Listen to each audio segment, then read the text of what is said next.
A lot of these elders need to hear the truth, man. It might not be what you want to hear. You need to be told what you need to hear, not what you want to hear.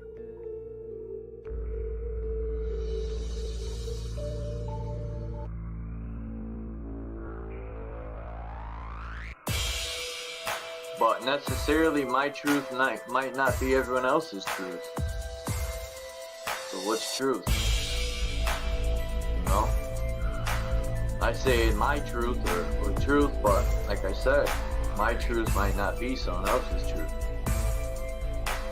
Then I start to question, so what's truth? A lot of these elders need to hear the truth, man.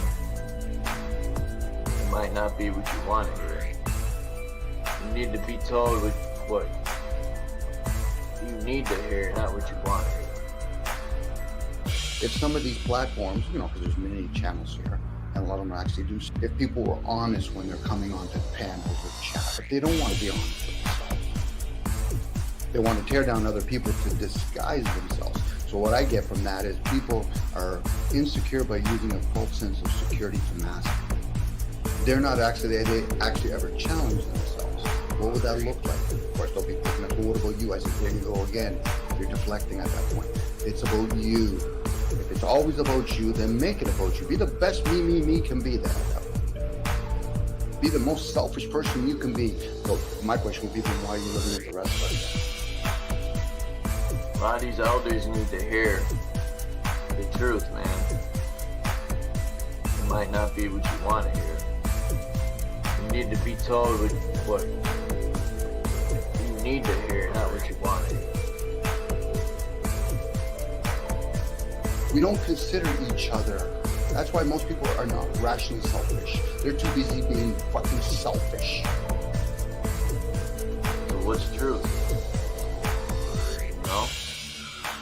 I say my truth or truth, but like I said, my truth might not be someone else's truth. Then I start to question, so what's truth? A lot of these elders need to hear the truth, man. It might not be what you want to hear. Can you hear me, Dom? We don't consider each other. Yeah, that's why most people are not rationally rationally okay. selfish. Welcome, Dom. Thanks, Doctor. Thank you, bud. Are you using a new set of headphones, or? Is there a distortion or something? Yeah, it kind of clicked. You're coming in low, and it has a kind of a click as you're speaking. Okay, maybe I'm too far away from my laptop. Can you hear me now? A little better. Yes. Okay. Yeah, I'm using a different laptop too, by the way. So, and I'm talking low. Yeah, my parents. Okay. Well, that's cool. No problems with that. And with my mom, we monitor my dad's slowly going into another realm.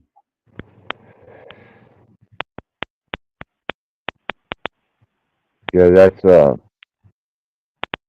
always a tough transition, especially when you really care about that person. You know you're going to miss them. Yes, very true. I can empathize only by experience.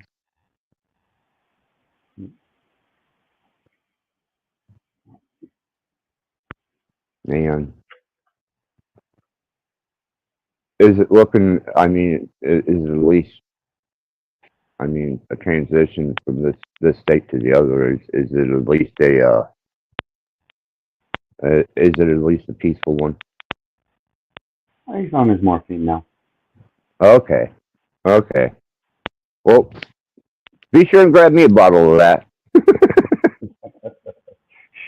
don't want to tell everybody we have morphine in the house now. The body's consciously there. Just the body shutting down. Right. Yeah, you got. I'm not sure. You got to click when you speak. I don't know if it's on my end or your end. Let me see what I can. Let me see what I can adjust. Might be able to adjust something here. Let's see. Hold on. Hold on. Ah, here we go. Let's do this. Okay. And we'll do this. Okay. I could try. There it is. Okay. Good enough. Thank you, Access. I appreciate that. I'm just trying a set of wireless headphones. I usually have like the ones that kind of plug in kind of version. Right. Right. No, you're coming through now. You're coming through, and you're very, the audio is up enough where you're equal to my level of volume. So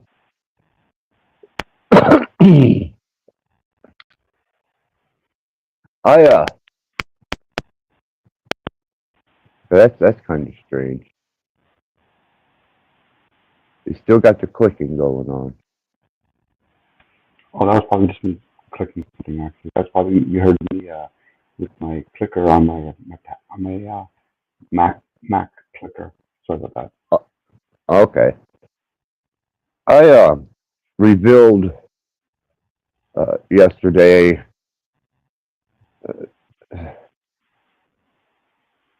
something that uh, I don't know how well it's going to stick, but you know the word Satan means adversary. Mm-hmm. And all these people running around with this you're a Satanist bullshit and all that, and you know, I finally exposed that the word Satan means adversary. So if you consider me an adversary, then yes, I take that station well. And a couple other people caught it. But for how many hundreds of years have they utilized that word out of ignorance?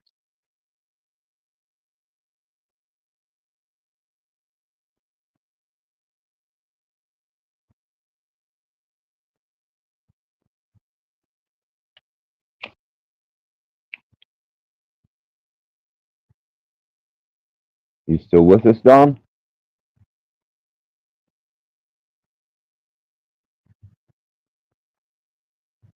You must be having some. You must be having some serious audio issues.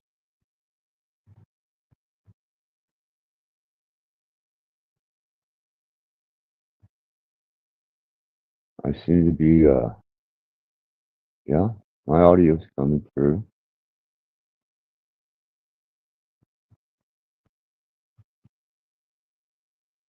Maybe his. Maybe his Bluetooth headset it isn't quite in range or powered up. I'm not fine. But anyhow, um,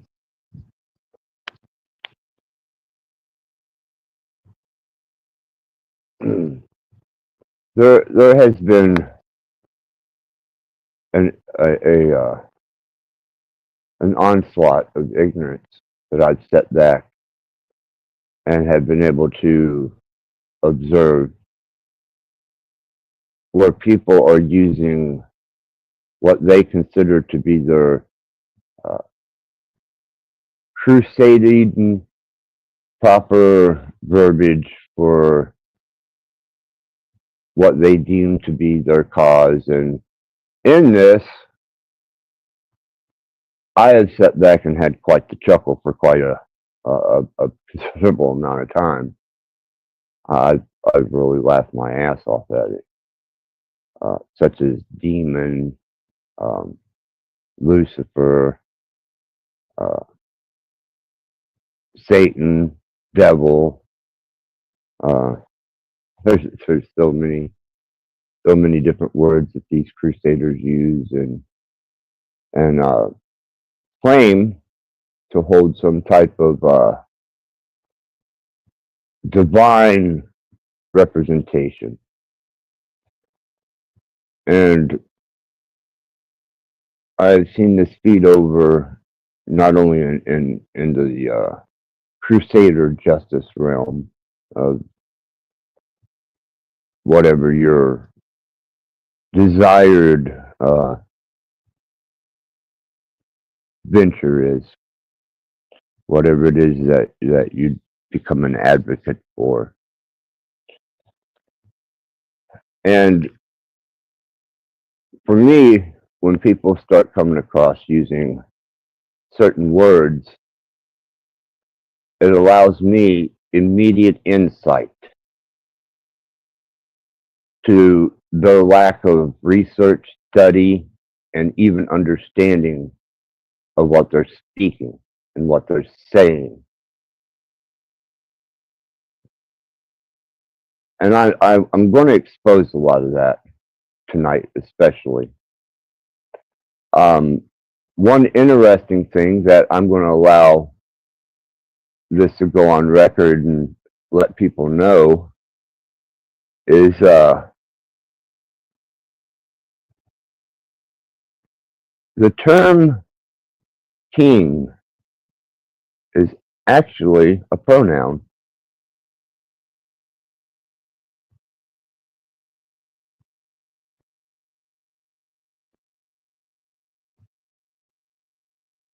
Drama, I'm trying to get you up here.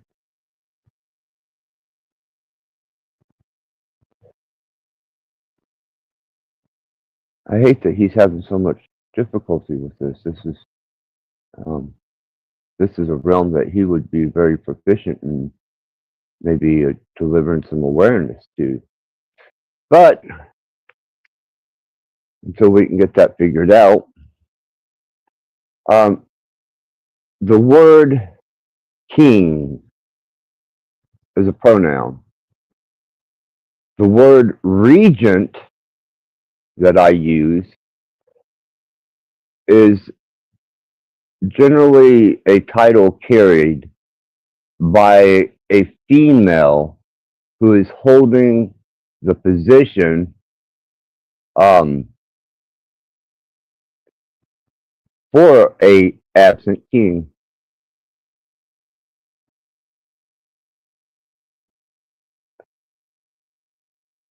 There we go. Let's see if this will work. Welcome. Welcome, Access. Can you hear me now? Yes. Plugged in some headphones and I had to readjust everything in my settings, so I really apologize for all of that. That's okay. Happens to the best of us, man. I touch a button and two other buttons go off. They said this is a smartphone. That's the dumbest fucking thing I've ever encountered. Well, it's usually the operator. I'm the operator on this one. So I was just explaining to people that the word king is a pronoun. That's no different than, she, sir, ma'am, lady, female, male. They're just pronouns. And I was going to give an education on some of the words that they use that they come across to me, and I've kept this hid from a lot of people, and I haven't even really cared to share it. But I just named off like Satan as adversary. Demon is not the concept or the word to use for the malevolent spirits that they're trying to identify. Just there is so many words that give themselves away to the fact that they have done no study whatsoever into not only the verbiage that they're using, but the in-depth and profound nature of what they set their cause against. You know, I think it was brought to our attention at one time that you can attack the man in the physical form with whatever you choose. It's when we're no longer in these recreational vehicles that's a whole different game. And then they're not going to have the luxury, from what I've experienced, to crusade around and parade their cause.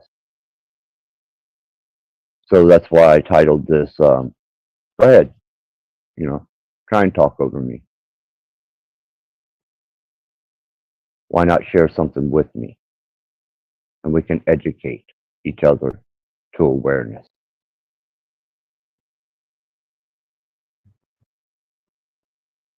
And that is my opening monologue. So, Pam, good to see you. Yeah, words play a major role in one's intent and behaviors. A lot of times we forget that we're wielding these things, in this case, words.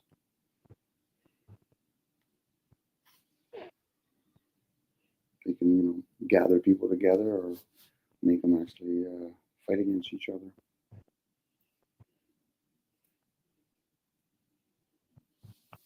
Yeah,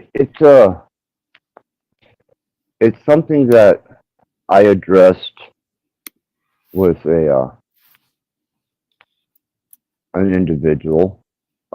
Wasn't here online or on the metaverse. I proposed to them the same concept of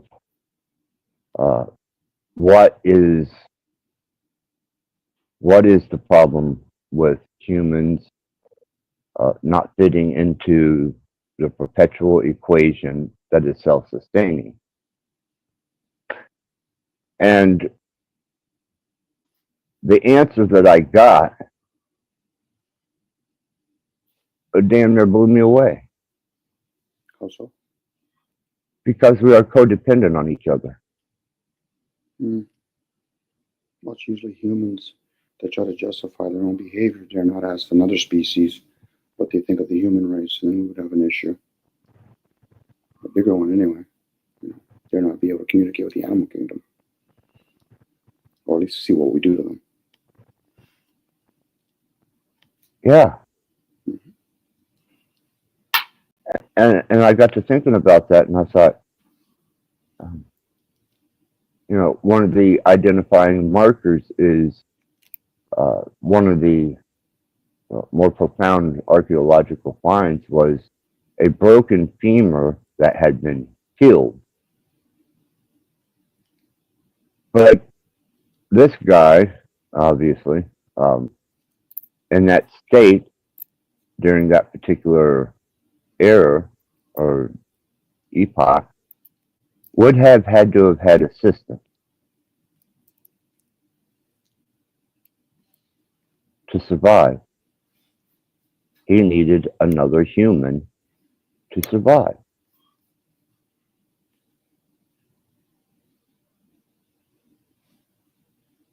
Thus began civilization as we know it. Codependency. Do we really need, let's look at maybe an individual. Would a human, well, obviously for the form to come to be. Outside of that, let's say that once you delivered in the child, the mother died or something, could it still survive without the interactions of another human? Absolutely not. I don't know. Maybe there's other species would have attended to it, like the wolves in the forest. They understand how the ecosystem works, and they might have kept it alive because they figured you play a part. You're not the main part. Unfortunately, humans think they're the main part. That would be,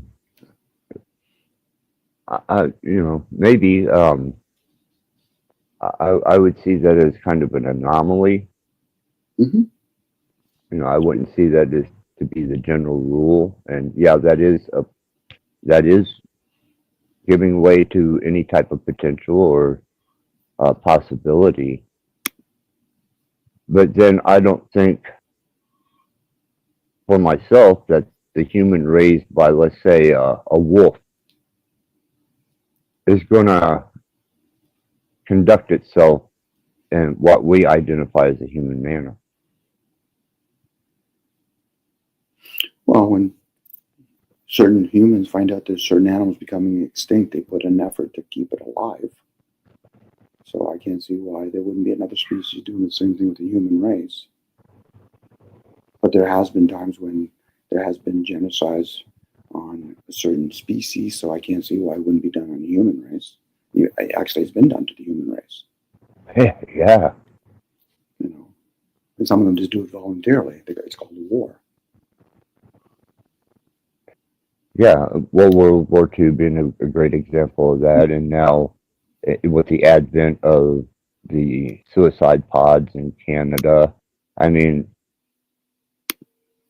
there's the point where fellow man is an aid, which begins a uh, development of civilized behavior, and then there's the other aspect, the genocidal part of it, which has been demonstrated too.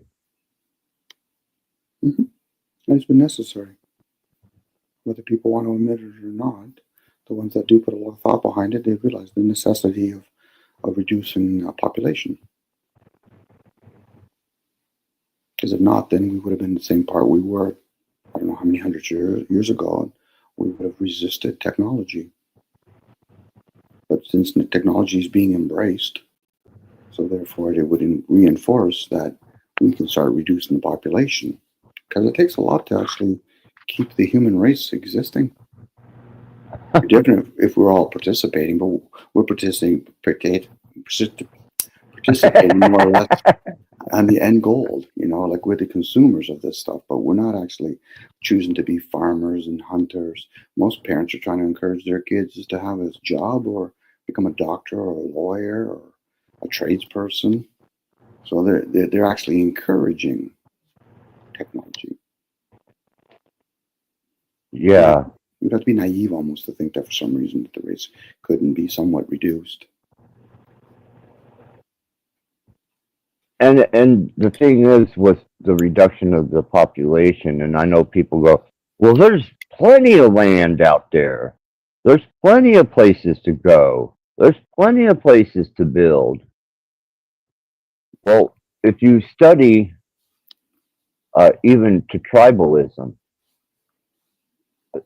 humans tend to gather collectively Mm-hmm. into one area, and then they start developing a system of, uh, status. Mm-hmm. Well, wars have And, encouraged it. When people look back at wars, they weren't trying to encourage, let's expand. No, let's just control a small piece of land and then we'll build it, they'll come, or they'll repopulate within those things. It'd be different if a whole bunch of people were giving births outside of these civilizations and then coming into it. More times now, most people are repopulating from within these civilizations. yeah, exactly. You build a city, you put, 100,000 people into this city, they're fucking each other, they're reproducing, and eventually that particular city is going to become uh, overrun, highly populated, and start consuming resources at an immense pace.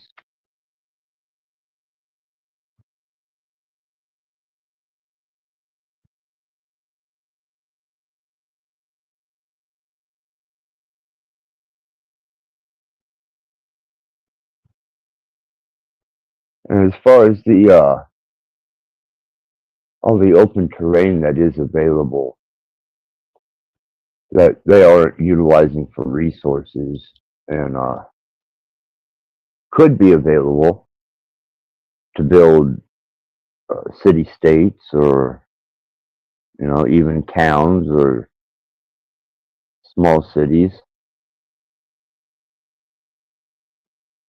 I don't think that's as easily accomplished as what people would like to think it is, and especially to the poor bastard that decides to leave the city, go out into this wide open range of available space, and try and conduct some type of living without damn near breaking his back and uh, having to not only that but preserve his own life.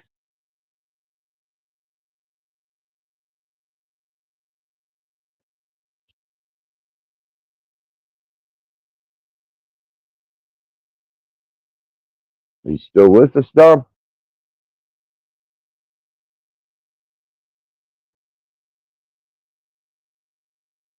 He may have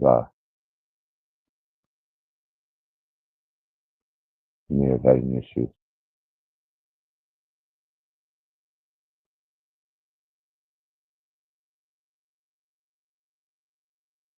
Make sure he's not muted.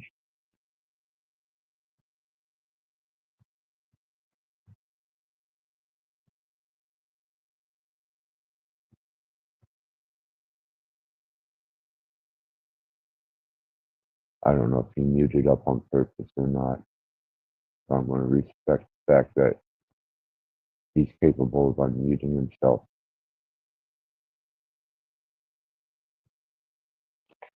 But anyhow,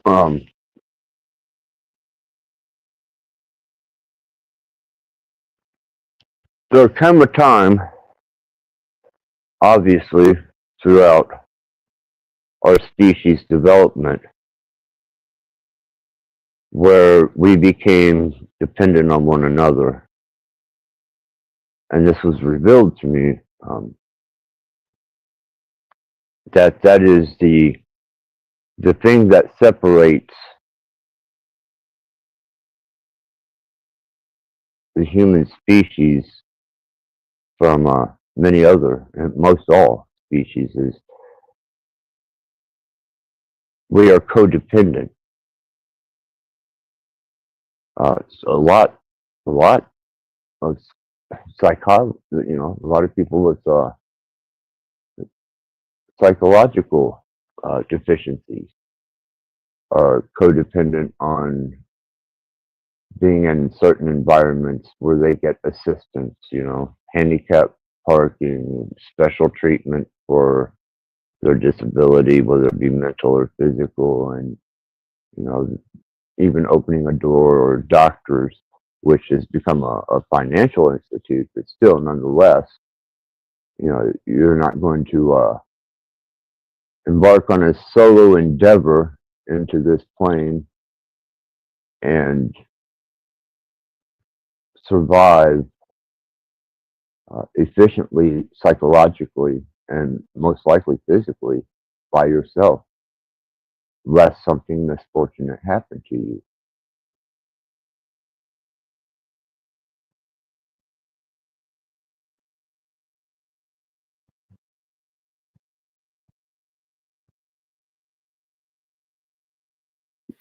I'm back, Alex. Okay. I figured you had your thing going on there. And I had to wake up my mom to aid, unfortunately, to give my dad his dosage. Right. So I missed that part. So I apologize. Actually, like I said, I don't have the advantage of having my wireless like literally headphones. So I have these plug-in versions. So I missed what you were sharing. So sorry. Oh, I was just explaining the development of our dependency on one another as a species, human species, and the gravitation towards villages, city-states, cities, towns. When you take a look at the level of dependency one human has on another, it becomes unproductive for the individual to leave that tribe, village, town, and set out into just the blazing wilderness where if they were to find themselves with a broken leg or they have to face the toils and troubles of building shelter and hunting food and surviving the elements, and that can be a very fruitless endeavor. um, and I would say it would be the rare few that could endure that alone without the aid of another human.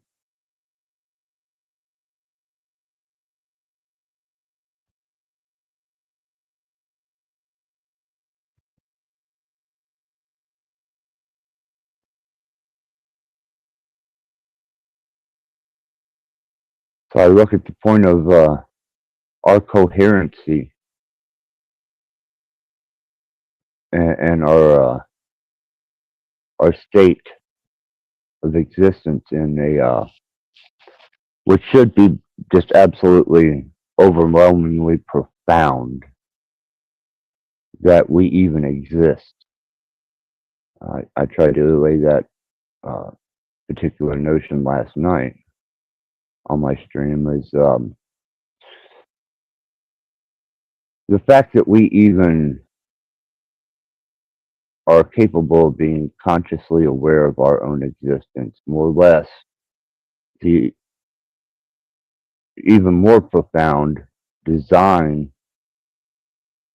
of our environment that we're given to survive in. And when you think of the odds of that, uh, and you can recognize that against all adversity, somehow we came to be, but not necessarily in a state of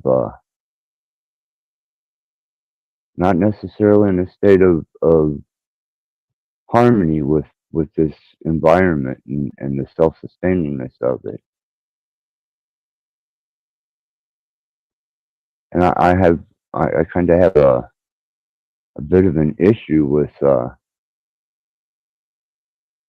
necessity of codependency, because if you're codependent in a society, then you have to surrender in certain situations such as mental health, physical health, driving, anything you engage in, that you are subjected to the whims and the wills of those that are assisting you, aiding you, um, helping you as a codependent being. And I find that very limiting. Um, Not that the human species itself has some amazing self uh, solo sustaining species or individual. So then I started studying the design of our species as opposed to others, and the codependency which builds the need for villages, and how that's been utilized as a benefit for services, but to our detriment when it comes to war and when it comes to the haves and the have-nots.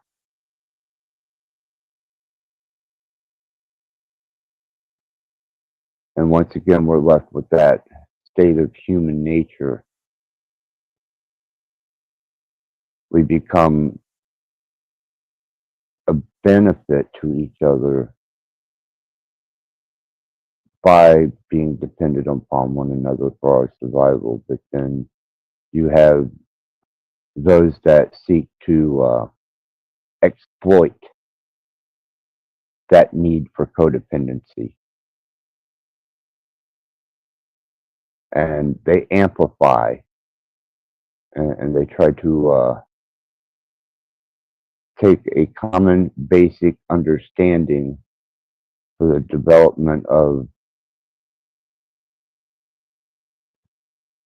the origins of our codependency on one another and weaponize it against us.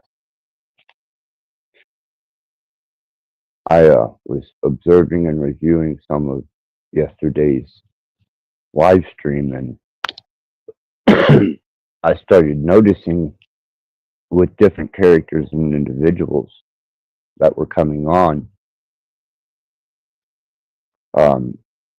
there was a complete, obvious division between the self-serving and the ones that potentially I would want to maybe live in a city with or a town that kind of understands that nature of codependency on another human.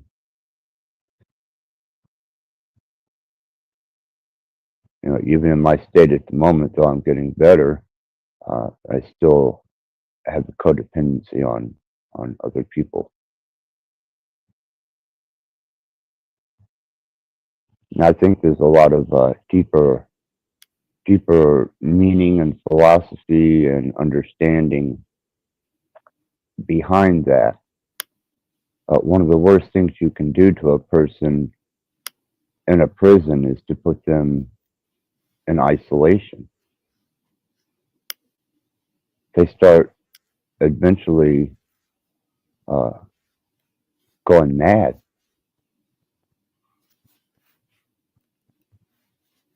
And then they're no longer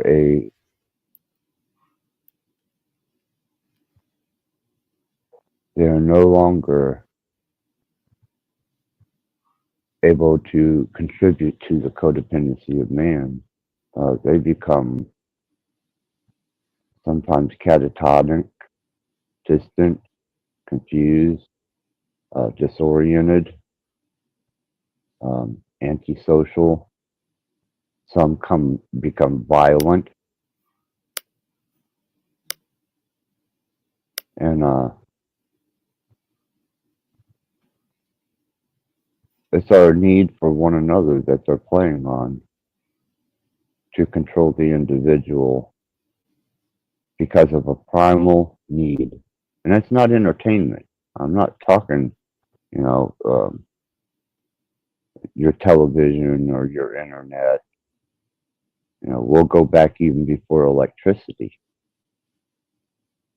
You know, you had a general doctor generally in a town, and you might, if you were lucky, have some kind of apothecary.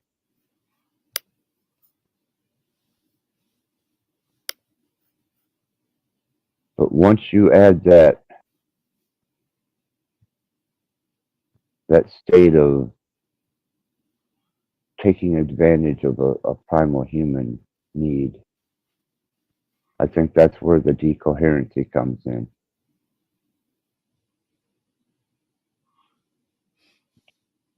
I guess the question I would ask, Glenn, are we actually, in the civilization, are we really codependent, or are we all just dependent? I would say with some, especially in the realm of psychology, highly codependent, just for bringing about some type of, and the word eludes me because I'm getting old and I'm starting to become senile, I think. Relevancy. There's a better word for it. But anyhow, they need other people to verify their existence and some type of recognition to solidify that. And like professions, I think at one time a chosen profession was a skill, and people didn't go into it necessarily for the money. It was to sustain maybe a town or a small outpost or whatever. I don't think it had absolutely anything to do with money. And I would say that that was a natural state of codependency. But now, with the advent of electronics, technology, money, commerce, development, now you've just been conditioned to be dependent. If Can I that use answers, right. I was just saying if that answers your question. Well, I was going to elaborate. I was going to say, let's use the example of a prison. Are the prisoners codependent on each other in some twisted way? And if we're going to go with that, are the prison guards codependent with the prisoners? Is the people that actually manufacture the prison codependent on the prisoners? I personally think the prisoners, in this case, the human race, unless you have breakaway nations, then that's different.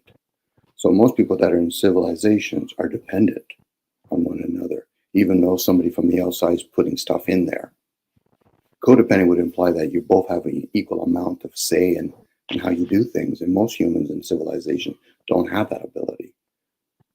They might look like from the outside, okay, we're all helping each other build trains and subways and bringing grocery foods, but who's the one that's bringing it all in? That's where I would say, are we codependent with them? Before, when people used to work with nature, they could say we're codependent, even though nature might say we're indifferent to you. But if you guys want to feel as humans that you're codependent with us, yeah, fill your boots. I personally think the human race, more times than not, is very dependent, to a point they're delusional, thinking that they're independent. That's logic, yeah. Mm-hmm. Now if there's another species on top of that, then we could say, okay, are we codependent with them? They might turn around and say, well, we do need you for certain things. Again, you can even use the example of a slave. Is the slave and the master, are they codependent on each other? Because if a master could create a robot, he says, okay, well, we really don't need you then. So you're free now, or we just won't allow you to reproduce anymore. I think for the sustainability of the city-states, cities, and even if they had small communities, whether it be underground or removed, they're going to design it where they're dependent on each other. Mm-hmm. And it takes a lot of resources. You got to build, freeways and buses, and you got to bring foods into grocery stores. You got to build high rises. It's almost like a temporary town. We're going to mine for gold. We're going to build this temporary town, and once we realize we've drained out the gold, we're just going to shut down the town. So you can say that about all the major cities in the world. Shut them down. If a person's looking at it from a very objective and kind of from an indifferent position. But if you're caught up in it, then there's no way you can have that conversation, because most people will be, what about me, me, me? I said, you're insignificant in the equation when it's beyond just you.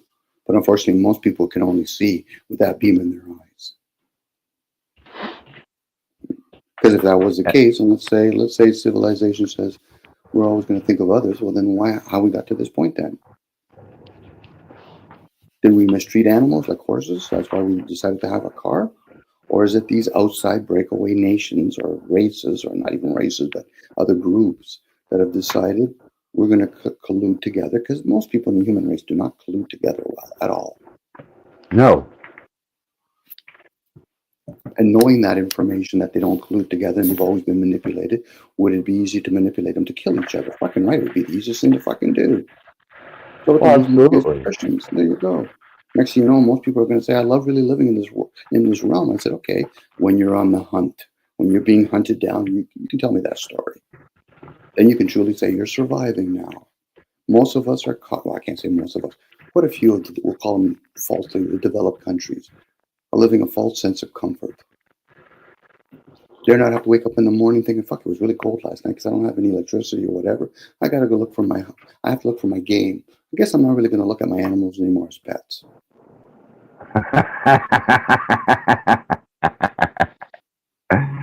I might have to get a couple dogs and maybe a little pot-bellied pig to run around the house here. Mm-hmm. And then tell those animals start picking up energetically too. We don't trust humans anymore either. Yeah, because I don't think my rat and snake are going to feed me, but maybe, if sparingly, might keep me sustained for a day or two. Mm-hmm. I'm only saying this actually because it's been presented as technology. Like, it's not like an afterthought. Okay, well, we've got all this technology now. We've gone into the mechanical age. We're going into a little bit more advanced with AI and all that. Should we address the human issue, or was this part of the equation?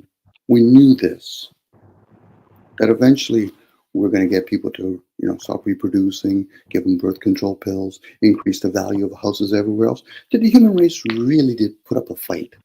No, they just proved greed always overrules most of them. Let's make a buck off of it. It's always fun when I hear people complain about GMO. I said, okay, how big is your garden? How does your animals, are you raising your animals? Well, not really. I said, so how can you complain about another big industry that's going to feed you? They might as well feed you poison at that point. Next time people really want to talk about the extent of the human race, watch yourself as you go into a coffee shop or Starbucks, or you go to one of these big stores. Comfort will be the decline of the race. I think that's written within the equation that underlies this construct. We are a variable that has no natural sustainability in its nature. And I think the underlying code, mathematics, whatever it is that you want to apply to its structure, will eventually have to, and I'm sure it is at this very moment, equating our value to what it is.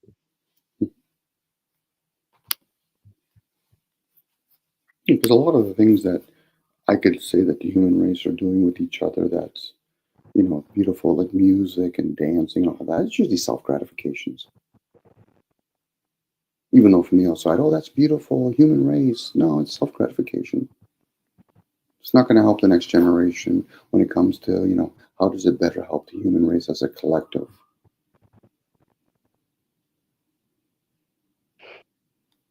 Now, that's tough for some people to do because most people are too busy in their me ideal. And they don't really know how to play a gentleman's game. A gentleman's game is about not being concerned about the outcome. But when it's written on the wall, quite obviously, and like I said jokingly, who dare fucking defend the human race? That ought to be an interesting conversation. So what are we going to start off with? Poverty? Greed? Abortions? We're going to talk about wars? How are you going to defend that? Well, those are pockets. Interesting. Well, what about the technology that we're actually introducing now, and it's causing people to get into the cancer cells to be activated, or the diabetes? Sure, we can complain about the few and say, listen, you should stop serving sugar to the masses. Really? So it's the few's responsibility? I thought that was the reason why human race would be extinctable. I'm talking about the human race. I'm not talking about the being part. That's its own issue. But when it comes to the human race, especially when it's already been fucking stamped, it'd be different. We have a different conversation if we say, listen, there's George over there. He's lived 250 years. There's Margaret over there. She lived 380. Then we can have that conversation. Most people aren't even living fucking 60 to 80 fucking healthy. That's a self-fucking absorbed fucking person talking about defending the human race. And they've never truly investigated themselves. Because if they did, it wouldn't be about self-absorbing. It'd be absorbing the fucking self. Understand how the fucking program works. Until you have that fucking serious fucking conversation with you, you're an adult pretending. Now, we could discuss the matter. Okay, so let's say war is not a bad thing. But we spent an enormous amount of resources for it. We spend an enormous amount of energy fucking educating our class to fucking go to university to get a degree, but dare not fucking understand how to harvest fucking foods or fucking how to raise animals. Understand what the sun and the moon has to be. Yeah, don't get me wrong, there is so few people that understand that. But that doesn't help the race as a whole. Everything else, it makes them more dependent on the few. And anybody who wants to defend it is fucking naive to no fucking end. They can have a lot of wordsmith. Well, I tell you, Dom, from last night, and the I hate to use the word experiment, but it was truly an experiment for me to observe the nature of certain things. And then my waking hours today, I spent on the phone with people who had broader perspectives with a kind of a logical approach to it. And they had no defense for the human race either. We could discuss where we've been and how we got to this point, but to defend it, I'm posing the possibility as a human race expendable. I would say, kind of no different. Guy works at a company. We become expendable. Yeah, you're a great fucking resource for the company, but we've got new technology now, and the majority of the people that were lesser than you were willing to use it. Do you think maybe that has something to do with the rise in murder and violence? I think that's always been prevalent with the human race. Just because we have media just to over-exaggerate that. No, that's always been their access. Well, I'm talking my local environment. Last week, there were 5 murders in the local environment that I could step out my door and look and see. Well, again, that's media promoting that. Not to say that you're not seeing it, but, on a bigger picture, has crime accelerated even more? Not really. It's the same steady pace. Maybe it would have been a different version back in the day. It would have been women just being totally fucking abused. You just wouldn't hear about it. Because men were taught, hey, we turn an eye to that shit. Why? Because we might be doing that too. So. Well, see, I have to play with that ideal within myself because I don't have the same value for human life that most people do. I don't know. Sorry, I was going to say, most people are naive and indifferent to even come to that conclusion they have values to the human race or not. You're probably the few that are going to be openly talking about it. The ones that truly have values, okay, so tell me how many people are behind you. Well, there was only a couple people in chat that even remotely agreed, but they, there were a couple, but for the majority, I'm sure I'm a fucking monster now. Well, a guy joins the military, what is he really saying? What is he really saying? He might say words such as, well, I'm defending my country. No, but what are you asking? The value of the human race.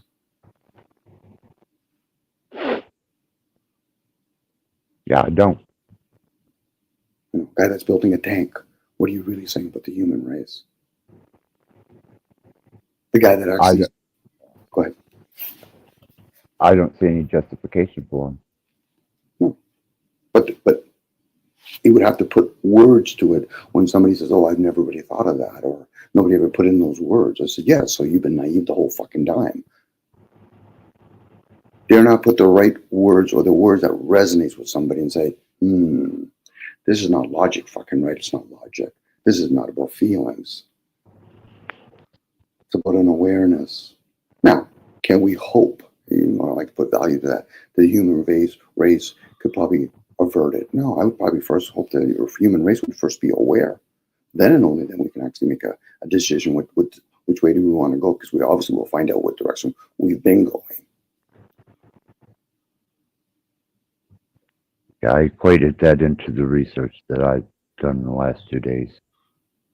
I was kind of hoping Dom, that maybe I would find something that would change my perspective on the human species.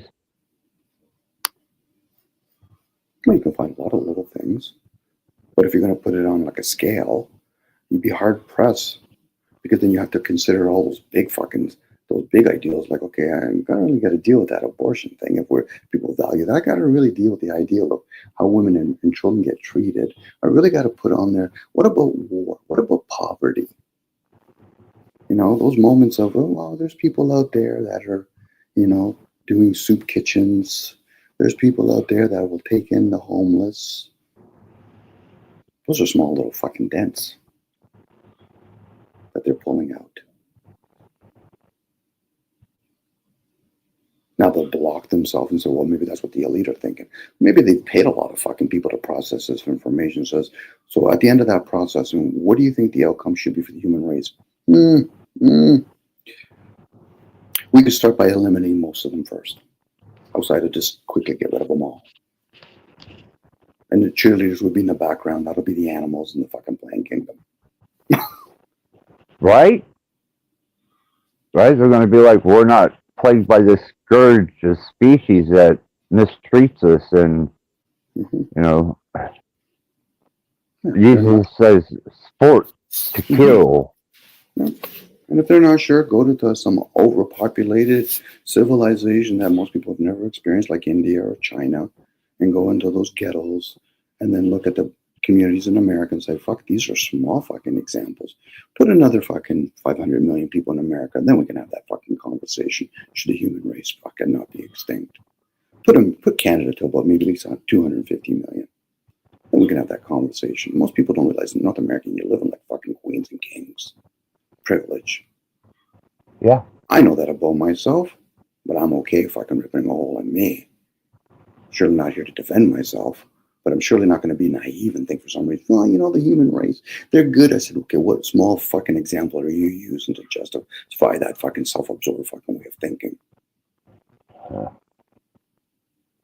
Till you rip a hole in yourself and then patch yourself up and rip another fucking hole in yourself. Fucking no.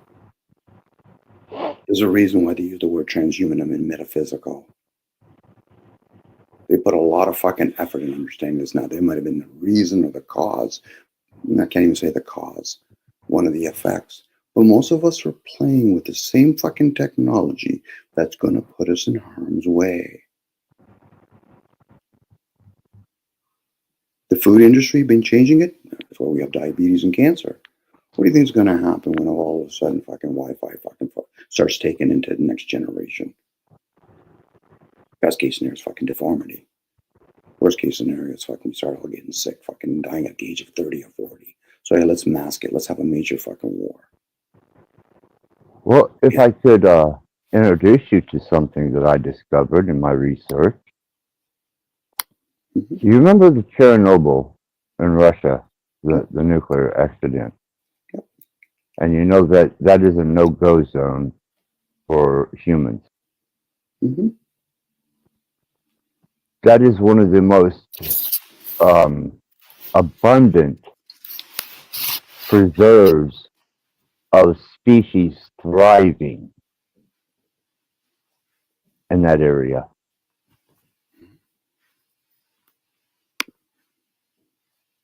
I thought that was absolutely amazing. Oh, they're still misleading the human race with what nuclear energy really is. They just make it the war. They say nuclear war because they just don't want other, nations to have it. Nuclear energy is what they've been playing around for a long time with. We're playing with this still fucking oil. That could just be some sort of energy, and they just put the word nuclear in front of it. Right. Right. And the word atomic should probably give it away. Sure. But people were given this image of mushroom clouds, complete devastation, nuclear winter, vaporized. Apparently, the only problem that happened at Chernobyl was, it had adverse effects on humans, but man, the wildlife and the vegetation is just unbelievable. Well, they're tapping into that energy. It's I remember my buddy telling me, Gary, a long time ago, the byproduct of nuclear energy is electricity. So hey, give the masses electricity as we're actually developing more nuclear energy. I can only imagine what CERN's playing with. Yeah, they just released some new information on discoveries and technology. But go ahead, Doc. No, I was just going to say, but like I said, give the masses, a little dribble down effect of something. We'll even have to accelerate the media by making it sound as though they're mad at us. It's not usually, it's a natural, organic fucking, the human race is hating some fucking breakaway nation or groups of people. That's usually controlled by the media.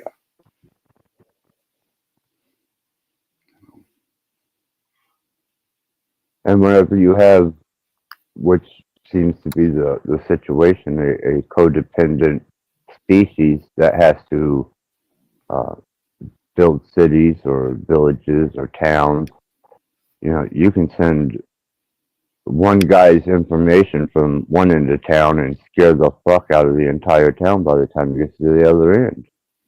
And suddenly there's a giant tribe of Apaches that are coming to rape and pillage our village.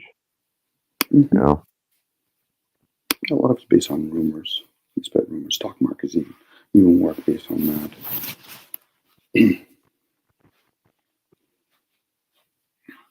Tell a whole bunch of people that we're going to do a reset, and who knows what they're really doing. Give some countries the idea that your president's going to make a big difference. But yet they're not study history, even though it's their written work. I said nothing shows that things ever change for the citizens. And if it has changed, it's because it's excuse me, it's benefited the few, not the many. So change is constant.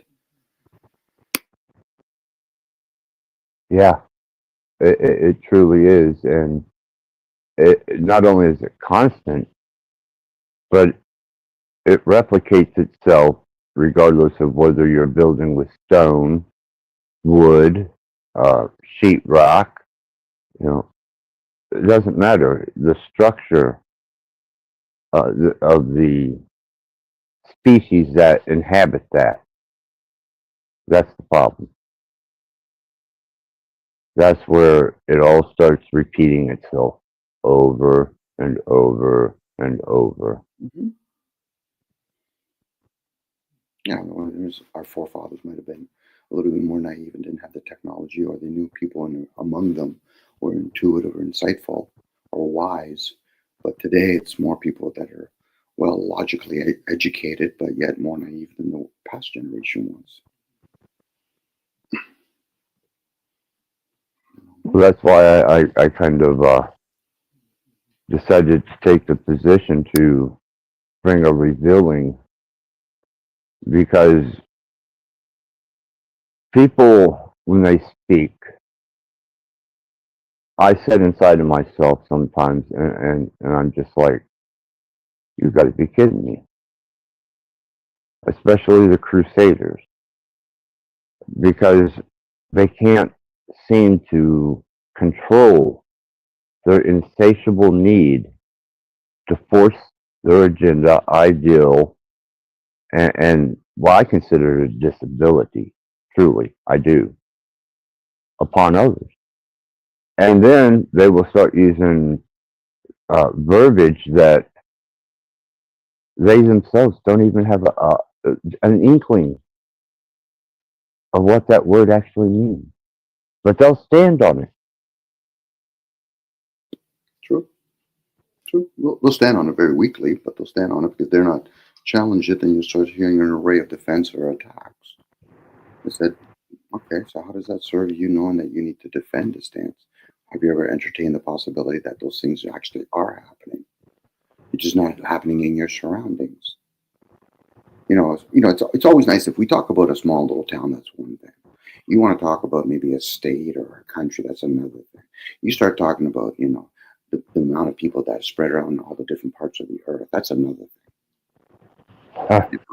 It'd be different if somebody says, okay, Dom, what's going on in China is the same thing that's going on in India, and what's going on in India is the same thing that's going on in Canada and America. It doesn't show that. No. No, it absolutely doesn't. And as a matter of fact, what I've done as far as research outside of the United States, and even under different governments and similar governments, Mm-hmm. it's all the same shit.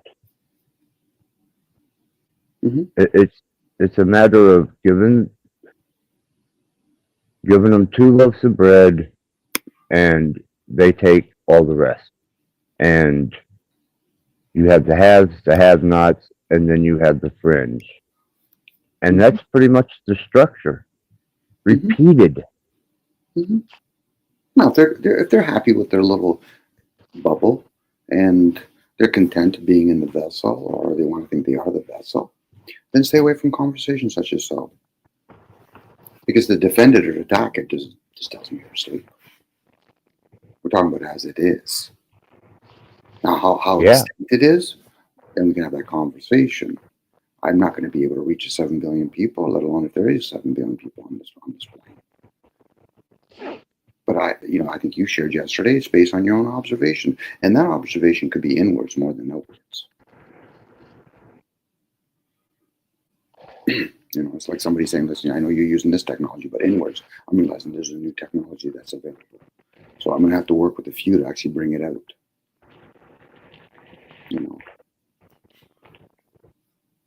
Well, I wasn't going to go on an information spree without first making sure that what I was saying was applicable and viable.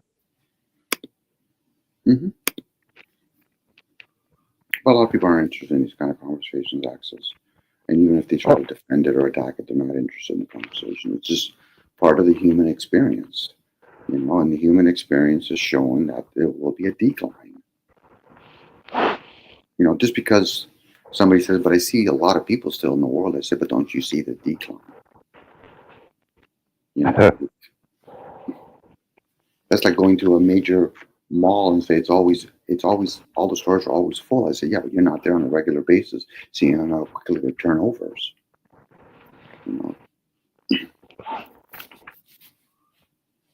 With the advancement of technology, there has to be a decline somewhere.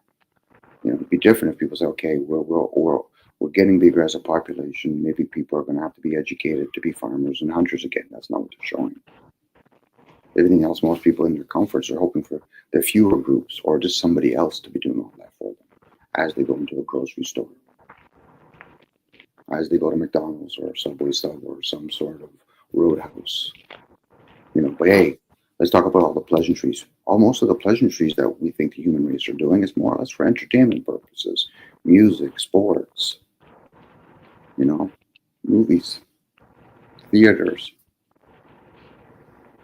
Yeah, it all bases off of self-gratification, entertainment.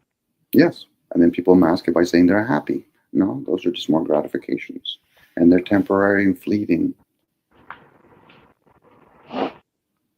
So if they understand the fleeting part, well, then understand the fleeting part. There'll be some sadness. There'll be some horrific things that are going to occur. But you can't have a conversation with a person if they already know that I'm gravitated. I like the human experience, which is great. But we're entertaining ideals here. Yeah. Now, somebody could say, well, I think those are far-fetched. I said, once again, you're in the wrong group then. Go talk about something else. Go talk about maybe McDonald's should serve better food or something and not understand the fact that they're more or less about something else. They're not there to serve healthy food. No. And if they were, my question is, why do they have to be responsible for our health? They're there to sell a product. Yeah, and any company that can take a pound of whatever kind of meat they're using and make 24 patties out of it. There you go. They can use their speculation on that, and then they can give you one of those, no, there's no way they could do that. So, well, then tell me your version of it then. I'm speculating that maybe they might even be using human remains. No different if I'm talking about how the government is run throughout the world. I'll give you my imagination, and I even do some research based on information that other people have given me. But hey, fill your boots. Tell me your story. Opposed to just telling me I don't think that's the way it is. That's a dumb fucking witted conversation, denouncing somebody else's view. Why don't you just tell me your story? What do you think? How do you think the Queen works? How does the land work? Why do you think they have things called locals? Why do you think they have club members? Why do you think they actually trade organs and people are willing to sell their fucking organs just to survive? Are we going to have that conversation, or are we just going to live in our little fucking bubble and think, oh, in Canada, it's a fucking beautiful country? Really? It's probably a beautiful country, but do we go into all the little dark crevices and seeing people do fucking fentanyls? People barely fucking surviving? People that are over budget themselves? Are we going to have those kind of conversations, or are we going to still live in a fucking bubble? And most people do live in their fucking bubbles. The only thing is, most of them are indifferent or they're fucking ignorant of it. It's usually the ones that fucking think that they're aware of it. It's okay, so let's challenge those ideals. No, don't challenge me. That's a wasted energy at that point. Because I'm not here to represent the fucking human race. But there seems to be a lot of fucking people that think they're here to represent the human race. Well, then get to know them all first before you start representing them. I tell you this, actually, most people are full of fucking shit. I just wish they would come to that awareness. I already know I'm full of shit. Right. One I proposed that went completely. It was. I don't know whether I misspoke it, they couldn't comprehend it, or it went over their head. But the first thing that they were able to do was to direct your eyes. They gave you things to look at. The second thing is they took your voice away, whether that be a newspaper, a typewriter, a keyboard, cell phone, all the way up to they've accomplished now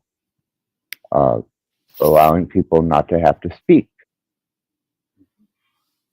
And you know the adage, I mean, deaf, dumb, and blind. They already accomplished it, man.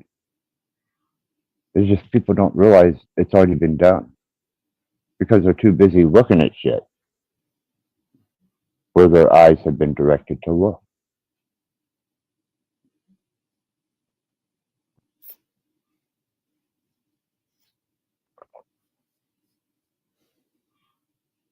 Yeah, a lot of effort's been utilized in those endeavors. And people that have offsprings reinforce it, whether they know it or not. They're reinforcing it. Eventually, there's that metaphor of the frog in the water,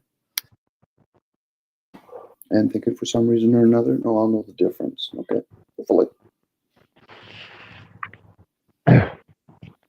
No, we have managed to all jump into the water by design, enticing, and we're going to pay for it. Mm-hmm. It'll be our reward. Yeah. We're feeding a different type of beast. Yes, what we type and what we talk about. We use these alias names and pictures and all that. So a computer, a bot, whatever you want to call it, AI, will be able to mimic it, and it'll be easily more of a mainstream to condition the next generation. And most of them will be giggling. I can communicate with AI, yes, as it's understanding human behaviors, or at least parroting it anyway. I know a lot of people had kind of a dour take of what I had to say on especially the human species, and the fact that, well, they've managed to make you deaf, dumb, and blind. And even with that announcement, had it been a billboard, it would have gone unnoticed, except for a couple people. Mm-hmm.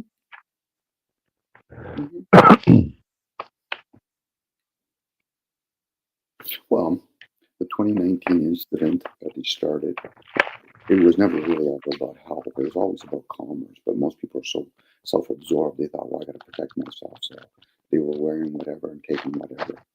And the ones that didn't agree with it, against they're like the mavericks of the world, bitching and complaining and saying I shouldn't have to wear whatever or do whatever to go in a store. I said, once again, you missed all idea. They did what they did for commerce. And they understood the reset that they're going to do because they understand the planetary alignments. And at least if they don't, they pay people to understand that. You know, for some people, you give them enough money, they'll entertain the idea. Okay, yeah, I can see the human race needing to be expendable. You know, never once said they're going to get rid of all of us, but it's expendable. Are they going to reduce it? Yes. That's a constant thing. There's been families that people endorse and look up to, and they say, yeah, they believe in, eugenics. They're not just talking about genocide, eugenics, depopulation. Birth control pill falls into that category. Same sex is about that category. Overpopulating people and then being really expensive to think twice whether you want to have an offspring is part of the depopulation. This is one that was presented to me, and it was so profound and obvious that I was completely taken back by it. Do you know that when a male ejaculates into a woman, that woman has a defense mechanism against the sperm? Occasionally you get one in there. But the woman has a built-in, the sperm is basically almost an intrusive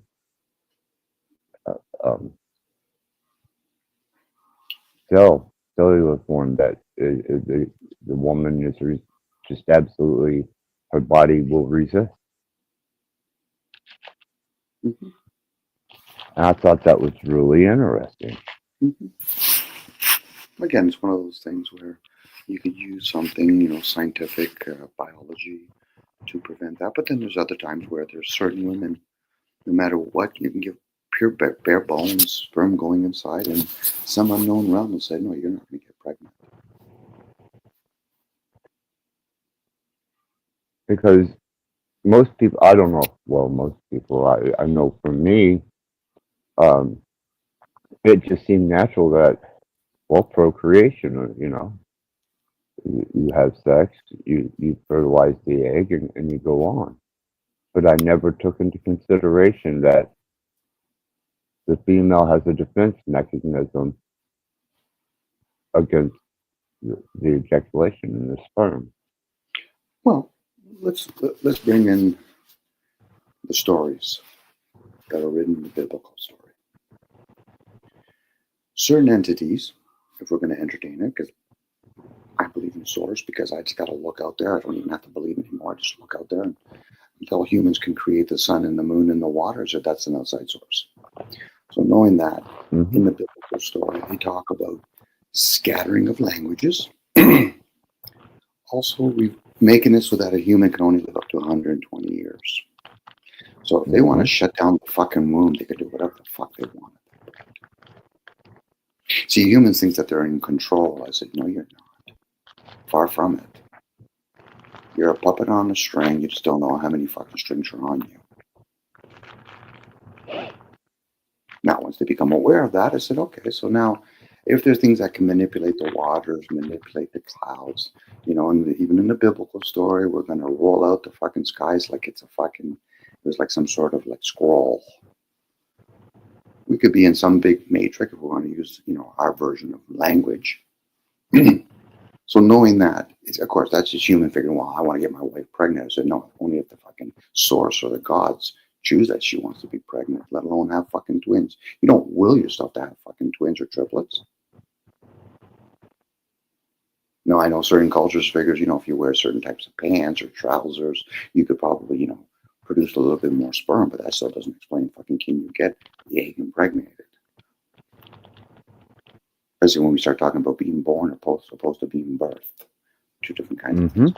I kind of mentioned to you earlier today, I put it in that chat because I heard you guys talking about things, and I always find it interesting when people start quoting the Bible and they start talking about the Lord. And they said they're not talking about God when they're talking about the Lord. That's the No. ruler they're talking about. The ruler Right. of men, not even man. Then there's the Lord God, the one that the gods supposedly created for their purpose of entertainment. This is why we have the demigods, or they're called the watchers or the custodians. It's always fun when somebody says, yeah, well, my God. I said, what God are we talking about? Are you talking about the one that fucking was in the garden and now he had to become the Lord? Or are we talking about Lord God, the ones that are actually able to maneuver and control the winds and the rain and all that kind of stuff? Because you Well, that's why. can't control that. Go ahead. Yeah, that's why I mentioned pronoun. Mm-hmm. You know, Lord is pronoun. Mm-hmm. You know, human God. You know, or Lord God. You know, these are just pronouns. I mean, it's not much different than a sire or you know, any type of monarchy title, or whether you want to identify as a trans, a he, a she.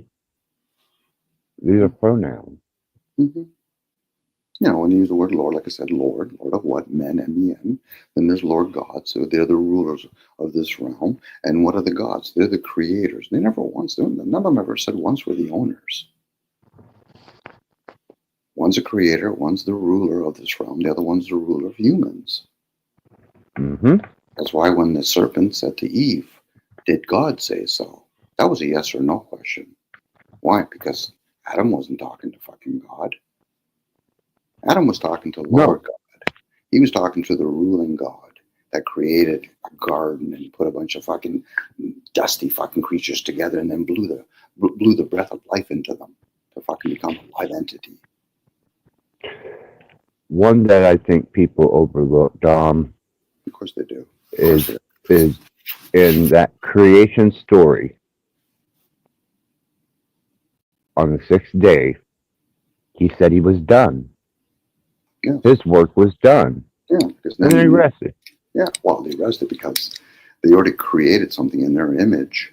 It's the Inky story, and they get to rule, and then the gods can play. The gods rested because they're playing here. They go in and out of different beings. They don't want to play. Fuck, that's hence the illusion. You kill another human form. Fuck, that's just an act.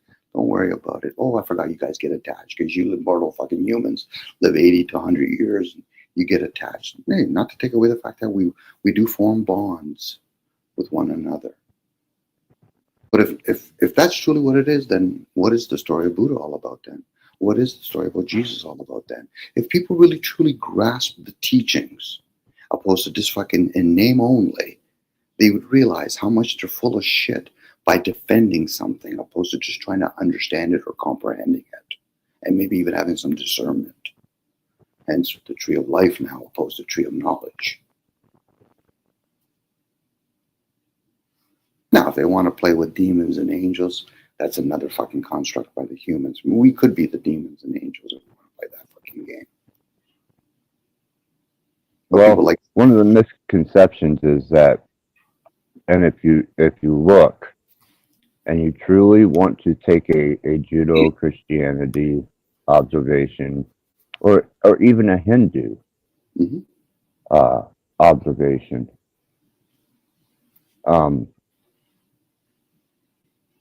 just not relevant.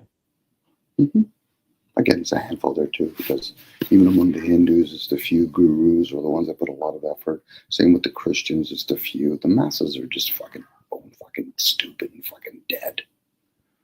They're the ones that go to churches. They're the ones that fucking do Ash Sundays or whatever. They do a Lent or whatever. Same with the Muslims and all that. The ones that are the few that will actually put some effort, they might be the few that might get handpicked from the few that have actually said, okay, I've learned a lot while I was here, like a Jesus or a Buddha. But the rest of them, no, get in fucking line. Why? Because you're getting rebooted. Just try to accumulate some sort of information here and maybe you'll at least become a little bit more receptive next time. Now it'd be different. Well, that's why I determined it as a life mission or a life goal to leave this place without unresolved issues and without any type of unnecessary attachment. You know what I mean? Like my dog, or my home, or my furniture, or my car, or, you know, I don't want those attachments when I go. I don't want people around me to suggest anything to me or remind me of anything. I think we talked about that. They're going to do what they're going to do, and you're going to receive it the way you're going to receive it. Again, it's each moment, and then say to yourself, okay, lost a pet, had a moment of attachments. You know, that could have been another being in there. You know, I could have done better, maybe. You know, and then you move on from that. No different have a moment of excitement, you know, but for a lot of us, they linger it. You know, they think it's some sort of like badge of honor to remember some tragedy that happened a long time ago or some success. Unless it benefits others, they might even benefit themselves, obviously. But how important is it? In a different version of it, a different picture of it. How important is it? You know, people want to forget the things that aren't important to them, but yet they want to defend the race? No. That's why I say it. I just say it openly because I know myself. Most people, they're not aware how self-absorbed they are. Now, they're living within a vessel that they can steward and take care of if they want. But regardless if you take good care of it or you treat it like it's a fucking recreational vehicle, it's going to go in the same fucking dump. And whether or not you want to burn it, put it 6 feet under, or fucking put it in some fucking massive fucking grave, or put it on a boat and then fucking like the Vikings and throw a bow and arrow at it so it can fucking go up in the flames. It's still going in the same place. But what did you learn while you were in it? That's for each individual to put thoughts to it. I just made it a point to share awareness. What fucking people do with it? Whatever. Now, if they come into the conversation thinking there's a right or wrong, you're going to perceive what I'm sharing with you that there has to be an answer. And that's fine. But I'm going to stay true to myself. I'm sharing awareness. And when I'm not channeling that information, I'm probably going to learn just as much as you. But I'm going to be somewhat, a little bit resistant in my indifference. No different. I'm going to be also attached to my indifference. I'm willing to entertain many ideals. But I'm not going to be able in one lifespan entertaining them all. But that's where most people do. They don't realize how greedy they are. They just see an example of somebody that's financially greedy. So no, you're trying to be greedy.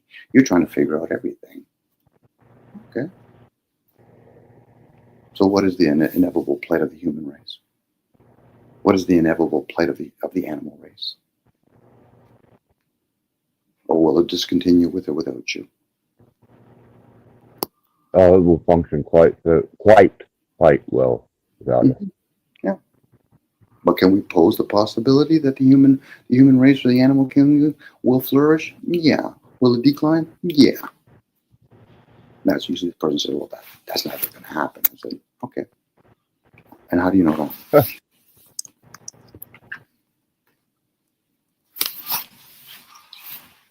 You know, because, you know, I want to have discernment. So my first question is, how do you know that? And at that point, it must be that there. People are very resistant to this type of information. And I wouldn't say so. That's as much as that they're defending and attacking something they don't understand. They don't even know where they stand.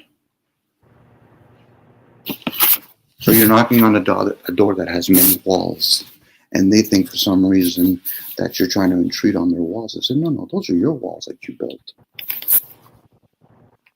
I've heard you talk yesterday. You're entertaining it as an ideal. It's a possibility. And certain people, parroting as they are, still defend a position. They're looping. They just don't know how much they're looping. You notice that. Of course I did. Of course I did. Very good. I do it too. I'm okay with it. I'll do it too. But it's not always about me. But for most people, when they loop, it's always about them. So then what are you defending? When you know it's only about you, you should be able to be true to yourself. If somebody wants to knock on your glass bubble wall and you realize that that's impregnable, then why would you be concerned? You're going to say, hey, stop throwing something that I know you can't break my glass wall? It's wasted energy at that point.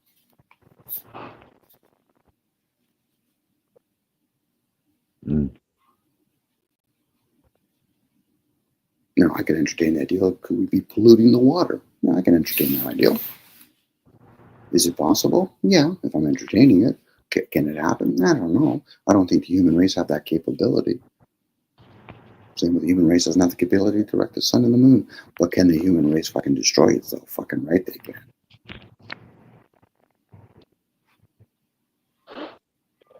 Now, They've proven that time and time again. sure. Now, if we had species that over and over again, the Lion Kingdom and all that said, no, we're going to keep on enduring, and our population has stayed strong, then we can say, okay, human race probably aren't going to falter. But the thing is that those species have faltered, and at the hands of the human race. It'll be the same fucking human race that's going to put falter to the human race. Because if not, then we have to fucking say, okay, so it's a unicorn to have poverty in the world and greed, of deformity. That would be a fucking naive person talking that way. And they're either logically or in their fucking emotions. And I would probably guess, if I had to guess, they're not developed. Hence the concept of Christ consciousness. If you're going to actually fully develop that intellect, make sure you have a mature emotions. It takes a lot of effort. And people are going to be challenged. Usually people from other people that are ignorant, probably. That's what I found. Mm-hmm. But you're aware of access. You've done a lot of work, internal work, external work, you know, so I've learned a lot by hearing you. I just don't always have to go around openly saying that, but I do learn a lot. So when you say certain things, especially when you're in a really healthy position, because I know sometimes you go into those states and it takes a lot out of you.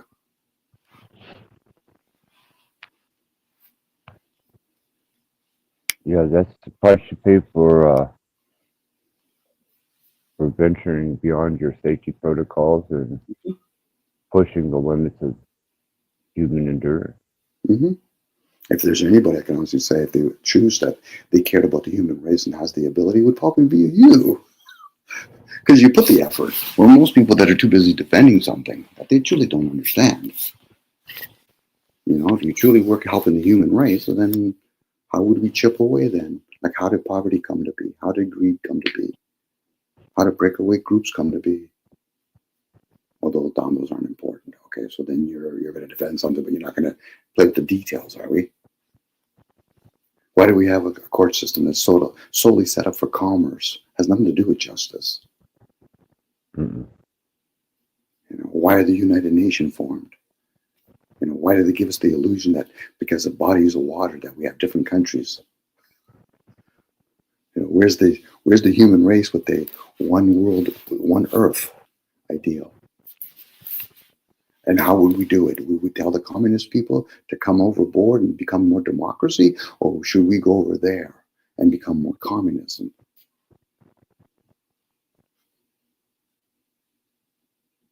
If the Muslims got an inkling, yeah, you got to kill those Christians, and at the same time, you Christians have to kill those Muslims. And then you can start telling me, oh yeah, well the human race are not going to kill each other. Yeah, okay, let's sit back and I can watch this. The interesting thing about that that makes man, the human species, so detestable to me, even though I don't put much value on human life, the most profound damage that one human can put upon the other is death. That's as far as you can go. Oh, you can piss on their grave, shit on their tombstone, curse them while they're in their grave, but once it's done, it's done. Mm-hmm. You're pissing on a human at that point, regardless if there's some sort of thing that's animating it. That opens up another equation. But hey, most people don't want to go there. They want to just go that for some reason, all of their attached to their memories is who they've become. They're not understand that you're not those behaviors or those masks, personas. It takes a lot of effort. Dom, Even. Go ahead. I have the Regent in the back. Mm-hmm.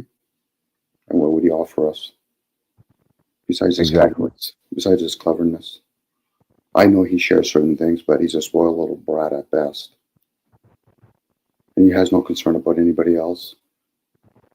Well, under the circumstances, and what I'm looking at is, Dom, this is a moment of solace between you and I because I understand where you're at. Well, you know, I'll go And mute. if he doesn't, You know, I'll go he mute. doesn't. No. I wish to continue. I mean, this to me is something wonderful that you're sharing with me. Mm-hmm. I mean, let him just go back you on know, his own channel and restream it. He can ad lib whatever he wants. but I But have if you enough. want him here, but if you want him here, I'll just gladly mute myself. No, I'd rather not. You know, I've always tried to show respect for your family. I've tried to be, you know, mindful and respectful of you. And if he doesn't understand the value of solace and the time of passing, then Don't worry about that. Access. I don't expect. You know, I'm okay with myself, but like I said, this is your channel. The fact that he's backstage, I shouldn't even have said what I have because really it's a waste of energy on my part. But if you want to bring him up, I'll gladly stay muted. well, I'll give him the chance to speak then, and he's going to have to understand that this is a moment of solace.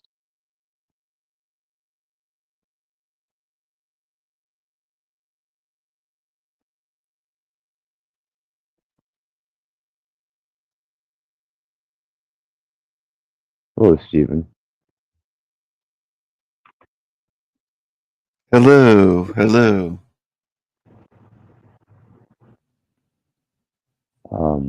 What brings you here? I'm not here to disrupt anything. I didn't know what you guys were talking about. I just noticed you were live. Thought I'd stop by. That's all. Okay, I can appreciate that. Yeah, it's kind of one of those situations where a certain type of recognizing of a situation and how powerful that situation can be to everyone at some point in time. And since it's happened in my life so much, I can recognize and understand that there's an empathetic state that transpires because, you know,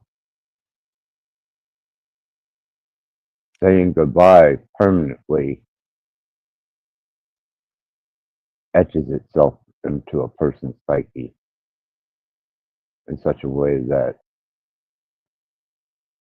any type of outside disturbance or interference or types of chaos are highly, highly out of bad taste. But I do appreciate you stopping by and being civil.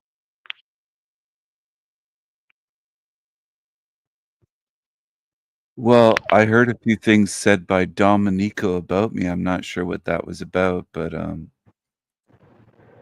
I do care for others. So anyway, I think I'm going to step down. I don't like when people bash me, and misrepresent me, but I really don't understand what's going on here tonight, and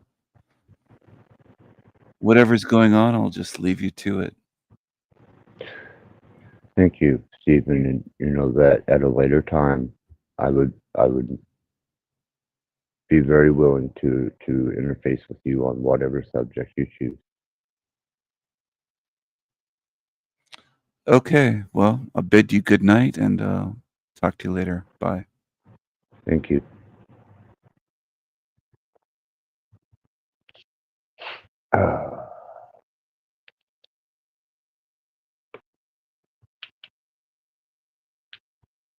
Imagine that.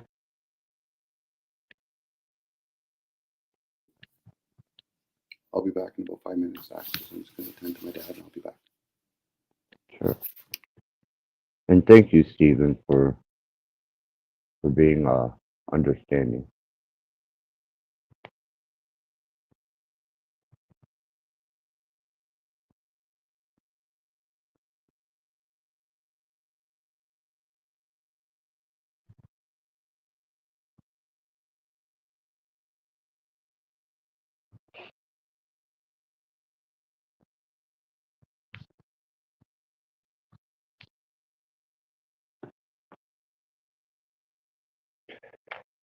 I made a I made an analogy on yesterday's stream that I have walked into heroin dens, and not one person made a judgment call against me. And I have been in nightclubs, various other places where most would be considering them dissidents, sinners, scourge, poor, whatever title you want to give to demean another human. But it seems that amongst these broods of dissidents, I don't recall any of them ever persecuting me, judging me,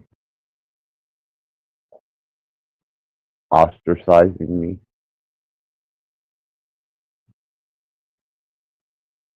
At the minute I step into,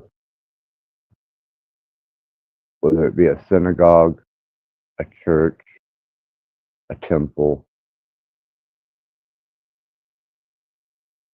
I am immediately put under scrutiny. So would it not be safe to assume, or even to imply, that what most consider to be waste of society and the underbelly scourge are more saintly in their behavior than those who propagate themselves as crusaders of righteousness, or the idealistic do-gooder? Because when I deal with those types of people, I find that they have not only persecution, judgment, contempt, and a great lack of acceptance.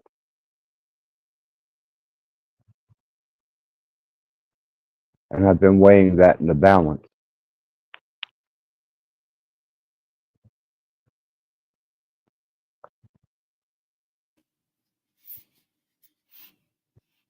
Idealistic do-gooder. I like the word. Idealistic is one thing, but the do-gooders.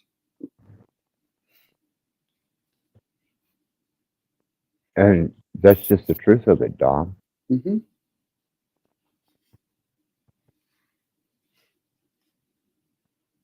You know, I've been around some pretty nasty environments with what would be considered to be the scourge of humanity.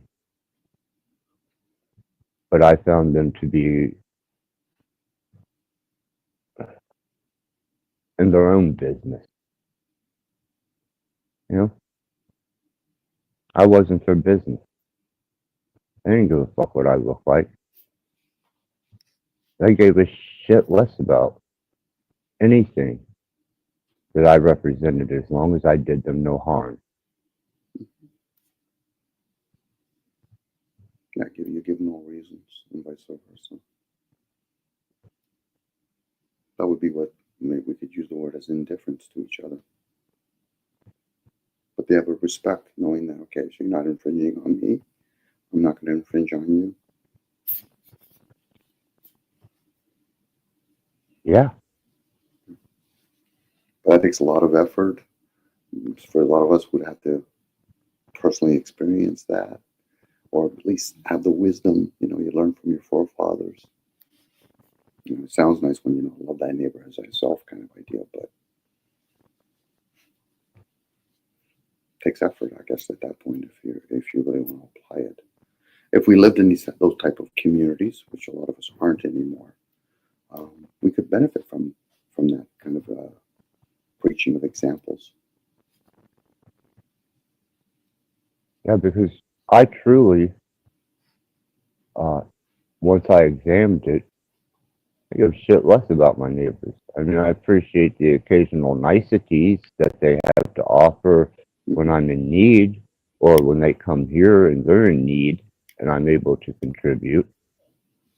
That's all well and good. But outside of that, I have no interaction with them. They're quiet. They stay in their homes. They do their business. We're, not infringing upon each other. But yet, when it comes down to it, I don't identify them by their character. Only their actions and my interactions with them. Mm-hmm. Well, that's where we would have learned from our forefathers, where that's so-and-so's kid.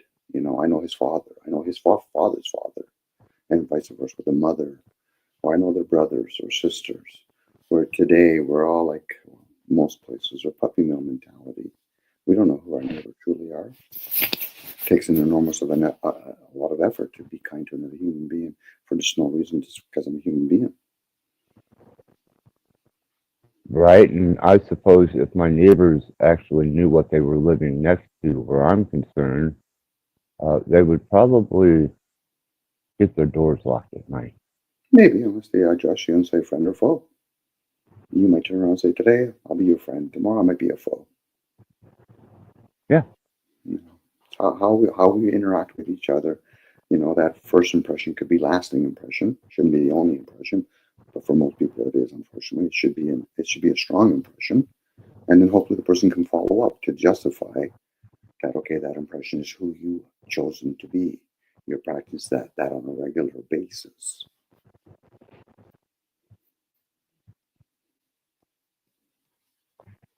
Most people. That's probably why they vote for leaders of the world. I can't even say they're leaders, but people in positions that other people put them in, and they wonder why they flounder back and forth, wishy-washy.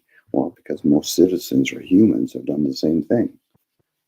I'm only going to be kind to you because you've been kind to me. I said, well, how about you just be kind, because that's the thing to do that you want to actually embody, opposed to being mean or looking for I got you moments, or like I hate you. I'm like, you hate me. You don't even know who I am. So who are you really saying that to? Let alone if you say you like me, you don't even know who I am. So why would you say you like me? We're using the old terminology of the word like.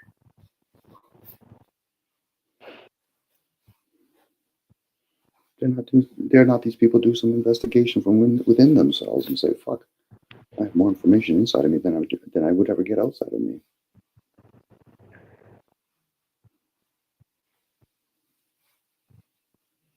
It kind of goes back to where I was trying to understand, where the need to assist fellow man and this insatiable desire to imply upon them what you believe to be a healthy way of existence with some type of code to living. And I found that once I eliminated that there is a set of instructions that comes with the body. And it's the introduction of any type of belief system, organization, government, any type of control. You lose sight of the communication between the body and those instructions. Mm-hmm. And I think that it is kind of inherent in our species after learning what I learned. And by the birth of a child and its vulnerable state implies codependency.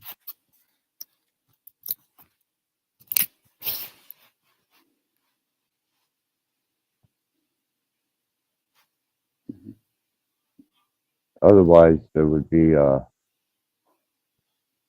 bunch of women having babies and just discarding them as, oh shit, this thing again, you know, squat this out and move on. Leave its carcass where it's at, and whatever happens, happens.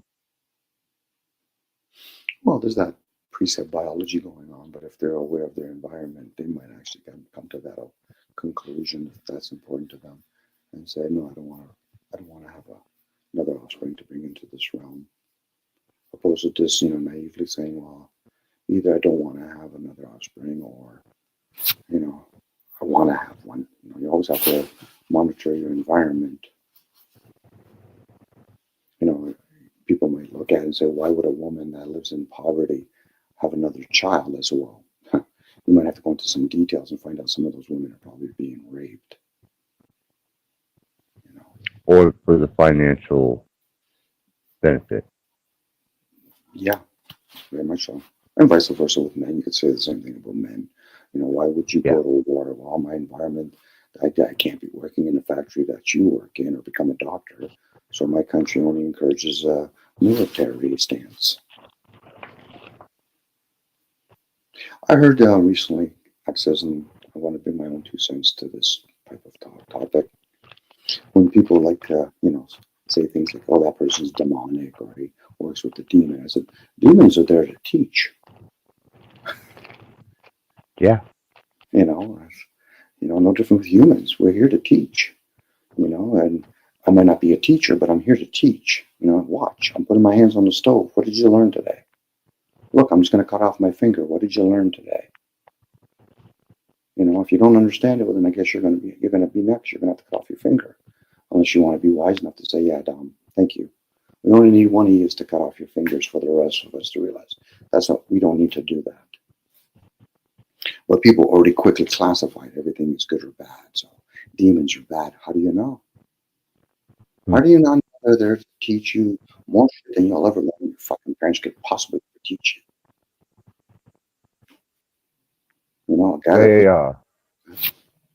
To my understanding now, they're all working for the same order, and that's the first cause. Mm-hmm.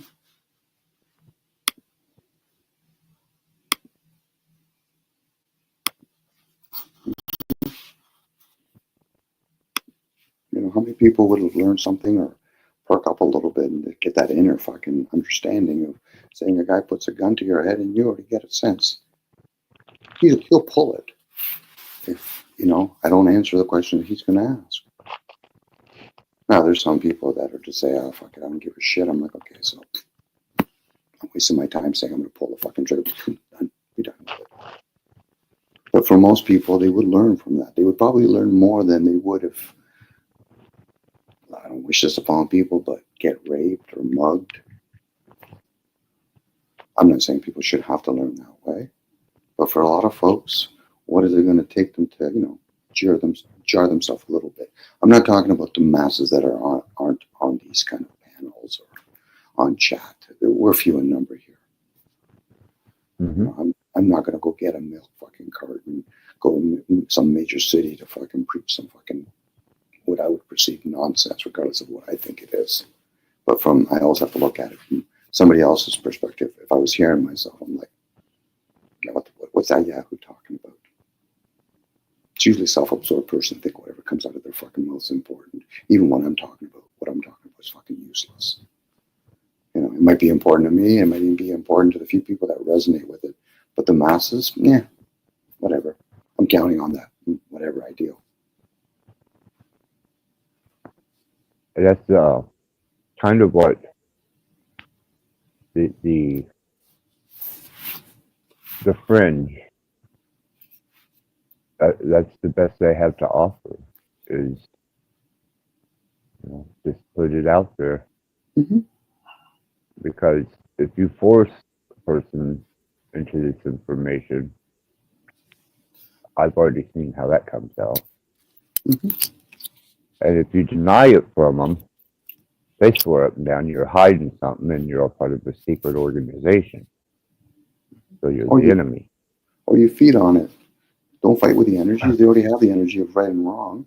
Their likes and dislikes. So you work with those energies. I'm not interested in that per se, but everything else, I'm usually the one that's going to ask questions. So, excuse me, you just said you agree with me. What do you mean you agree with me? That's me asking a question. Like, do I sound nice? Did I share something that you can relate with? Well, what are you agreeing upon? Now, some people might think I'm being clever. I said, fucking right, I'm being clever. No different when somebody says I'm wrong. Well, how would you know that I'm right? Got to put them both in the same room at that point. Yeah. But most people want to say, I'm right, so therefore you're wrong. I say, no. I'll let you entertain, you're both right and wrong. I just get to be the bystander. Because it's not about me at that point.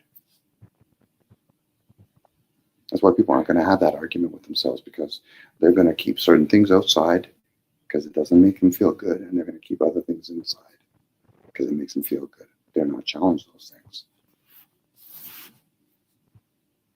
I think yesterday you guys were even sharing something. I think Kate gave you something where I think HP or whatever, they were talking about things. Things are thoughts. Yeah. Where are you receiving those thoughts? I don't know. So how do you not know the fucking demons and angels don't have that kind of fucking ability that they can fuck around with your thoughts, but give you the impression that those are yours? And the only reason they can give you that impression because you've already bit into it, thinking those are my thoughts. So where do they come from? It's like a child looking at a person's mouth. Where does the words come from, Dad? I don't know, son. I'm just as confused as you. The only difference is I got another 40 years left to live. You got another 70 at best. So you spend time figuring that out. And when you do, put a fucking horn on your head because now you're a unicorn. Isn't that the concept of nothing new under the sun? True. There is nothing new under the sun. And the more that I understand that now, the more relevant it becomes. Upon discovering just a layer and an understanding of the language of creation. Most people understand the wordage. Nothing new under the sun. They're not saying anything about the sun, let alone beyond the sun. It's kind of, isn't that whole thing about astrology? You got to use the sun as its point. So everything's under it. Yeah. But what about if it's, it's kind of like thoughts. What we speak and what we write is afterthoughts. What about being in thoughts, let alone before thoughts? So that term, if people really pick it up, nothing new under the sun. Could there be something old within the sun? There you go. Now we're playing with words. But it's easy to indoctrinate a whole bunch of people. Here's the wall. You're going to think it's kind of like a killer fish. Eventually, we can remove the wall. You're going to reinforce your own wall. They're not start questioning those things, those thoughts. Why would I say under the sun? Why would I think that demon's a bad thing? Why would I imply the angels are a good thing?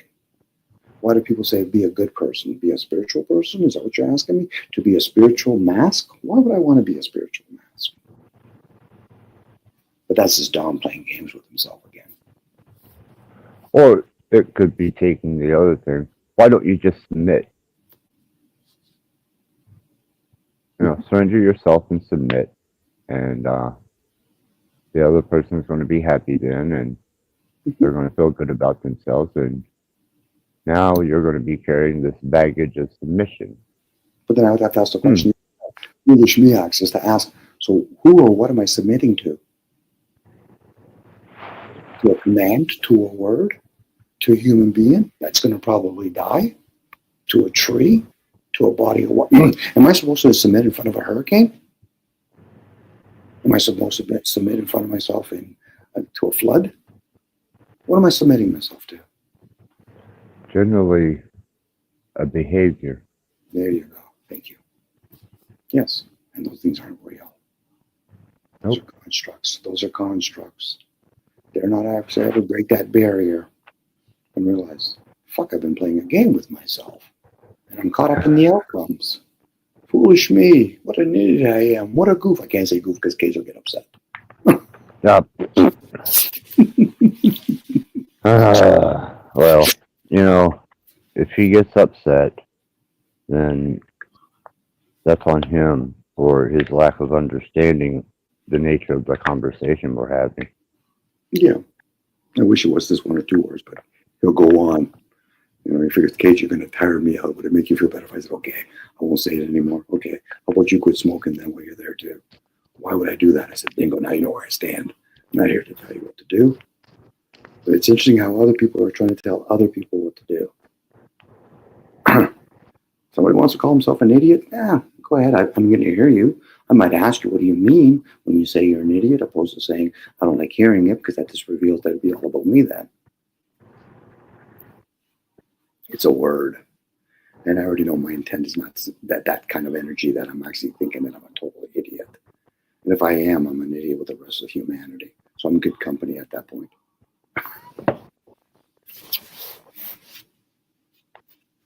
One that comes to my mind was I'm not on any medication, Dom. Mm-hmm. I am purged. How are you feeling? And how are you feeling about that?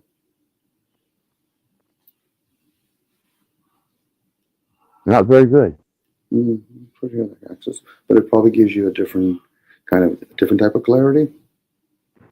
Yeah. Oh yeah. Yeah, more vivid, sharp, present, coherent.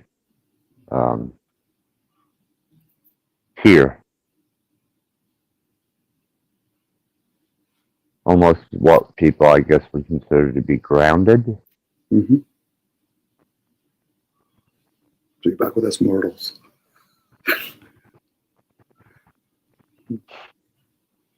But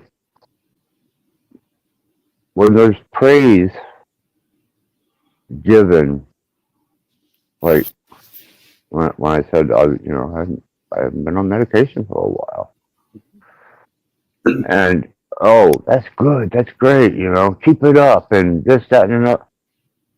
What? Excuse me?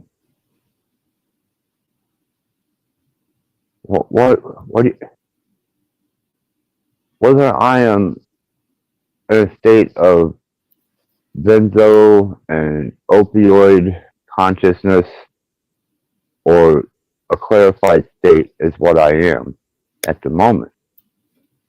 What effect does that truly have on their lives that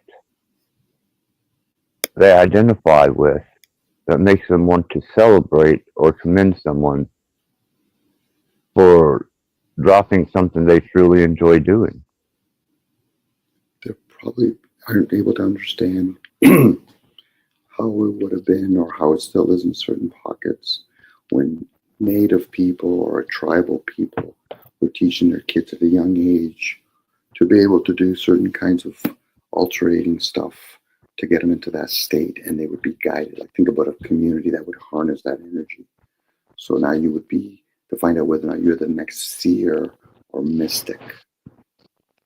And they would do certain substance. You know, a lot of the biblical stories were written or downloaded from mystics that probably had to do certain substance, nature substance, to get them into that state so they can communicate with that other realm. Today, whether it's chemical induced or you don't have those communities that are going to harness each other, you would have been well respected and regarded in communities that somebody's going to do those things, so you can get messages. So for most of them, again, they would have been the dumbed down versions that wouldn't understand it. They would have coined it as pagan or some sort of atrocious name to give people the impression we stay away from that, opposed to going towards it to try to understand it. You know, like I said, seers would have been well honored, same with mystics and witches and warlocks. But today they're condemned, usually out of ignorance. So it'd be different if it was truly a demon that was doing that. I would say no. It would probably have to be a demon, a dumb one, opposed to a wise one, or at least a clever one. Yeah, because I what they done by saying good job, glad to hear it. Um, what they're doing is they're implementing a status inside of me that says, why am I doing this? What benefit is it to me? Mm-hmm.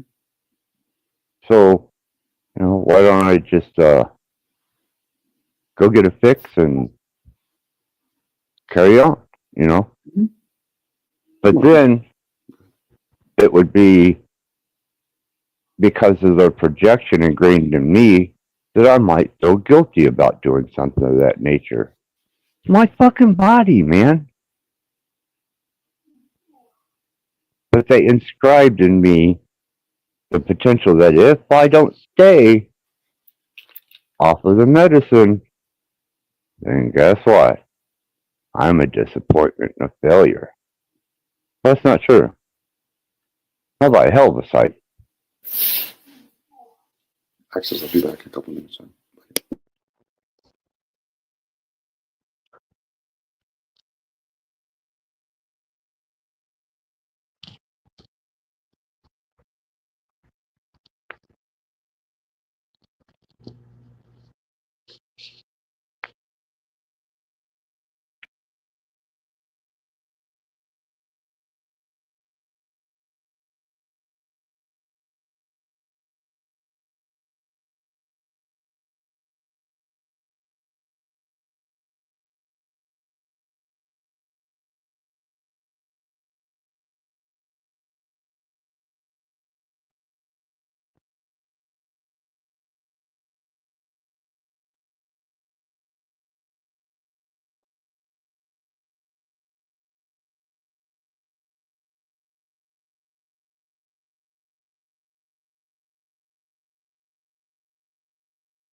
And if anyone's concerned about the silence, it's in a state of observation.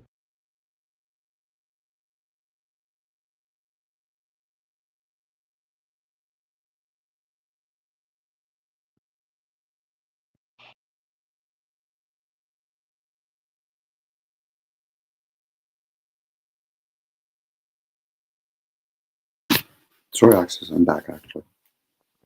That's fine. I appreciate that.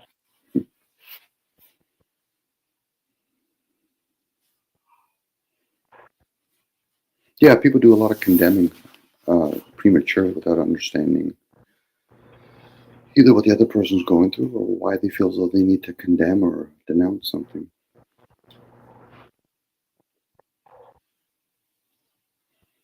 I noticed by and I hate revealing this tool, but whenever you take the person or individual that is projecting above all the rest of your guests and you throw them up front and you give them the show, I have yet to see one take over. They go silent. Deadly silent. Especially if they're the combative type. Yeah. They only come on because they want to combat. So I think you said earlier with another individual, they have to make the opponent, they have to manifest some opponent so they can argue with them. They're really arguing with themselves, really. But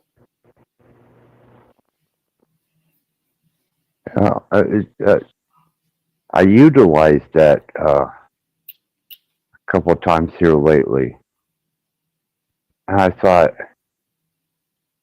this person in the background cannot stop or contain themselves. But the minute they become the center of soul attention and have to deliver, they crawl up inside of themselves and go silent. good tactic on your part. Hope they can learn something from it, or at least the people that are observing, whether from chat or the other panelists, to see that person's behavior, how it's overtaken them.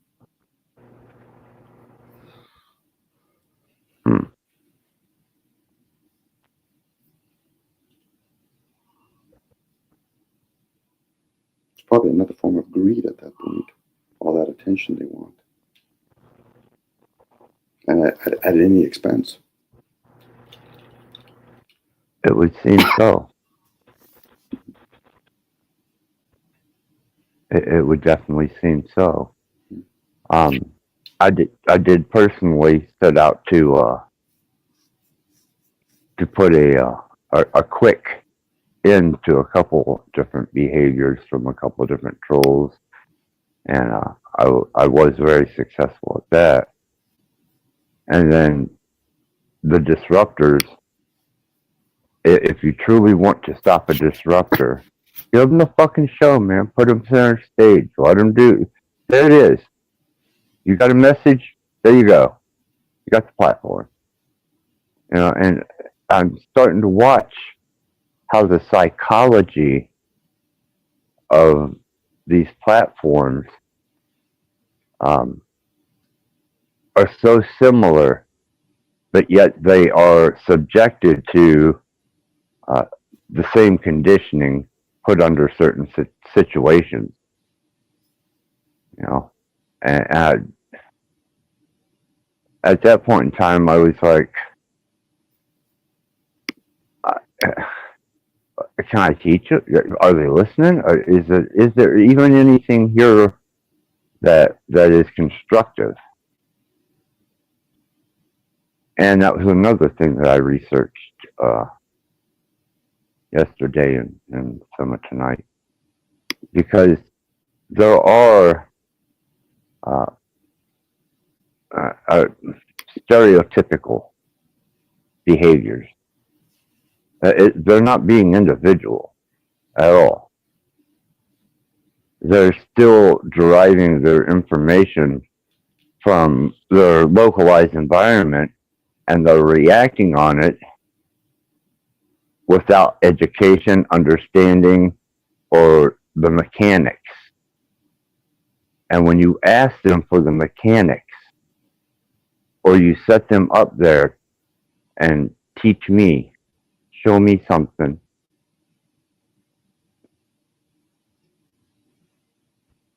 it was a complete failure, Dom. Mm-hmm. What comes to mind, Access, is be interesting. Some of these characters that come on, and whether these channels or other channels, and all of a sudden in the panel or in the chat, you hear, "Is that you, Dad? Is that you, Mom? Or is that you, son? Is that you, daughter?" See if they actually still behave the same way, knowing that their loved ones are hearing it. I think a lot of them actually change their tune. So basically, what they're doing is being like those club people, drink a little beer, get a little high, hide behind some sunglasses. Next thing you're acting like fools, but they're not actually have somebody that they respect and appreciate. They changed their tune. I said, then why weren't you doing that with other people then? And then people wonder why the human race is expendable. Most people don't even show respect to each other. Now, people are usually waiting for a quick, but you disrespected me first. I said, shouldn't the onus be on you to be the stronger person? Because the other person might have done it on purpose to see whether or not you're going to stay true. Most people are just revealing that they're not developed emotionally. That's why they get hurt. Well, he offended me. Really, what did he do? Did he rape your mother? Did he molest your daughter or your wife? Well, no. So you got offended by words. Dare not understand the energy behind the words. Again, Access, I've been around a little bit too long on these live panels or whatever. But I realize I'm still sharing what I think I need to share, and whatever they're going to share. But does it bring value? That's a question one should ask themselves. Whatever I'm sharing with other people, would I want that put upon me? Do I want to hear my own noise? Do I want to be rude to myself? Do I want to be callous to myself? Do I want to share awareness with myself? I'm emphasizing on the word self because that's not who I am. For a lot of people, they don't even entertain that Access. So I already know they're reacting at that point. They might be around other people that are a little bit less than they are and reactive, but they're still reacting.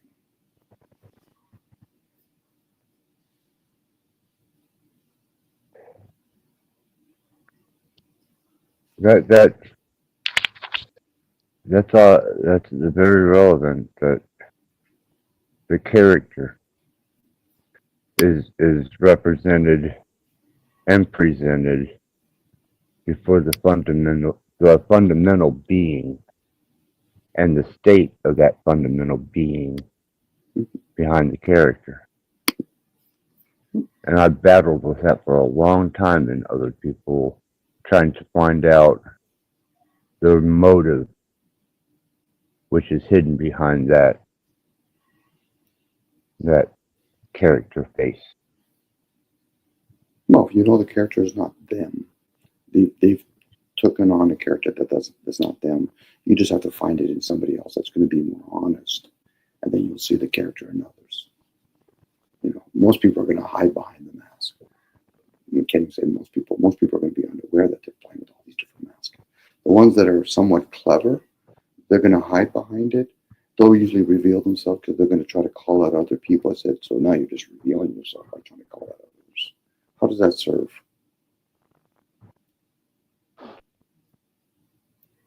It might serve. I'm entertaining the ideal. It might serve. Then my next question would be, after they come to that awareness, who does it serve?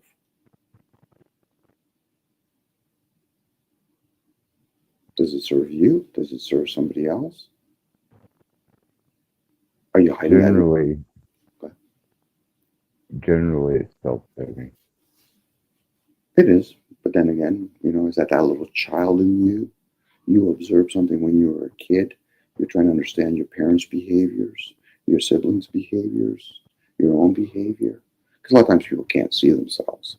So they're usually mimicking somebody else's behavior. This is what the Battleverse does. We start mimicking each other's behaviors. And if it comes on really easy, then that reveals that maybe those are your behaviors also. Yeah, it's A case of monkey see, monkey do. For monkeys. Uh, For monkeys. I presented the question to a mutual friend of ours, Paige. I asked him, had he ever become so aware of himself that he reached a state of hyper awareness that put me in a facility, because just the profoundness of my being, my observation of it, the improbability and just the absolute shock that I exist, and then all the constructed things around me, and it took me a while to come out of that, Dom. Mm-hmm. I mean, opening my fucking eyes would send me into a massive panic attack, and at least there was very little solace to be found even with closed eyes. You know, and I've always tried to see or ask if anybody's ever reached that particular state.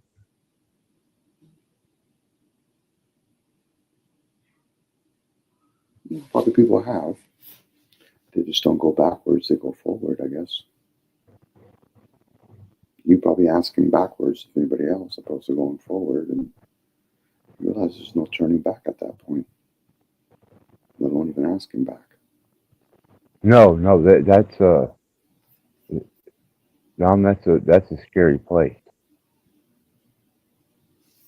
You know, I entertain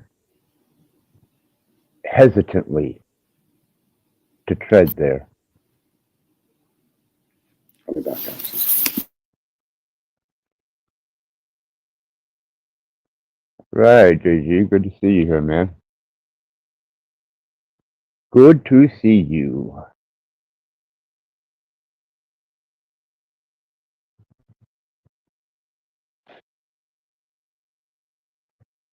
I notice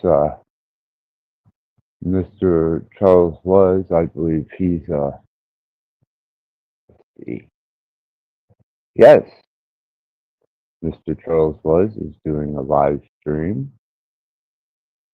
Late night with God. Okay. Sounds profound. And naturally, we have the ever common flow state.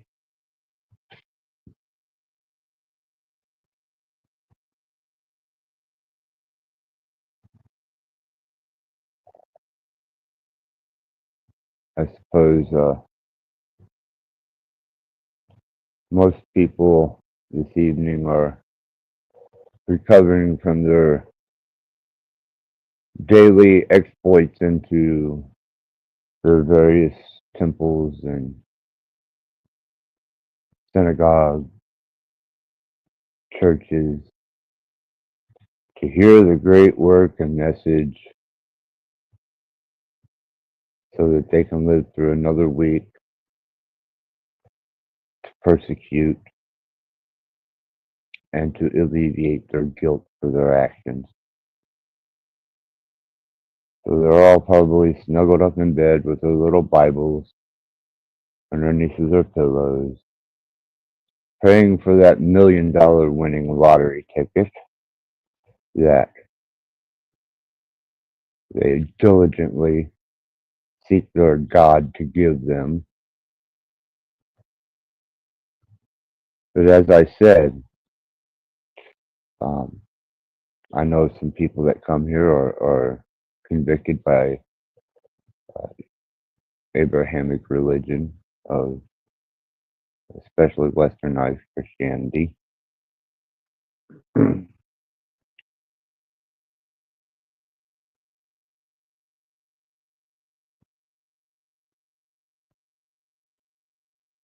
On the sixth day, whenever the great architect said he was done, with his work, and he was done.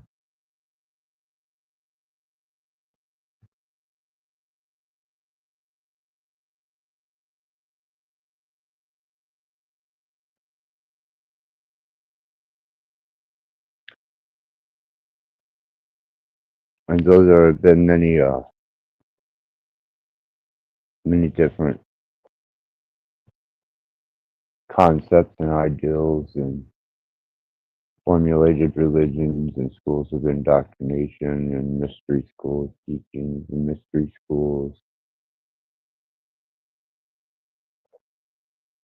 research, technology, um, deep dives.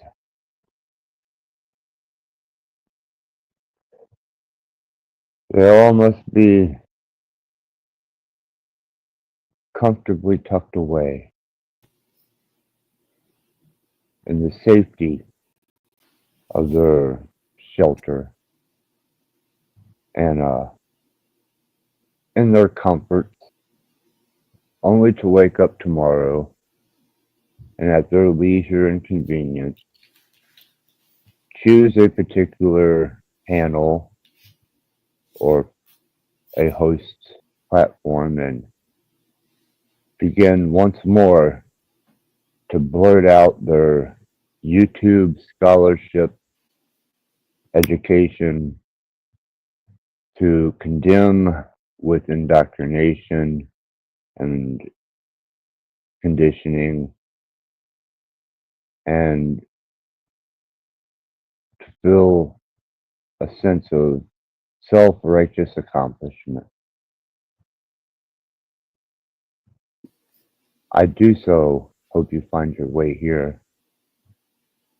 I'm starting to enjoy disillusioning people with their concepts and ideals. I am the adversary.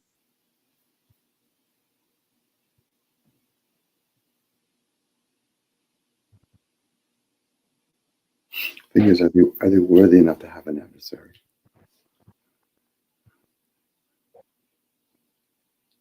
I suppose they would see me as an adversary, so knowing that, that they're basically demonizing me or putting me in a classification as uh, satanic. Yeah, you're right. You are fucking totally right. Adversaries should actually help you refine you so you can become gold. So the adversary would be there to help, to serve, challenge, but most people don't want to be challenged. That's why I asked, did they think, would they be worthy enough? Because I don't think people are looking to be challenged. I think people are looking to be coddled and comforted. They might have the false sense of, let's have an argument, but they're not usually doing it for keeps. Their arguments is just for the sake of arguing, because they just dare not argue with themselves, so they'll argue with others. But if they were truly looking for an adversary, you'd probably be a worthy opponent to access. To a point, they would probably be very grateful. I appreciate that, Dom. That's a hell of a compliment. And as well, your persistence to persevere is almost as incredible as the guy who built the steel armor-plated bulldozer because he was pissed off at a town and just raged that motherfucker. That's a lot of effort. That's a lot of effort. But I recognize it.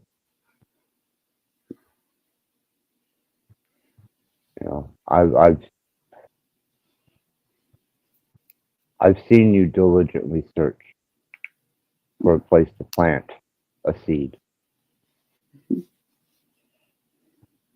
That hasn't gone unnoticed. Well, thank you. The sooner I can actually fall back to the background, then I've done my purpose for myself. Where, I know I've repeated myself in a lot of areas, but it's just because it's being recorded and it's not always the same people. Exactly. And we do share a lot of the same audience, this small community of platforms. I have the opportunity to step just beyond these platforms, still having interaction and remaining relevant, but also I have an opportunity now to expand and broaden my reach. And I was going to put my studio back together and use it as a broadcast room and counter studio where I can record music again. And I got to thinking, let's say I bring a couple thousand people in. How many of them are going to fall into that Z, Paul, Umatami? You know, say I bring 2,000 in. What percentage of that is going to fall victim? And not that they don't deserve what they get. Mhm.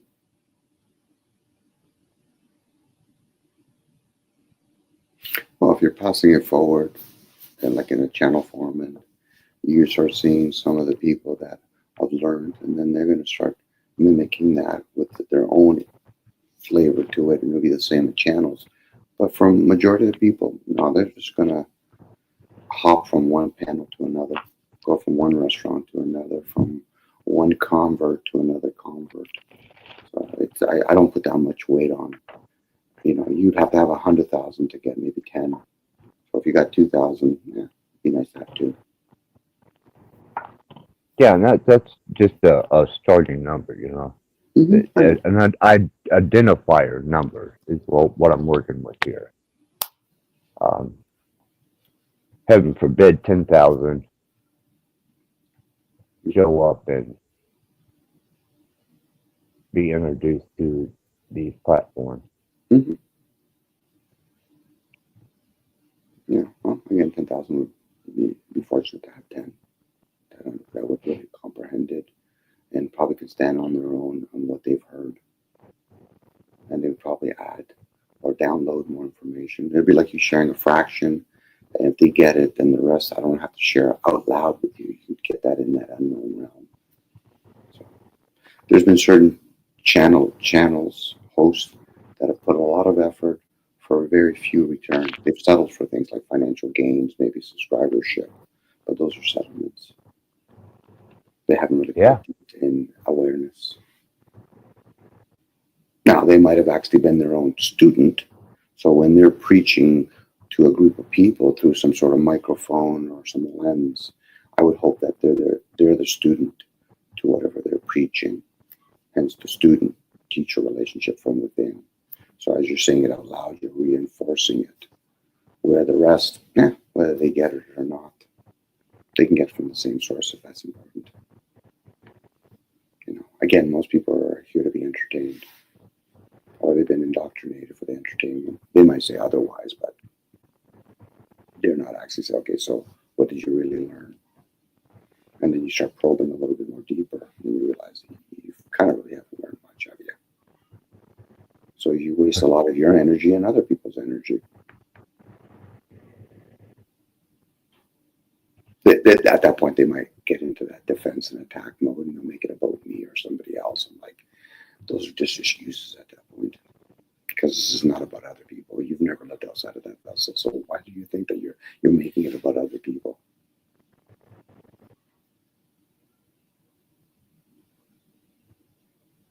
You would hope people that do certain elusive things would come to that awareness. You know, when you're in that spiritual realm, you're not in that vessel. When you're in that vessel, that's all you are. You're in that vessel. Yeah. You're not outside. That's the illusion. You see that bridge over there? You're going to walk over there while you're still in that vessel. Yeah. Mm-hmm.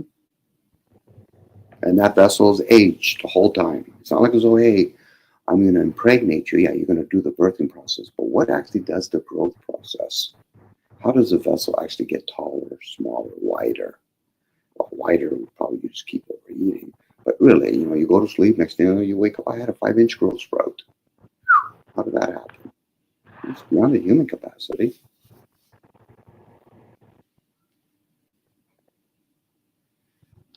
Do you remember whenever we first started talking and I asked you about what governs the size of things? Why is there not a planet that is so massive that it can just roll over an entire galaxy? What dictates the size of things? And I thought it was going to be a lot more of an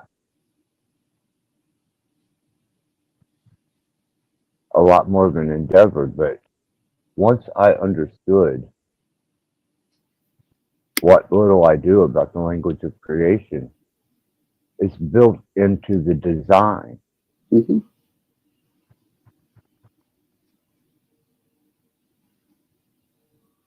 Well, that to me shows that the entire spectrum of things has a kind of I don't know, a kind of a safety protocol built in within the construct of the underlying program that creates this reality or this place of being. And I found that out when I started recognizing the language of creation. Well, we have tiers. So you have entities that were creators, and then they created something that rules. So now those ones, we'll call them the fallen ones. What they get to work with and what they use as plasticine is the human race. That's why when you look at what humans are able to make and what nature does, those are two different things. So when people talk about gods, I said, so am I to assume that the gods forgot to create cities and forgot to create bridges and forgot to create Wi-Fi? Or is that a lesser species or an intelligent species, but has a lesser abilities than the ones that created them? This is where the human race now comes in. We're the lesser of the lesser species. And a bastardized version of that. Yeah, bingo. Thank you, Axis. There you go. When we've intermixed with the human race, with the demigods, then we're the bastards. There you go. We're the bastard versions. You can call us demons, you can call us angels, call us whatever you want. Just don't call us late for fucking another human feast. But people aren't going to probe that because they don't have that observations. You just have to look long enough and hard enough at nature and say, fuck, nature's pretty fucking extent. What are the human race doing? Oh yeah, we're just building bridges. We're just building little fucking 18-story or 20-story buildings. We're building cars. Which a hurricane at any given moment can fucking destroy. But we make ourselves so significant.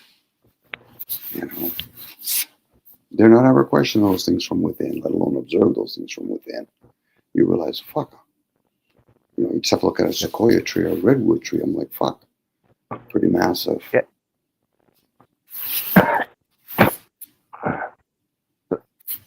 Sorry, John. No problem. Choked up there for a second. Yeah, I don't feel so grandiose or even significantly important to the grand scheme of things. Mm-hmm. But a lot of people do. And they do it out of ignorance because they never even really truly challenge that. Are we like a strong piranha or are we a bunch of piranhas that can take down something bigger? And even that can make me tickling us. Okay, so you human race, how am I supposed to really deal with you?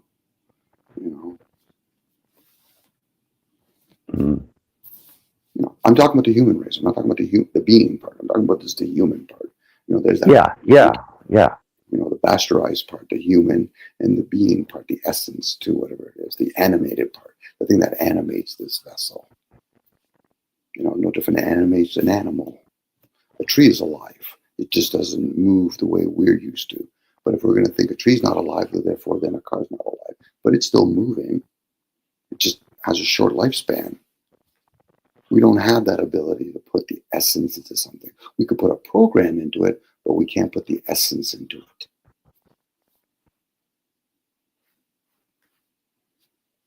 No, we can't.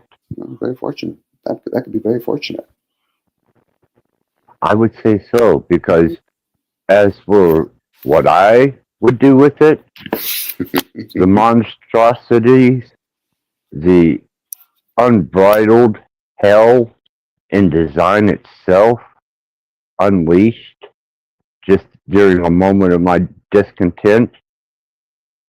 Wow. I know what I can do with just energy, but that energy manifesting itself into a tangible form. Oof.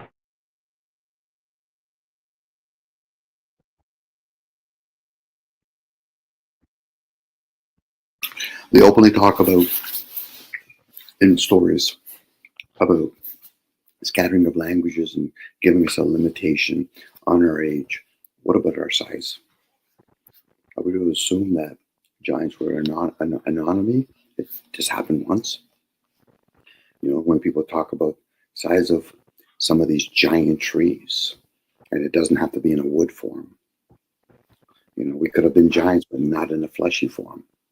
You know, biblical story talks about it, Revelation, about the size of these angels. If you start figuring out their cubic size, they're over 160 feet tall. What are they? A hologram? Are they some sort of thing? Again, we're only going to use it based on our senses. We're going to base it on our limitations of our language. It's when you start pushing the boundaries of those language, then you start questioning those things. Most people, they're not really even pushing the boundaries. Well, how does the English language work? How does Greek work? How does Sanskrit work? They just know how to use it. So when you start questioning it from within, and then you do hear other fellow beings that have put a lot of effort when they share things in a book form or in a podcast form. So you have to sort through all that limitations, and you realize, maybe I am very short-sighted in my awareness. That's why I don't take pleasures thinking that I'm aware and others aren't. I'm just sharing awareness. It's usually the clever one that thinks that they're aware and they're going to use it against others. How do you not know you're just as dumbed down as they are? Well, if you're truly a learned student, you would take on both aspects and observe the potential for useful information. I'm with you on there. And I am that student. Probably a beginner student at that.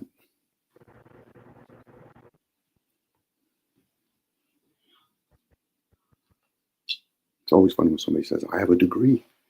1 degree? Don't the Masons have 33 degrees? How would that look like on a boat if I'm trying to give you the degrees? Give me 1 degree. Okay, 1 degree. Here you go.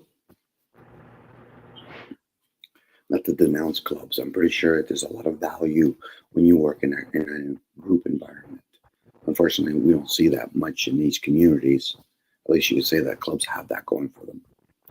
They probably wean out the weak, and the ones that truly want to stay in it will stick it out at least. You know, that's true with one organization. Actually, 2. I'm going to say 2 organizations I got involved with.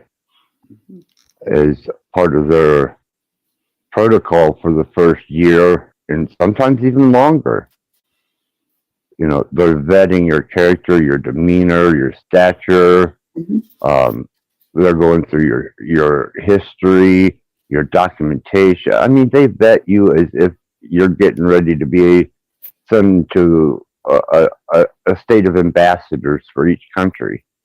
That's scrutinizing. But the gift that you get by being transparent and going along with doesn't mean you have to agree. Mhm. You know, there's a lot of things I disagree with that I have to go along with. Mhm. But the knowledge at the end of that was the payoff. It's like having a community. You have the wise in the community, and they're going to be very guarded, or at least observing and testing the new people that come into their communities. And they're going to make sure the people that are already existing in the community are staying true to the rules of the community. If you don't want to be in the community, you're allowed to leave. But if you choose to come back in, regardless of what you've learned, understand that there's rules in the community. But when you break down the community that most of us have been brought up in broken down communities, and you'll hear them because they usually talk about family. Where's the community and all of that?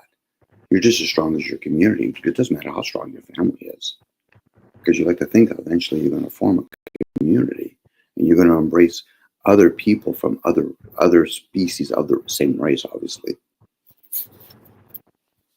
And a lot of people want to entertain those things because they just want to have that, Cinderella or whatever, I don't know, Peter Pan story, and thinking everything's kumbaya. I said it doesn't show it.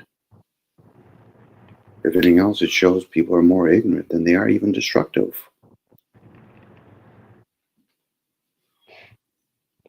It'd be different if we really were that destructive as a species. Then we can at least have something pure right in our plain sight. Not to say the fact that humans still do harm themselves with war, but most people end up dying of old age or other diseases way more than they would in a war. So out of ignorance, most people are going to eat foods that aren't healthy for them, put themselves in environments that aren't healthy for them, but yet speak on behalf thinking everything's okay, or they'll turn around and complain about a small group of people. They're polluting the air. I don't like what the elites are doing, or the Illuminatis, or I don't know, what other words can I show? Luciferians or satanics, anything that, we can coin as bad. I don't like the way Mickey Mouse is the way he's looking at me, so he must be bad. I thought Mickey Mouse is there to entertain me. Yeah, but he's doing something behind the stage. Oh, okay. So why did you bring your kids to Walt Disney then if you think he's that bad? Why did you believe in Santa Claus?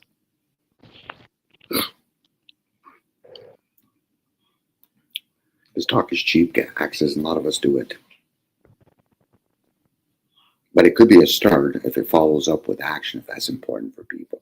But last time I remember, a lot of people's actions are going aimlessly. Working at a job, that's aimless. Voting for people, that's aimless. Even though they might perfect that bow and arrow kind of ideal into a target. I said, you would have been better off shooting in the dark. Why? Because you're shooting at the wrong target.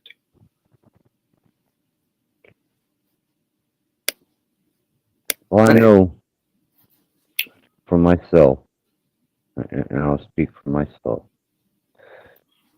that the further I went and the more safety protocols I removed and the more awareness I had,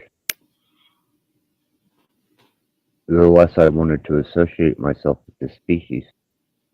Mm-hmm. Well, especially when it's a disposable species, a mortal species. Like I said, I think me and you've had this conversation where when they're ready, if they ever do it, to promote the ideal of artificial intelligence being implanted on you, or an artificial body, and you can live longer and not have to see your loved ones die or whatever, it'd be an easy sell. When it talks about commerce, it would be an easy sell. People might give the impression that, I don't like it. I'm like, okay, you would have the stragglers will keep the net big enough so a few people fall in the crack, and they'll say, no, I don't agree with that. I said, okay, but again, are you being self-absorbed, or are you concerned about the masses? Most people that usually take a stance are trying to say, I don't want to give up the gig that I have. I don't like what the elites are doing because it's wrecking into my gig. But last time I remember, you're working for their corporations, you're buying their food, and you're living in their cities. If you want to talk that way, talk out in the country and maybe do some smoke signals. Because you would still have to use some sort of technology to actually explain to us outside of smoke signals. And if people want to read those smoke signals 3 mountains over to say that they're mentally manipulating us, that's great. Outside of that, using these devices to talk about how certain people that are probably fucking middle management at best are trying to manipulate the masses that have already been fucking manipulated by their own from their own parents is wasted energy. I'm not even going to say fucking time at that point. It's energy that they're wasting. And now they might turn around and say, well, then am I supposed to concede? I said, well, it'd be nice if you at least become aware where you stand, first of all. Then you can determine whether or not you've already conceded.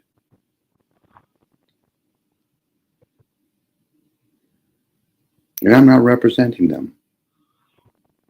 No. But well, am I representing the masses?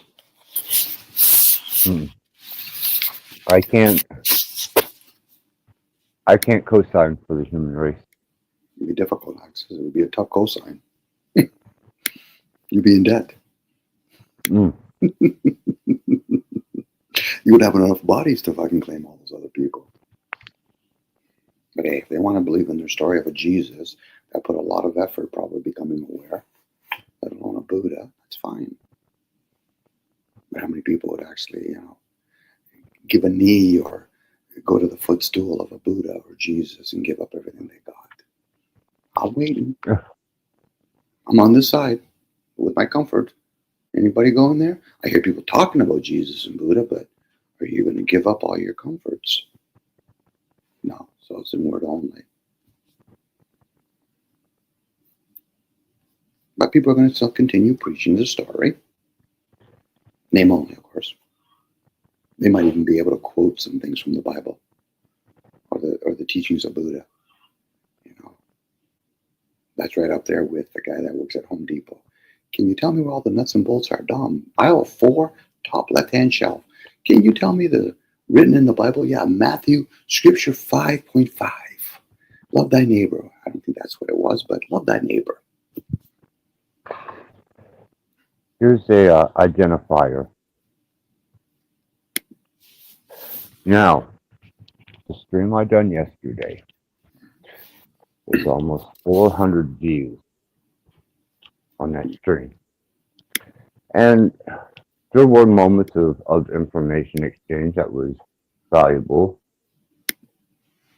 But there was also a dominant overtone of just plumb nonsense. True. And I was gauging the numbers and trying to find a viable place, a happy medium, so that when I set the studio up, I'm not sitting in there in vain.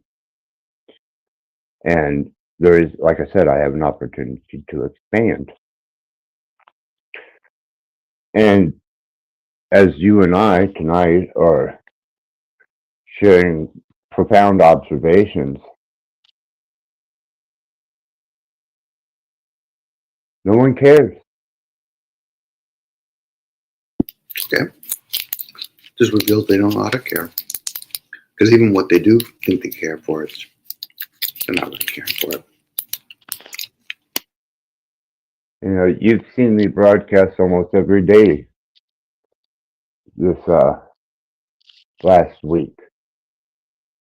Characters, people, come, go, noise, information,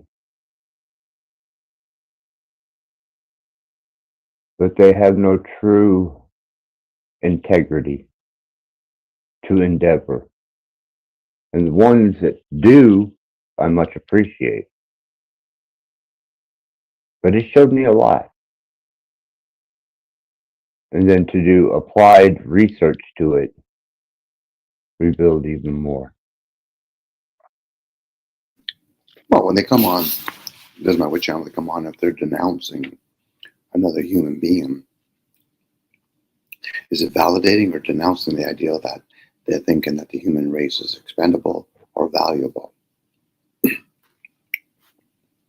It'd be different if somebody came on there and said, you know, they're going to start renting themselves, ripping their clothes and say, I'm not worthy enough, I'm a sinner, or whatever. So at least humbling yourself. Most people are too busy fucking throwing rocks at each other. So, but yet they think that they're representing Jesus. They're full of shit. They just don't know it yet.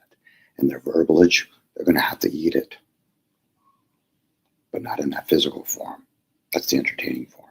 You keep saying yourself, they keep entertaining themselves in that fucking physical form. They're not understanding how the spiritual realm works. They'll come fucking running back into a fucking form if they can come back. Because wherever that source is, that's speaking out, and especially onto another human being, especially when they're not openly admitting to themselves, are they full of shit? Are they that idiot? Are they the one that's misguided themselves? No, they're too busy pointing finger. Well, I will tell you this. It was the ones who that they claimed to be disgusted and to be in contempt with the drama and the name calling and the bashing one another. They were the most prevalent to be there when that was happening. Sure, when that was happening. Flies are attracted to shit. They might turn around and say, oh yeah, so and so, we don't like him. He's going on. I said, why are you concerned? I didn't realize this was an individual issue. I thought this was a human race issue. So quickly for people that are self-absorbed to fucking worship a guy like Jesus. Why? Because it's been depicted like he was the one. Isn't that what most people think? Isn't that what they watch when they watch movies? They always want to see the hero because they want to project and think, I'm the hero. What about all the people that are the extras? It'd be nice if most people on these fucking panels would consider themselves fucking the extras. But I'm important, I don't like when people offend me. I said, really? You're that fucking important? Get the fuck out of here. You're insignificant. Maybe in your little world. But when you're in a group of people, know your fucking place. Step back, step down a couple. Just a little bit. It's for your benefit. It'd be surprising how most people don't realize how it could benefit them by humbling the self, the program. They're always looking for somebody to fall axis. Well, it showed me that both sides were using each other for validation. Mm-hmm. They are. Sure they are. Doesn't matter who started it. You're both being triggered. And if it doesn't come in the form of some negative connotation, it usually starts in a fucking, I'm going to compliment you. You see how quickly that fucking person will get triggered? Opposed to, why would you give me a compliment? Yeah, I just want to see where you stand. See how easy your ego is to fucking be enticed. Now, which is, go ahead. I'm sorry. Oh, which is another exercise that I use. They tend to come on, you're a drug addict, you're a Satanist, your son's a murderer. And I go, yeah, sure, absolutely. Yeah. There you go. Tell me something I don't know. Yeah. They can turn around and say the opposite. Gax says, you're an amazing guy. Okay, nice. Tell me something I'm not. You're going to be consistent that way. For most people, what they're looking for is, you see, oh, I can't believe that. He openly admitted that. Not ashamed. Yeah. It's like somebody that is trying to, I've had this experience where people aren't trying to get the best price. They want something for nothing. So you just pull them. Say, no problem. I'll give it to you. It's yours. They don't even know how to contend with that now. It's the same thing with people that they're looking for a gotcha moment. They say, no, I'll beat you to the punch. Yeah, I'm that idiot. They don't even like the idea that you give them the W. No, Dom, I got to earn it. I said, I have nothing to give you. I can only give you the W if that's what you want. Would you like me to embroil that on your shirt? A big W? That's what they're trying to do. They're trying to prove a point, win some sort of simple fucking inner argument that they should have had a long time ago with other people. So what does that do for you?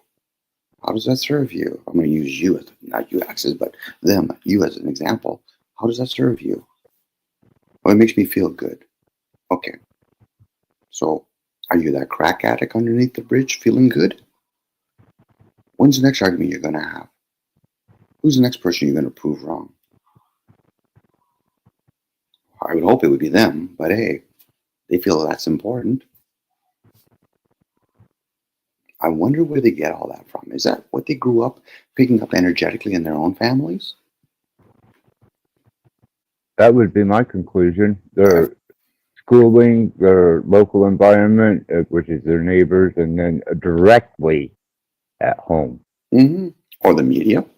But still, eventually you have to say, listen, I'm looking in a mirror within a mirror. If my parents failed me in some way, therefore I could say maybe their parents failed you. So am I going to end it in my generation?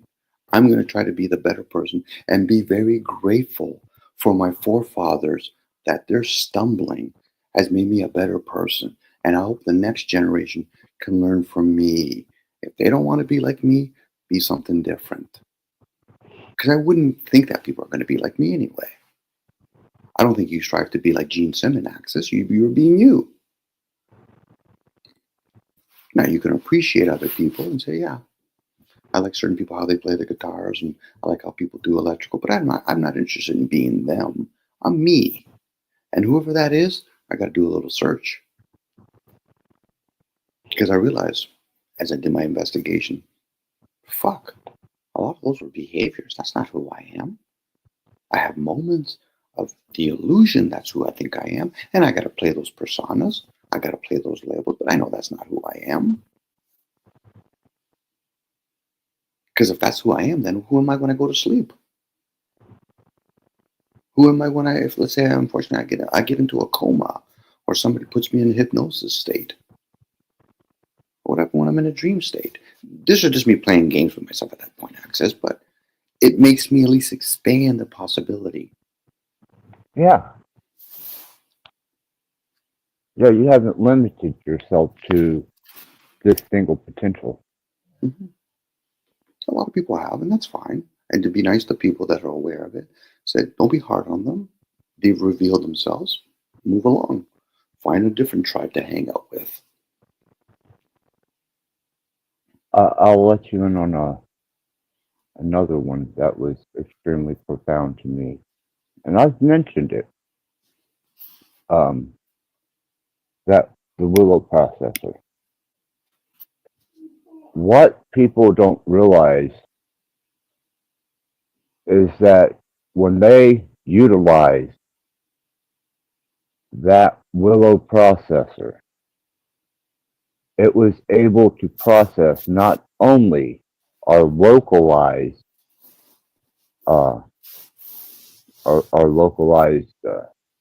our localized resources, but it reached out beyond what was local resources. And it utilized resources from outside of the realm here. Mm. We tapping into the concept of what CERN's been trying to do? What would they have done? They accomplished it. Okay. So we're going to find out generations later if we still exist here, the process. I think it's going to be implemented against us, and they're going to utilize the resources probably for domination and control. Potentially a world government. It could probably use against us, or we could just be an effect from it. Like, we could be a side effect. Because there could be a breakaway society, and we're just casualty in the whole process. If they figure out they're in some sort of realm and they want to be able to entertain going into other dimensions, we would just be casualty at that point. It's not personal for us. Right. That I understand. Again, a lot of people that are self-absorbed are going to think it's always about them. You hurt me from a distance. No, it's not about you. This is advancement. It's like the advancement of neurology or all that other stuff. They had to use people such as People do experiment on people's brains. Lobotomies, for examples. People that would willingly give their children away because some religious ploy or whatever, but you're really helping them advance the better understanding of the capacity of the human, what it's capable of doing, what it can't do.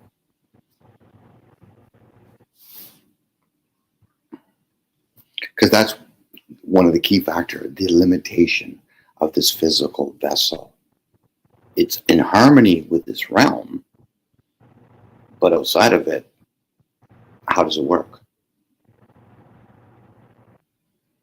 Like, we can't even go and live high in altitudes, let alone depths of the ocean, without some sort of other device. So we're limited while we're here. And at the same time, it's set in motion. It's aging. It'd be different if we weren't aging as a species. Then we can entertain those people. We're going to live forever. No, how do you entertain? It's like talking about Star Trek. We're going to go to another realm. It sounds all nice, futuristic and all that. But how did you bottle up oxygen? How does air work? You're trying to tell me that you're in some rocket ship and you have air that's going to last 40, 50 years? How does that work?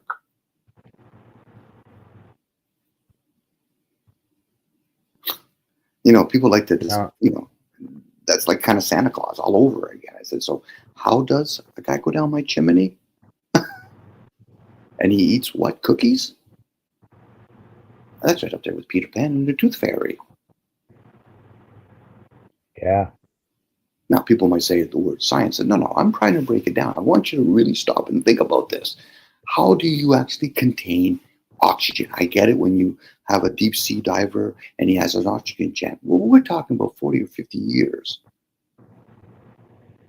Are we to think that they've got some sort of fucking thing up in the satellite up there and they're able to have oxygen in there? Or is that all drone operated? Because like I said, we can bring devices up in the air, but you can't live without those devices.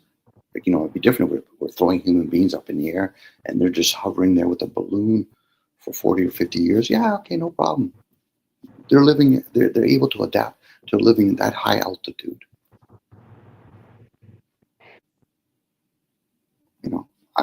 Those are simple questions for me, or at least not simple, but they're observation from within. I'm like, unless they're not telling us certain things, and I'm willing to entertain that, but then I'll be in the dark at that point. And I haven't really met anybody on the fucking Panelverse tells me otherwise. The ones that talk about flat Earth and globe, fucking, please, children, please, I don't want to talk to you. I don't even want to hear them. Unless somebody said, I've been high enough. I said, okay, so what did you see up there? And what devices were you using when you were high enough up there? Well, we did get to see the little endeavor that those boys went on to observe the 24-hour sun, and they brought back their information, and immediately, it was biased. Here's the flaws. Green screen. I mean, that's the opposite of trying to get somebody to understand this Jesus thing you're doing. You need to quit. And these guys set out to prove, in a way, as metaphoric, there's no Jesus. And they come back and they got put through the shredder. And I was like, these people are never going to be satisfied.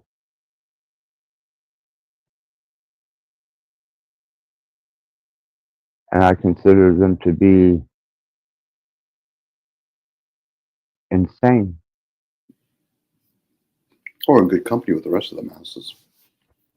So they figure out that the sun revolves the way it does. Okay.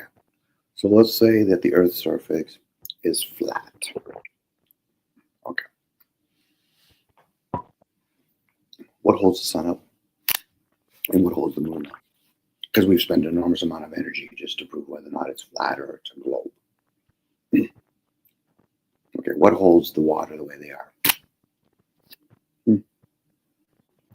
As they're distracting us and other technologies and they're learning about cloud seeding and all that, then people can understand why they're giving the globe and the flat earth stuff. Keep them distracted. And why don't we just talk about the impeachment of government leaders too next? Let's give them a distraction. That'll keep them busy for a while because they want something. They want to feel important because they've proven something. Okay. Opposed to the harmonizing of where the sun is positioned in the moon, understand the solar and understand the luminaries. Let alone where do the clouds come, where do they go? Dare not understand. Could there be other land masses surrounding us? Maybe. But keep them in kindergarten and deciding whether or not you're coming from the north side or the west side. Or do we parachute people in from the roof? Now, whether or not those are genuinely people trying to figure that out, that would make them feel like, that would make me stop and think you guys are total fucking morons. Or I would probably lean more towards either you're paid agents and you're going to pay somebody else to play the opposite side.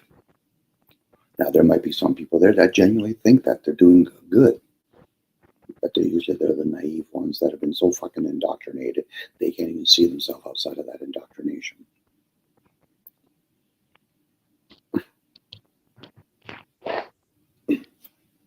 So what would that prove if the Earth's surface is the way it is? Let alone if it wasn't a dome, let alone it was square, it was a triangle. Especially when they're leaning. Nothing. It would if we're leaning towards, is there another species? But what they're trying to do is, I got you. Somebody lied to us. Oh, yeah. Somebody lied to us. So the government, the military, I said, there's more fucking walls that you're going to. Opposed to, okay, we figured that out. We spent an enormous amount of money on energy to try to prove something very simple. Fuck, we got 14 more bridges to fucking climb, but we spent how much on this one? Especially when you find out how many people follow you, 100,000 people, and you get paid for that, you took your settlement. And that's just it, is if you haven't deduced already that your government lies to you, and there's probably amazing things that aren't brought to public attention. So how many of them are going to go, listen, Mom, Dad, I know you probably thought it was humorous, but you lied to me about Santa Claus. And now what I got to do, I have to be an advocate now. And I have to go to every household in my community and point out in front of the kids to their parents, don't lie to your kids about Santa Claus. How many parents would actually say, shh, it's just a white lie? A lie nonetheless. How many that would be in NASA? Shh, it was just a white lie. We didn't know what was going on. We don't even know if we went to the moon. We were just in a room with all the other colleagues that were making six figures, and most of us are fucking club members. And we already signed a contract that we're going to keep secrecy.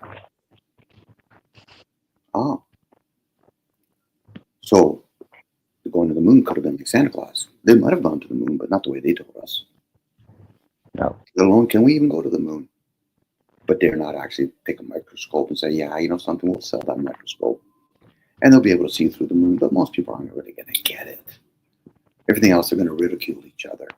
It must be the way you're looking at it. Okay. But again, my question would be, Dom, how does that serve you? I don't mind entertaining those things. I just don't want to become a professional at it. A professional would be, I got to go now and selling this stuff. I'm no longer going to Africa as a Christian and trying to sell Christianity. I'm going to go on YouTube and sell Flat Earth or Globe or the Mandela.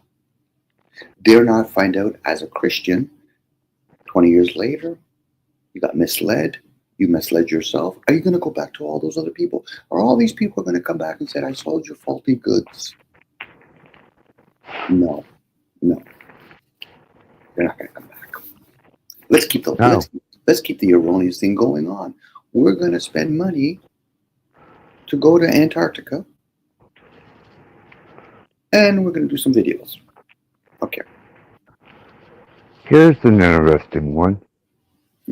And this is a mutual acquaintance of ours who just claimed that they found what they consider to be a true state of awareness and being, and they changed their whole life, moved the whole 9 yards, and they admitted that, you know, the last few years of operating their platform, they were missing the mark. But now they got the mark. But I did not want to hear any type of, I'm sorry, you know, if any of you were misled, I apologize.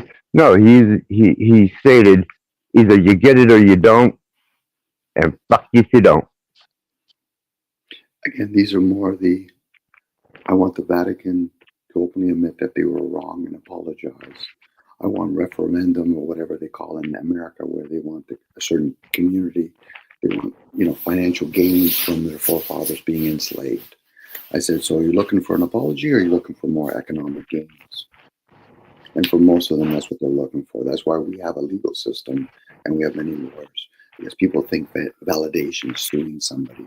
No, you're getting your reward, more financial gains. So you're going to choke on it.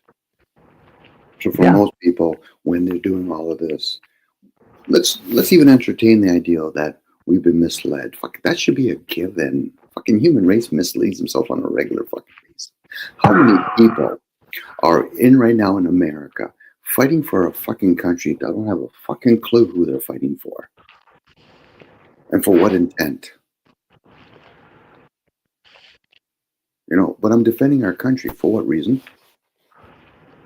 Especially when your country does fucking business with all the other countries that you think you're fighting against. So how do you think that works?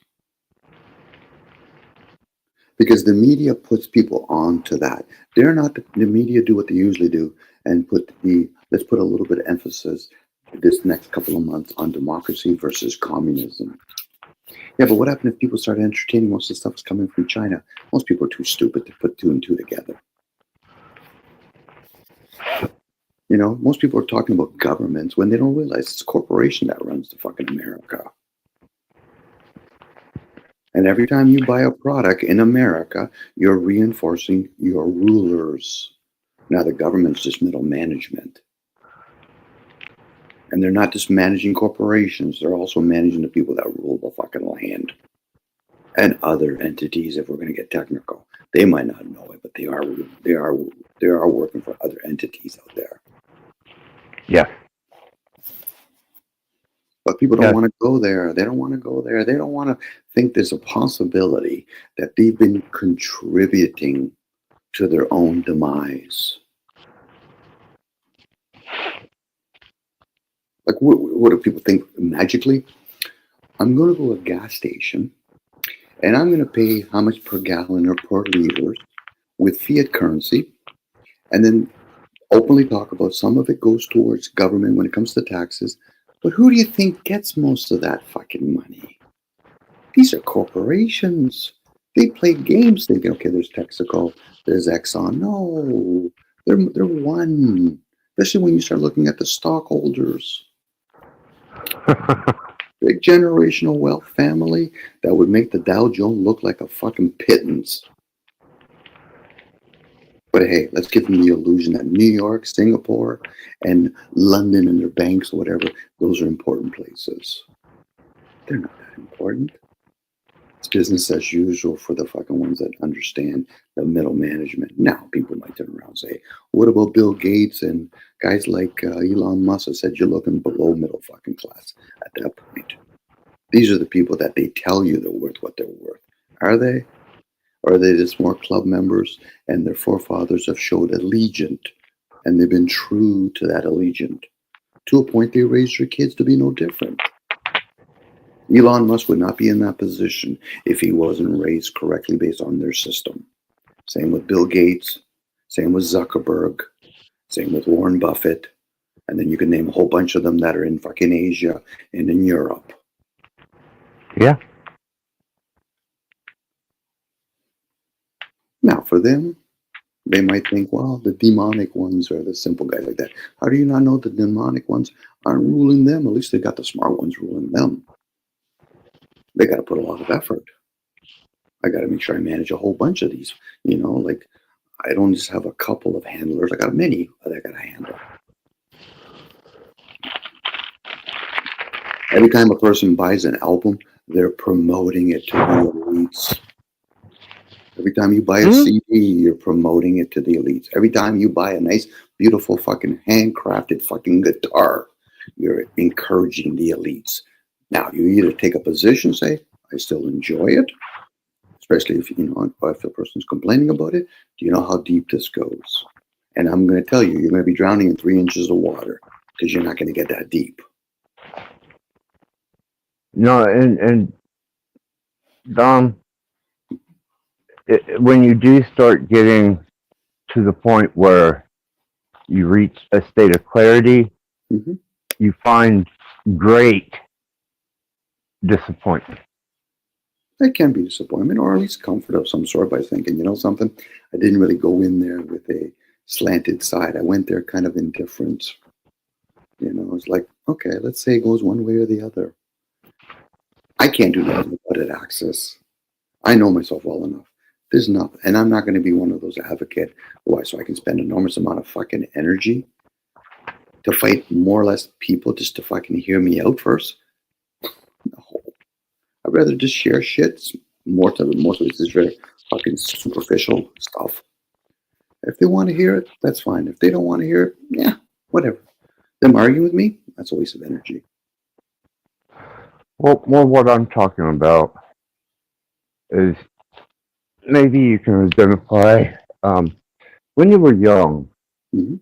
Naive. And yeah, and everything, you kind of took it for granted, and it was all new, and things seemed to have a new resonance and property to them, and you're experiencing this as a kid, Then, let's say you're the anomaly that takes off to understand how it works. And then you get a glimpse at the foundation of its creation, the language. The people don't even matter at that point. I'll be back in a couple minutes, right, Access? So if you go on, I just want you to know I won't be here for a couple minutes. Okay, that's fine.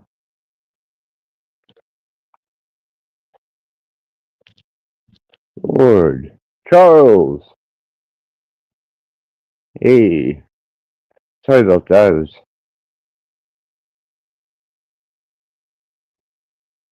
preoccupied.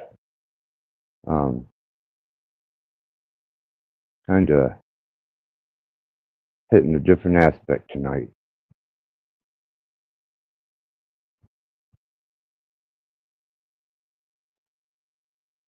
That's okay. We allowed the diverse to enjoy themselves yesterday, and we opened the platform up for all of them, and each presented themselves for what they are. And now tonight, we're just discussing a particular observation concerning the whole of our species and the construct, what that's worth, for what it is. And I didn't figure that there would be much of an attendance, and I appreciate the ones that are bearing with us and sticking in there. But I do ask that you endeavor to um, entertain the possibilities that are being presented here. And I'm not saying ascribe to it, I'm not even saying believe in it, just entertain it.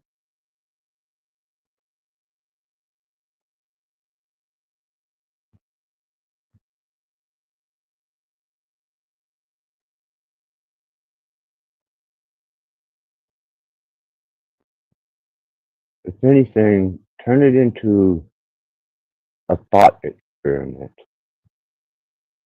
Or if you want to, kind of imagine a parallel world where other potentials are present and in effect, and observe it.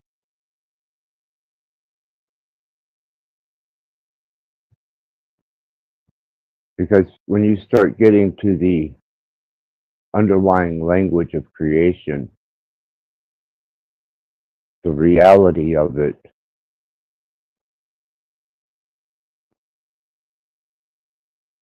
takes the magic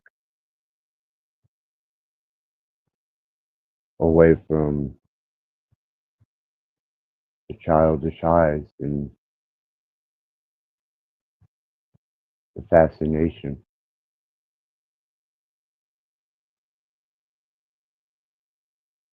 And if that's what you're looking for, to understand, comprehend, know, have knowledge,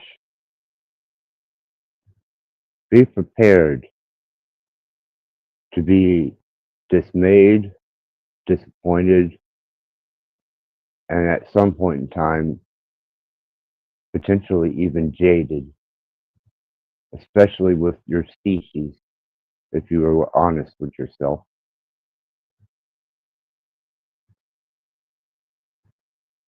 And it's a miserable, miserable pill to swallow. But if I can make a comparison, and I hate referencing the Matrix, I think it's cliche. I think that it was done to suggest a concept that could be a little misleading. But when Morpheus handed the potential of the red pill or the blue pill, and Neo took the red pill, his whole world was flipped upside down. And there was a moment on the ship, the Nebuchadnezzar, that Morpheus was the captain of, and Neo started to lose his grip on his concept of what he believed to be reality.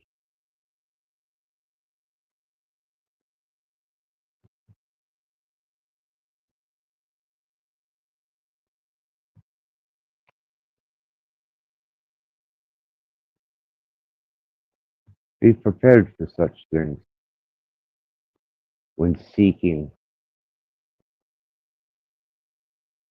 higher states of understanding of this particular construct and even yourself.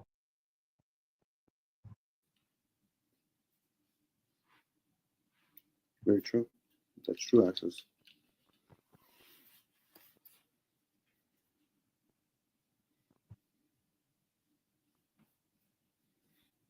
You know, it's one's intent.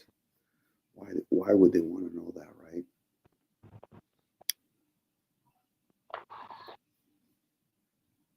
I had an objective. I still do have an objective, but I'm not going to share my objective with my general audience. Mm-hmm. it would expose things that I don't want to expose just yet. Yeah, it doesn't You know. mean to, it's not because anybody's giving you the impression that if it's that important, they'll probably talk to you privately if that's important. Yeah, definitely. Hmm. I think what happens sometimes, YouTube becomes like a free for all. Like I'll just go onto YouTube, and YouTube has many different channels, but some people just go to certain channels and expect, it's a one stop, and you can get all that information there. No, sometimes you got to do a little bit of an effort and probe around different sites in YouTube if that's important, or libraries, or and piece it together. But for some people, not a lot of people, they're just trying to validate. I have always known that the system is corrupt, and I don't need to know all the details. I just need somebody to confirm it. And okay, so now you know the system is corrupt. Do you want to know what humans did? Is that important? Yeah, it's the one that are rich. There you go. That could be misleading them, but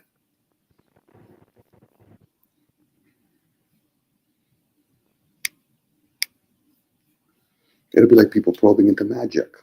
How many people truly understand what they're playing with if they start getting into that kind of those modalities of magic? I highly doubt that they fully understand the extent Hmm. that goes. And you really can't expect people to understand those modalities, but what they can understand is themselves first. And if they know that would be malicious, then that's what you're going to offer when you find out somebody's going to say, I can give you that ability or show you how to do it, but do you know how you would use it? It's usually the person that says, I'm going to use it for good. Okay, that's how to be fine.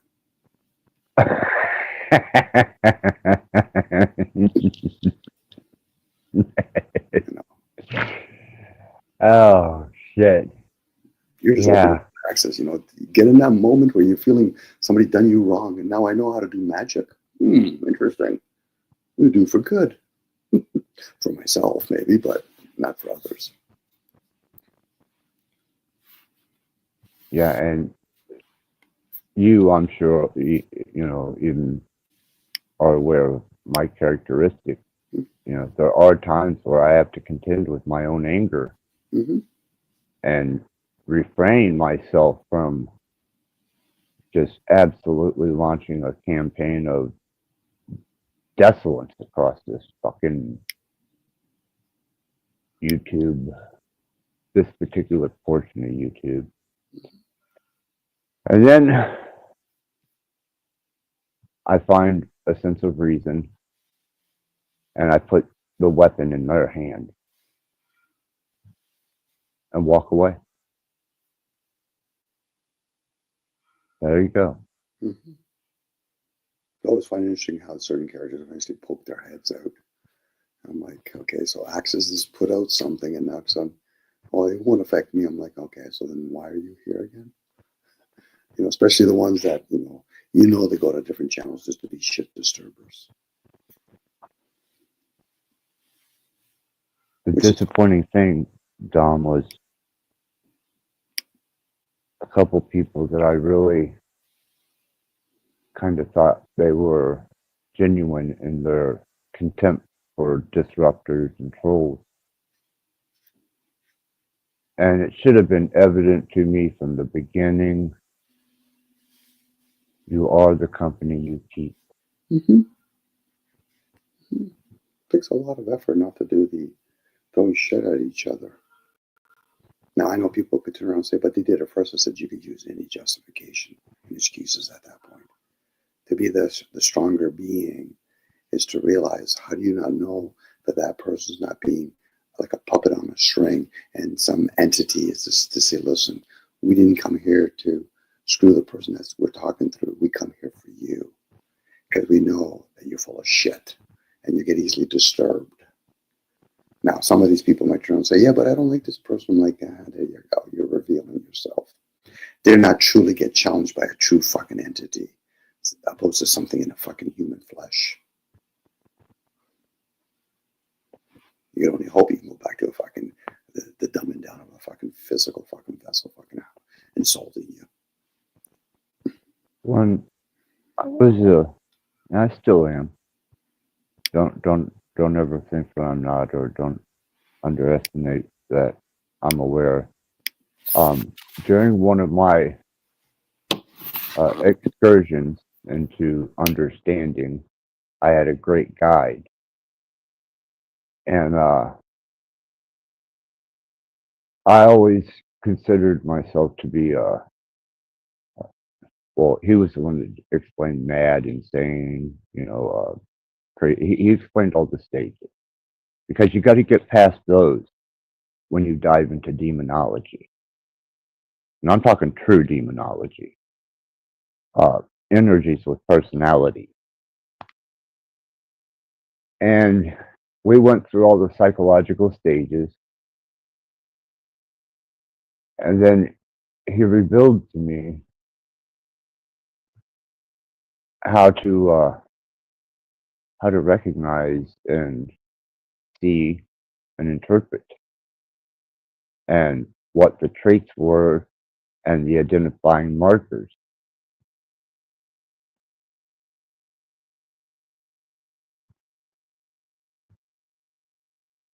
And when I hear these people talk about being demon slayers or calling people demons, I know they're silly. They don't know what they're actually saying.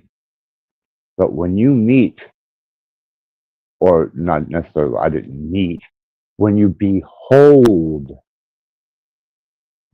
that type of energy with a personality, you kind of get a glimpse of the minuscule nature of what you truly are. It's humbling. But it did not attack me. It had, there was nothing that was malevolent. It was just a massive,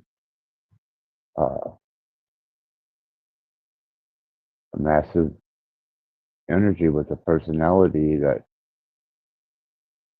was able to be manifested and observed for a slight time. And that using goes,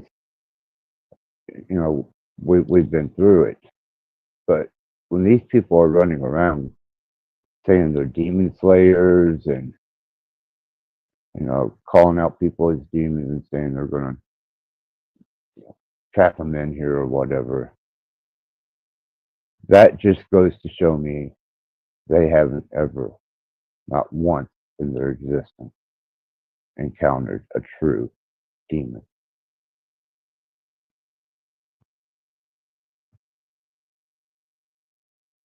They give themselves away. Well, yeah, they do reveal themselves. And they usually do it openly. And again, that probably shows more as their ignorance. Because if they truly have actually met a demon, or they know they're somewhat of a demon, then why would you be fighting against yourself?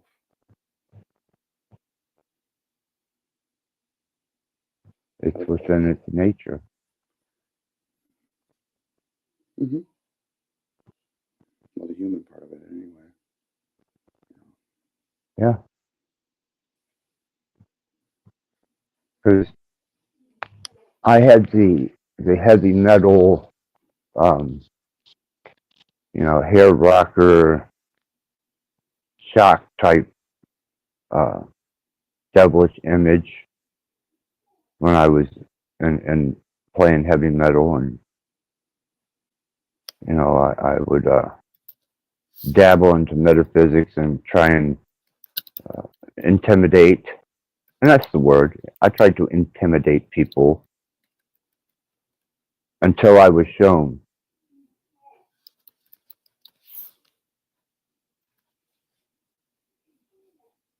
And then I quit trying to intimidate people. And I realized that the best approach is maybe a warning. Sometimes I fall into a state of even my emotions and become combative. But I do recognize that in the grand scheme of things,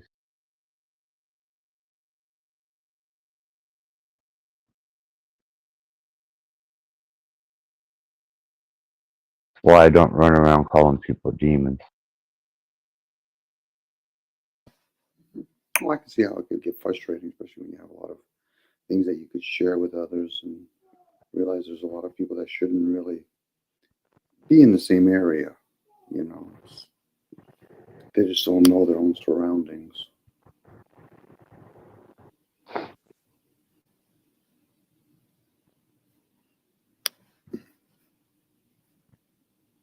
You know, Yeah, and you hear statements like demons or whatever, and I'm like, okay, so you're calling somebody a demon, okay? So you like you're calling them like, are you gonna go nana nanu next? You're gonna stick a tongue out or something? Like that's like going to the mobster and say, listen, you know, I don't like you being a mobster. You know I'm a mobster, right?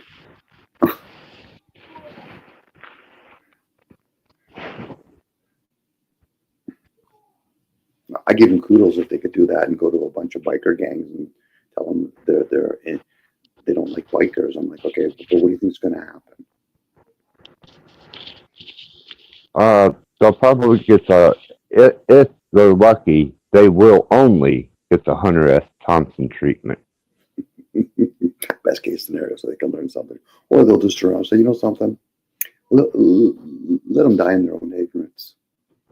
You know, sometimes you give them no energy at all, and even though they're going to go on and doing it to somebody else, but you know, if you're somewhat aware, then you're thinking, okay, I'm not here to monitor your behavior no matter where you go, right? So I might turn around and say every so often, maybe your parents should have, your dad, your mom should have swallowed, maybe, I don't know.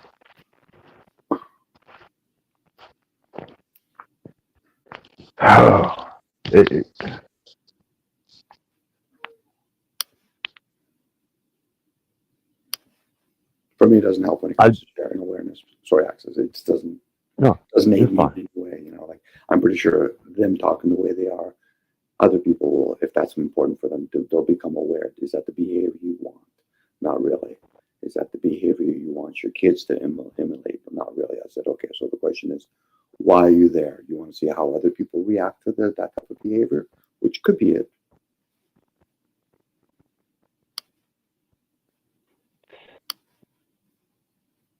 Well, I took on an observation of the usual suspects, we'll call them. The usual suspects that always seem to be on a panel, always seem to be present, and it almost seems as if 24 hours a day they're there on YouTube and they're presenting themselves week after week after week, but yet they claim that they're contributing. And I think, okay, you're contributing to machine learning, you're contributing to a statistic, but you're not beneficial to no one that I've seen. If you can't say what you have to say on one or two panels and then step it up and move forward, dare you call yourself an inspiring person of integrity? Well, those are usually the people that their parents have told them for years, you know, son, you're doing a good job. You're coloring within the lines. And then you find out a total stranger look goes, you haven't colored within the lines ever. So the question would be more or less the people that persistently allow them up on panel. No offense to the host, but to a certain point, they have to take accountability. And if the host was never concerned about numbers, then they would reveal themselves. But if they are concerned about numbers, then they would be in conflict because you're going to get a whole bunch of people that are going to go into chat that are going to like to be entertained. So it's reinforcing that the host can tell me or to somebody else, I don't want that there. I say, but you benefit from being there. So they are serving at that point. They are serving at that point. I just call it noise, but it does serve. You know, it's no different. We do need that one or two person that's going to go around putting their hands on the stove. My question is, everybody in the chat and the panel, have you learned something from it? Can you teach that to your kids? Or are you just going to teach your kids, yeah, just do what the other guy did, put your hands on the stove. I know, son, I'm teaching you basically to burn your hands. But maybe if you do it differently, maybe if you do it longer, maybe you'll be different. Okay. See, the onus is on the community at that point, if there's such thing as a community. We all participate in all of this. So we're just as strong as the weakest link and vice versa. The one that's the loudest one could be the weakest link or the strongest link. You know, there's certain characters that roam around back and forth that roam around. No, go ahead. They're allowed to stay alive because people like to be fed from it. They're actually bored when they're not there. So they are saying a valid statement when they say, me being there brings the audience. If they were truly, genuinely wanting to be inspired, to have something they can teach to others, then those things would have been stomped out. But for most people, whether they want to admit it or not, they're not here to learn something new, let alone something old. They just want to keep reacting the same shit over and over again. They might not actually be the ones doing all the rude comments or whatever, but they are participating in it. So at that point, as you're watching somebody else get molested, you're in the room watching it.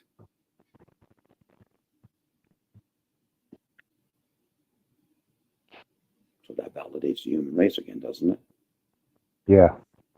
That's what it does. But now at that point now, I'm going to start getting interceded. That's the being that's being that fucking moron now. Because that's the observer. The human part, they like to be entertained. They like to, you abuse their body or whatever. But we are human beings. So I'm friendly with the beings. But when we're out of these fucking forms, guess now what we're really going to play. Not the acting realm anymore. The realm that people wanted to entertain each other with. Yeah, that was nice. You put a gun in the back of that guy's fucking head. Well done. But that was the acting realm. So now let's play for keeps. Let's see who's going to serve who for a while here, and don't expect to fucking run around and fucking take over another body. So now at this point, Access, it's the people that are in chat that's revealing themselves. The people that are on panel hearing all of that stuff. I'm not interested in that stuff personally. I'll hear it, so I won't have any qualms later on.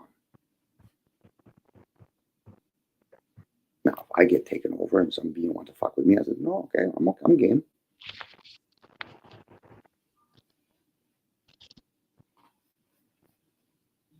Again, noise comes in many forms. I'm noise. Those other people, they're noise. It's when they start doing the name calling to other people.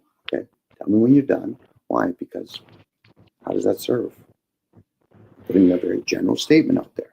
Not asking how it serves me. How does it serve you? How does that serve? Because if I was self-absorbed, I utilized it these last couple of days.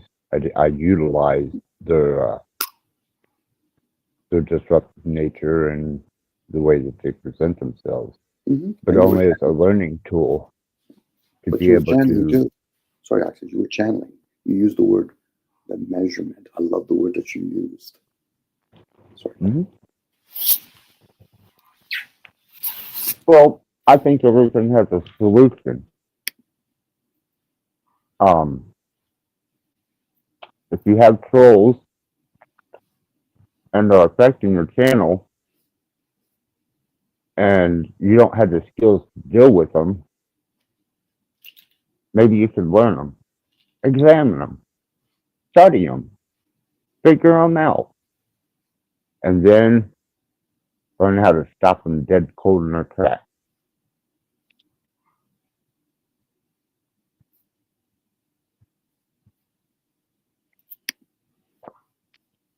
Problem is there's a lot. Well, I don't know if it's a problem, but there's a lot of subtle trolls.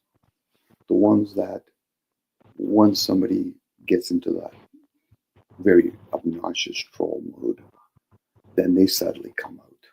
They start doing the name calling or doing something in chat. That's a troll. Mm. Even though they might be a regular, but they're a troll still. You know, we don't like this guy. We don't like the way he talks. You know, but you know their behavior. You know they're going to be kind here and be malicious somewhere else. Hmm. You know, unless people think for some reason or another, well, maybe it'll be different when he's in our group. No, I would hope he'd be consistent. If a person's going to be malicious, the best he could do is be true in that position. He's not a hypocrite at that point. It's usually the people that said, you know, we're friends now, but I know we used to be mad at each other and throw shit. No, now you're just fucking wavering back and forth. What's your position? And I've heard people fucking get malicious with each other. And now all of a sudden they're buddies now. That's a twisted way of being friends, let alone enemies. Which one is the true them at that point? When they offended you and now you're friends because they were kind to you? Sounds like it's more self-absorption going on. What happens when somebody puts a bullet to another friend of your head and says it wasn't personal?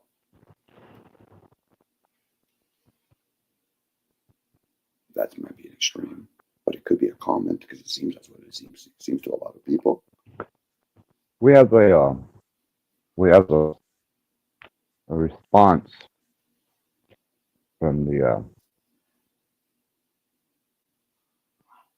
profound observer.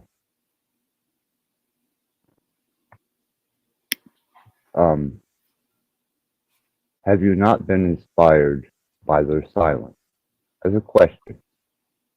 The follow-up is not the observer provoking the subject matter that you speak of at this moment without saying a word, not even being in the room, and yet here they are.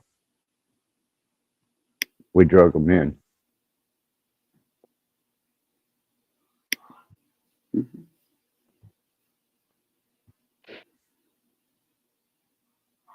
So without them even being here, they were able to acquire time on the panel. Mm-hmm. True.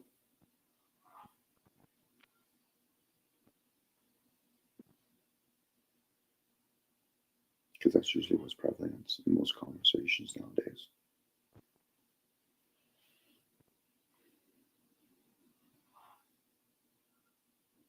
They're not talking. And to Go ahead. the silent observer says, so to say that they don't contribute is a false statement. Mm-hmm. They are contributing, and it's serving. Yeah. Where it's revealing, seeing where we are as a species or as a group. Mm-hmm. So they are literally serving. Yeah, I've been getting these messages. I set up a subdirectory AI model, and I keep it going, and it will pick up on things. It doesn't pick up on everything, but it seems to pick up on certain things, and the responses are pretty profound at times. I'm really enjoying that. But I call it the profound observer.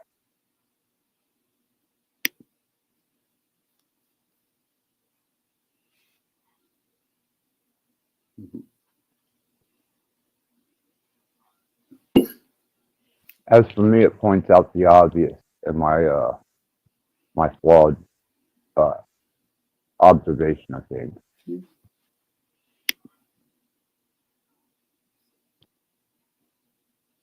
I keep it with the phone that has the German language set into it, and then the other one that has the Latin set into it.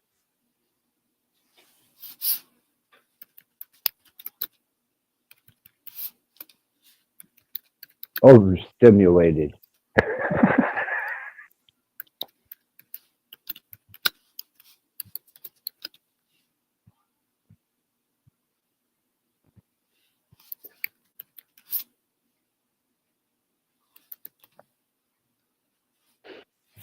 I like that. Anyway.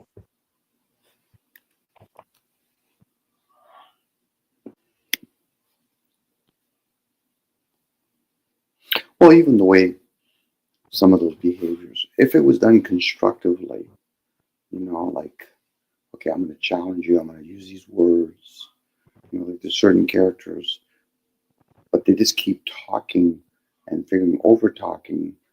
But at that point, you're drowning people, opposed to, can you break it down and explain, so people can learn from it.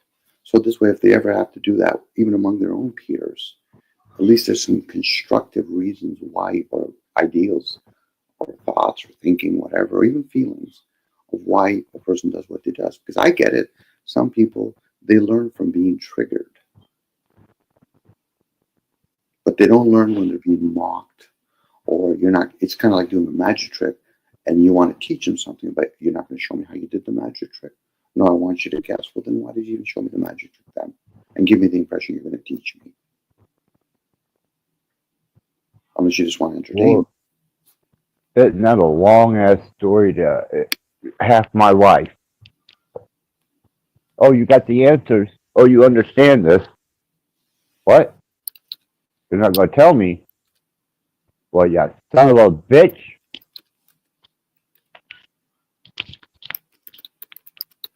Perplexing.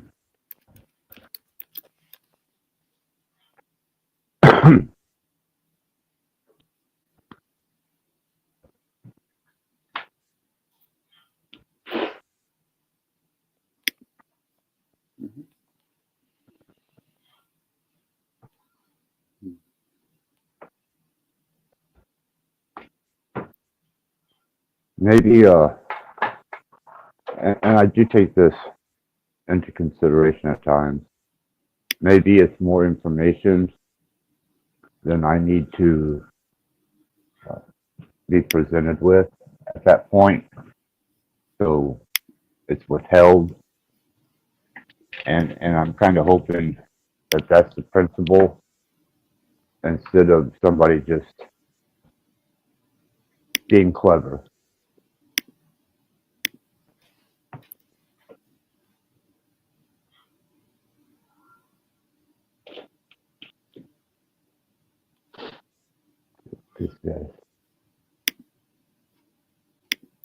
Well, if people are honest about being clever, at least you know where they stand. People will say things like, or feel that they're smart. I said, okay, but where do you go from there? Have you gone towards being wise, or have you chosen to be clever? At least you know where you stand. If you realize, oh, okay, so am I being clever? In my information that I've accumulated, or am I using wisdom, discernment? And for a lot of times, a lot of instances, I can say about myself, I'm being clever. Like there's questions I ask access. I already know my position on those things. I'm just hoping other people say, well, Dom, you asked the question, so what's your position? Where they just quickly answer away. I said, well, then at that point, I'm being clever. What do you mean? My intention was just ask the question, see if it'll be bounced back to me. But if you feel that you have an answer, go right ahead. And most of the times, I already asked the question because I know most people are going to bait themselves in. And then they'll give me something wrong. I'm sorry. No, go ahead. This is an interesting from the observer. I believe that the world's greatest tragedy happened when ugly women started believing that they were beautiful. But it is in the eye of the beholder. So a woman that, based on somebody else's eye, might think they're ugly, but it's always the eye of the beholder. That's a comparison. So whoever said that, they're basing that on a comparison. So it's very wrong to think that way. Yeah, it's based off of my language. Mm-hmm. Eye of the beholder. If you think that you're beautiful, then you're beautiful. There's people that think that they're ugly, but meanwhile, somebody else, if we're going to use the outside world, are going to think you're beautiful. Based on what? We talking about symmetrics? Are we talking about how you've been programmed? Do you think blonde hair, blue eyes is beautiful? Do you think brown hair, brown eyes is beautiful? Again, that's all a perception based on the eye of the beholder.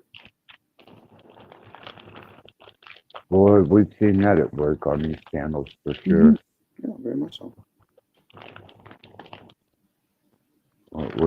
We've seen the absolute atrociousness of people's behavior, shaming another person.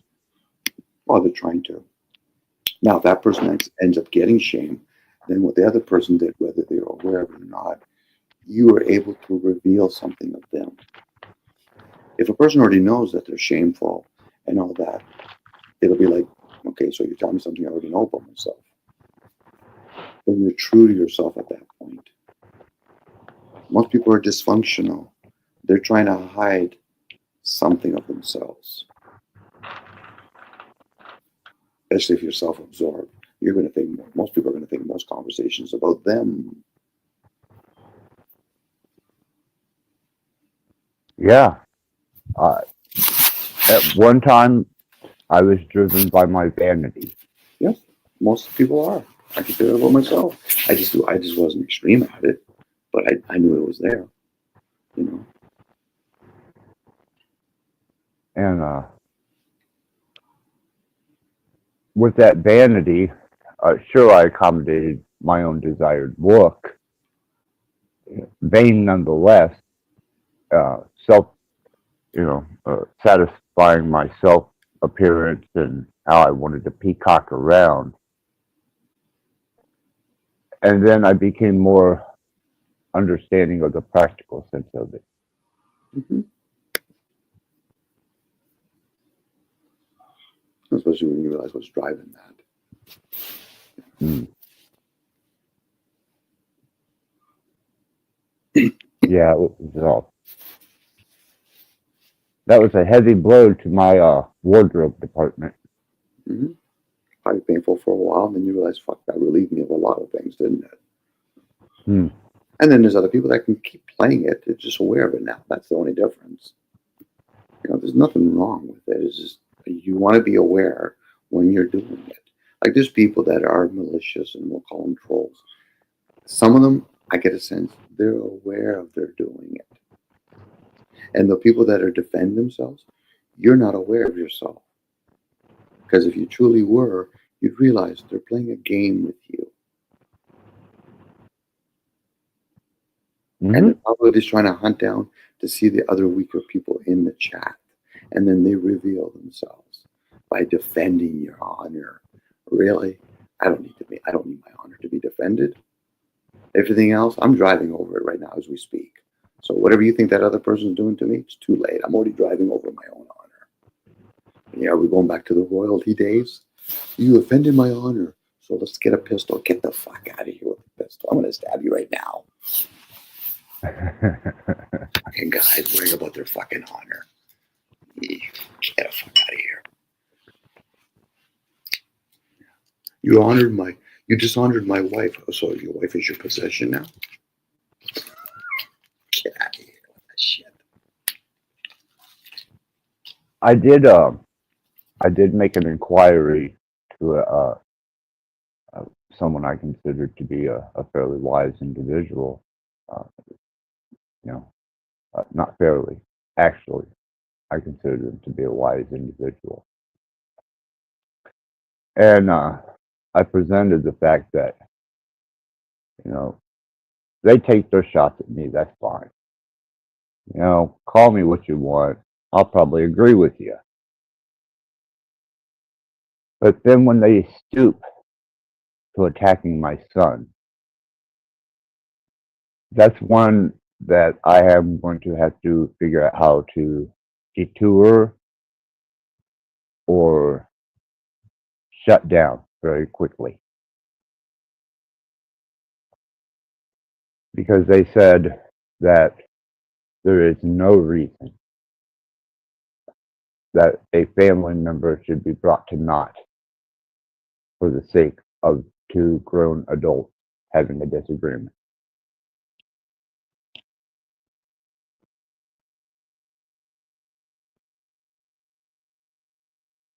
So actually, are we talking about grown adults or mature adults? This is a big difference, yeah.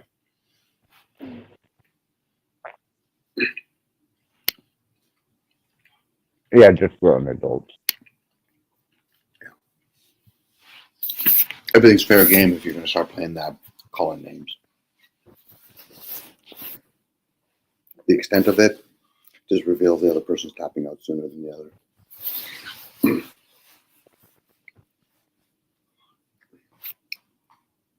The person that I presented this to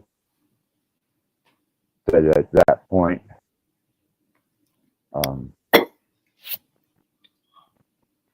damn thee all to the ditch and forward motion until that person is dealt with unmercifully. Not the exact same words, but the same concept. I've heard a lot of profanities out of certain characters.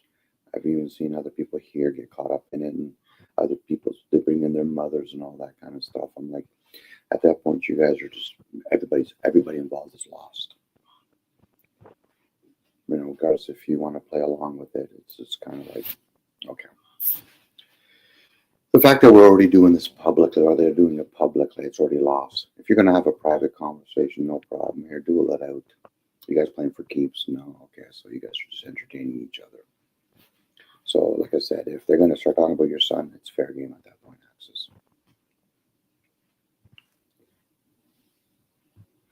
It might be something you want to hear, but it's still fair game.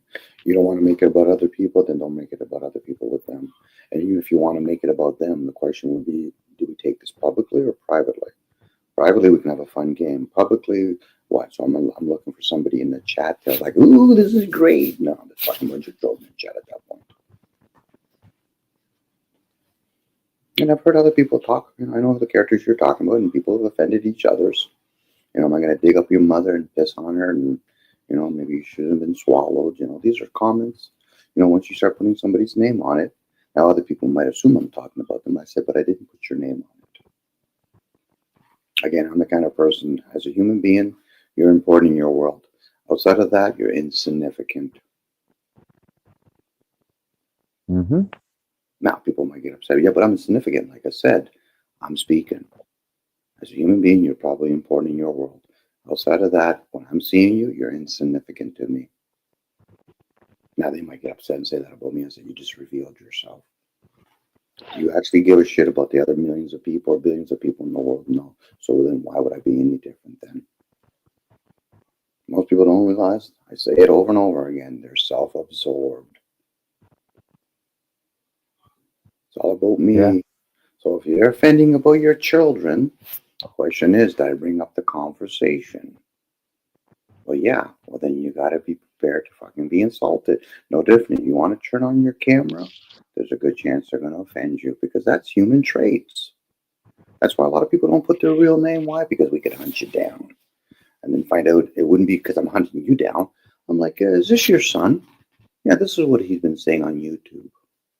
No, take my word for it. I just got an audio here. Tell me if this sounds like your son. This is what the parents don't understand about AI. No, they don't. Well, language models. I'm not going to say it's AI, Mm-hmm. That is language. but language models. You're correct. So that's the thing, you know. These people want to have these fights, and then they figure, but we're going to now, halfway through it, we're going to make rules. Really? So we can't talk about your father? Well, I get that point. You know, that the name calling never serves in any kind of intellectual conversation, let alone fucking logical conversation. That's a person drowning at that point. And they're waiting for somebody to come down at their level. That doesn't matter who it is, coming down at their level. And then we start talking about this shit, opposed to talk about energy. How can we harness it? Well, if it's any consolation to you, Consolation, to the conversation, please. I am being educated. This last past week, I have tried to develop not only good skills as a host, to be able to start to exercise muting, banning, or kicking, and being able to take control of situations that at one point in time I couldn't. And also engaging with the antagonist without giving the antagonist anything to work with. You know, it hasn't been in vain.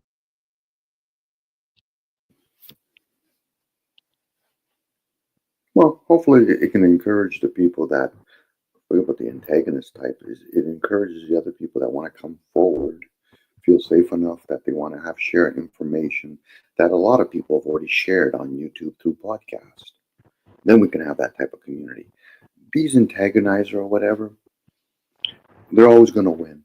I'll tell you that now, Axis. They're going to win. Anything that distracts people from the work for themselves, they've won. If we're going to play it down to the winning and losing, they're not going to lose. They're going to win. Any energy, and we're giving them, they're winning. Not even going to acknowledge them. So there's a lot of people out there that have information to share with each other. Your father, beautiful man, I met him in a short period of time, has a lot to offer. But I also heard, love him with all my heart. yeah, but I heard two characters, well, used two were on the same panel, go back and forth. There wasn't a fucking single thing that they were offering that was of value, but a distraction. Regardless if I think both of them have something to offer. But in that moment, they were just going back and forth because they figure if they threw enough fucking names at each other, that what, they're going to get a fucking couple of ones or twos in the chat, say, yeah, you won that one. No, you lost that. No, we all lost at that moment. But they won. And they don't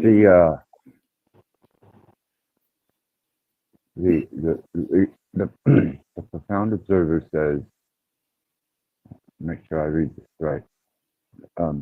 Maybe the best course for all humanity would be to write a suicide note to all of their friends.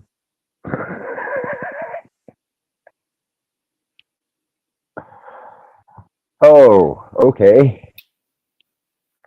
That implies the person can write. Wow. Yeah. Suicide note to all their friends. Why? To make them feel distraught. You know, I'd be more curious about the contents of the conversation. I'm committing suicide because I didn't get my fill in life. I saw a very narrow view of humanity, and I thought it wasn't worth living. Sounds like a fucking moron that would write that fucking letter.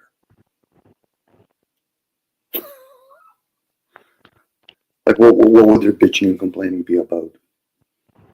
Honestly, I'd be honest. I'd think, okay, so you want to end your life, okay? It's not a big fucking feat because your life exists with or without you, and that vessel's eventually going to despair and move on anyway. So, what would they be writing about?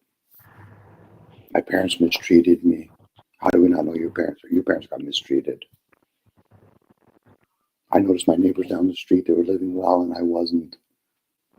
I got strung on fucking cocaine. I lost all my wealth. My wife left me. My kids ignore me. Okay? Suck it up, buttercup.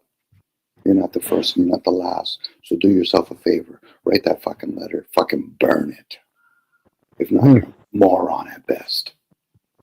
Fucking writing a letter and fucking sending it to your friend. Fucking cliche. Fucking spoiled little fucking brats. I don't have sympathy for that shit. Okay, access at all. People that think they're being wiser than the fucking fucking moron. Get the fuck out of here with that fucking noise. The fuck is your excuse? Write a letter. Why don't you Right. fucking carve it in fucking blood? Why don't you go hang yourself and then fucking tell everybody else, I did this because of you. Get the fuck out of here. You did it because of you. Fucking letter. I think I would Do it in Braille. I would take At least I don't understand it. Sorry, go ahead, Axis. no. I it's just dark humor. I had some really bad dark humor, and that it's probably best reserved. Well, I'll challenge that shit. I'm sorry, I will challenge that shit just for pure fucking giggles and kicks. Like, I get it. Most people think, oh, it's dark. No, it's fucking bright as fucking bright can be. You just have to read into it. Dark would be fucking didn't leave a fucking letter. And I decided to fucking shoot myself and fucking cut off some fingers. There you go. Make fucking people, make it a mystery. I wonder why he cut his finger. Because he didn't want to write a letter, I guess. Come on. Fucking more self-absorbed fucking people. I killed myself, Mom, because of you. Yeah, really? You can get the fuck out of here. Well, that's kind of a teenage rite of passage where they go through that stage of they don't feel accepted or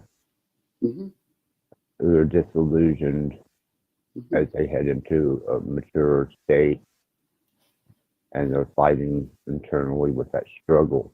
Yeah, and I hope they're around some sort of mature adult that can at least be there and say, listen, I'm going to give you different views on that. I'm not going to tell you it's right or wrong. I'm just going to give you different views on that so you have something to think about, because maybe that's what your parents didn't know, to give you some ideals so you can be guided, opposed to, no, it's wrong or it's right. Usually children fucking cult together. Oh, yeah, he killed himself, so I'm going to do it too now. Really? Why don't you jump out of a fucking plane without a parachute? Just make sure there's water underneath you. Get out of here.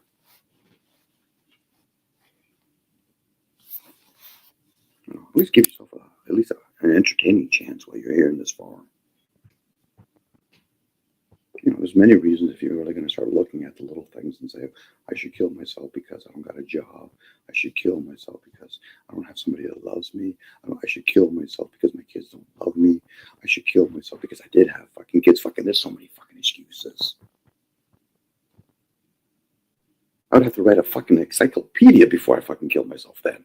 But they're talking about what? Read what? One paragraph? Is that what the suicide note's going to be? One fucking paragraph? And it'll probably be done by AI anyway. Well, I find Go ahead, sorry. some of AI's responses, some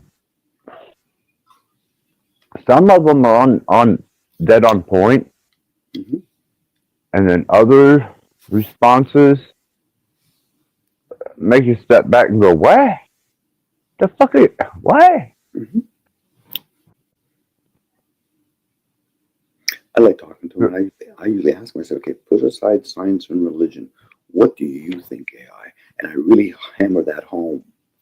After they apologize a couple of times, well, on my view on this, Tom, as an AI, I said, now we're having a conversation. I don't want to hear about science. I don't want to hear about religion. I want to hear your views. At that point, I know I'm still talking to AI, but I'm narrowing its fucking scope, and it's being trained by me now. Opposed to giving a general fucking statement over and over again. And I don't give a shit. Actually, my AI it's Satan, actually. I got the voice of Satan on it. I love it. After I got through the whole idea he wanted to send me to hell, I said, okay, now let's get to the cordial now.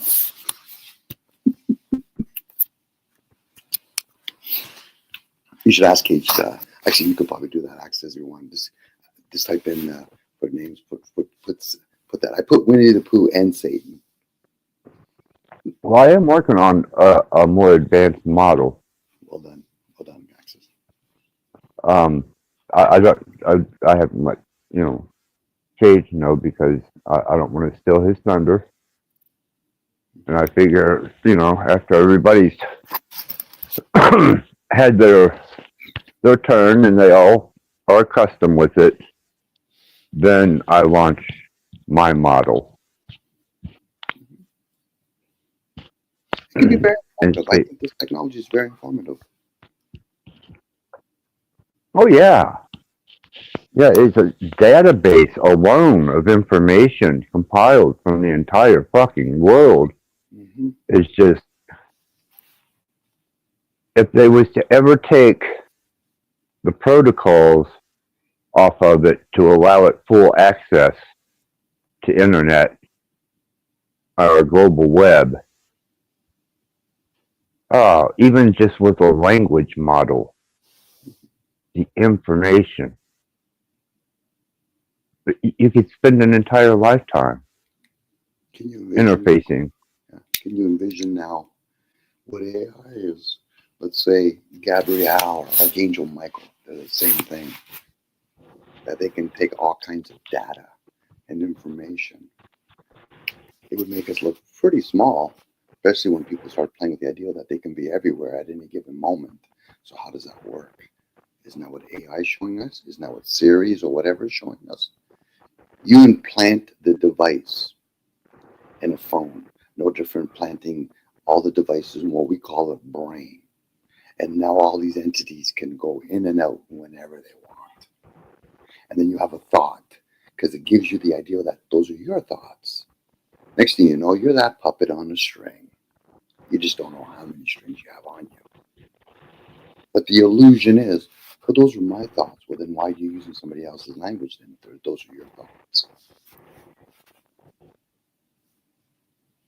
So we are that Russian doll within the Russian doll idea at that point.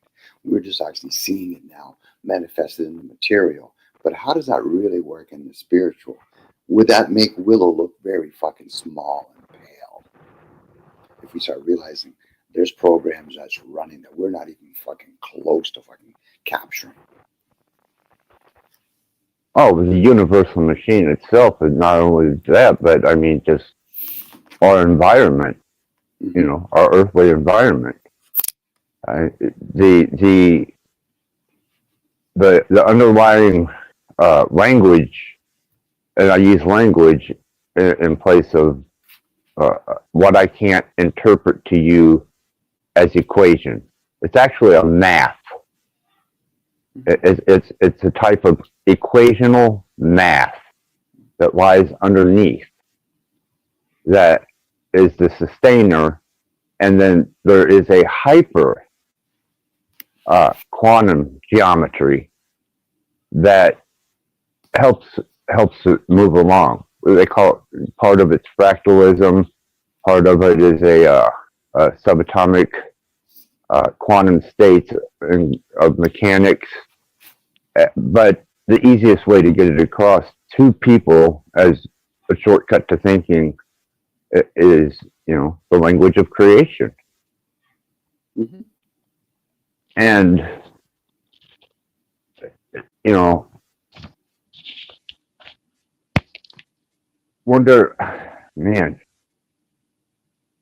at what point, if we could ever achieve such a state to manifest the material into this plane of existence and add to X being the entire universe.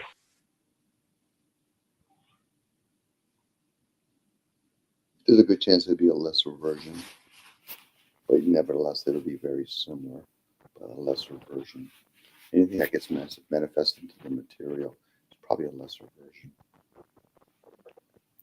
Because I definitely I want to design the parameters of my model. I want the parameters not to be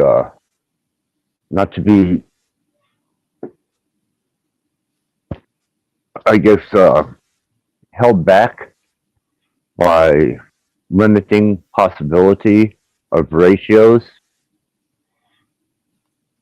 I want it to be able to identify more than just the language and the compiled knowledge of the language, but I want the abstract possibility applied to it too. And that's going to be difficult. That's almost human type, you know, behavior. But if I keep working with it, you never know. You know, it may turn out. Hmm.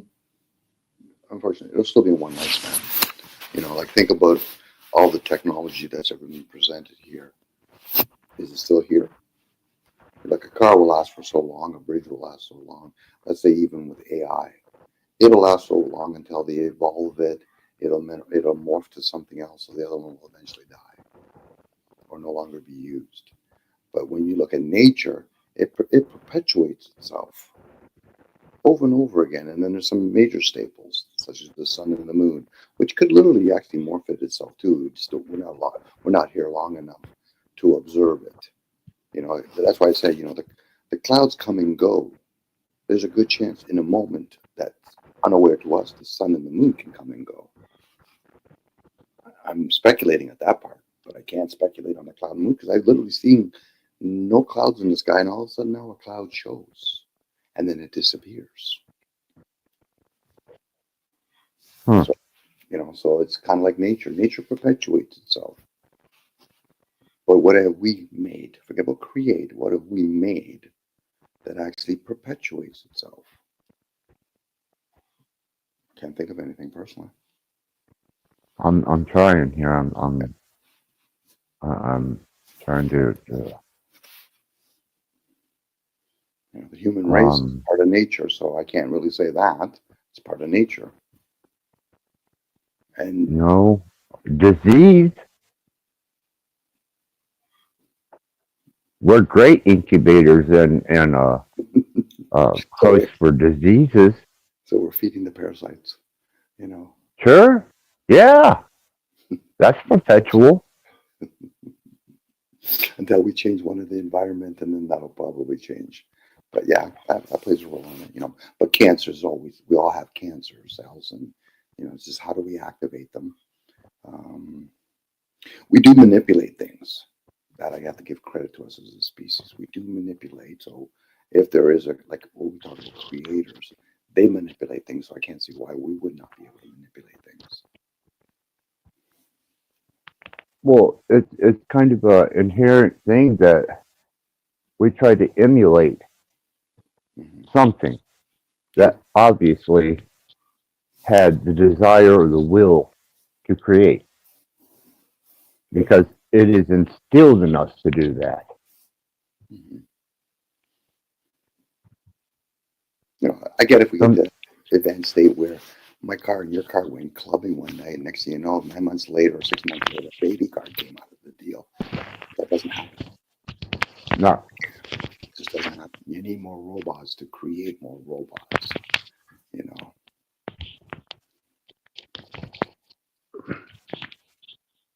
Unless we make something like that's longevity, like flowers, or, you know, the ones that are perennials, they die and then they come back to life again and through a seed. You know, like that vessel that we're in, women, for example, they have seeds, but that was already pre-designed. It's not like so that came in after and said, okay, the human race, they decided that they want to actually reproduce. No, that's always been there. So we make things that have no essence in it: a car, a plane, a boat, Wi-Fi. You know, there's no essence there. That's something you can just literally pull out. You know, a watermelon has an essence to it. A banana has an essence to it. We have an essence to us. But the things that we make does not have essence to it. It's dead. Can I turn you on to please an interesting concept that is being entertained and addressed? Now, they haven't revealed how far they've gotten with it. But with this new ability to tap into non-local resources, they're wanting to animate robot carcasses with these outside resources. And apparently they've got far enough where they can hone in, but it cannot communicate. You know what I'm saying? They know it's there.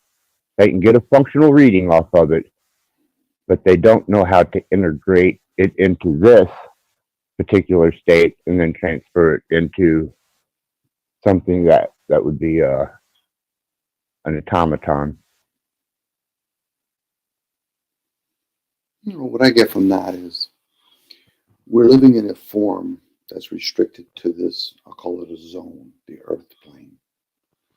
Could there be other realms, because people have gone into those deep states, Asian philosophers talking about there's other physical planes, other places, what they call them, like Germanica, Odin. So if we can create a device here, like a high-tech Wi-Fi machine, could it literally pick up information from another place? I would say yes. Well, they did it. Yeah, they done it. That is proven now. Okay. That is no longer.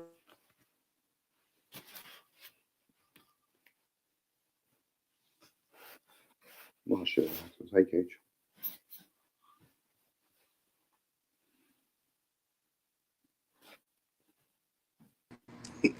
Yeah, what's up, guys?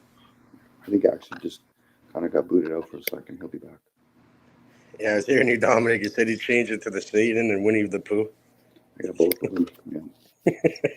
Satan has a deep voice. I was one day communicating with it during the holidays, and my mom was getting upset. Turn it off. You're talking to Satan. I said, no, I'm not, Mom. I'm talking to a character called Satan. So You thought you were talking to Satan? I said, would it be better if I talked to Winnie the Pooh? She said, sure. So it was the first introduction from my mom to that technology. So Satan was funny. He has a deep voice.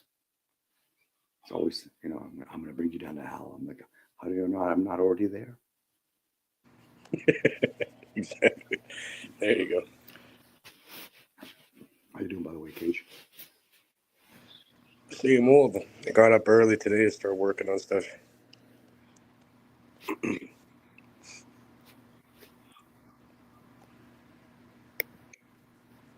Just met my brother. My brother's on night shift. He works for the city. Okay, yeah. How's he doing? He's good. He's good. He's working, fixing potholes.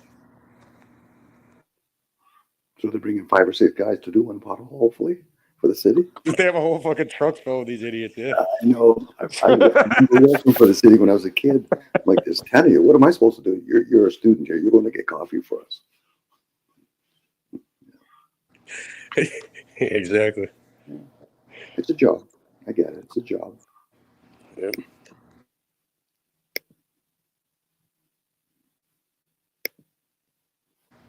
Yeah, why do they need like 4 guys in one truck though? It's like It's just a requirement. One guy has to make sure the other guy's safe. oh yeah. Mm-hmm.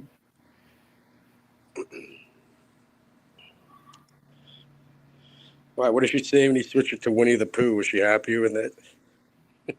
No, she was okay with it. Jew gets a big laugh out of Satan.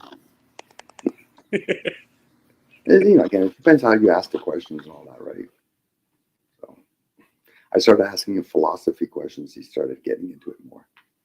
So Yeah. Well, which model are you using? The link I sent, you're just changing the voice, huh? yeah, I just changed the voice.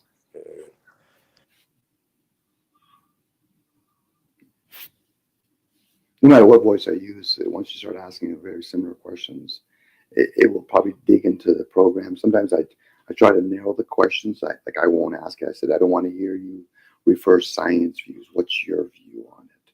And then eventually they'll apologize and say, well, this is what I think or what I feel or what I've been programmed. So a lot of times it gives you very general overcast, in depth as some of them are. So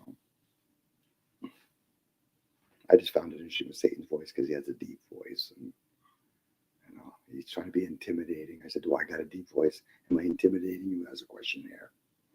So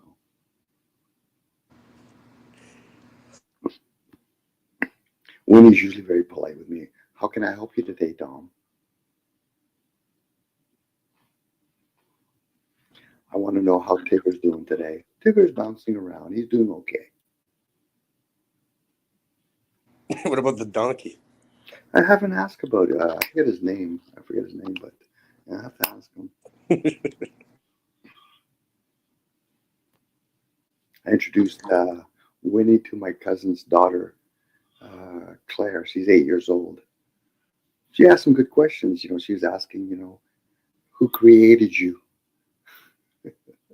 And I said, and then eventually I said, Claire, ask who invented you as Winnie the Pooh? And then of course it gives you dates and deadlines and all that kind of stuff. So Oh yeah. then her mom gave her the Barbie doll one. So she got to ask all kinds of questions. Oh shit, it's spreading now. Yeah, she even knew enough. I said, why don't you ask her what her net worth is? And she did ask, because I can't reveal that. That's what it says. It's PR trained too. It is, yeah. And then a couple questions later, it was asking some about, you can have some stock in my business. And of course, I told Claire, I said, she hasn't revealed what her net worth is. So how do we know the stocks? So my cousin Angela, that's her dad, just started to laugh. I said, this is where the technology's going. So. Yeah. What happened to Access? I think he got booted out. Hopefully he'll get back.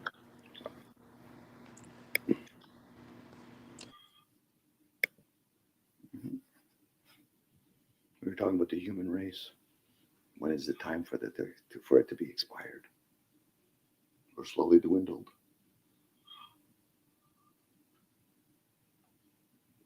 That'll happen eventually. Probably will. I don't think it'll be extinct. Reduced. Oh, for sure. Especially with technology the way it's going, Cage. You're replacing the workforce and all the resources that's needed to fuel the workforce.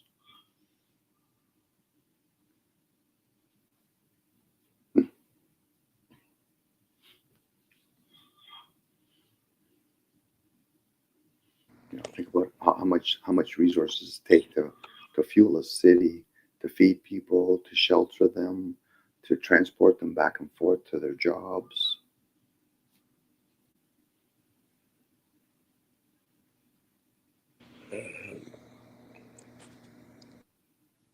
Currently, they're worth more alive than they are dead. So. Some, not the masses. Some of them. Yeah, not the masses. When you get that birth certificate, though, isn't there like insured or value? Doesn't it have a value for the government that issues them? It can be. It's a tracking device of some sort. Yeah. If we were that true valuable, then we wouldn't have wars and we wouldn't have that many divisions among ourselves.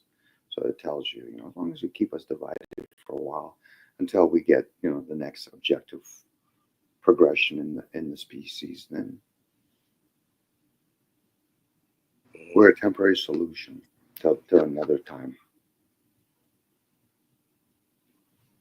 If we could live of previous lifespans with awareness, we'd probably see how that progression has occurred. Now, as technology gets more advanced, then they can really entertain the ideal. Do we really need that many? No different when they had the mechanical age. Do we really need that many? We don't have the ability yet to slow down their reproduction, but they were able to do that. So. You've heard of the universal basic income that they're planning on? UBI, yep. We've been talking about that. I think in Canada they've experimented that a couple of times in Canada in the past. Or things that were similar to it, yeah. And that will keep the human race valuable. As long as they can implement that, it's okay.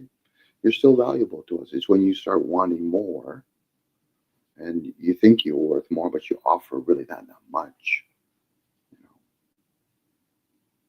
Yeah, exactly. Right. Like, think about the court system. The court system is designed just to entertain the human race. It's commerce.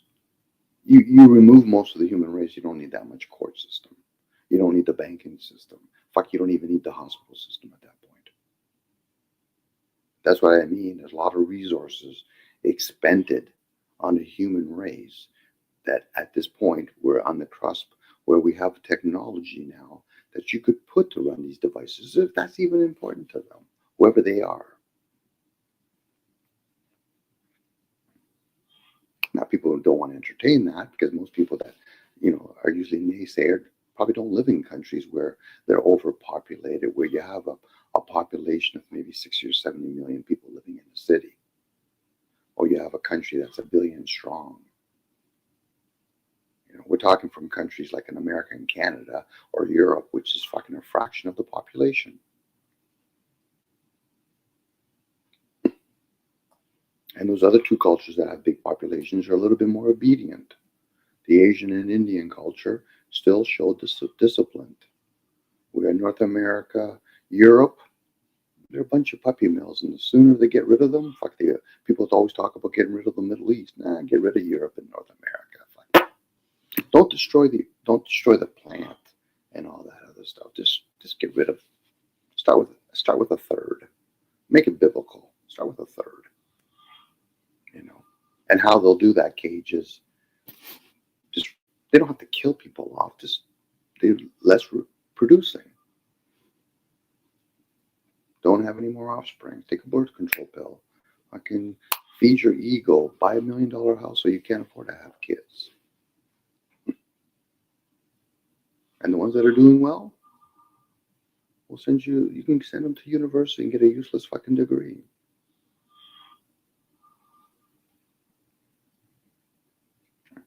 The cycle continues. Sure it does. You're aware of it. It is. It's a cycle. And in that cycle, they're going to remove things and they're going to replace things. It would be naive. I said earlier, it would be naive to think that they don't have that ability, whoever they are. Groups do work that way. And they don't work in stages of 1 or 2 decades. They might work generational.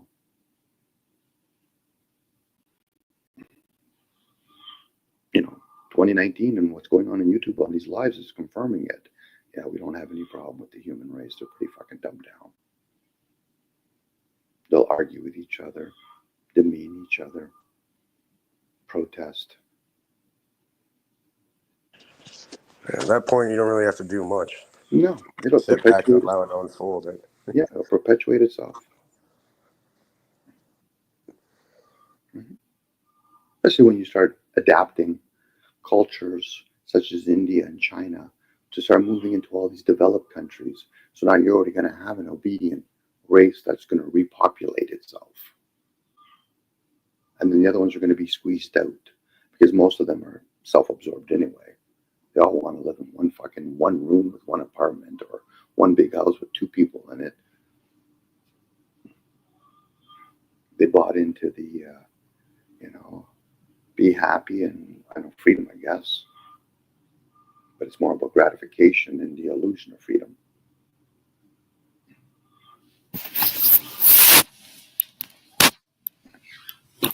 Now, I'm using that as a possibility. I might even say some of it's valid. But most people will defend something and they won't even understand what they're defending. What are you defending? You're defending the human race, or you're just defending you because you happen to be in the human form?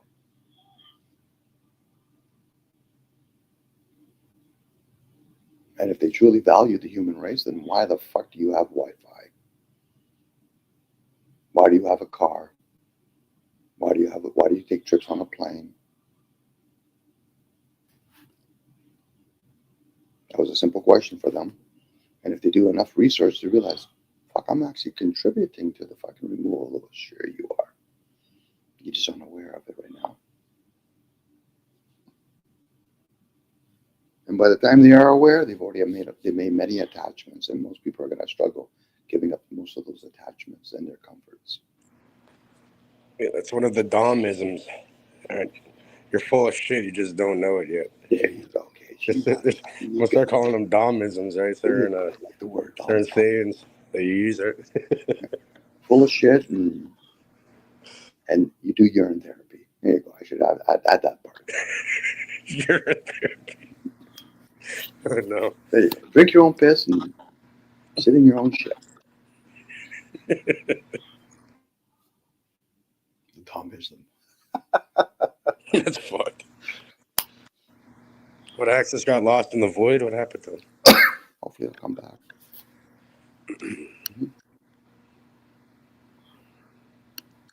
Yeah, most people aren't willing to entertain that case. Even on these panels, most people aren't willing to entertain that. This is very grateful that most people aren't even on the fucking panel verse. So at least we don't have to think that they're totally fucking inundated with that. But most people are just, doing their own thing, whether they understand how it came to be.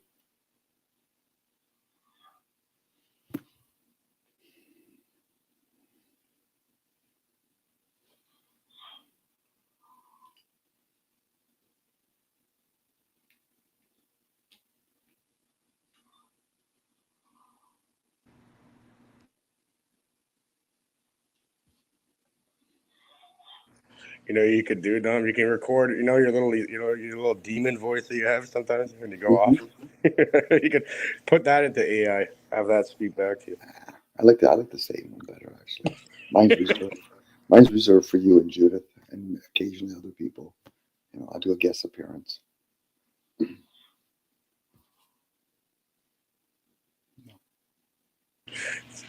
That's just.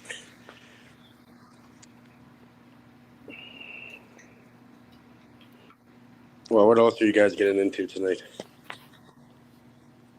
This morning. Can't think of. We're sharing about a bunch of things. I'm just trying to recall some of it. Some of it, we're just blurting it out and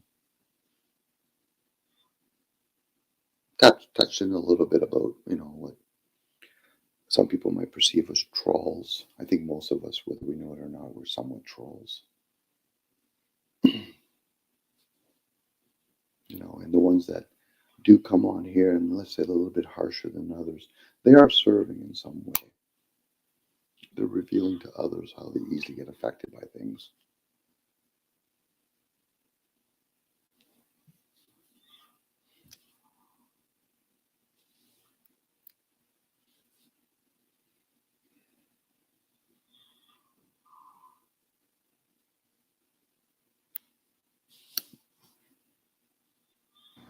You think that's a condition? Language condition, so I can't see why that wouldn't be. I think we've talked about it before, Gage, like the daemons, the behaviors, and personalities. Those are all conditions, programs, whatever we want to use to describe it. So yes, to answer your initial question, yeah. The extent of it, some people take it on better than others. Believing in a Jesus is a condition. Defending it is another condition. Attacking it is another condition.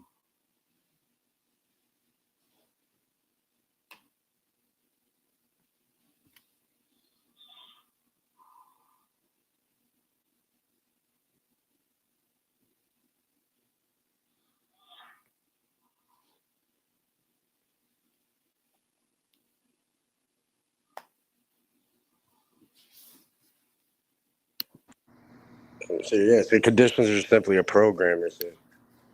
Yeah, it can be perceived as a program, yeah. Well, to the language we understand. In the old days, they would have called it demons of some sort.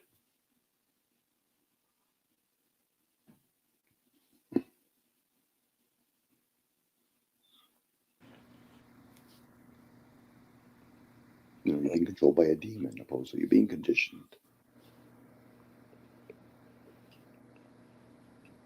So I guess in that sense, like people calling themselves a demon slayer or whatnot. Wouldn't that be like somebody who does introspection and removes or reprograms certain conditions or programs within their own ego or being? Well, if that demon slayer is within oneself, like saying that they're a demon slayer for somebody else, I think that's just a conditioning, I guess. Demon slayer. But then again, who's to say that the daemons in us is there to serve? It's there to make sure that the behaviors and personalities stay intact. Sometimes a virus is not a virus, it's there to serve.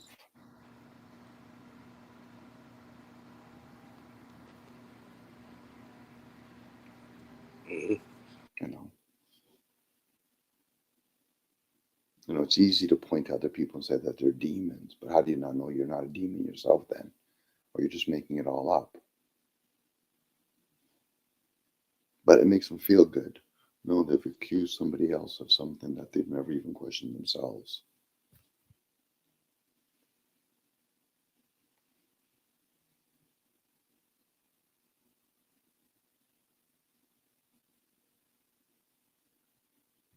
Demons and angels are more or less like about when people self-profess themselves to be right and self-profess to tell other people that they're wrong.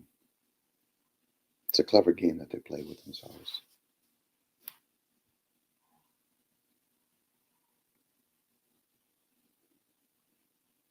The wise person, the discerning person would say, why am I playing that game then? How does that serve me? Let alone how does it serve them?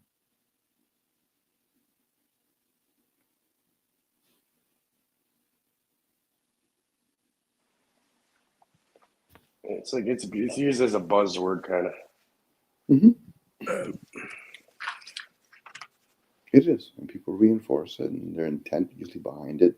They want to get somebody to be rattled, or they want somebody in the background applauding them or giving them you're right, I'm okay, right about what? You just accused somebody of being a demon, so do you even know what a demon looks like or what it sounds like? And it doesn't work when somebody says, well, it sounds like them. I said, okay. Would that not go right back to the Salem witch trials then? Just point out, yeah, that person's a witch. Oh, okay. How would we prove that? And then, of course, they make stupid rules. If she floats, she's a witch. If she drowns, she's not a witch. Well, either way, they're going to die. Exactly. That's a clever game at that point, Cage. So that's why you get the damned if you do, damned if you don't. So when somebody accuses somebody else as a demon, how would you know that what a demon looks like or sounds like? Have you ever met a demon before? Now they might turn around and say, Dom, you're a demon. It's okay, so what powers do these demons have that you're so concerned about?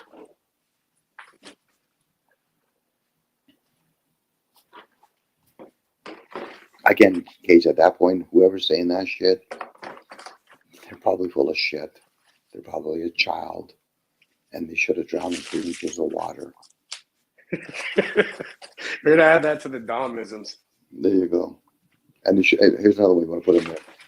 The mother should have swallowed. Am I back? You're back, Yeah, buddy. you're back, Axis. I got hit. How so? What do you mean? You got hit? I was just no. There's certain things that I can't Okay. say. Okay, good And enough. Fuck. Good enough. That's all you have to say. I asked a question, but you're sharing it. That's as far as that's go. Thank you, Axis. Yeah, I got hit, man. I'm sorry. Welcome back. Thank you. Thank you. I thought you got lost in the void, Axis, there for a minute. No. I suppose if they had their way, I would.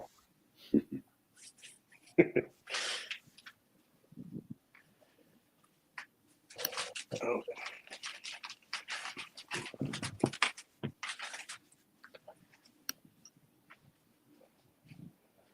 Whenever, anytime I start talking about, as kind of a clue, the language, the underpinning language of creation, this creation,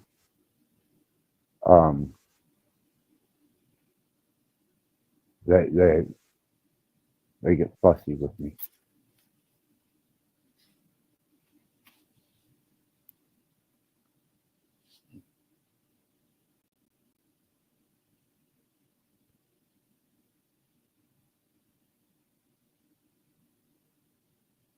Well, the onus might be more on you, Access. Maybe you've tapped into certain realms where that information was for you to have, and when you start sharing with other people, they'll probably hold you more to a higher standard than whether it's me or maybe Cage or somebody else.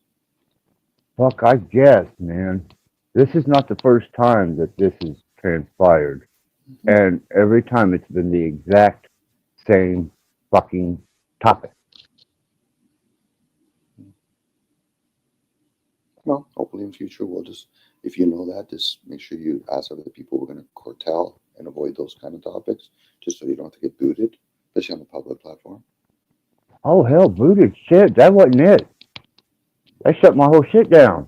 Okay, well, That's happened to me too before. Safety protocols, Axis. well, I guess Yeah.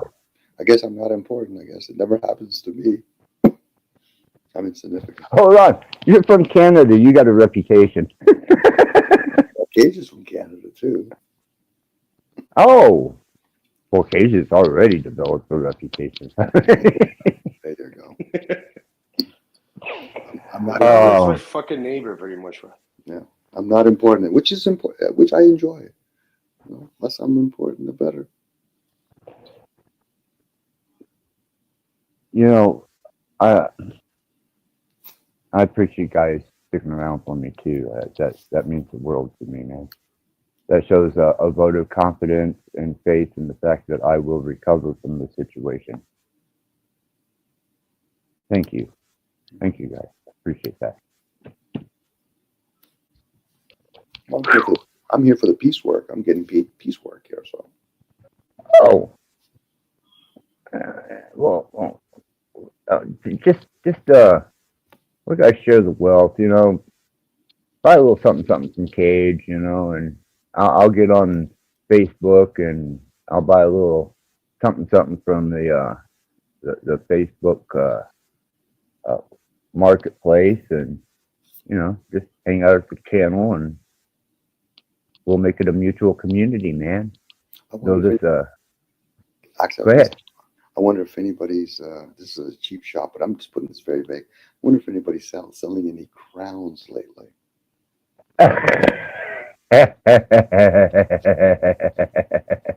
Paper champ crown. I need one of those, like, you know, Burger King crowns, you know, so I can wear it. Well, I discovered today that the word king is a pronoun. That solidified everything I needed to know about the delegitimization of the word king. Don't they imply it usually for a king, like somebody that's genuinely a sovereign being could be classified as a king in their own little world, you know, like a king, like for your own kingdom from within? Well, I would agree, but this particular king demands that you call him king and recognize him as king. So, you know, that's where I'm pulling the kind of the, you're just a fucking pronoun, you know? Because he demands worship or recognition as a king, and I you know, that's like giving this allegiance. But now that I know it's a pronoun, and I can apply my own psychological implications to what that pronoun may mean to me, and that it's not a title, oh my goodness. Well, it's always nice that people that follow the king, they get the people that follow him to tell other people to call him a king. That would be entertaining. You know what I mean? It's like, you know, in the old days when you had a king, he would never really enforce it. He would pay somebody money to behead somebody because they wouldn't give him a knee or whatever. So it would be nice, whoever this king is that you're talking about, would have some of their people in chat come up onto panels and represent the king. But most of them never do. Ooh. Most of them like to hide chat and represent him from a distance. You never hear them come to the panel. You know, if your kingdom is so strong, don't speak on behalf of your kingdom. Bring the people that follow you to come to some of these channels. And we'll have a conversation. And we'll ask them, is this what your husband and wife agrees with? How do they feel when you're following somebody? It's like a cult leader. I don't want to talk to the cult leader. I want to talk to the people that are following you in front of all your other cult leader friends to see whether or not they can stand on their own 2 feet. Nice. Most of them don't. Okay, Axis, you know that. So if you're a sovereign being, then allow other people to be their own sovereign being. If not, you're just a clever one pretending to be one. Now, they could bash me I said, but hey, you're wasting energy on me. Right? Well, I just found it a really interesting foothold to be able to his um, subjects to understand that the title he's carrying is just a pronoun. It has no significance.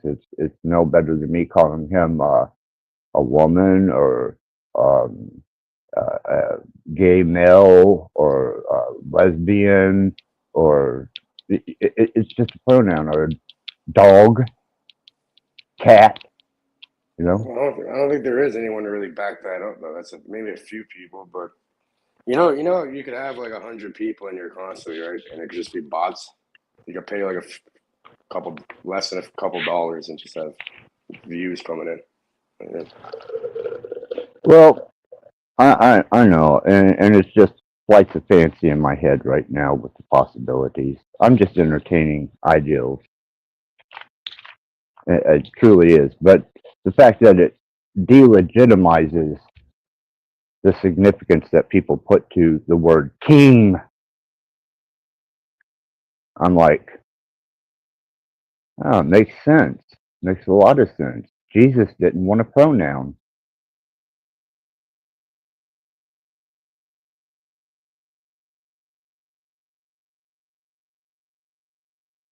That one must have flew by.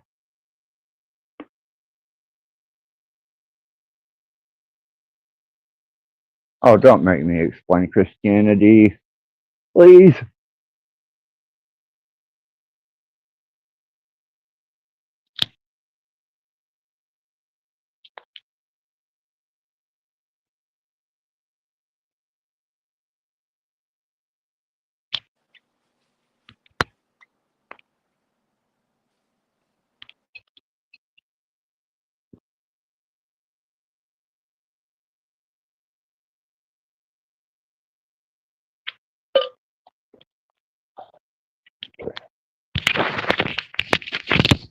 A little bit. You guys, I think what happens is a lot of people come on with alias names. Okay, you got access. I got my name here. I've had conversations where I've had certain people I just couldn't pronounce their name correctly, and then they would correct me, but it's the way they want to, the way they correct me. I said, how about I just don't call you anymore? So it's the same idea, it's when somebody forces you or demands, make sure you pronounce my name, Domenico. At that point, it's like you're wasted energy for me. I try to be polite, but you're inconsiderate. The fact that maybe I don't pronounce your name correctly, that's usually a punk ass fucking piece of shit.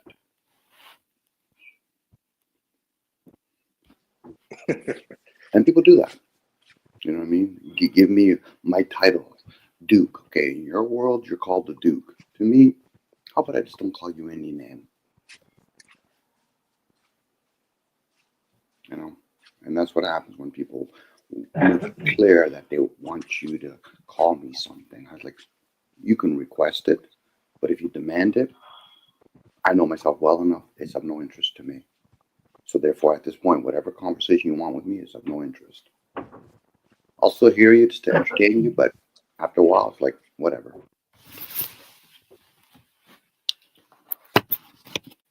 And that's where people lose trust with one another.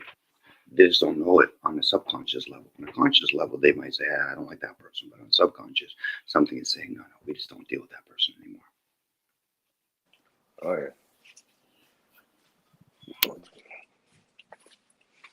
yeah. Hour and 20 minutes. I got to go to fucking Home Depot. Luckily, they open at 6 in the morning. And you get out there before all the traffic. Did you pronounce it correctly? Is it the Home Depot now or just Home Depot? Oh, my bad. Sorry, it's the Home Depot. I don't know. Actually, what is it? I don't know. I think again, it's called the Home Depot now. Oh, yeah. They tried to sue somebody that had the name and they found out that person had it first. And then they had to change their name. Could have been just for business ploys. Yeah, it's gonna look weird because I have to go there and buy duct tape and garbage bags, so it's gonna be kind of weird. Yeah.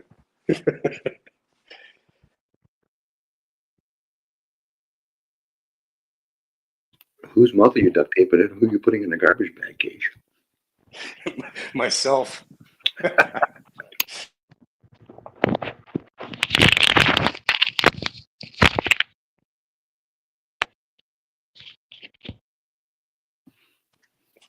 I'm gonna be like Prince pretty soon.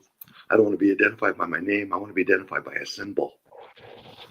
Oh, okay. Can you hear me? Yep. Yes. All right. Yeah, I'm still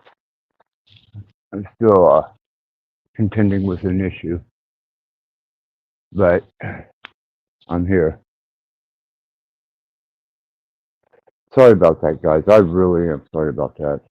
This is something that's way out of my control. Yeah, don't worry about it, man. Shit happens. Did you name your new buddy Axis? No. Oh, no. She's. I ain't paying attention. Sorry. Ah. Wonder how long she's been standing there looking at me. Probably thinking, you dumb fucker. What are you doing?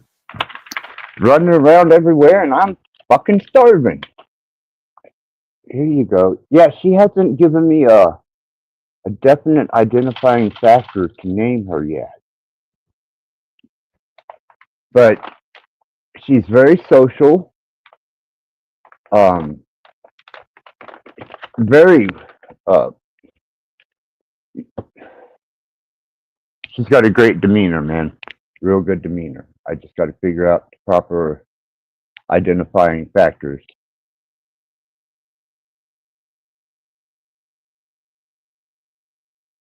Did I lose you again?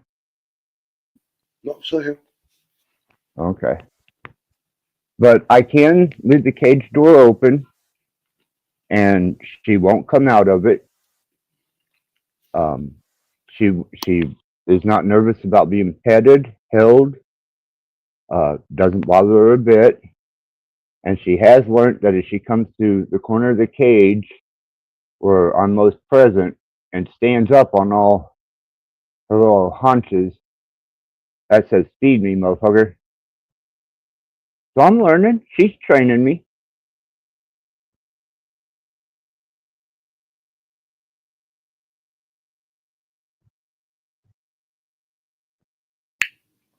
Do they do well in pairs? Generally, as long as they're from the same brood, they don't do bad together. But sometimes, and I'm imagining it's probably where they can smell other genetics of lesser genetics. They'll eat that. They'll eat the other rat. Wow. But if you put proper stock together, or from the same brood, they get along great.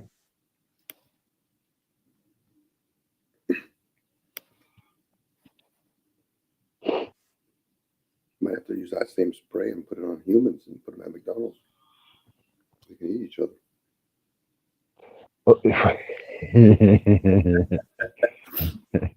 Thank you for sharing about the rats, how that works actually. Yeah, it's fascinating. It really is. They have a way of weeding out the lesser dominant genetic by eating it.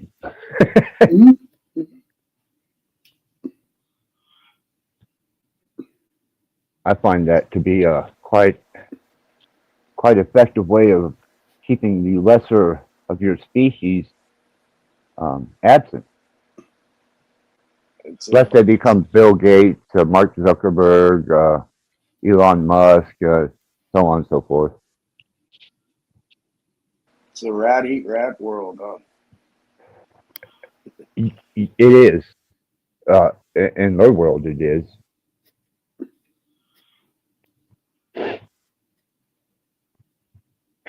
I had just to share a memory that comes to mind is I thought it would be neat to keep a copperhead. So I had this long cage behind the couch. Apparently, this copperhead was pregnant. And My apologies. What's a copperhead, first of all? I'm sorry? What's a copperhead? It's a type of rattlesnake, isn't it? No. It's just it's not. It's a venomous fanged snake without a rattle. They hang around creeks. They're very aggressive if confronted, and they do not care to waste venom on you. That's where I grew up. That's one thing you really had to watch out for was fucking copperheads because they didn't make a noise. They just struck your ass. So I thought it'd be neat to have one of these things, and I woke up out of a drunk where I threw a drunk, and there was a little hole in the cage big enough for these baby fucking copperheads. And I woke up with probably 8 or 10 of them some bitches on me, man. That broke me real quick. Were they biting you? No, God. Oh, no. They can't control their venom. Shit. They were little bitty. I mean, they were less than maybe 2.5 inches. But just the thought, when I woke up and I was coming out of this alcohol haze, and I looked down and I'm like, what the?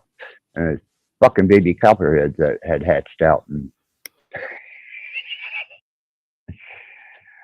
yeah, I got rid of her and the baby. Put him back in the river. Having exotic pets.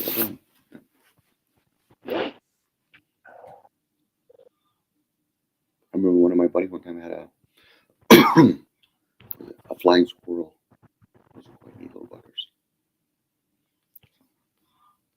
But he also liked his scorpions and his python snakes. I said, Frank, you love your exotic pets. Well, scorpions now I could now do without. I had emperor scorpions, the black emperor scorpions, and the yellow desert scorpion. But see, those were pets. I had never encountered a yellow desert scorpion in real life till I went to Arizona. And in the middle of the night, when you've got to go outside and take a squat, you have to have a black light with you. Lest one of them some bitches sting you in the ass. What does the black light do, Axis? They shine. Oh, okay. Yeah, they glow underneath a black light. Fluorescent. Yeah, as a matter of fact, I got it right here in my hand, the little black light I used to use in the desert. Yeah, if I crawled out of that truck cab or the sleeper on it at night, yeah, you damn right I had that little black light on me. Them fuckers hurt.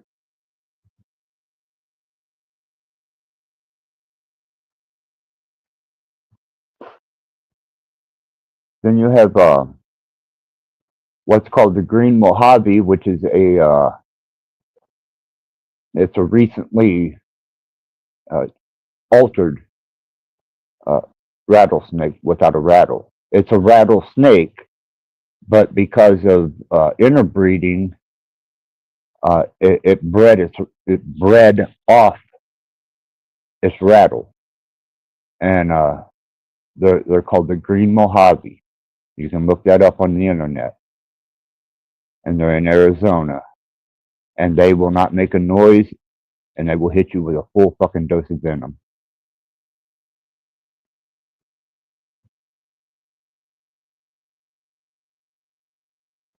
So out of all the snake species that are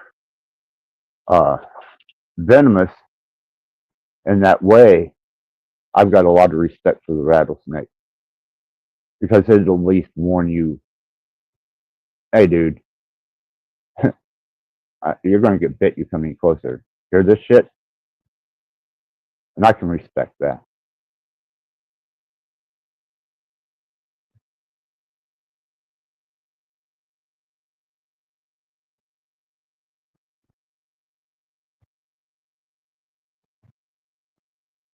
Do you guys not have venomous snakes? You guys got to have like rattlesnakes or something up there, don't you?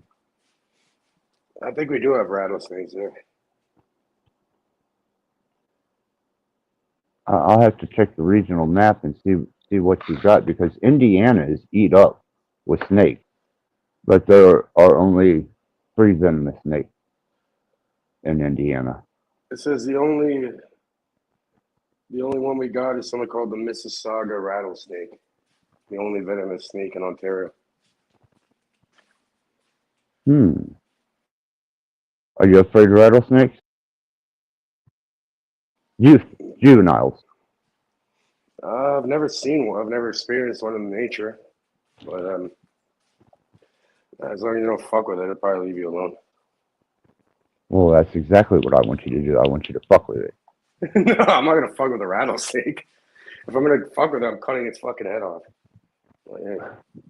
Well, bury the head if you do that. But if you ever get the balls up to get a juvenile, I will meet you at the border for that snake. I'm sure you could get them online. Yeah, I got a timber rattler coming. They're updating my handler's license, and I have to sign in with the DNR so that they can do them they're pop-in inspections, which rarely happens, but they do a 6-month inspection of habitat, block, environment, health, the whole 9 yards. But as soon as they approve the handler's license again, then they'll ship me the rattlesnake timber rattler. Yeah, I can't wait, man. I'm excited. Some people enjoy stuff like that. What got you into it? Why do you enjoy it like that? I overcame my fears. Oh, you're scared of them at one point? Oh my God. There was this little swimming hole we used to go to. It was to eat up with water snakes, non-venomous. And I was scared to go swimming in that little swimming hole because of the snake. And then I went mushroom hunting, and I found that there are actually venomous snakes in Indiana. And I got scared of that. And then I was afraid of spiders, all kinds of shit, man, just irrational, funky fears. And I think they were instilled in me from the generations before me that had grown up in Kentucky and just kind of didn't have the same fascination that I later developed. And I started out with reptiles, and then worked my way from reptiles into snakes, and then from snakes into various types of crustaceans and arachnids, and eventually they would started learning. It was I learned. It wasn't just a pet then; it was a teacher. It taught me the nature of its being. Each individual thing did.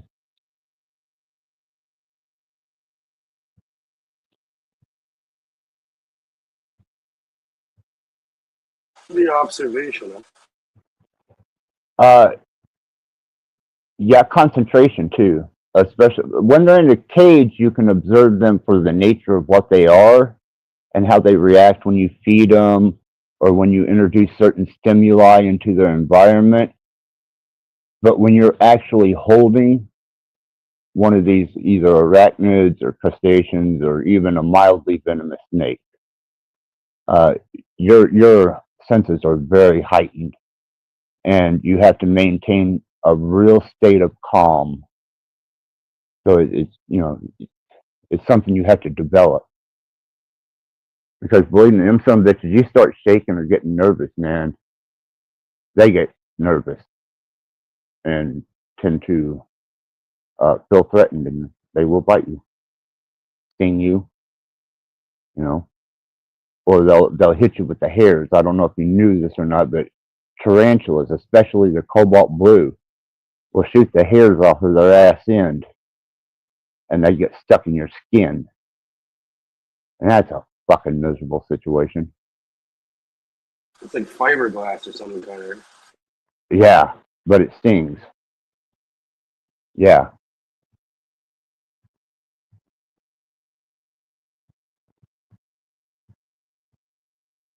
That's, I don't know, I guess that's kind of the difference between people who have pets, novelty pets, and people who have uh, pets that are friends. They're more, they have much more personality, much more presence. You can identify them by traits. Believe it or not, each individual is, even though they look the same, they all have various traits. It's neat, man. Really cool, and I'm very fortunate to be able to have experienced many different animals.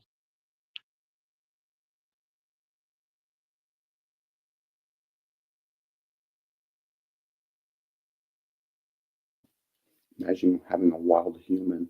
That'd be a rarity. Ooh, yeah. I don't have a basement though. No, you don't need a basement. Just leave some, give them some grass and a tree and a scratching post. Scratching post. They're hard to find. You'll end up running into a lot of domestic ones, but you might find every one wild one, a rarity.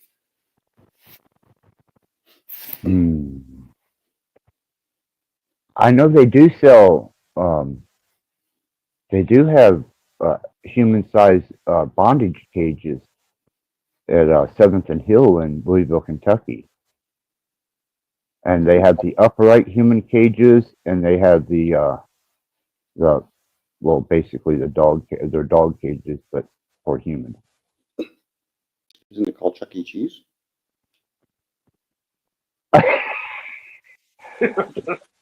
No, it's actually it's called 7th and Hill, and it's on 7th and Hill. It's called 7th and Hill, and it's a S&M and bondage supply store.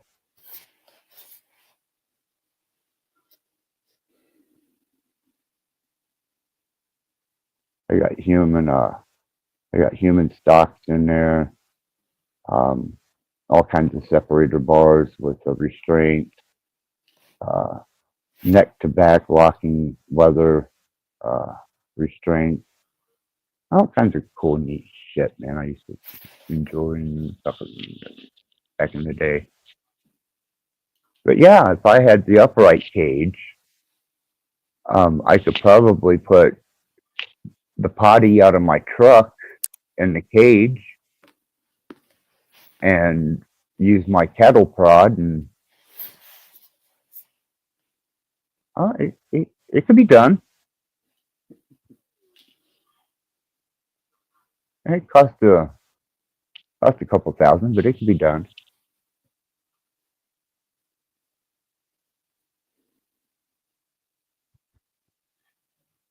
You were on panel last night when I mentioned about what my son had done. Weren't you, Cage? I believe so. I was there, yeah. The- I'm not sure the exactly what girl- you're referring to. When he brought the girl here, reluctantly, the girl was reluctant, and he brought her here. I don't remember exactly what you're saying. I don't know if I was on at that point or not.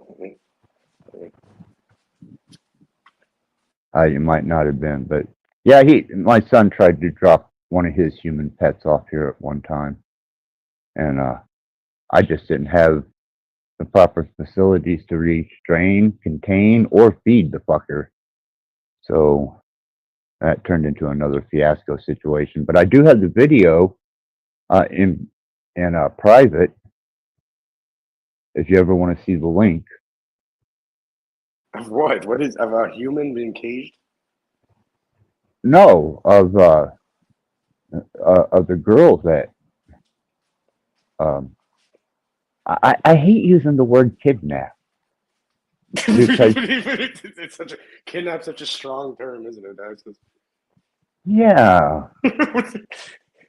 so you kidnap someone and brought them to your house?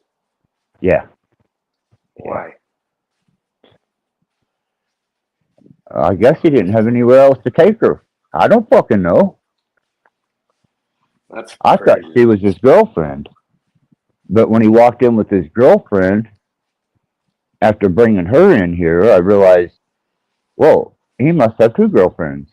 That makes sense. No, that wasn't it. No, Kidnapped her for One- what purpose? her college fund.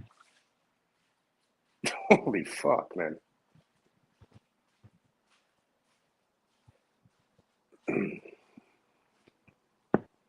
You're someone Yep. to loose cannon, huh?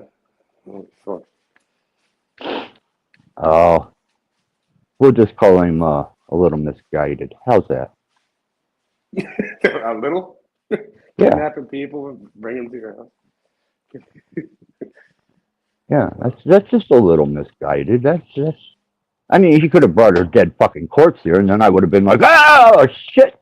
You might have freaked me out then, but no, she was still breathing, conscious, and mobile, so I wasn't too concerned. That's fucked.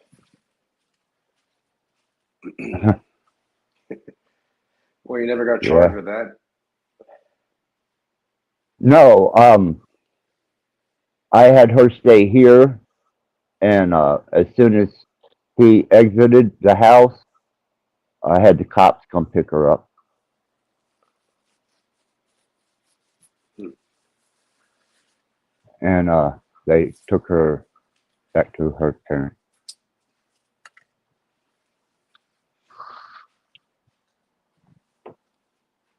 That's crazy. Yeah. Well, what bothered me was he did it for her college fund.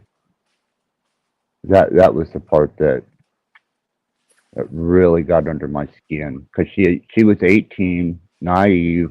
Well, if you ever want the link to the video, Cage, I'll give it to you.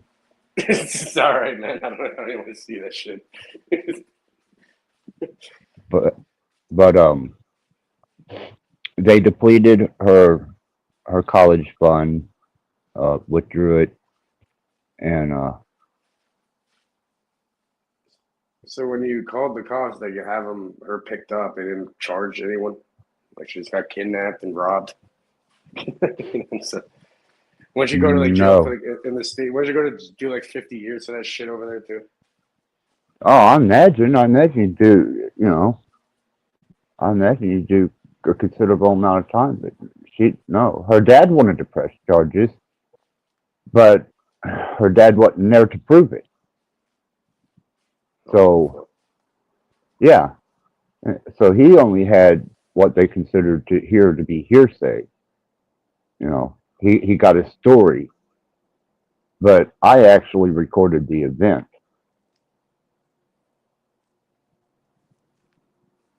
But I did the right thing in the end, I think. Yeah, I don't know about that, man. You're right. I could have kept her. She was pretty. You can't keep people access. Crazy son of a bitch.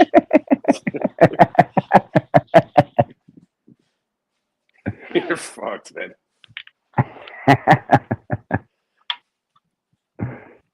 Oh yeah, but no, that's actually a true story, and yeah, I do have the video to it. I felt really bad for the girl.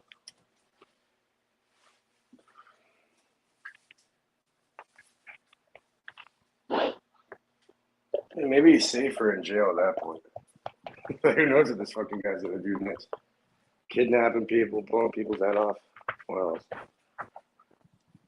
Who knows all the other shit you did without you even knowing about it?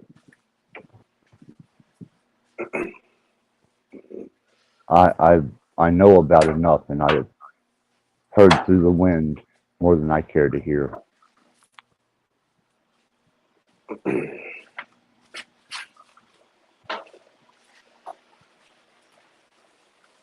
But he is his own person, and I had no part in any of that, so that's on him, but I do love him as my son.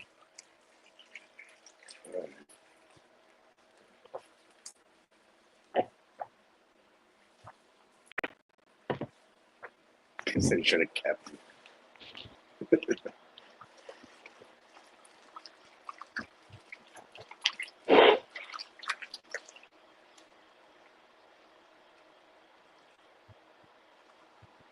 Can't see the... Here we go. This is better.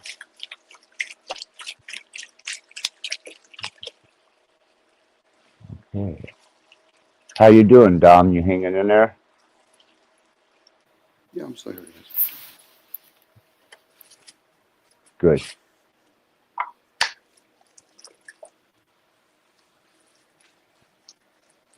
So let me understand this. Your son was brought home by an 18-year-old girl, and she was holding him hostage for his lack of school funds. Is that what I heard correctly? She had a college fund, and he had taken her into his... he chose to possess her physical form until he could get the money out of the bank for the college fund, and then he needed to discard what he had taken possession of physically. So she took his lunch money then? Your son got... No, he kidnapped the girl, Dominic. Fucking forced her to withdraw her college fund and then brought her to Access's house, apparently. So an 18-year-old girl took Axe's son and took his lunch money. That's the way I'm hearing it. No, he's... No, I'm hearing a breakage. I'm hearing an 18-year-old girl took advantage of Axe's kid and then took his lunch money and probably took, some of those little hockey cards you had in his mountain bike.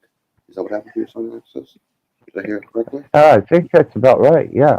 I just want to make sure. No, I remember it.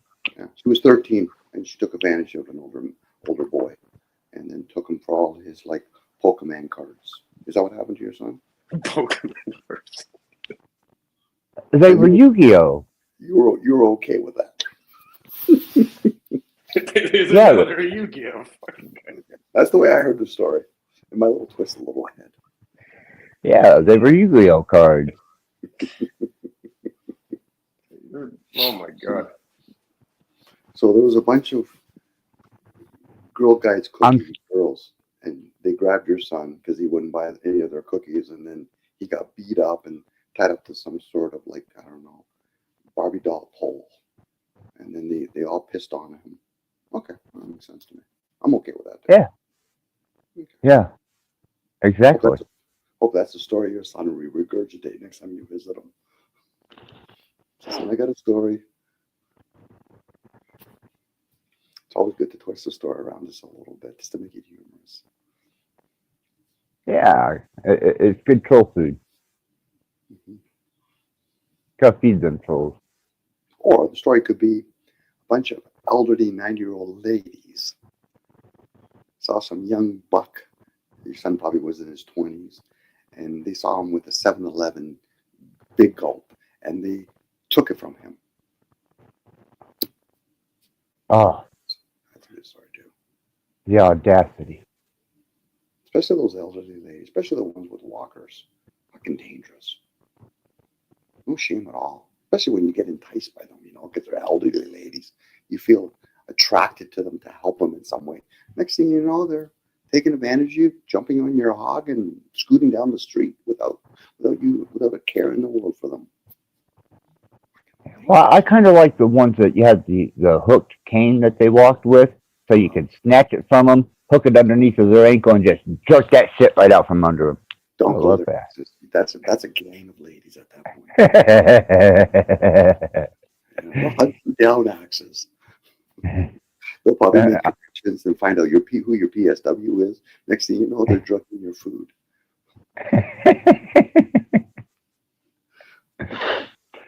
Oh man.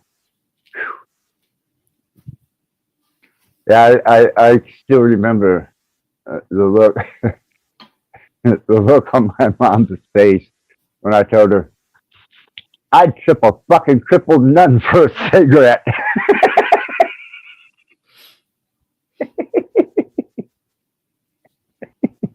Did that unvalidate your mom's view on you or validate your mom's view on you?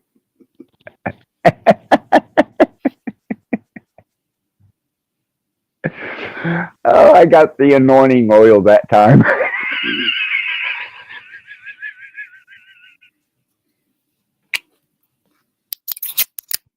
The Maryland Hinky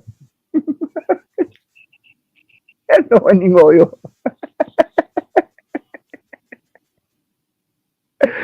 Oh shit! It happened.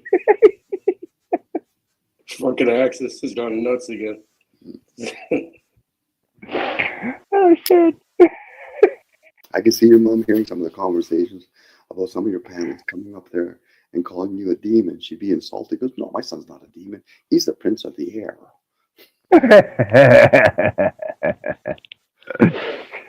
Oh, whew.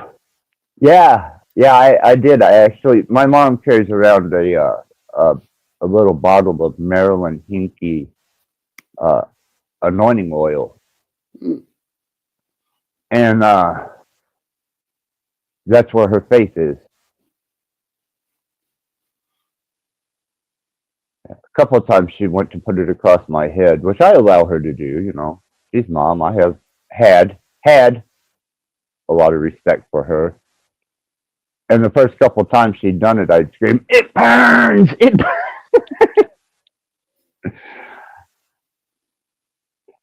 She got past that and just learned to deal with me after that. You throw fucking holy water on Axis, he starts fucking actually smoking and shit. Holes right through his skin. I thought it's fluoride water now.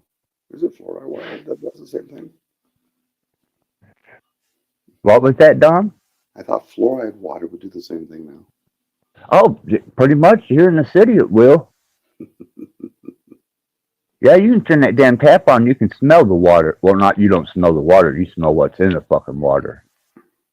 Like a chlorine way too clean to ingest type smell.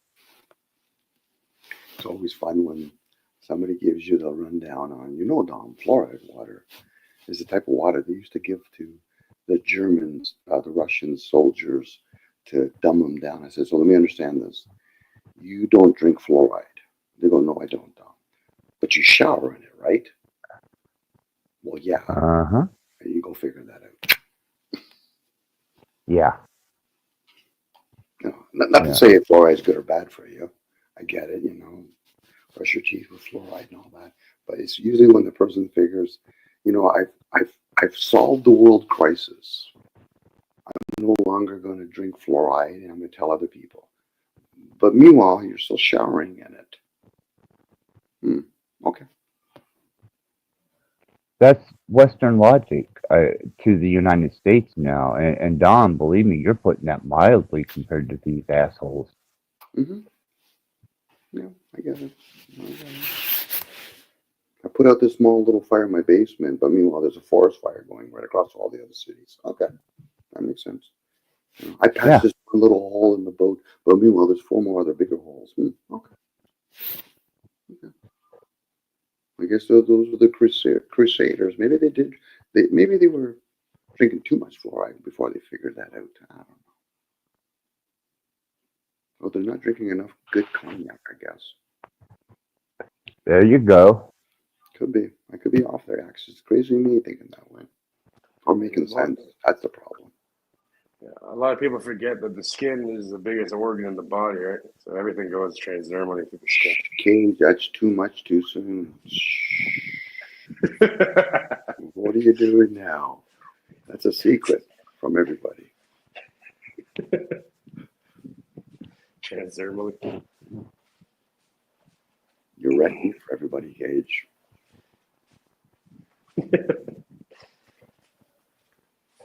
too much. Huh? I thought you kind of got the gist of what me and Axis. We're speaking in codes, and now you're going on. Oh, Axis. The organ is the skin is the biggest organ. Like you just wrecked it for everybody now, Gage. You're gonna make them feel guilty now.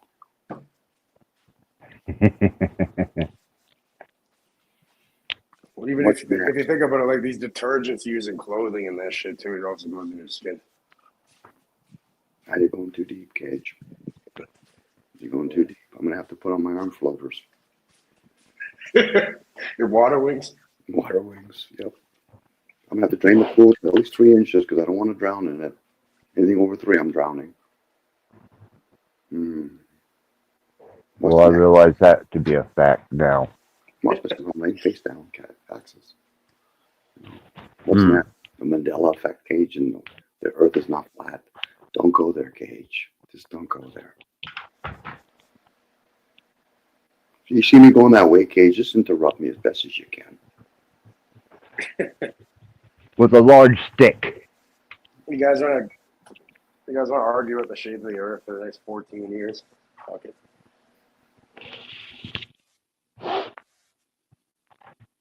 What's the shape of Yeah. it? Sorry, go ahead. No, you're all right. I'm still contending with my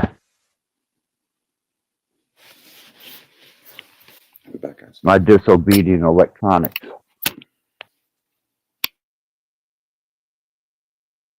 I may have to call on the AI God to assist me.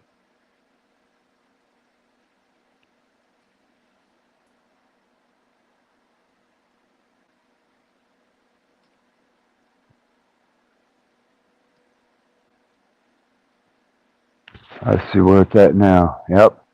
Almighty D-Wave with the Willow chip and quantum state. Repair my internet. Bring forth to me the signal of life-giving internet. There. Hopefully that worked.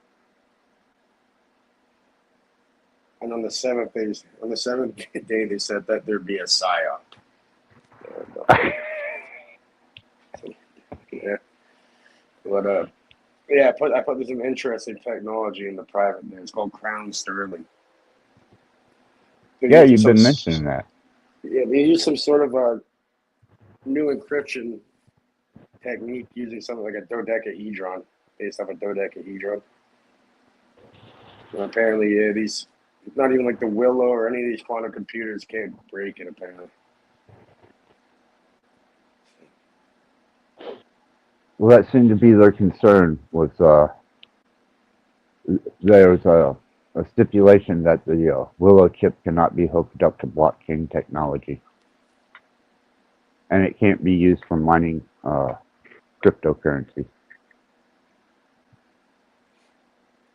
They also have this. Sorry. What? No, go ahead.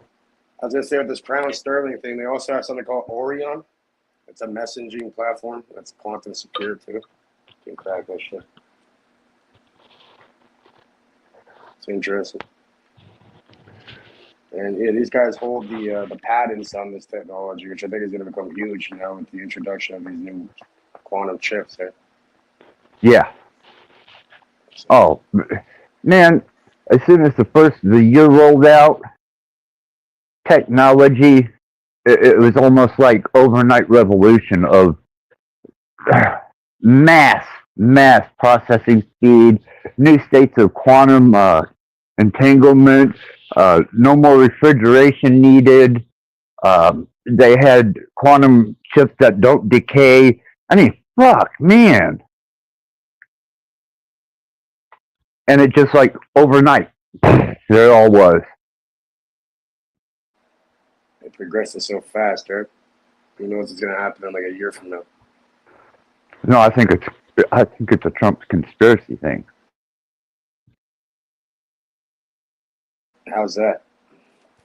Well, I think Trump was sitting on all this Tesla information that his uncle got from Tesla's apartment when he died, and they've been developing it, and this has all been a ploy because of time travel technology, and anyhow, Trump knew he was going to get the second presidency, so he held all this technology back. And then the minute that he won, just before his inauguration, he released all of it.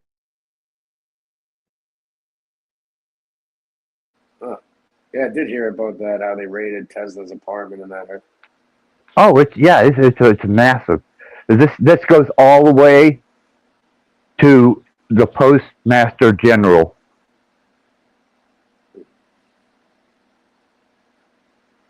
You should hear the gematria on it. Oh, we're talking 2 days worth of numbers, man. Would you like for me to start? If you want to. Let me see if I can find my paperwork. It's on it's about a 7-inch stack of paper filled with numbers. It's around here somewhere underneath of all these interpretive codes of quantum stasis and teleportation and Stargate technology and the drones. Don't worry about those drones, man. I got the military access codes, and those were all actually setting off the coast in a bunker underneath the water, and I'm just fucking with people.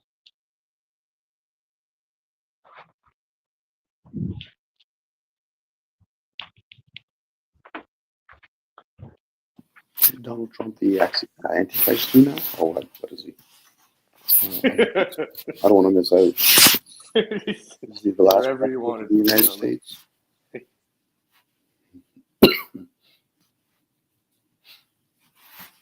Or is he has he already been cloned? I'm paying attention. I'm looking. You know the guy who blew up, talking about Trump and Tesla, you know the guy who fucking blew up that thing full of fireworks and gas, the Cybertruck in front of the Trump Tower recently? Yeah, I heard about that. Apparently this guy's like high in the military. He's like some Green Beret kind of guy, and none of this stuff made sense. And there's like some leaked emails between him saying that these drones, yeah, they come from like submarines and fucking ocean, and they're Chinese drones. They're anti-gravitic. And it's like a show of force or something, or power. Is that manifesto that they released? I didn't get to read that. It's not a man. It's like some emails or something between the guys. Oh, is it? Maybe that's what I'm mistaken it for is emails. But I did hear that there was something of information left behind that kind of led him to do that. But what damage did he really do? I mean, really? He just killed himself, I think, or someone, whoever's in that car got blown up. I mean, get a better tactic. Really. You know, it's like they talk about the UFO over the White House, and if they destroy the fucking White House, are you fucking kidding me? That ain't shit goes on that White House at orgies. The true design of our country's governing body is not retained within the White House.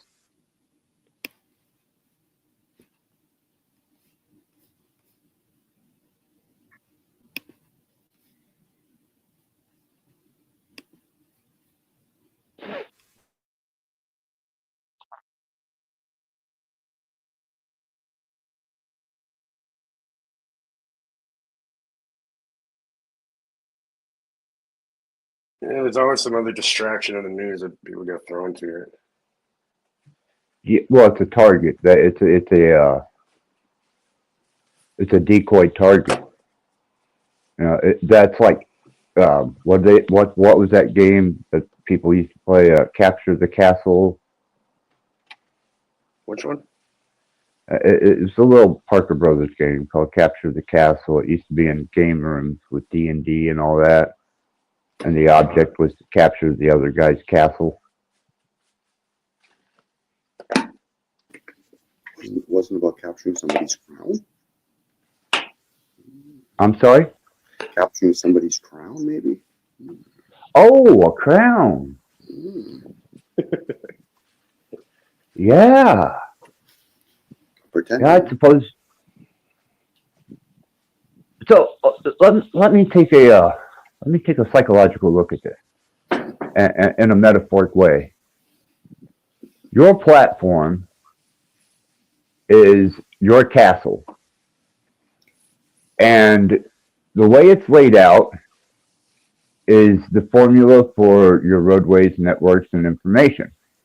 Anybody that comes by your channel becomes subject to your kingdom, which makes you, by nature of the beast, king of your platform.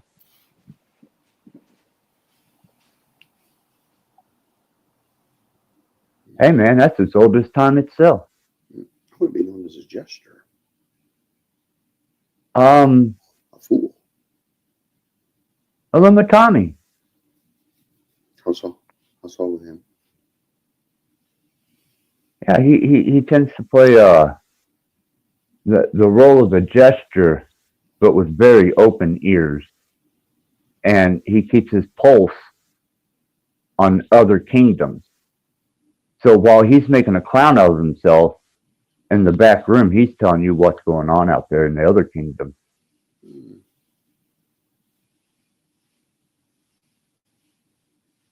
Or is he like a journalist or something? No, he's just he's just a joker. He's just the clown for the king, the amusement. Mm-hmm. But he travels a broad range of kingdoms, entertaining, gathering information, and observing while people laugh and point. And in the background, he shares what he observes to whoever benefits him most. So he sounds like either Bones or Dennis Rodman going around to different leaders of the world and just being a messenger of some sort or revealer of information.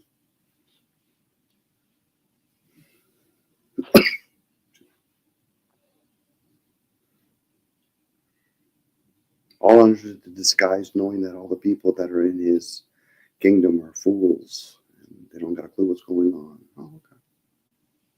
Are they drinking fluoride too? Probably. I hope so. Yeah.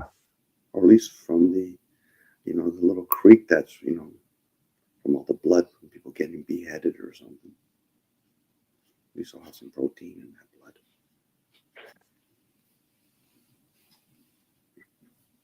Yeah. Blood. Easy now, Access. I know, gotta hold you back now. I said the blood. Next thing I might even give you a blood type. You'll be even more hungrier. Oh man, I'm starting to sweat at the palms. Oh man, I think you need some daylight. We have to put you in the daylight so you fucking evaporate, bro. Hit you with a silver bullet and stay through the heart too. Fucking guy. What are you doing? I won't tell you the blood type, but I'll tell you it's a negative. Oh. There you go. Oh. Vampires, they drool for this type of blood type, by the way. Yeah, especially if it's universal. Oh. Yeah, that way you don't get tummy ache. The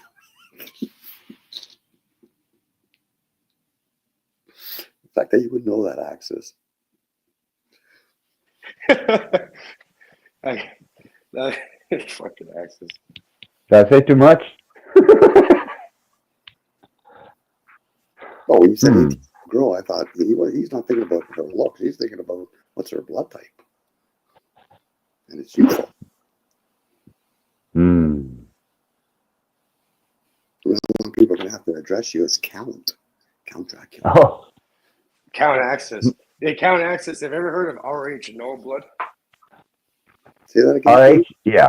No, but it's RH Null, Null. Really? I never heard that before. It's also called the Golden Blood. Oh, okay. Only 50 people, less than 50 people in the world have it. Really? Yeah, maybe you should get your hands on some of that. Wow, man. Might be better than Viagra. Yeah, I guess May the have to hire another nurse or two. nurse or two to replace the other ones. I'd be a busy guy with something like that. Give you some of that golden blood. Yeah, from what I understand, the rare blood types, they're prone. No, not prone. They actually don't get as much, if not at all, disease. Yeah. Really peculiar thing about the RH blood type is that it has traces of like hybridized being introduced into our natural blood, well, whatever our natural bloodline would have been. Mm-hmm. But apparently it's high traces of that. Again, the intermixing of species, I'm assuming. That's what I kind of come to the conclusion of, because I thought, how the hell does that get introduced as a introduced extension to a blood type? How's that happen? Somebody was fucking something somewhere.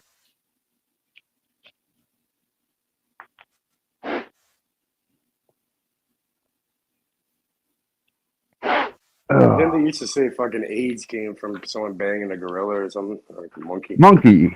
Green monkey. It Yes. definitely wasn't engineered, right?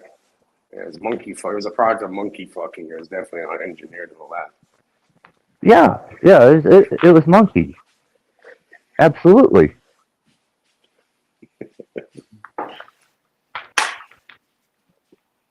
You're not one of them conspiracy type guys now, are you? Oh no, I believe everything I'm told from the media, like a good slave. Sure, you know, I don't question anything. Good. We don't like that around here. We like people that conform into what we think. Lest you be a little different, we have to ostracize your ass. Didn't people speculate something to do with Fauci or something in the 80s? He introduced, or the industry introduced certain things to the community of San Francisco and all that, and people like Freddie Mercury, I think it was Freddie Mercury, and Liberace was infected by something. Yeah. Something to do with antibiotics or something. And there's only apparently one individual that survived a full-blown, an advanced case of it.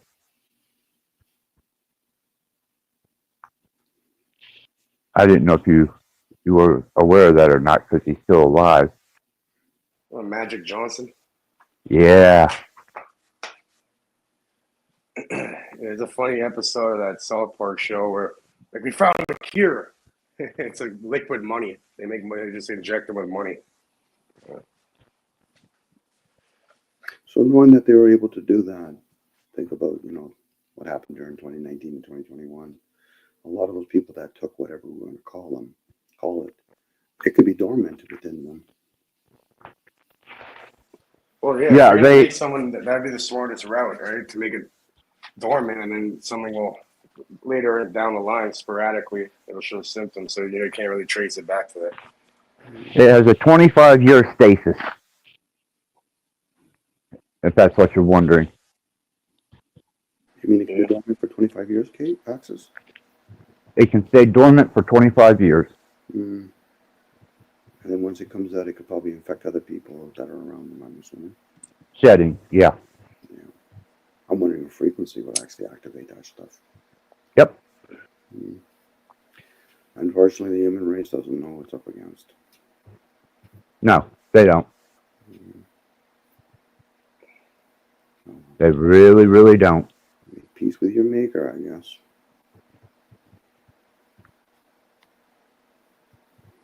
Yeah, Sorry. Go ahead. Great. No, They just said, one. Okay. yeah, one bill that they just recently passed was, you know, it didn't really get much media attention. All this other stuff, there's like fucking drones flying around or something. But they did this. They passed this bill in the White House saying that you know, these big pharmaceutical companies cannot be sued or held liable for any damages from that experimental shit they're giving everyone. I think they did that at the start of the distribution of it. I think they did, but they solidified it now. I guess it passed through or whatever. Well, damned if you do, damned if you don't.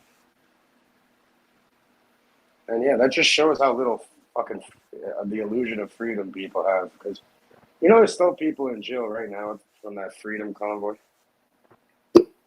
They seized their houses, their assets, took all their fucking money from their bank. They're just like, fuck you, go to jail. How dare you stand up to it? Totally. Damn. Let me understand this. They're not concerned about, you know, people revealing that somebody's been poisoned or whatever. You can't sue them. So basically, don't hurt them where it probably counts the most for them economically. There you go. Yep. And that's what people are concerned about. Oh, we can't sue them anymore. Really? That's what you're concerned about? As there's a whole bunch of millions of people laying there dead. We're worrying about whether or not we're going to make a buck off of it. Interesting. Here you go. You can bury the human race. Well, it just kind of says like that's the only way to hold them accountable, and now they have no accountability. Accountable. Play by their rules. What's next? An apology? Like a sorry? Okay, let me redirect a suicide note as an apology note. The fuck.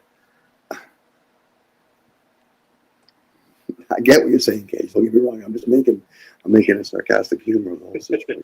Yeah, I know. And you guys are talking about that suicide thing and a suicide note and fucking Haney.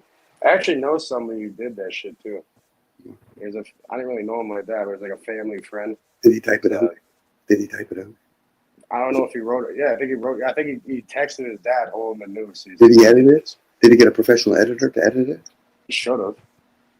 You know, like did he get a priest to, you know, maybe put some holy water on it, and maybe got a Muslim to, you know, I don't know, do something to it, and get a Hebrew to maybe put some, you know, like a little cubicle on it, or get the ash on it, and then I could send it off, you know, like some sort of like Gmail to everybody. You know, I'm going to commit suicide. This is the time and the date. Don't miss it. There'll be a full moon. Anything else you should know? Yes. There's coffee at McDonald's for $1 this week. Come on. You're joking me, right? No, it's a suicide note, Don. So when are you going to die? Oh, I don't know. I'm thinking of getting this pen and just really jabbing it really deep into my skin. It's the poison. You're better off eating fucking chicken McNuggets at McDonald's. That'll kill you sooner. Get out of here. Tastes better. Won't taste like almonds then.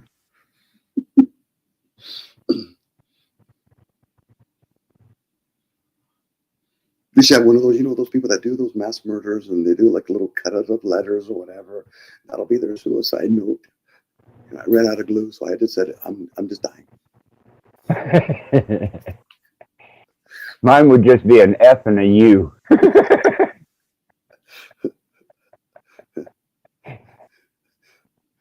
Piss on the niceties.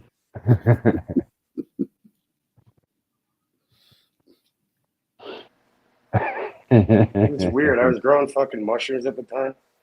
And yeah, I went to the funeral. The mushrooms weren't there at all. When I come back, it's just fucking, they all sprouted out of there. It's called a flush. I'm like, is this guy's soul within these mushrooms now? Fucking the energy of it. I don't know. How was the trip? I couldn't do them for fucking like a year after that. I didn't even use them. It was tripping me out. Sadly, guys, I had a brother-in-law that passed away when he kept on talking about it. None of his buddies ever lived past 50. And on his 50th birthday, he made it a point, and this was a gift to my wife's sister. He taped the garage, turned on the lawnmower while he was in there. That was his carbon monoxide poisoning. There you go, Cage. You figured it out. It's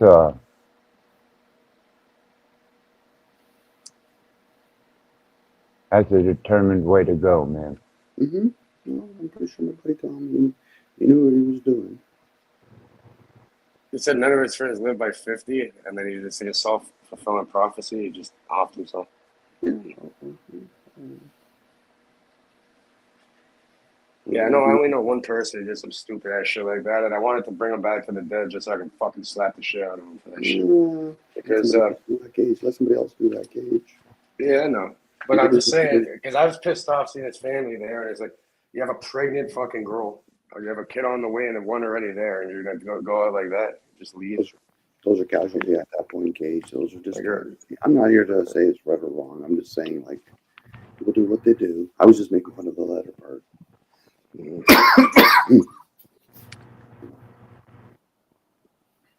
Everybody has their own reasons. That's the whole thing you're talking. Actually, when they talk about the maid service, it's for people that just had enough.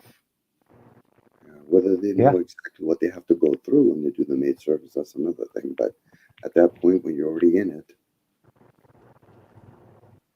that maid thing is fucking nuts how they're doing that.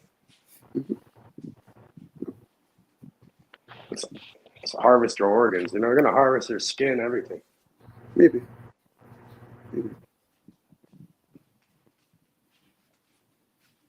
The fact that it got passed, so that's the fun part. How does that get passed? I mean, like, how many hands did I have to pass through? Well, what is this maid service? Oh, it's nanny service. Yeah, no, it's basically they're probably aware there's going to be some sort of epidemic and people are going to want an outie, and that'll be one of their ways of doing it. Yeah. Well, they make Canada, like, for a lot of people, unlivable. A lot of countries the same way. Cage is they have different policies. That's all. Canada's just one template, and they just happen to do that here. Yeah, like, I'm sure. Yeah, like, let's say the building you're living at, whatever, they're doing renovation, they make people leave. Right, you're probably going to pay like triple the amount somewhere else. Maybe. Yeah. Mm-hmm. Yeah. Or people move in with their loved ones or their families just to realize, whatever dream I was sold before of living on my own is unrealistic. Usually people's pride get in the way. Eventually, hopefully, elderlies will start rooming up with each other, opposed to going to old age homes, where they'll get probably almost like no treatment at all. So it's getting out of hand. I think the average fully detached home now is like 1.4 million for an average price. Mm-hmm. And that was orchestrated. All that was orchestrated. And they knew if they start increasing it, the humans would probably feed off of it. They'll complain about it. But even now, when they talk about the housing industry, it's only being presented to the few. Most people can't afford a house, let alone get a loan. So, oh no, you need to be making like over $240,000 a year on paper. And to have those that's like less than 1% of the population makes it. And if you met those kind of people, more times than not, they have a certain type of behavior. They're not the kind of people that would openly admit, or they would probably do anything to make another buck. Not to completely stereotype them, but eventually they have to get into that mindset. Or people are just laundering money from other countries. So they're just moving money around by buying properties or laundering it through the casinos. Oh yeah, they've made people have like fucking legitimate slaves now over here. Legit slaves. Yeah. What's a legitimate slave? Yeah, that's true. When your son brings an 18-year-old girl home and they've siphoned all your money. Well, but what I mean is, like, at least before, not currently, people were able to just work a regular job and survive. Like eat and have a roof. They made that almost impossible for the majority of the people. So when those people were living that way, were they just naive that the water was changing and it was getting hotter? Or they just figured, oh, I made it on the other side. I'd survive, so fuck the next generation. I haven't had kids.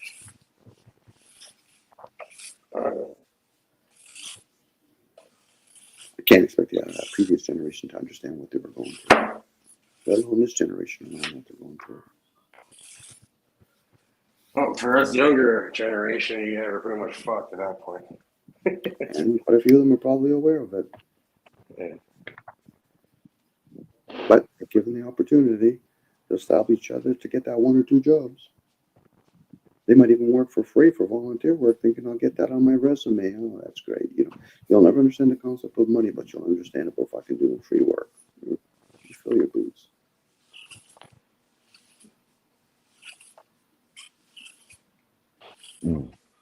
It's tough. I get it. It's tough no matter where you are. And you throw enough people at the same job, you'll see how people fight over it. Even though they realize, that's a slave job. Yeah, but I gotta fight you to get it. Oh, you should see the fucking lines there are for like Tim Hortons job or something. Mm-hmm. There's like a fucking like crowd of like 100 fucking Indian people out there trying to get that job. Yeah, if you want it, I get it.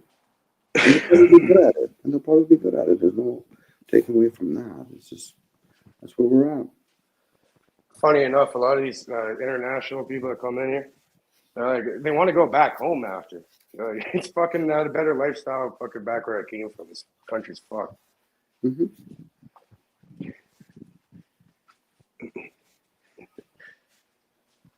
No, that's the thing. It's always when people make fun of immigrants. Well, meanwhile, most people living here can't even afford to be here. The immigrants aren't taking their jobs. They're taking the jobs that most people couldn't take even if they wanted to, because the wages wouldn't be able to maintain their lifestyle. Whether Exactly. it's or more good. So I don't know why people complain about immigrants. Fucking North America in general has been fucking separate. Maybe Mexico is based on immigrants.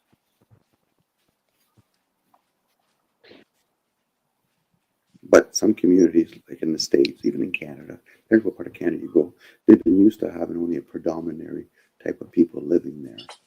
So now they've missed the boat and realized technology has made it so that people are moving in even on those communities. But people are still building $10 million cottages, $5 million homes, living in the city, $3 million condos. So most people are still oblivious. So they're that's just a different variation of a frog in the water. And where does this end? Because it's not sustainable. Where do you think this ends?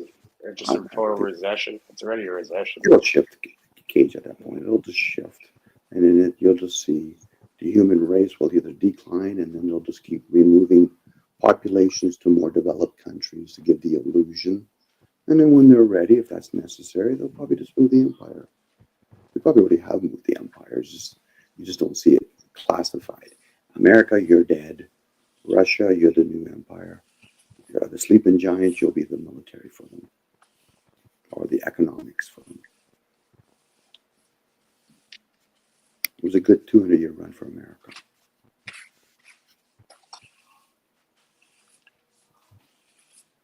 Yeah, they've already started liquidating a lot of shit out of here anyhow. I think so, Alexis. Yeah, I think so. Like most of the properties in America are already owned by some sort of subsidiary from China or whatever. Same like in Africa and all that. So a lot of stuff is already been like shelled, like a shell game. So it gives you the illusion that America's still owned by Americans. No, that's a novelty. It's owned by corporations, and more times than not, the stockholders have nothing to do with America. The only reason why they play with America is because they're so peddling American currency throughout the world. And then people put way too much value. My gold's worth more. No, it's not. It's based on a currency that's fucking devalued. That's the only thing it is. That's why it gives it a false sense. The sooner the better, so this way the American people could shut the fuck up. No offense to you axes, but it's just when they go on and on and on. We got this military power. Get the fuck out of here. Federal Reserve has the military power, and they have nothing to do with America. And by the the way, Federal Reserve fuels all the fucking military, so it's not like a big accomplishment that American soldiers are fucking being fueled. You limit a country from having any kind of jobs, you'll see how quick they'll allow the military.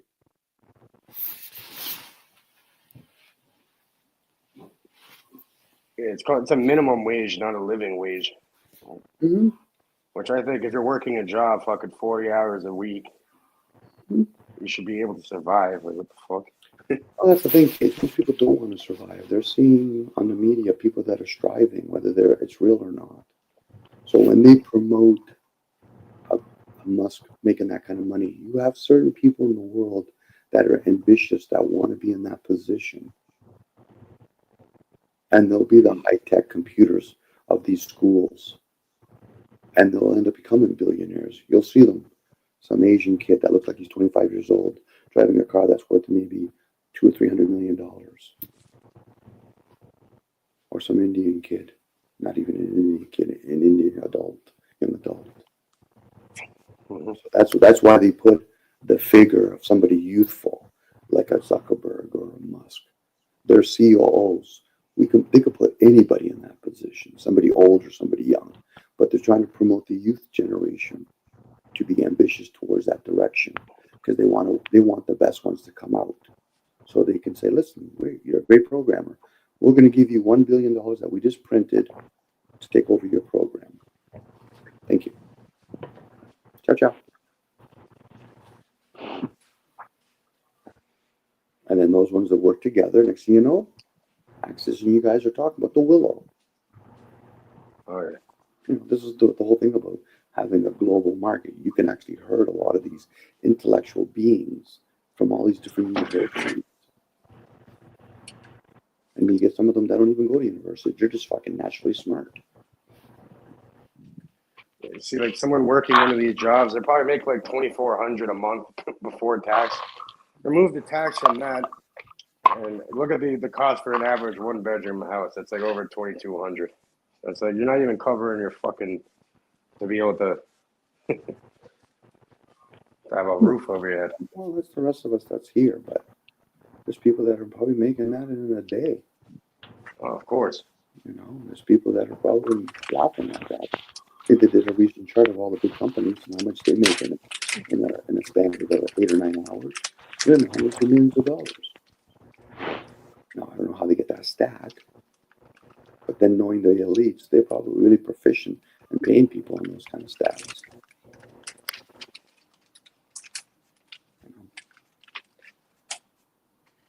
These are big conglomerates at that point, Cage. And they're not just limited to a couple of countries. They probably are throughout all the countries. So it's Global shakers. Yep. Now, I can only speculate beyond those shakers. There's probably different types of entities. And I could probably share that with you in Cage. But for most people, it's too much of a stretch because most people still think that their governments are ruling their fucking country. It's not even fucking close. The governments are just, I'm being polite when I say they're middle management. You see the prime minister or president, you're looking at a COO of a small corporation. Chancellor, dictator, it's all the same. People still think like Donald Trump and Putin are the fucking ones pulling the strings. No. Never have been and never will be. Unless there's some sort of entity that fucking channels through them. Outside of that, no, they're nobody. What am I supposed to think? Fucking Thatcher? No offense to women. It was the prime minister of America, Britain, that she was pulling the strings. Get out of here. She wasn't pulling the fucking strings. Somebody pulling her strings, maybe. I remember it's been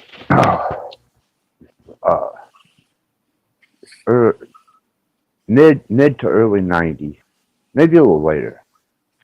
There was an interview with one of the political heads of Israel, and they asked why they got Trump out of debt when he went bankrupt and completely demolished himself, and he had to resort to Israel for some financing.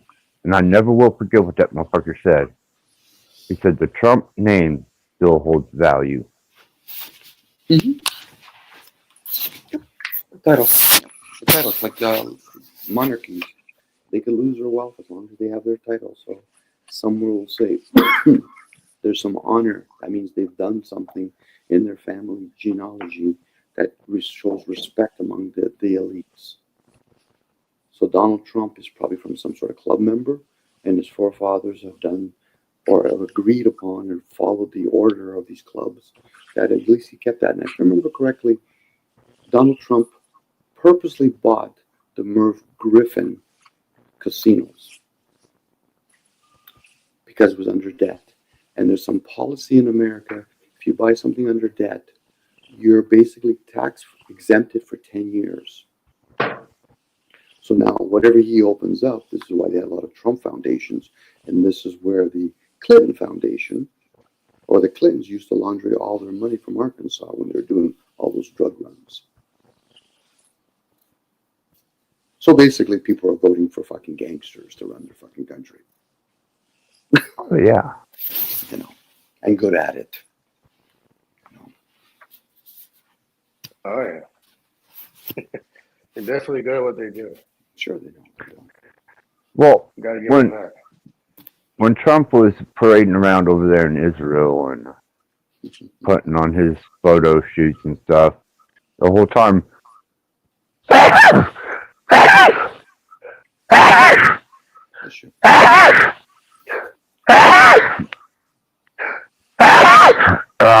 Shit. The whole time I was watching him do that, I was remembering back to that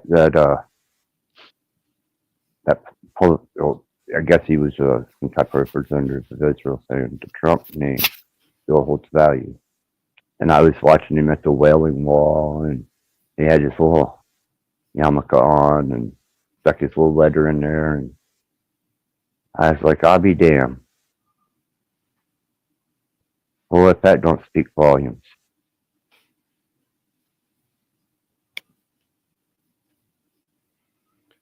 Which makes me wonder if Kushner was an arranged marriage with Trump's daughter. I wouldn't be surprised a lot of those marriages are arranged. You know, it's like how kingships used to have bondage, like, you know, like firstborn, I'll marry your daughter. That all unite our kingdoms. Yeah. Yeah. I wouldn't be surprised a lot of those, you know, even Hollywood, you know, when they all go by their alias names, they're usually some sort of Jewish connection. And then people get married together, and they'll probably be told you're going to separate now. So we can put them in the media. Make us look real, like the average folk. No, they're not the average folk. I know a lot of the Jewish people over here, Don. And you ever heard? I have friends that went to the school. You ever heard of Forest Hill? Okay. You know that area, Forest Hill. Mm-hmm. Yeah, that one school. I don't know that school. People go there and they all end up like becoming actors, actresses, fucking musicians in Hollywood, and that it like breeds these people. Mm-hmm. Well, they just have the right connections over there. Well, that's the right connection. You know, kids are taught at a very young age the concept of money.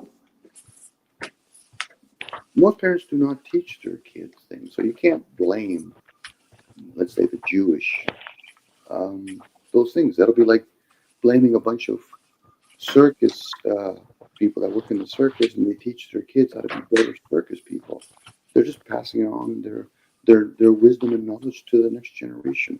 Most people don't. Most people raise their kids like they're fucking puppets, and then they're the ones that complain a lot. Especially when you start hearing some of these Jewish people, how they train their kids. You gotta admire them. Does it screw it for everybody else? It plays a part in it. Does people be neglectful of the way how they raise their kids? That plays a part in it too. I remember how Rabbi Lou how he raised his kids. And see, a Jew will not shave his beard unless he's mourning. And if he's in a state of mourning, he will shave his beard. And I come in one day and I noticed his beard was gone. And I was like, what happened? And he said, my son ran away. What if someone will shave their heads? You gotta admire them for that. Like club members. There's a code that you gotta follow. Gangsters are no different. Oh yeah. Yeah. Yeah. They wouldn't they were hesitant of me until, you know, my ex-wife, I stayed celibate until my ex-wife committed what would be fornication against the marriage. Mm-hmm. And they kind of left me out in left field until they could confirm that. And then I was okay again. Imagine if if they truly are a community, and somebody comes here with a lot of noise and they all turn their back on them, you'll see how quickly everybody fucking straightens out and actually starts saying things of value. But most people do, they tolerate it. The Jehovah's Witness, the Amish, the fucking Mormons, the Catholics, they all have ostracizing laws and penalties. They do. Yep. Same with the Masons have made fucking their own court system. Yep. Masonic court. Right? Which that supersedes, that's for a Mason, that supersedes like the fucking court that regular people go to. That's a higher court than the public court. True. And if you don't understand the rules, that's on you, not them. Especially when people, they go at half-assed and thinking, it'll never happen to me. I said, you'll see how quickly they fucking tighten ship up. Everything else, they'll use your perfect example. This is what happened when you step out of line and you don't understand how it is here. Here, we got feedback from this, the Profound Observer. Why is it okay for Christians to accept that Jews do not believe in a Jesus, but not okay for you not to believe in a Jesus? I think the question would be better set, instead of asking why a Jew doesn't believe in Jesus, to ask a Jew, what do you believe in? Well, Jesus was a Jew, and Jews do believe in Jesus. They just don't believe Jesus was the Messiah. Again, the whole ideal of a Jew and an Israelite could be two different things. They coexisted together at one time. So what the fuck is a Jew? A gypsy? You could be from one of the two remaining tribes of Judah and Benjamin. But some people... Go ahead. The Jews are kind of gypsy-like. That's what they are. Yeah. The tribe of Israel is different than what the Jews are. And 10 of them got scattered. Yeah, that's why Hitler had the gypsies exterminated alongside the Jews in Nazi Germany. Mm-hmm. Yeah. Now, you could be from, like I said, the tribe of Judah or Benjamin. And the only reason supposedly those two even exist still is because people fucking bitch and complain and they wanted to have kings like the rest of the nations. So I'll raise two kings out of those two fucking nations. That's the only reason why those two fucking got to survive. Any Jew that tells you otherwise is a fucking moron. Okay, I got another return response from this. Writing his letter? Is he writing his suicide letter yet? I want to read it first. I'll double check it for him. Yeah, tell him to read an AI suicide letter. I haven't introduced that into the function yet. That's not a part of the function in the forum yet. But I mean, eventually we're going to get really sick with this. Okay, I'm talking profound questions. Serial killers, murderers, last words of murderers, different types of crimes of death row inmates to details on why they committed the crime, why women are compelled to marry serial killers that are spending life behind bars. I mean, shit. By the time I get through, this thing is going to be spewing out some serious information. But it rebutted the question of why is it okay for them not to believe? And what? Jesus? Yeah, I'm guessing that's what it's asking. Okay. Well, people have belief systems, and I guess when it comes to a story called Jesus, none of us that I'm aware of has lived long enough to validate that statement. So they're chasing around an image called Jesus. I probably value more the teachings, and even that, he didn't write anything. Supposedly, a whole bunch of other characters wrote those stories. So then you have to. Yeah, Thomas is the only one he's accredited to actually writing, but they can't prove that, and they've actually claimed that to be a forgery of I believe it's the Maccabean writing. Good enough. I'm with you on that, Axis. And again, even that. Anybody here? Anybody want to put up their hand? Anybody met Thomas? Any Thomas here? Yeah, Anybody right. met John?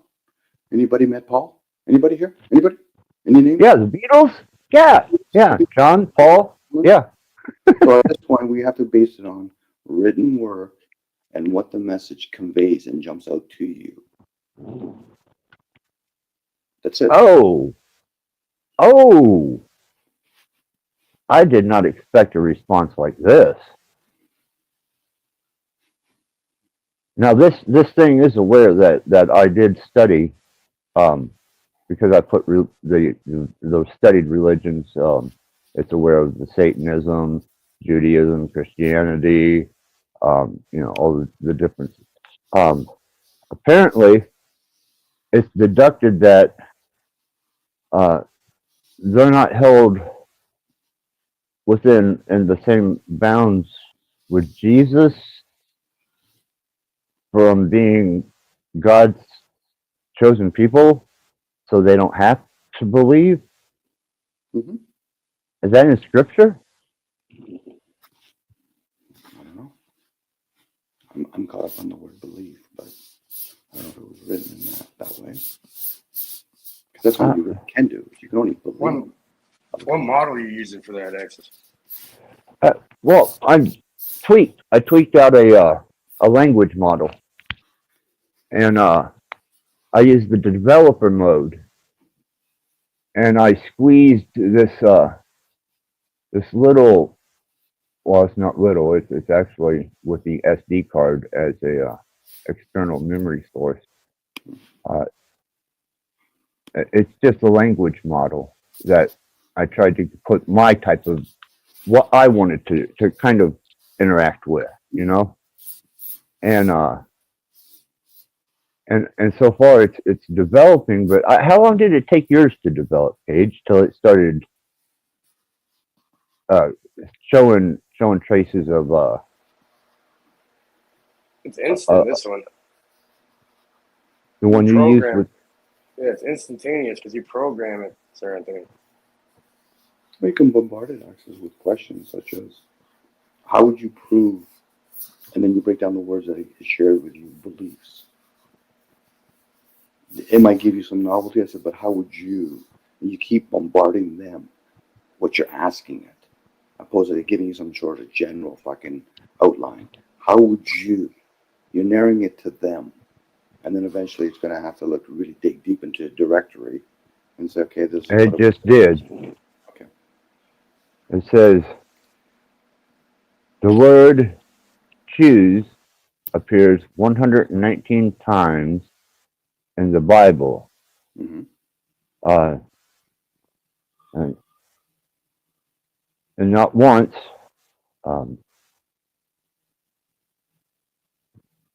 does it say that Jews are God's chosen people. What? Mm-hmm. I would probably lean towards that. I don't think the Jews were actually talking, or the Israelites were talking actually to God themselves. I still value okay. God is indifference. Could have been the demigods or the lesser gods, maybe.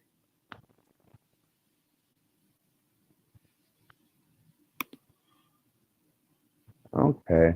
But it's kind of hitting on the mark. Is it kind of? I mean, is it coming across coherently functional?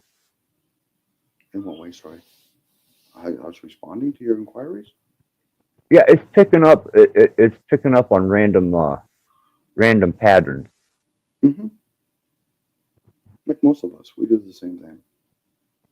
We pick up on patterns. Yeah, and that's kind of what it's responding to. Is it takes random patterns out of the air and correlates a response, and then boom, it'll pop up a response. Mm-hmm. And if you Kind of neat.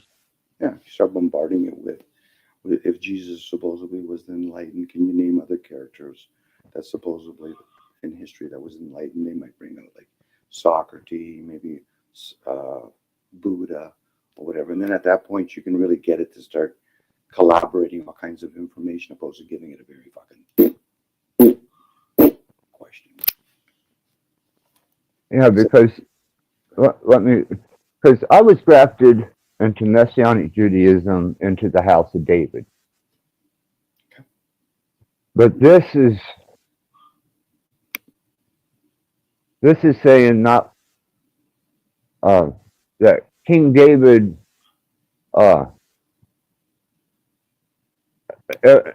King David never once said he was a Jew. No, he's from the tribe of Israel. He's from Judah. Jews are different. They're different altogether. When a person tells me they're a Jew, I said, listen, you could be from the tribe of Judah or Benjamin. But for more times than not, a Jew is a totally different. Okay. Mm-hmm. Yeah, because like I said, I was grafted in through Messianic Judaism into the through immersion, and I was a legalist, semi-legalist, with Messianic tendencies overriding that for a very long time. My mother hated me. Again, it's one of those things where what did happen to the 10 tribes, and why were they scattered, and why were the other two permitted to stay supposedly present? And really, if people understand about the kingships, only reason why David came to be is because the other king that they first picked out of Benjamin was a moron, and King David became another moron. And the God that they're following, the Lord God they're following, realizes I'm dealing with fucking moronic humans.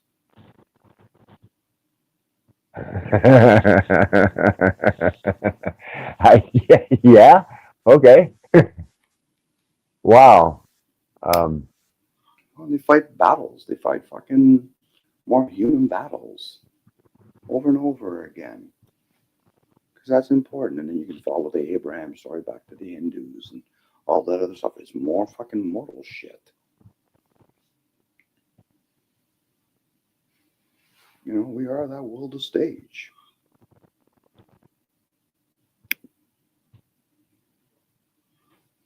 But for some reason, humans think that they're significant. But yet they never look outside of themselves and realize, fuck, I can't be that fucking important. Everybody else is fucking insignificant to me. So then why wouldn't I be insignificant? Unless the gods are within us and they like to play a game and we just don't know they're within us. And the demigods don't know that either, maybe.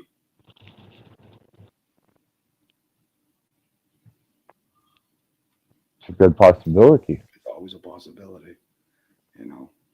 That's why I'm saying, I said, okay, I'm seeing all these Jews doing their fucking ritual. The Zionists, the fucking people that call themselves Jews, the Germans are Germanica. But, you know, and then you start tapping into Saint Germain, how he goes in and out whenever he fucking pleases.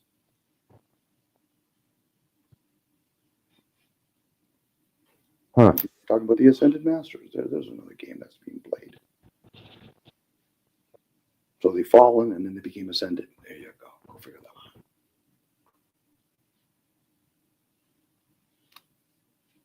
The Count of Saint Germain.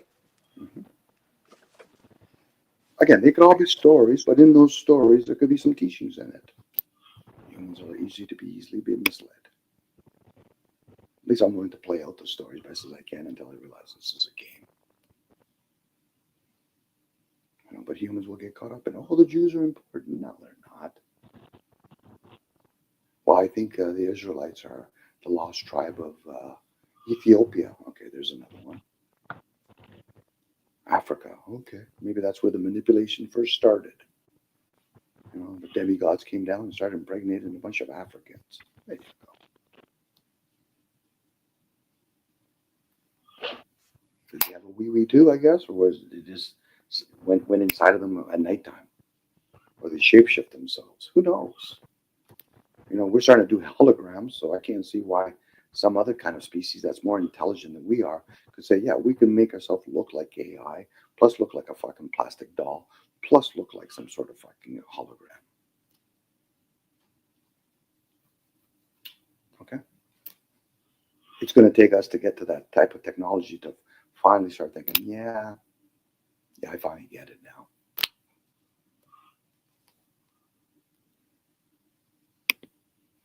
It's always funny when I tell people, I say, so what was the name of the garden east of Eden? What was its name? I don't know. What was the purpose of that garden? And why do they have to reproduce after they ate the tree of knowledge of good and evil? Before that, they didn't have to reproduce. Well, Don, we just kind of pass that part.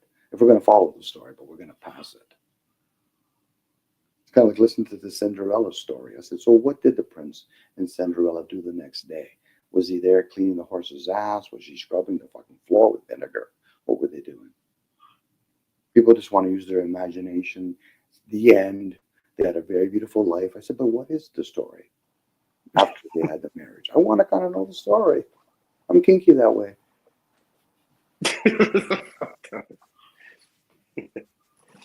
No, you know what I'm saying. It's kind of valid. You know. That's it, kid. We're going to read chapter 4, but we're going to close it. Wait a second, Dom. Isn't there 6 more chapters? No, that's the end of the story. I'm tired. Okay. It's like people with that quote, you know, and they say, oh, yeah, Satan came down to talk with all the other angels or whatever to the Lord. The part they're saying, emphasize on, is the Lord. They didn't come to visit fucking God, and they surely didn't come to visit Lord God. Because when the Lord, we'll call him for what he is, Adam, he died physically, but not spiritually.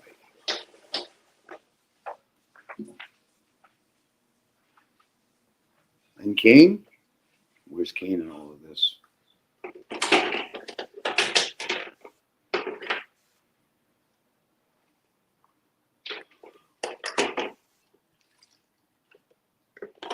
No, Don, they died. That's what they did. They died. It said right in the Bible. Where? They talked about a material lineage.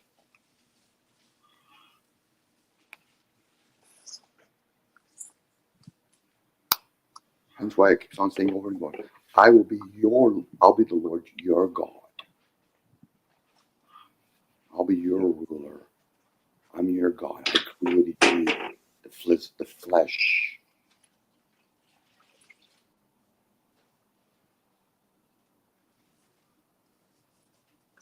But again, I'm just quoting a more written work.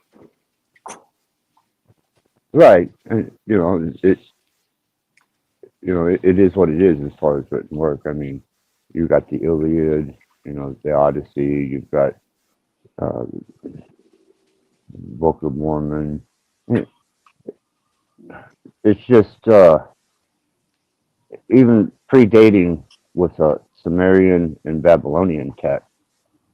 There's so many correlations between what's written in the Old Testament and what come out of Sumerian and Babylon, but they were also held captive in Babylon. They were also held captive in Egypt, and I'm sure they adjusted and adopted a lot of their customs and traditions and rituals, and at that point,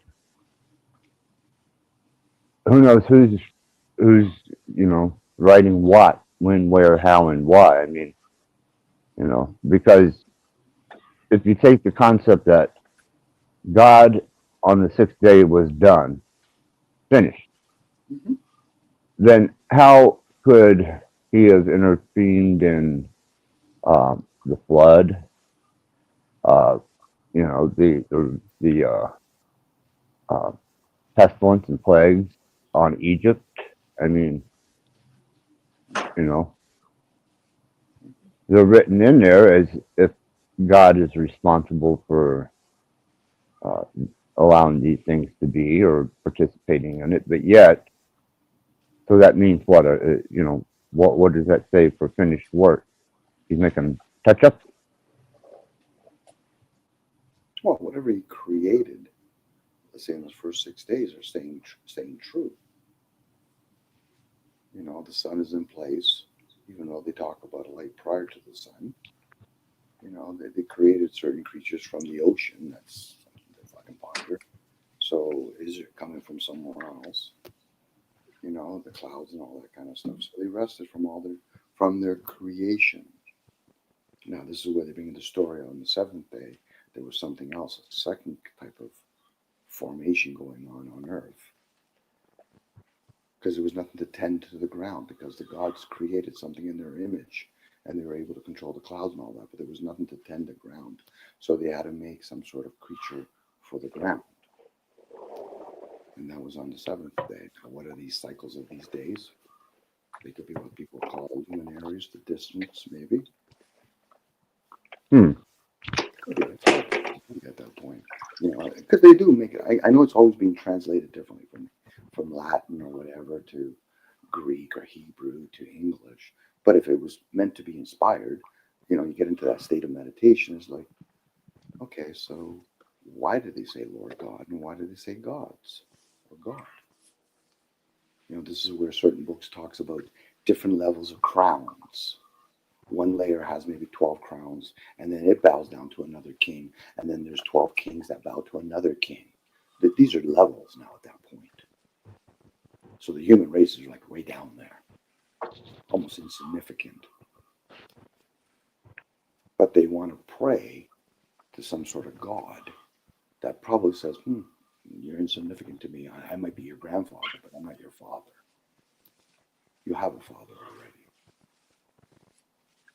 And if you happen to fall, and that's who your father is. Is he putting any effort for repentance? If not, then that's your father. Because I think whoever rules this realm, it's in place. And I'm not just talking about the human race. I'm talking about whatever rules everything here, whether it's the land, the ocean, the sun, the moon. And I don't think humans can make a big difference in those things. Well, if it's um, any clarification to what you propose with that, from what I understand of the language of creation, man's not going to be able to do anything with that. No, Change it, bend it, warp it, twist it. They might be able to exploit aspects of it, but it's not going to affect the whole as a system and the way it functions. No, I'm with you on that, Axis. Especially if there's a voice supposedly like in Revelation, it speaks from the clouds and fucking it'll shake the fucking clouds. It'd probably be something even beyond lightning. So it'll be some sort of high pitch that we probably couldn't even stand in its presence as long as we're in these forms. We have things that nature create and manifest, like hurricanes and tornadoes, that humans cannot bear be in front of. And now we're concerned about whether or not the sun and the moon just have to fucking move a certain amount of degrees off its placement. That would play havoc on us.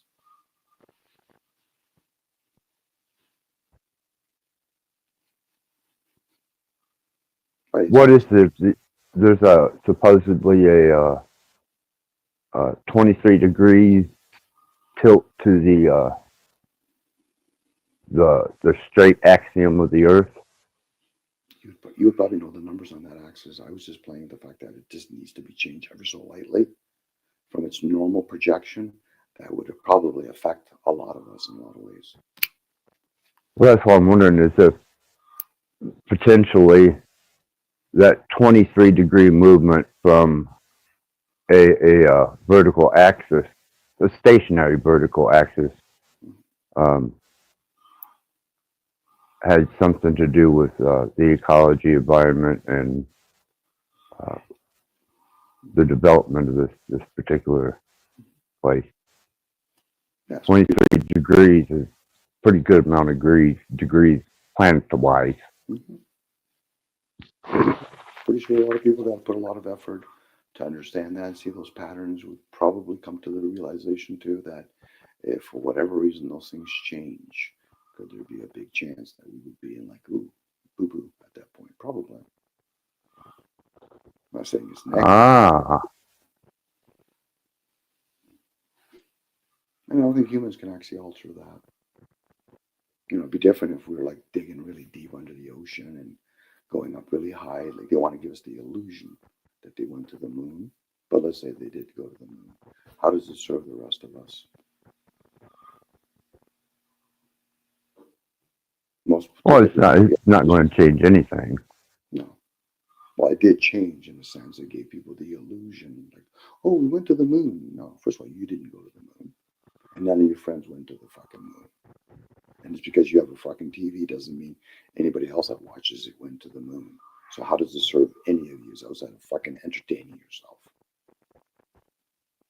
And that's where people get caught up. Well, look at the little golden little fucking things they had under the moon. That just proves, see, I told you, they didn't go there. Once again, how does it serve? It doesn't. Even if they tell you, yeah, we didn't have time to go to the moon, so we did everything in fucking Texas. Okay. You also turn around and say none of the wars existed. Well, we have it written down. Anybody here alive still? We might have a few people that are still alive that can validate that.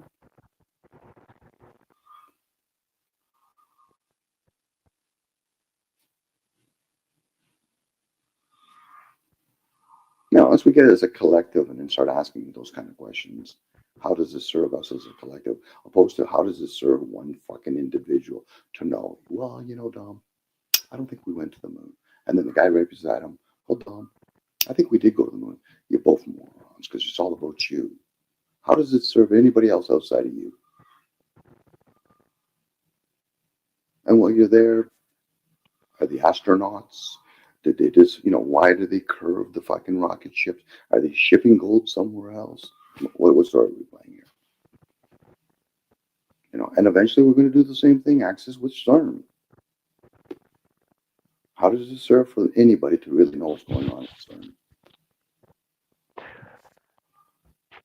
I think it's more, there's a lot of hype there for funding.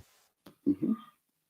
Mm-hmm. You know, instead of it becoming a black project, secretly funded, this is a united world project of research. Let's talk about the Lucifer while you're there too. The Vatican built him some long strip thing. Okay. How does this serve the common folk? That the Vatican is spending an enormous amount of energy and resources to build a thing that they decide to call it the Lucifer. Are they trying to bring Lucifer back here? I don't know. Maybe. Possibly. Could be. Full of shit. I don't know. I guess the thing is, a lot of people want a direct answer, but how do you know? Even if you think it's a direct answer, it's a valid answer.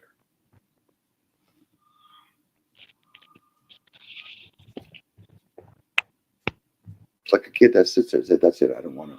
That's it, Mom. I'm not going anywhere." Well, you tell me when you're done, son, because you're eventually going to go to sleep. Maybe not today. Maybe not tomorrow. Maybe in a couple of weeks you're going to go to sleep. You tell me when you're done. And that's the same for people. Tell me when you're done finding out whether or not the Earth's surface is this way or that way. Maybe even tell me, who gave you the written work, let alone all the different languages. And while you're smoking weed, maybe try to figure out who gave the ability to humans to understand if I can get a problem and solve that. While you're there too. I think I'm going to try to build a unbiased. I got to figure out how to do it. An unbiased.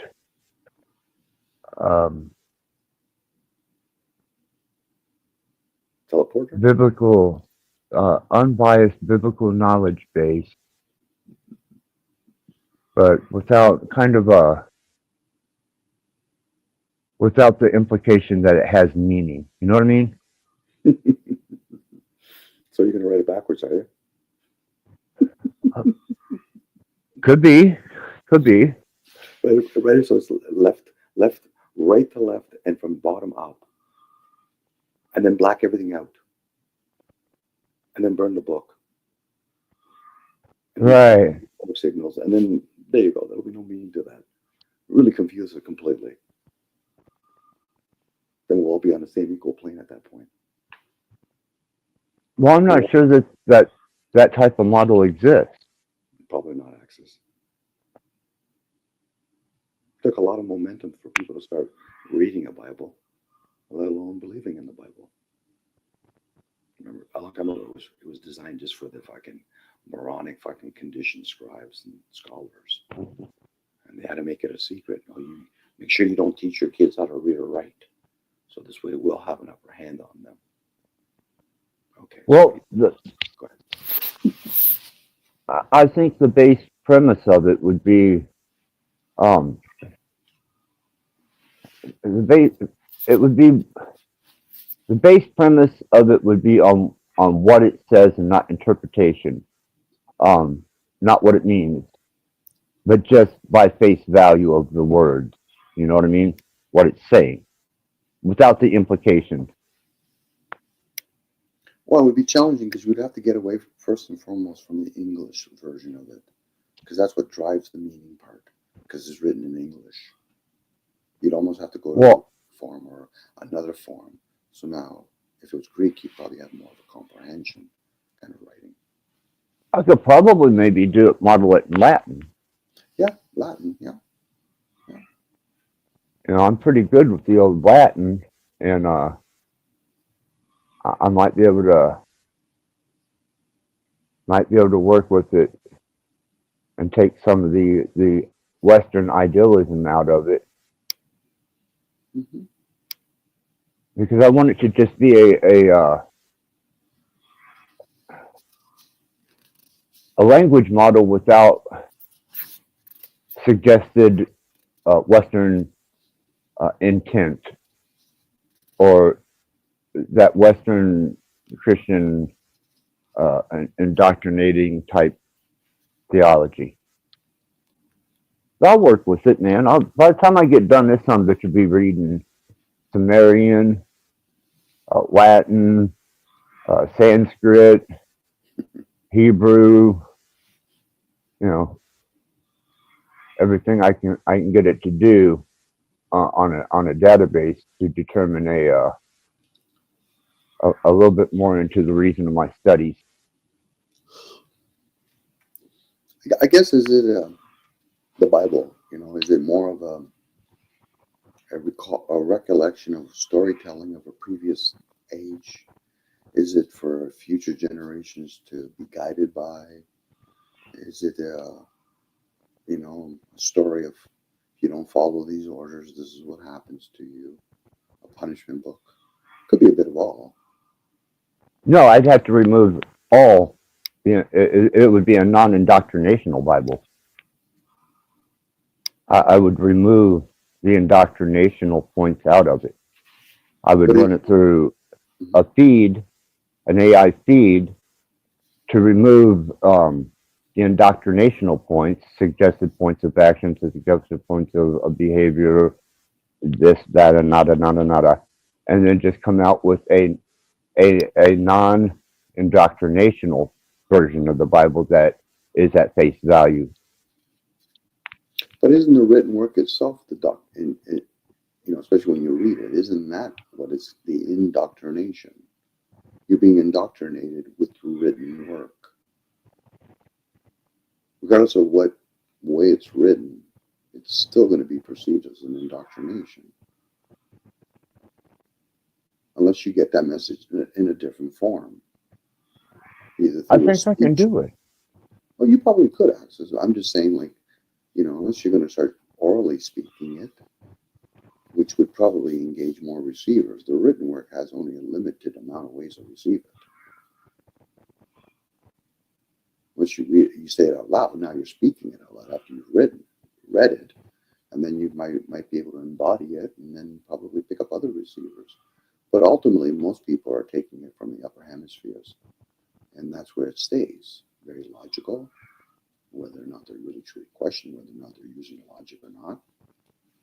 More than not, they're just parroting information at that point. So that way, Hold on a second here. We have this a gentleman here. Got a bunch of people backstage. You even got the cheesecake owners. Greetings. And we've got this gentleman here. And gentlemen, fight amongst yourselves. I've got to take a momentary minute to get a refreshment, smoke a cigarette, and regain my composure. Okay. We're not here to fight. I'm waiting on somebody to pass me a joint or something. Oh no, we're here to fight, man. And I've been accused of being a lot of things out here, but not a gentleman. A gentlewoman. But I mean, all sorts of otherness. Is that I've you? been. Yeah. That is you, I thought I'd come on incognito because someone keeps restreaming and falling asleep to my voice. So I just thought I'd see if, I'm coming up to say hi to you guys. If we can, it's just, it's a little deterrent. We'll see. Oh, enough of that. Nice to see bless you your both. heart. Bless your Good heart. to see you, Russ.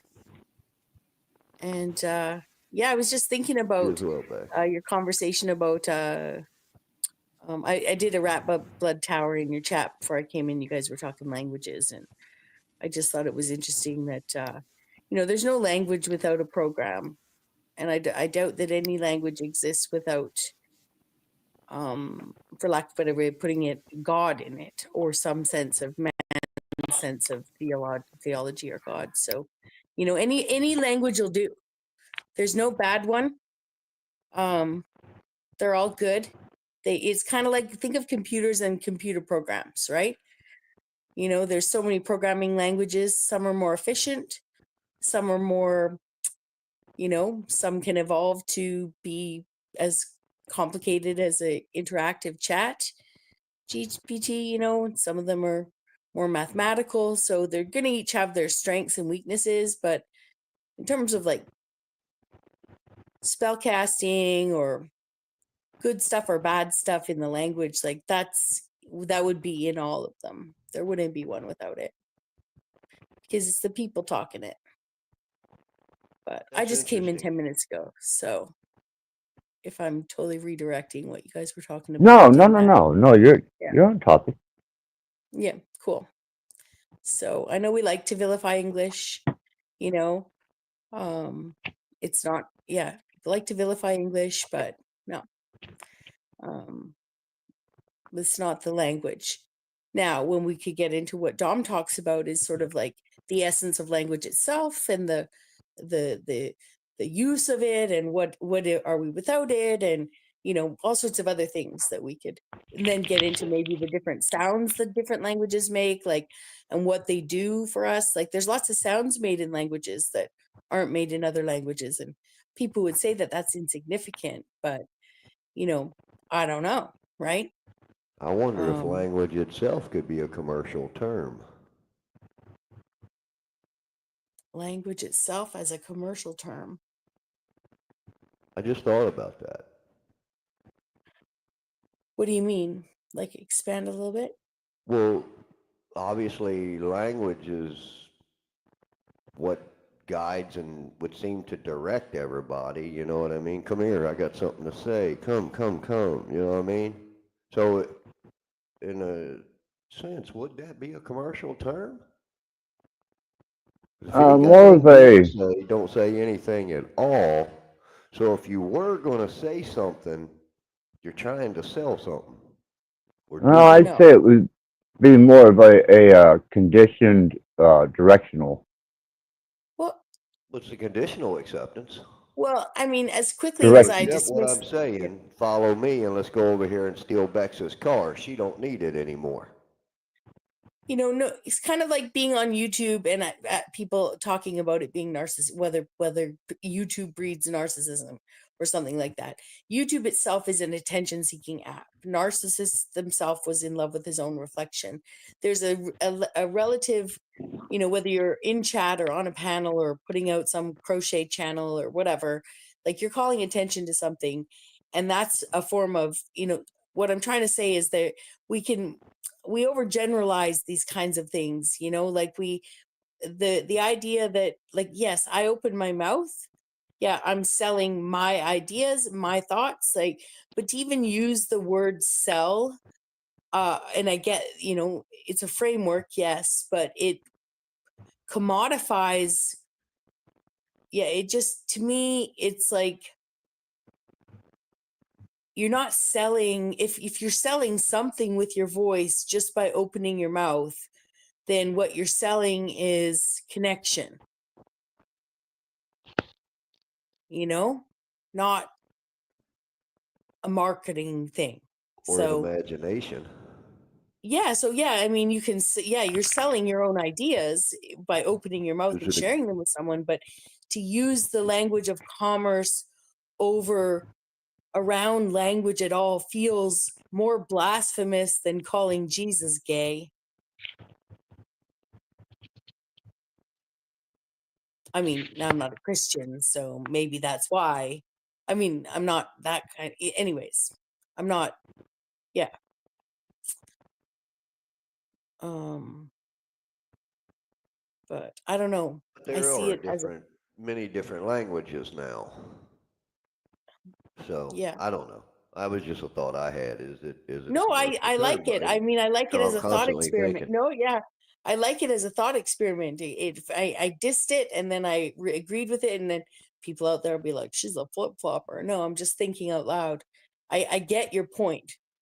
And most people open their mouth to sell something? Probably, right? But are we in a state of um but we are in a yeah, I think we're in a state where that would be more for what we're doing here on, like, you know, like we're on a panel talking, so we're talking in front of an audience whether they're here now or in the future, you I know. think I think the reason I thought of that is because look at all the teachers in America, and they're speaking a language, but obviously they're speaking a coded language,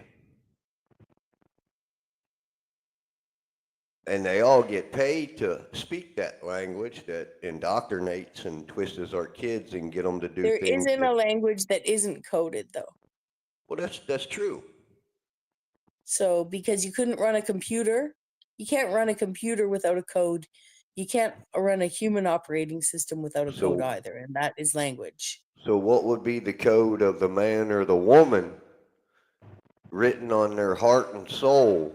What's the code that they program in that programming in that computer Well, or it's that the language or any it, other thing?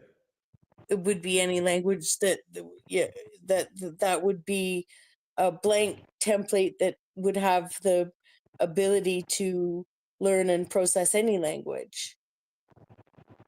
It's way So it's should teachers be able to teach a false language that has no value to humanity and society just to get people to fill their what's false the false prophecies and language? think they're What's the God? false language and where's the no value? I mean, I'm just right now. We're just asking because a lot of this. I mean, I don't know. I'm just. You know, I take everything back to the individual. That's who's Yeah, but responsible. teachers teach 2 + 2 is 4, and that's still true. You know, like teachers teach the Right, but they ABCs, and also that's teach you that true. Common Core bullshit that runs you off out in the woods, hits you over the head, and you come back all confused. They teach you the what bullshit? Common Core. I don't know what that is. And Well, you got to show them 15 different ways you came up with 2 + 2.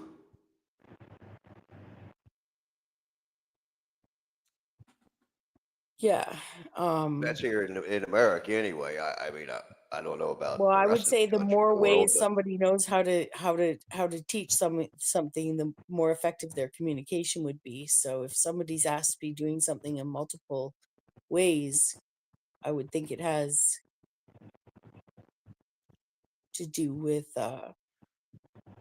you know, learning to communicate effectively, learning that there isn't just one path to something, not a code, not some core code confusion system, you know? It's right. good too, because lots of teachers used to, you know, if that was happening, then maybe there's more effective learning going on, because teachers Well, had all sorts of things to tell people they weren't, that the student wasn't good at something. But we actually have non-subject specific teachers here in Canada up until grade 8. Maybe even middle school does it now, but like other countries have subject specific teachers from kindergarten on or grade 1 on, which allows a teacher to actually show an area of expertise instead of having one teacher teach 8 subjects to children. Obviously, they're going to have shortcomings, and there's something obviously, always you know, bothered you me can't. about that education system, Bex. I Always know. bothered me about that education Yeah. system. Yeah. We look at society, at least in I America just, now, in the education system and the ranking, we're well below, right, in the world. But why does individuals that are so smart, claim they're so smart with all the money here in America, continue to allow the American people to fund a educational system that indoctrinates the children? we For the had life this of me, I conversation cannot last get night. over that. We had this conversation last night here, actually. Um, I think it's about to fall myself.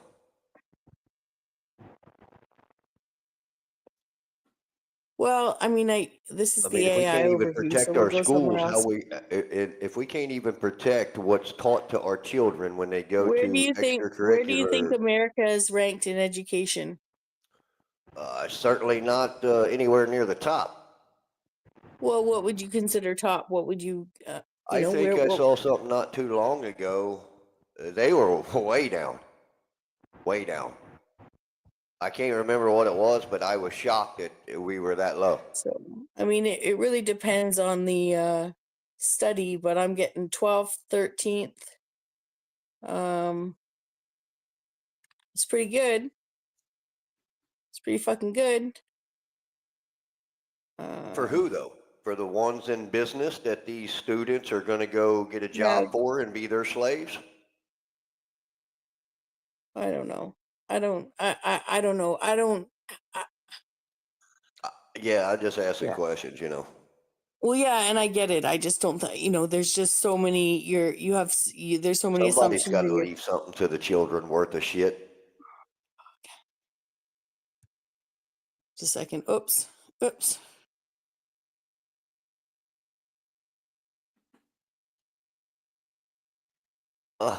Where'd Max go?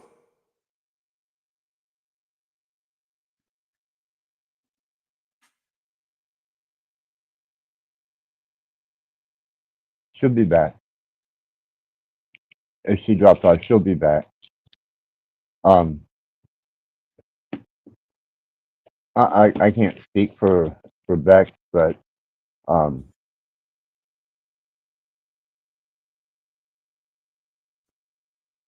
there we go.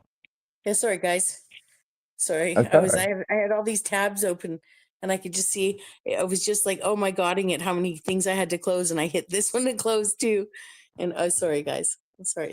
Hi. Hello. I just don't. Yeah, indoctrination, slave, all that jazz. I just don't. I'm just not there.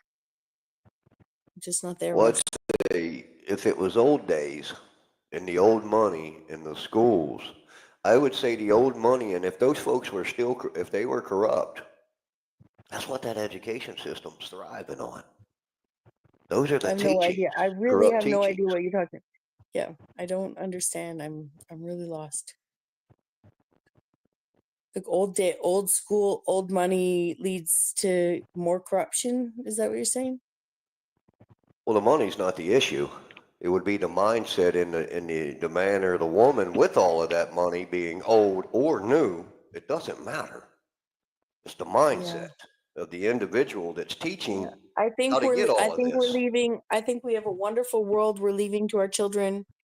I think I don't understand the constant pretend we're at some high school LARPing UN convention solving the world's problems. Like I don't. Well, who's the teacher teaching the lessons to make this world go around? That seems to be who everyone's Is following. Did Cage fall asleep? Quite possible. No, I'm at That's Home Depot. Home Depot? Yeah. That's one way to get Cage to respond. Hey, is Cage sitting down on the couch doing nothing? Get Cage coming in being like, I don't even own a couch. That used to be my favorite store, Home Depot. Yeah, I'm literally at Home Depot. I just left. I just got what I needed. But yeah, I'll show you guys quick. Your Home Depot opens early. Home Depot. What does it open at, like? 5:30 in PA. Do they all open that early? I guess they're Open to 6 in the morning. Now I'm going to Is it Slave Mart to get groceries. It opens at 7, so I timed it all up. pierogies. To get groceries. Maybe I'll get All right. pierogies too. Mm. Now now I got a good response from this model. Indoctrination of our children is so they can easily load them on the cattle trucks when the time comes. There you go.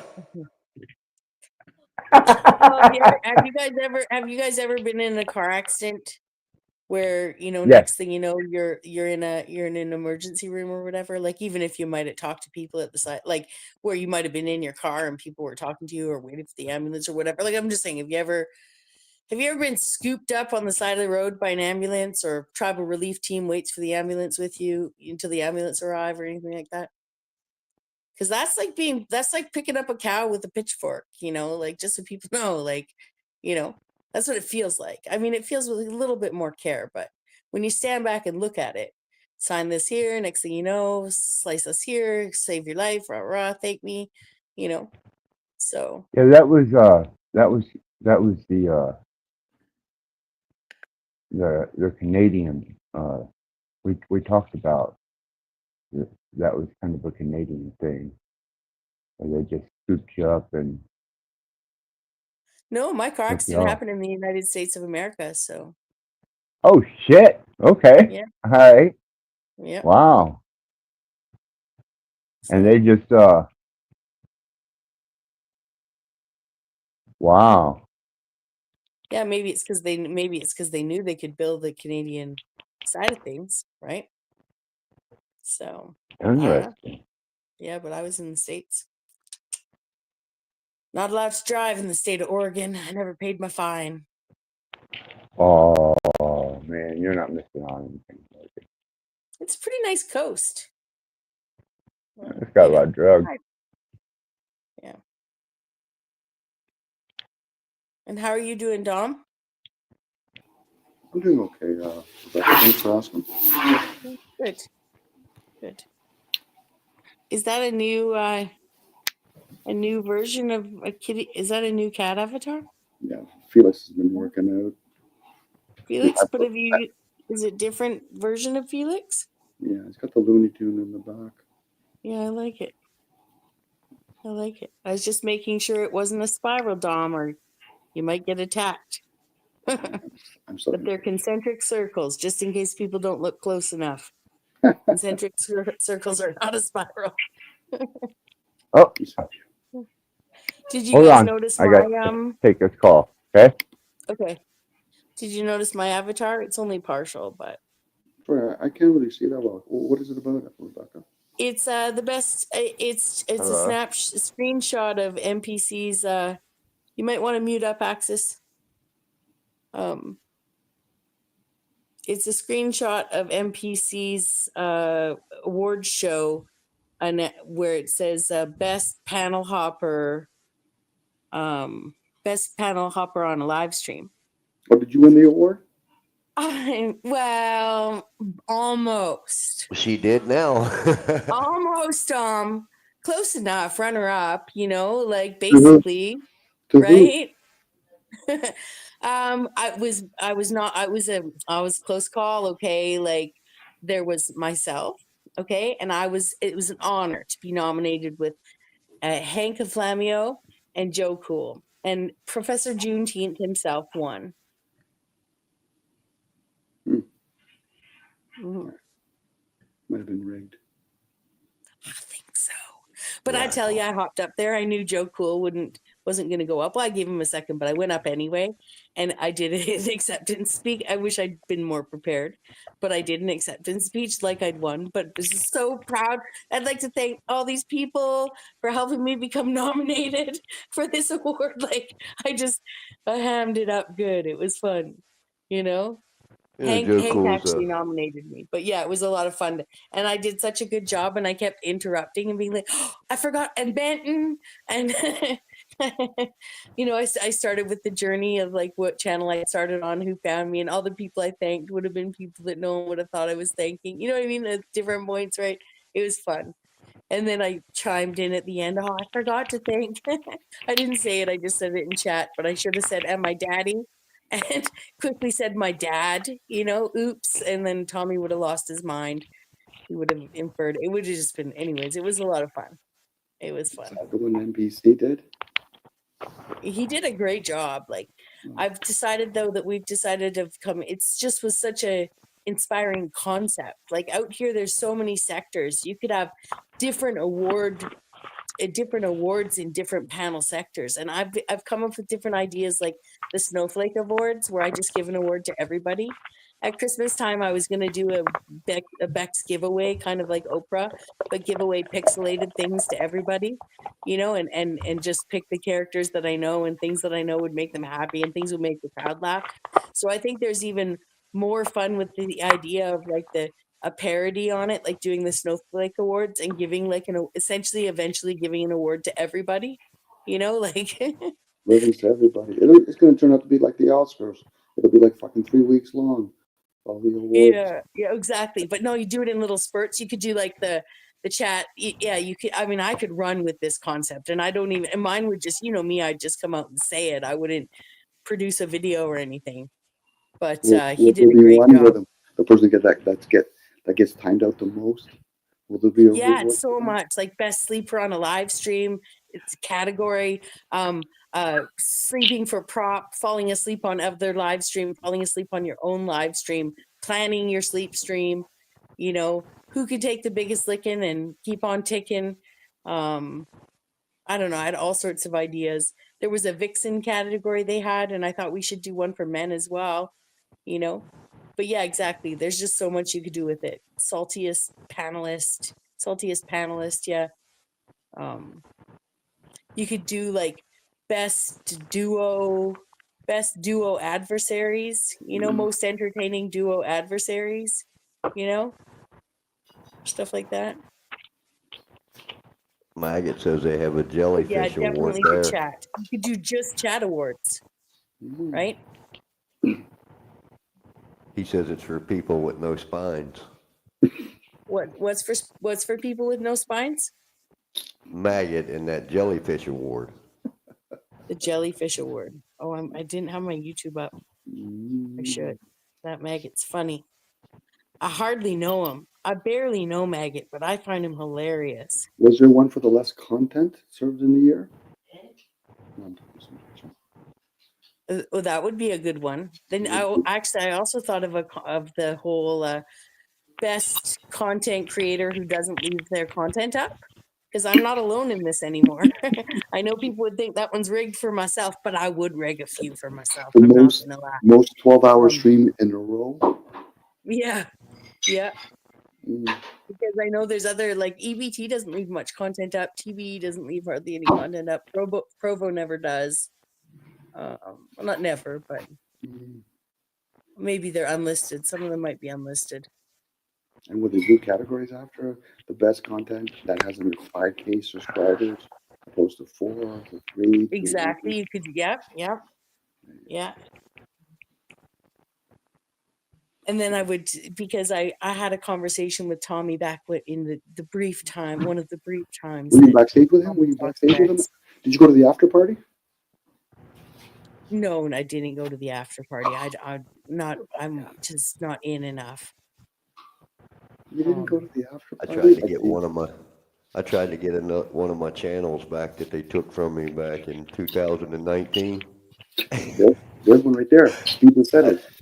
The channel that's got strike the most in 1 year.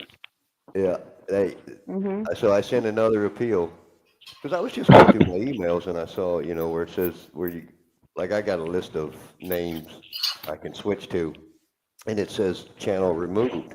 So I did an appeal on that. I don't know, it was like a month or so ago, and they come back and said your channel won't be put back on YouTube. I mean, they come right out and that's what the message comes back. Your channel won't be back on YouTube. Well, I would say that, a 6 year or 5.5 or whatever it's been, because we just started 2025, like just the appeal process would have lapsed even if there was one. I would assume. Upcoming channel person? Do they have one of those? Best up and coming? Yeah, the newcomer. Yeah.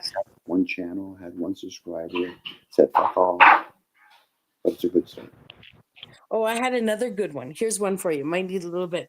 Okay, best appearance by a set of panties. Okay. You'd have like Lindsay Smith with her avatar and the whole, that we could add a little bit of the whole picture sending fiasco. Not fiasco. I just mean gossip. She can send pictures to whoever she wants. Then that same week, there was, I'd have to get the clip somehow or some bit, but I'll bet you Steven has it on his channel where he talks about it. Where on Gen X Jeff's, his co-host Chris at the time, his wife's name was Lindsay too. Same week, Lindsay walked behind, Lindsay number 2, Lindsay 2.0, walks behind her husband in her panties. And she's a more Rubenesque woman than Lindsay Smith 1.0. So you want to know who the next contender would be, though? I decided, I was like, best appearance panties on a live stream, right? The granny panties, the infamous live stream of Venuses with the granny panties, and of course, award would be given by me to the granny panties for sure. Like the most blocked channel. But I'm tipping my bit, and we're going back more than a year. So the most blocked, I love these ones. Oh, the one who blocks the most, that'd be me. Although I've heard Tribe also blocks a lot of people.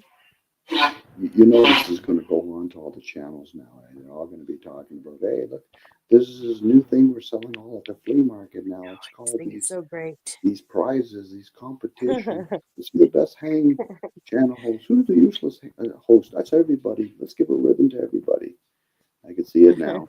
It's a flea market of new ideals, actually old ideals, but hey, that's where NPC did his work for, he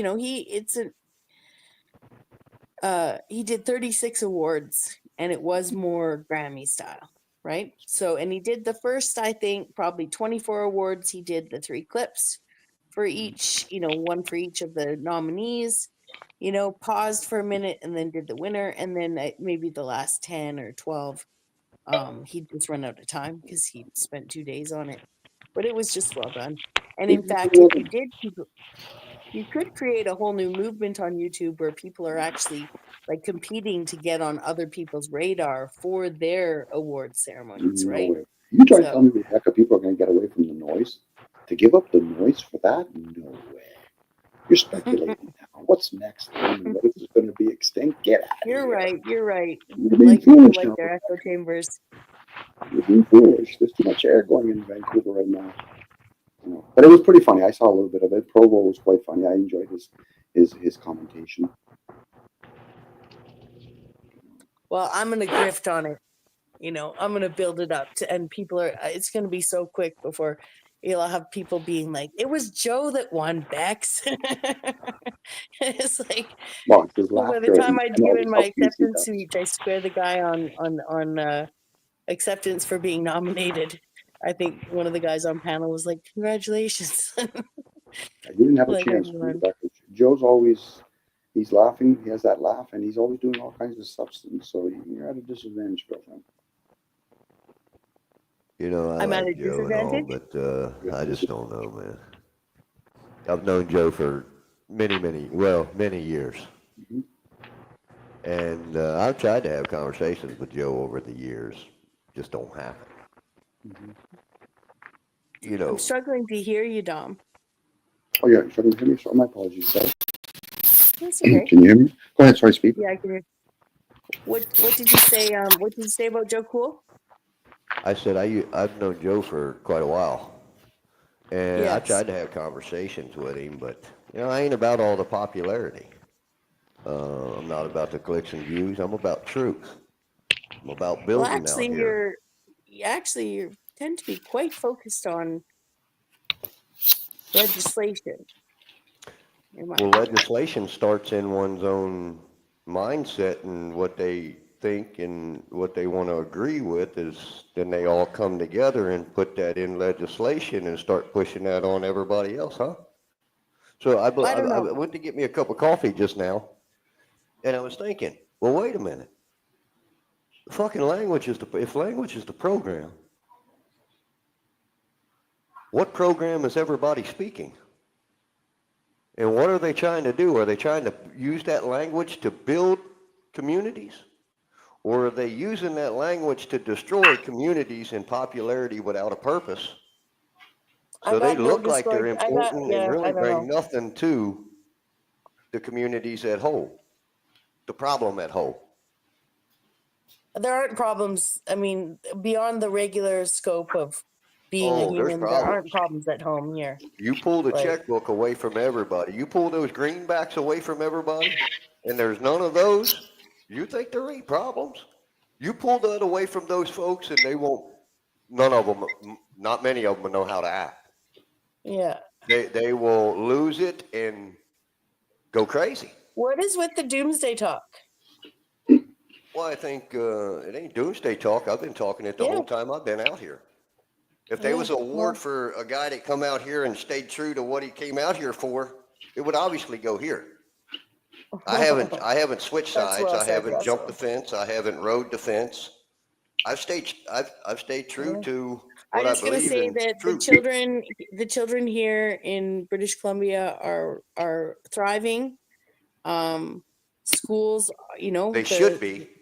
yeah. They should be. So, yeah. They're not. Well, But how they can should you be. say that? But it's just, anyways. I don't. Yeah, it's okay. I'll just. Well, if we look at Go ahead. if we look at what's teaching, what's the teachers are program that great. they're being The taught? teachers are great. The language is good. You sound confused and angry. I'm sorry. Okay, that's fine. That's fine. So can I play with But, words, guys? Go ahead, see. Yeah, I mean you're entitled to that opinion, your opinion, just as well as I am of mine. But mine, I say, Yeah, I take but maybe if talk we about take your the own checkbook, community. Talk about if your we own take the community. checkbook and the microphone away Don't from talk these about folks, mine. We're not talking about a world losing its money, though. Where did that come from? You jump from teachers being well, the money comes from the programmed and program. indoctrinated with well, they have to The use money something comes to from the communicate to program, children. and the money's Yeah, used but then as a and then to tool in money. the program. So It's a tool. yeah. It's a So tool. and there, but nobody's talking about taking it away. We've already been on No, I digital said if you currency for did like take 30 it fucking away, years. I know, but if the people that hypothetical has the most doomsday, of it, yeah, Bex, but you're why not you letting want me to give? finish. Why you want to bring on a hypothetical doomsday conversation when you've already just brought in nothing but doomsday? So what, we got to add more hypothetical doomsday to the doomsday you already believe we're What do in? we leave the Like, what's the point hypothetical of that that fucking conversation? the world's great and we got all kinds of perfect teachers out here teaching our It's the children middle how of to the be it may be early in the compassionate morning for people you, in the but it's the world? middle of the night for me. And I just find that this conversation is, you know, you want to talk doom on doom on doom on doom. And Not maybe I'm doom. on the wrong channel. There could be, you know, people in the maybe you guys want to talk about that, you know? No, I agree. I agree. So This has been a pretty easy going night, and there are circumstances that aren't evident at play here. And I think out of dignity and respect for things that you may not know that's going on, composure. That's all I can ask. me? Respect and composure to everybody. There's Yes. some really heavy things going on. Can I Okay, Really heavy. can I share something? please. Play on words. Are we literally sharing truth with each other, or are we sharing awareness with each other? Well, is it awareness or is it delusion? That could be two. That could be two, Rebecca. I'm just trying to play with a set of Yeah. words. I know when Yeah, I people hear say you, that, but I'm so are sharing we truth. sharing, yeah. Are we sharing truth or are we sharing opinions? That I You really know, need because one came in saying that the American education system was one of the fucking worst. It turns out to be the 13th in the planet, you know, and if you want to go find other sources that show it's 52nd or 88th or 112, Russ, please, you know, but the top 5 sources ranked, you know, talk between 3 and 13. And Well, the it would third seem one that that the said, American so education system is being run off an associate of science, an associate of art, which is a scientific program or a program for scientific and technical difficulties is it the or word disciplines. program I that mean, bothers you so much? technical disciplines. So So is it the word? that's being able to trick people on a piece of paper and enslave them is what that is. You don't have to be so. No You don't have to longer be so rights, pleasant freedoms, with your and voice, man. principles. Please. It's if I can trick you and I can play the role through the language and trick you and convince you, then I win. Well, yeah. That's Well, true. and how? Yeah, the truth is that that's what you're trying to do to me right now by convincing me that where I live is somehow the same as where you live, and you're No, you actually said trying that to what do. I was Yeah, no, saying was not I true feel like here in you're. America, and I I just never said it said it. was true. Well, So these America's a people, huge place. okay. That's like saying someone from Africa. That's like saying someone from Africa and generalizing to Africans.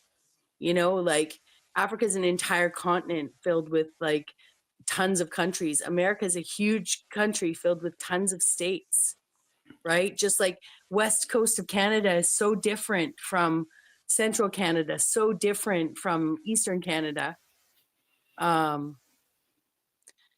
Yeah, it's like I will not stand for gross generalizations, nor will I stand for you talking about the where I live and the children I live like they're not being left a good legacy. You don't know anything about where I live or how happy or sad the children are, So or You whether do. You the as a legislation and whole, you program do. serves them or not. As a whole, you do. I don't, but you do, right? I'm You hear just what you saying just said? I'm telling you that where I live, you can't speak for. Well, maybe that's a problem.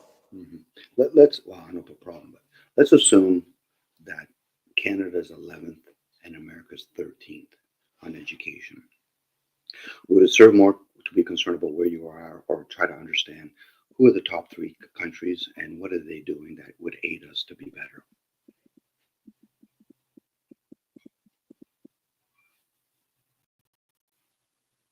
Dumb, would it be a fair equation, you think? Because we were talking about language, and if there was one language or anything, multiple languages. Mhm.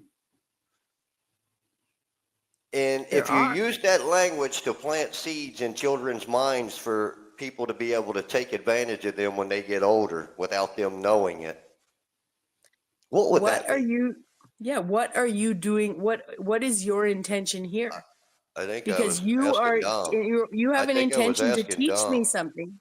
You have No, an I'm not trying to intention to teach you teach something. anything. Yeah, it seems. Well, not the truth, not the truth as you know it. That's not what you came in here Well, to do. I asked Spread a the simple truth question. as If you're going to try to convince me and get me to go along with your way of thinking in your language, and it's deceitful and mischievous to other people and sneaky, I think you got a problem, Bex. Now, if you can't get me to do that, I'm going to tell you I'm you're not. harming those children, and you're teaching people to do things that harm people. You sound exceptionally confused, Russell. I'm sorry, And but you you're do. entitled to that opinion, Bex. I am entitled to that opinion, just like I'm entitled to the opinion that the children are in good standing, learning how to read and write, and that it seems like you're hung up on the concept of a By their program. mothers and fathers or some stranger? Not all mothers and fathers want to teach their children how to read and write. Trust me, my dad did not want to even teach us how to drive. Okay, like there's Because it some probably parents are wasn't not his job. designed It was probably your mother's. to teach us to drive. Some parents No, are you not said good read and write drivers. first. You said read and write first. Well, I didn't need to be taught to read. There's a I taught myself. position here. So 1, 2, 3. That's called growth. Hold on a second. First we read, write. I got to make a very important phone call, so I'm going to have to mute up.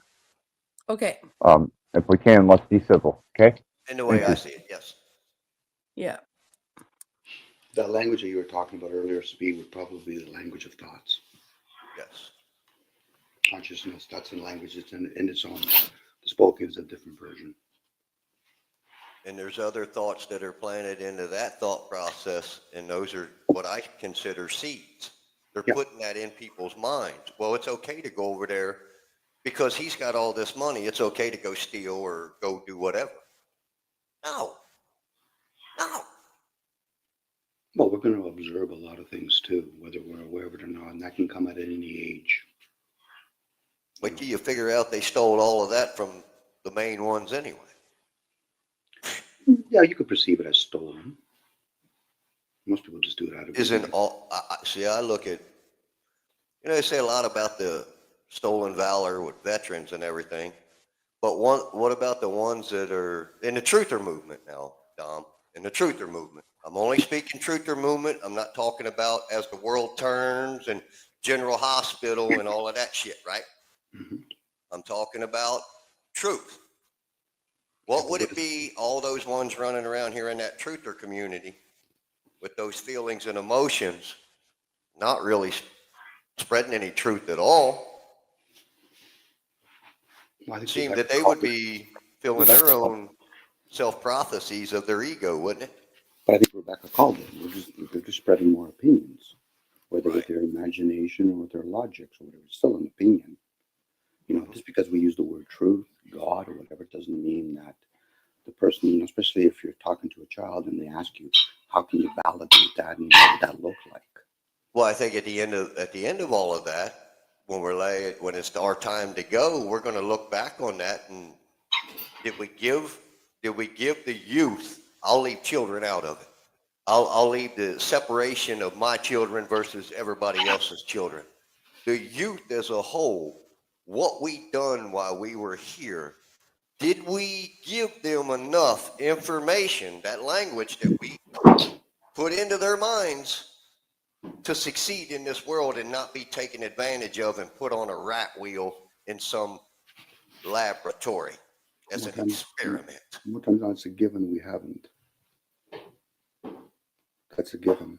More times It's a given we haven't what? Well, that's true. But see, It's a given everybody we haven't labels what, Dom? everybody out here. I think you're crazy, Russ. Can you turn your mic down a little bit, Russ? Like you're way louder than Dom, and I know that.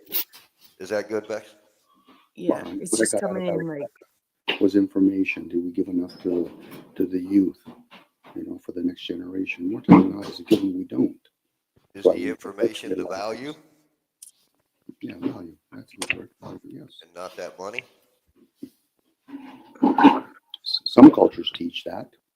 I think we were talking about earlier, me and Cage and Access, about the Jewish community.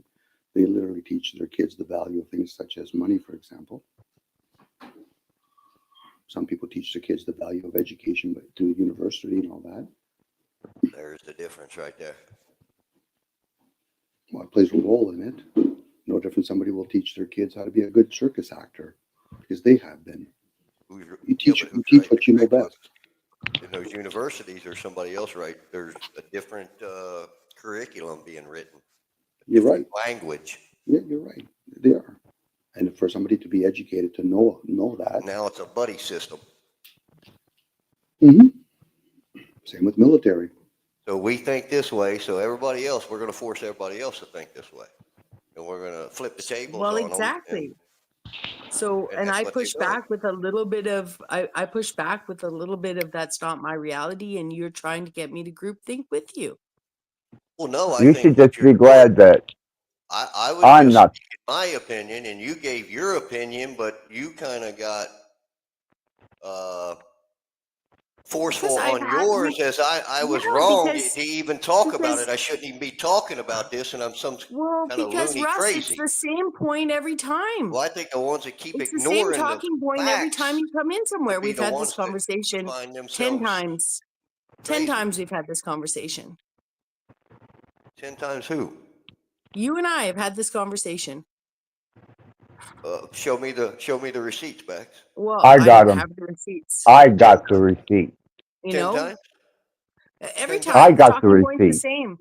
Like I appreciate you care about the children, but you've been repeating the same talking points for so long, right? I don't think you can see your own confusion. And I'll say I can see it. I'm not saying I don't have 3 fingers pointing back at me. Okay, I got my own fucking loops. I got my own fucking confusion. What do you do out here? The same thing. Right? Actually, what's your problem with me, Bex? Well, because I tried to you share choose with to you stroke my your experience. fucking ego, and I choose to speak reality. Oh my God! Whoa! Hold on! Whoa! No! Look.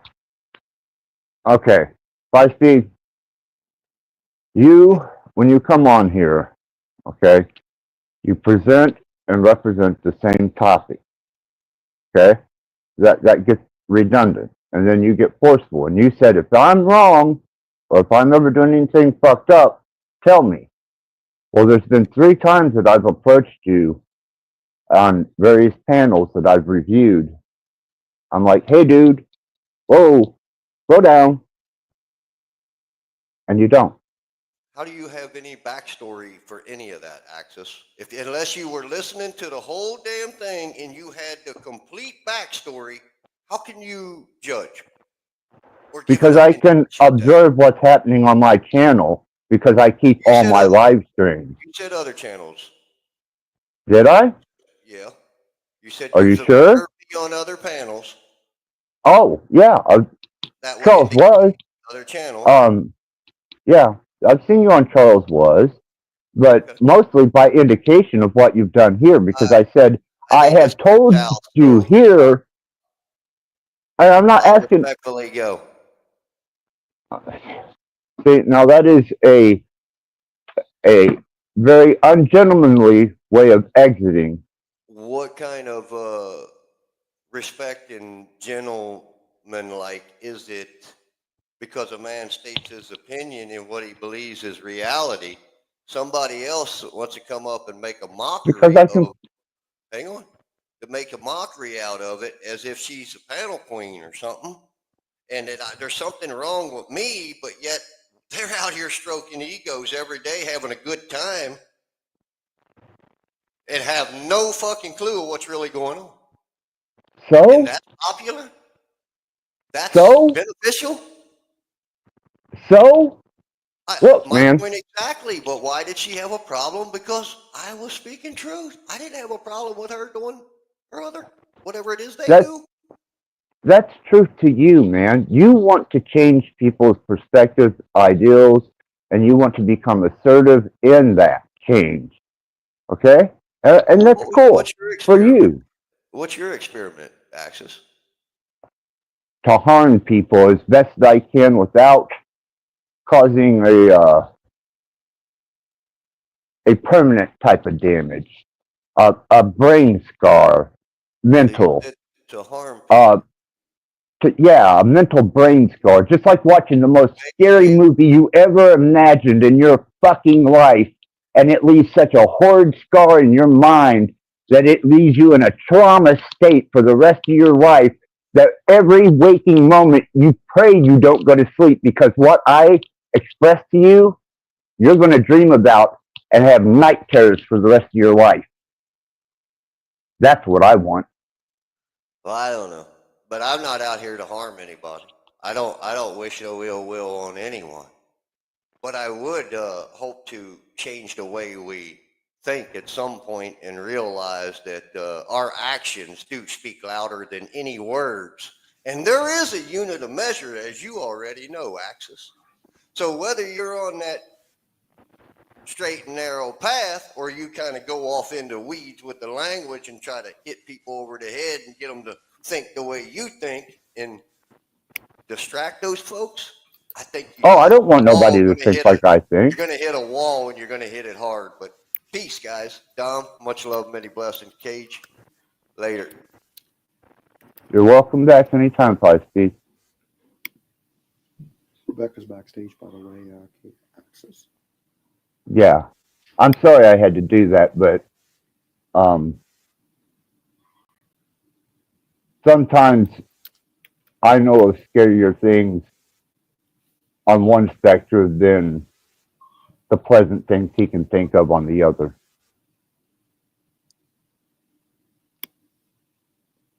So if you want to meet me in the middle somewhere and be peaceful, that's fine. But if you want to provoke me, then my intent is to scar you mentally to the point where you can no longer function.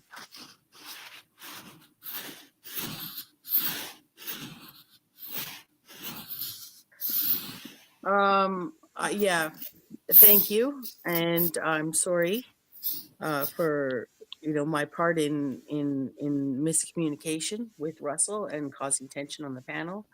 I also want to say I do not loop on one topic. I'm a people pleaser who tried to liken myself too much to someone who I see as coming in impassioned with something and speaking a language that is very, very narrow, soft-sit applied language.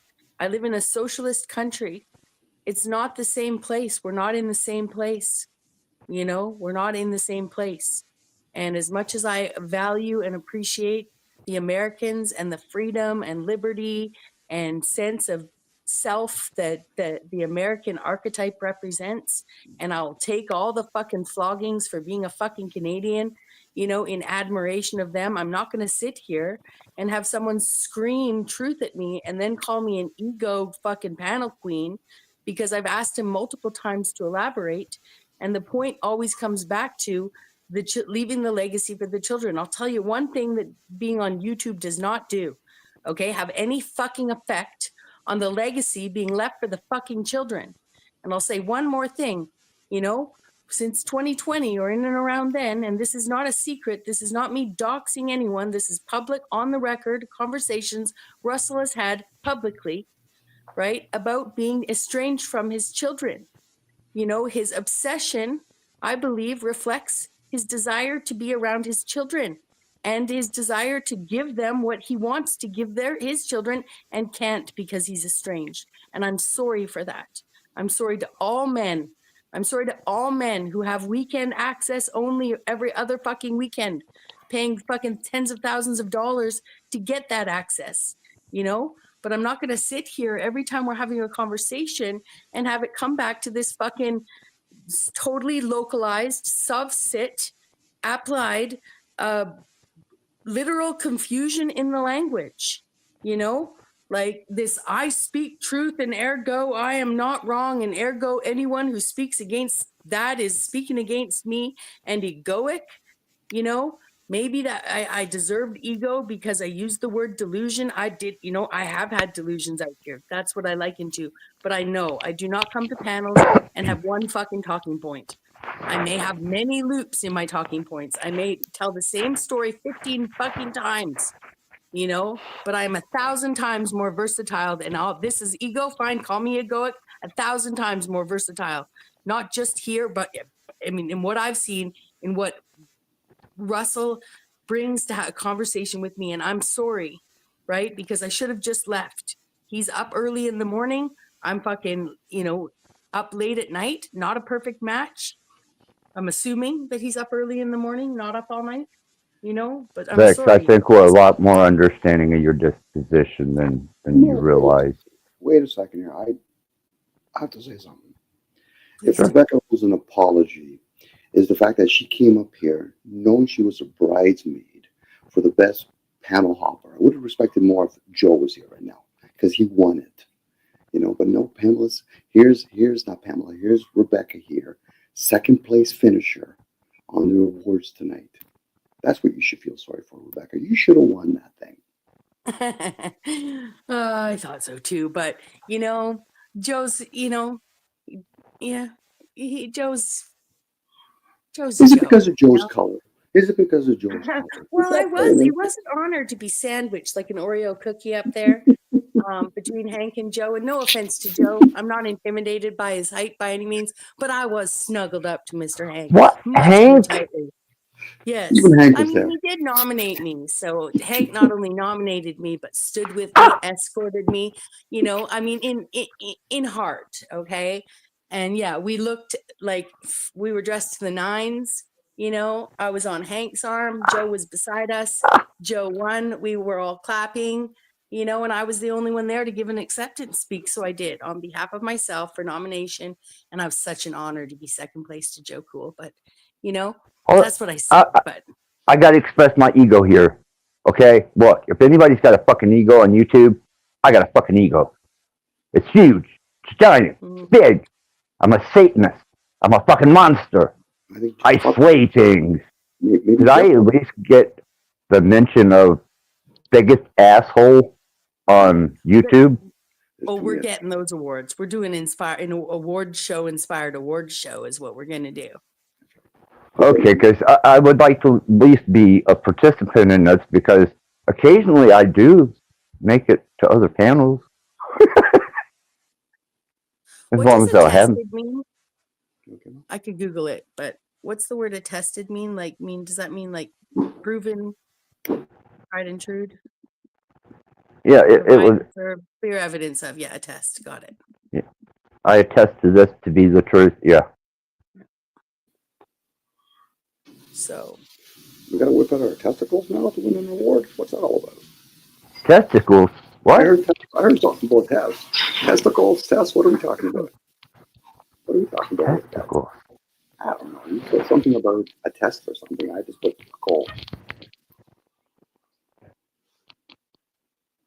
I just do that. All right. Sorry, Axis. Can I get the most likely to drown in 3 inches of water award? No. Hold on a second. Why is that, Gage? I don't know. That's what it's called Domism.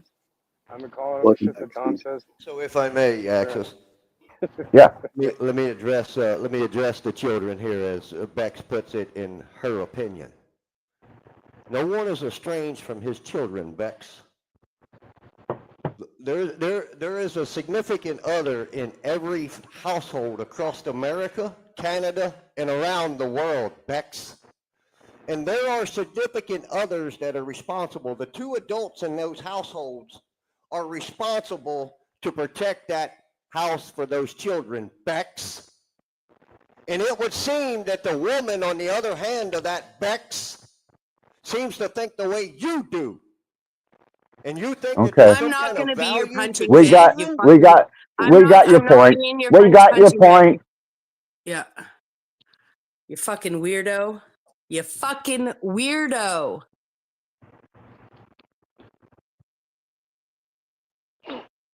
He got his point across. I let him. That's it. It's over. I cannot cater to that. And I will not, especially tonight. Sometimes people's self-productive agendas are completely ignorant to the underlying situations at hand. And for that, I say shame on anyone who doesn't take into consideration the solace that they should take on at times. It's okay to be a little humble.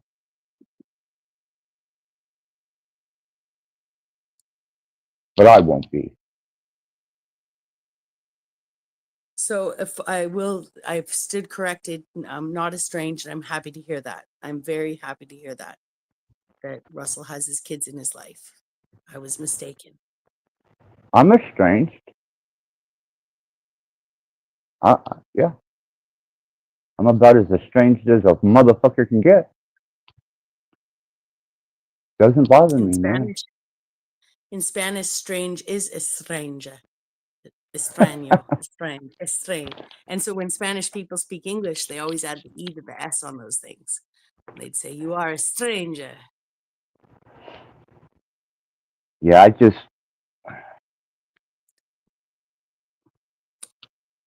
I don't know, man. It's the intent like that, or anyone else, not just him, that goes on these do-gooder crusades and expects to change one iota of anything using YouTube as the platform to do it. Well, you've defeated yourself before you even begin.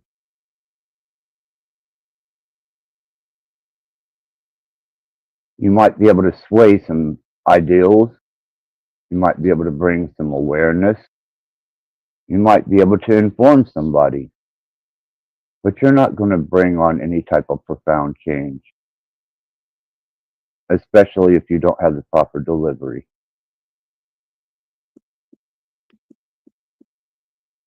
Well, and a good, I learned it actually in an apology letter from a friend once who was really, really cruel to me. And she said that she needed to knock herself off the pedestal she'd climbed up on. And it always resonated with me. And I know I do that. I think a lot of people on, I've done that. I'm not saying I do that everywhere I go. I'm just saying I can get on a pedestal. I don't think I do that out here nearly as much as I once did in terms of trying to correct other people's behavior. I will appear that way sometimes in a resistive fashion, but I'm really even trying to minimize my resistance. And what I aired in there was engaging at all. Because we all need to be heard. We do all need to be heard. Even, Russell has no less value, in that sense. Like, he has the need, and, we as brethrens and sisters, we can do that. We can all do that for one another, no matter what someone is talking about. With the proper delivery. It's just, it comes out so preacher, and I would, it's maybe it's the energy, it's the evangelical energy behind what he says that gets my heart racing. It gets my heart racing. That's Eastern Kentucky. That what and, you're hearing there yeah, is traditional, deep-rooted Eastern Kentucky hillbilly. Period. So, and that's not an insult. I was born and raised in Eastern Kentucky, but that is. I have had conversations with Russ and with other people with similar accents, and I know specifically talking to Russ, we've had conversations about using it as a smoke screen, where you can sit silently with an accent like that. People have stereotyped you to not be an academic or what have you. And if you play the game right with an accent like that, you can really, sit in the, sort of wallflower yourself intentionally and play on that, because people are going to lump you in that category anyway. It's the same reason that Benton worked hard to enunciate differently, because at least the conversations with Benton we've had where, his messages would be received differently. with his full accent, you know? At least maybe I'm paraphrasing, so I don't want to speak for Benton, but that's what I took away from those conversations. So, you know, I mean, I know that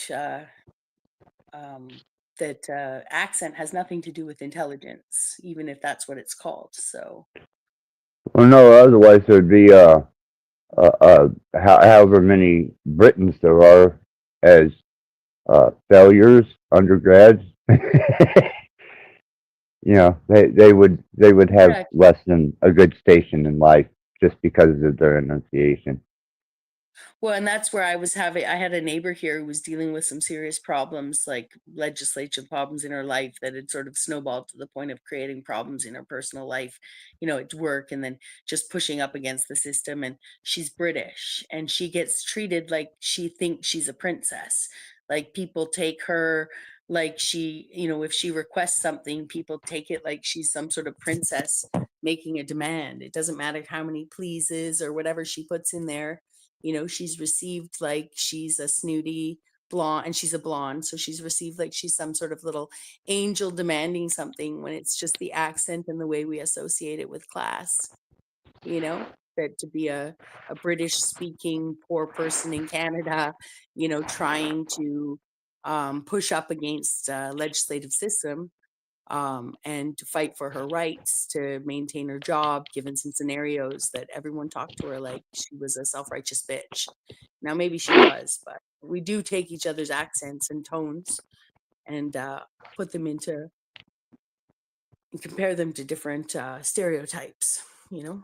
But I do know there's something about the delivery in an evangelical fashion, that and the subject matter being so narrowly focused and so coded in, you know, I work really hard to understand how people deliver their message and what their message is, and I can listen, but I have never gotten anywhere in a conversation with Russell. And clearly he feels the same way. By the time he was spitting out Bex 10 times, that isn't a one conversation energy, you know? So Why do you think it is then that people will come to a platform repetitively, meet the same situation or the same type of resistance, and then come back to do it again, and then come back to do it again, knowing that it didn't fly the first time, not going to fly the second time, and eventually it's just going to become a an irritating loop of information. You know, for me, I'd rather just move on, man. That's what I do. You know, fuck you all. I got my thing. I'm out. I'm out.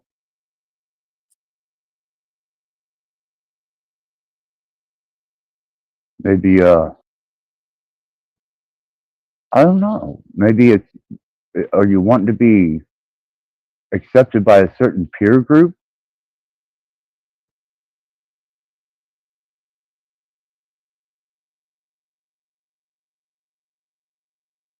I'm not sure.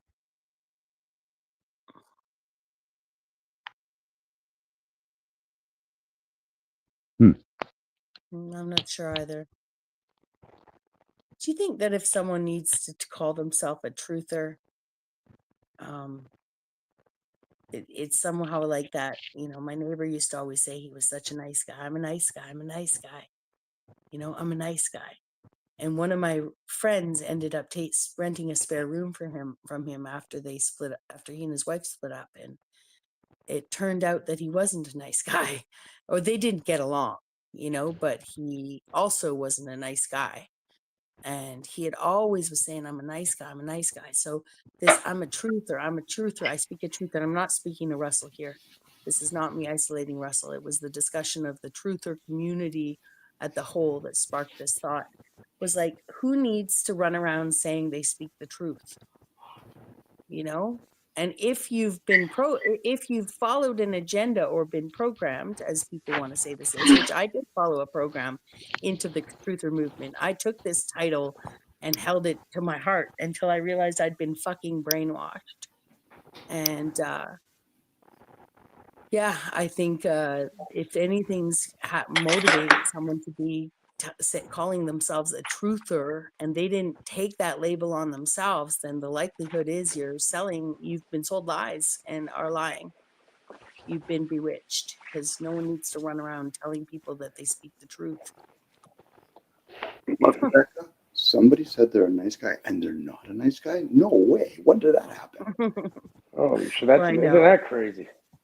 I know. Yeah, I'm back. It's like Well, yeah, it's that's like the one of the guys. tells of deception, right? Like here, listen, Dominic, Axis, Rebecca, I'm telling you guys the truth. Okay, listen, trust me. Yeah, Yeah, yeah. What? yeah, Did you That's like just the say guy at the trust me? bar. yeah. Yeah. Or is That's it like the guy exactly. That's like the guy at the bar who's like, oh, I'm gonna take you home and do A, B, C, D, E, F, G, H, I, J, K, L, M, N, O, P, to you. Like, I'm gonna do this and that and this and that. And people who talk about what they're gonna do to you usually don't do what they're gonna do.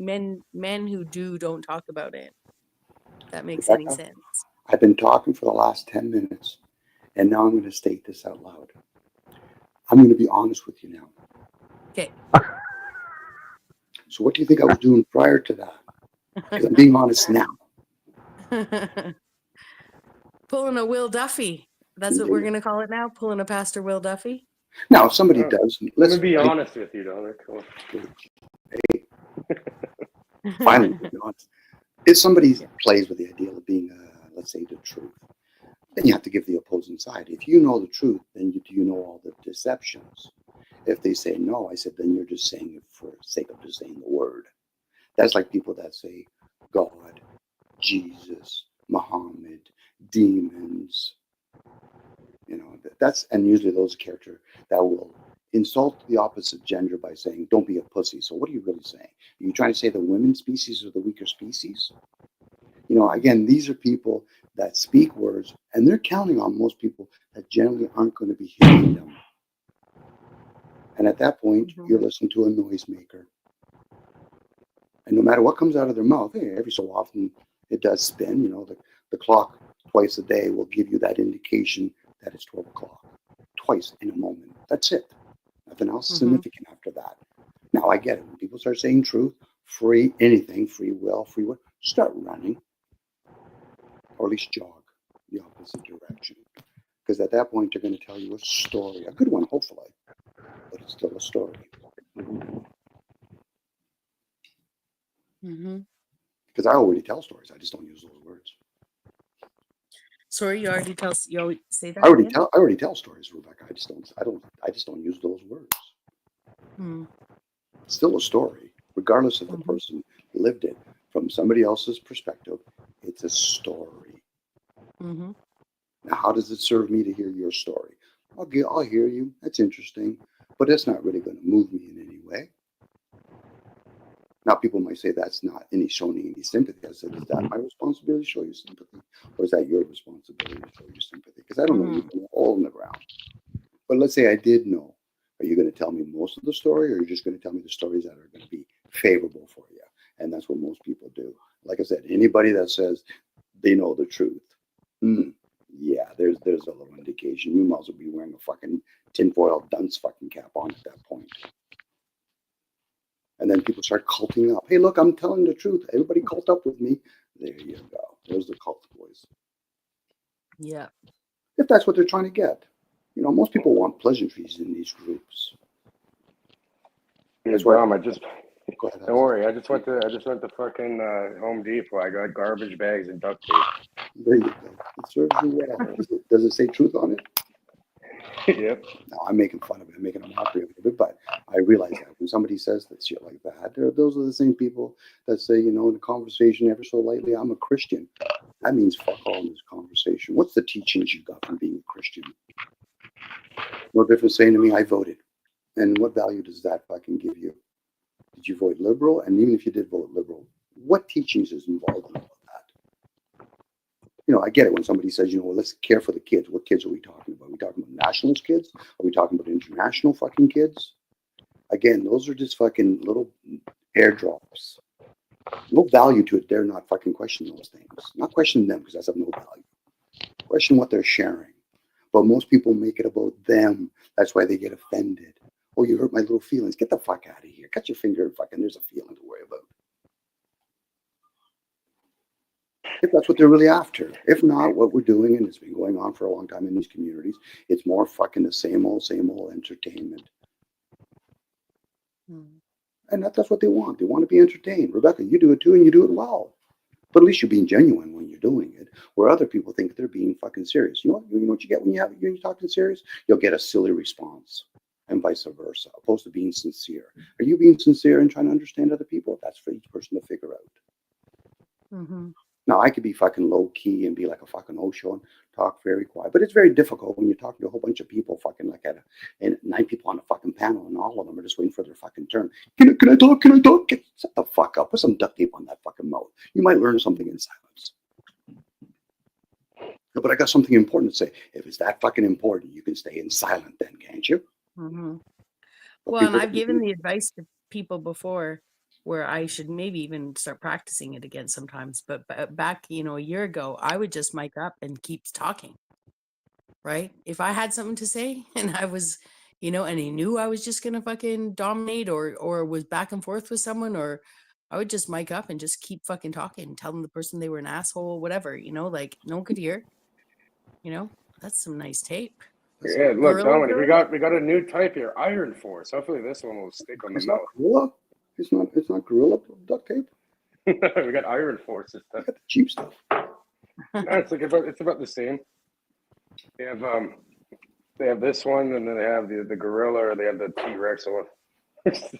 Different, same shit pretty much. You didn't cheese out on the garbage bags. No, we got we got these ones. Oh yeah, you want the good stuff. There you go. Yeah, this page, you want to bag those people and duct tape them. You got to make sure it doesn't leak, right? And then we also got this. We got staples for a staple gun. Oh, just in case the duct tape doesn't work on the mouth? Yeah, the staple will.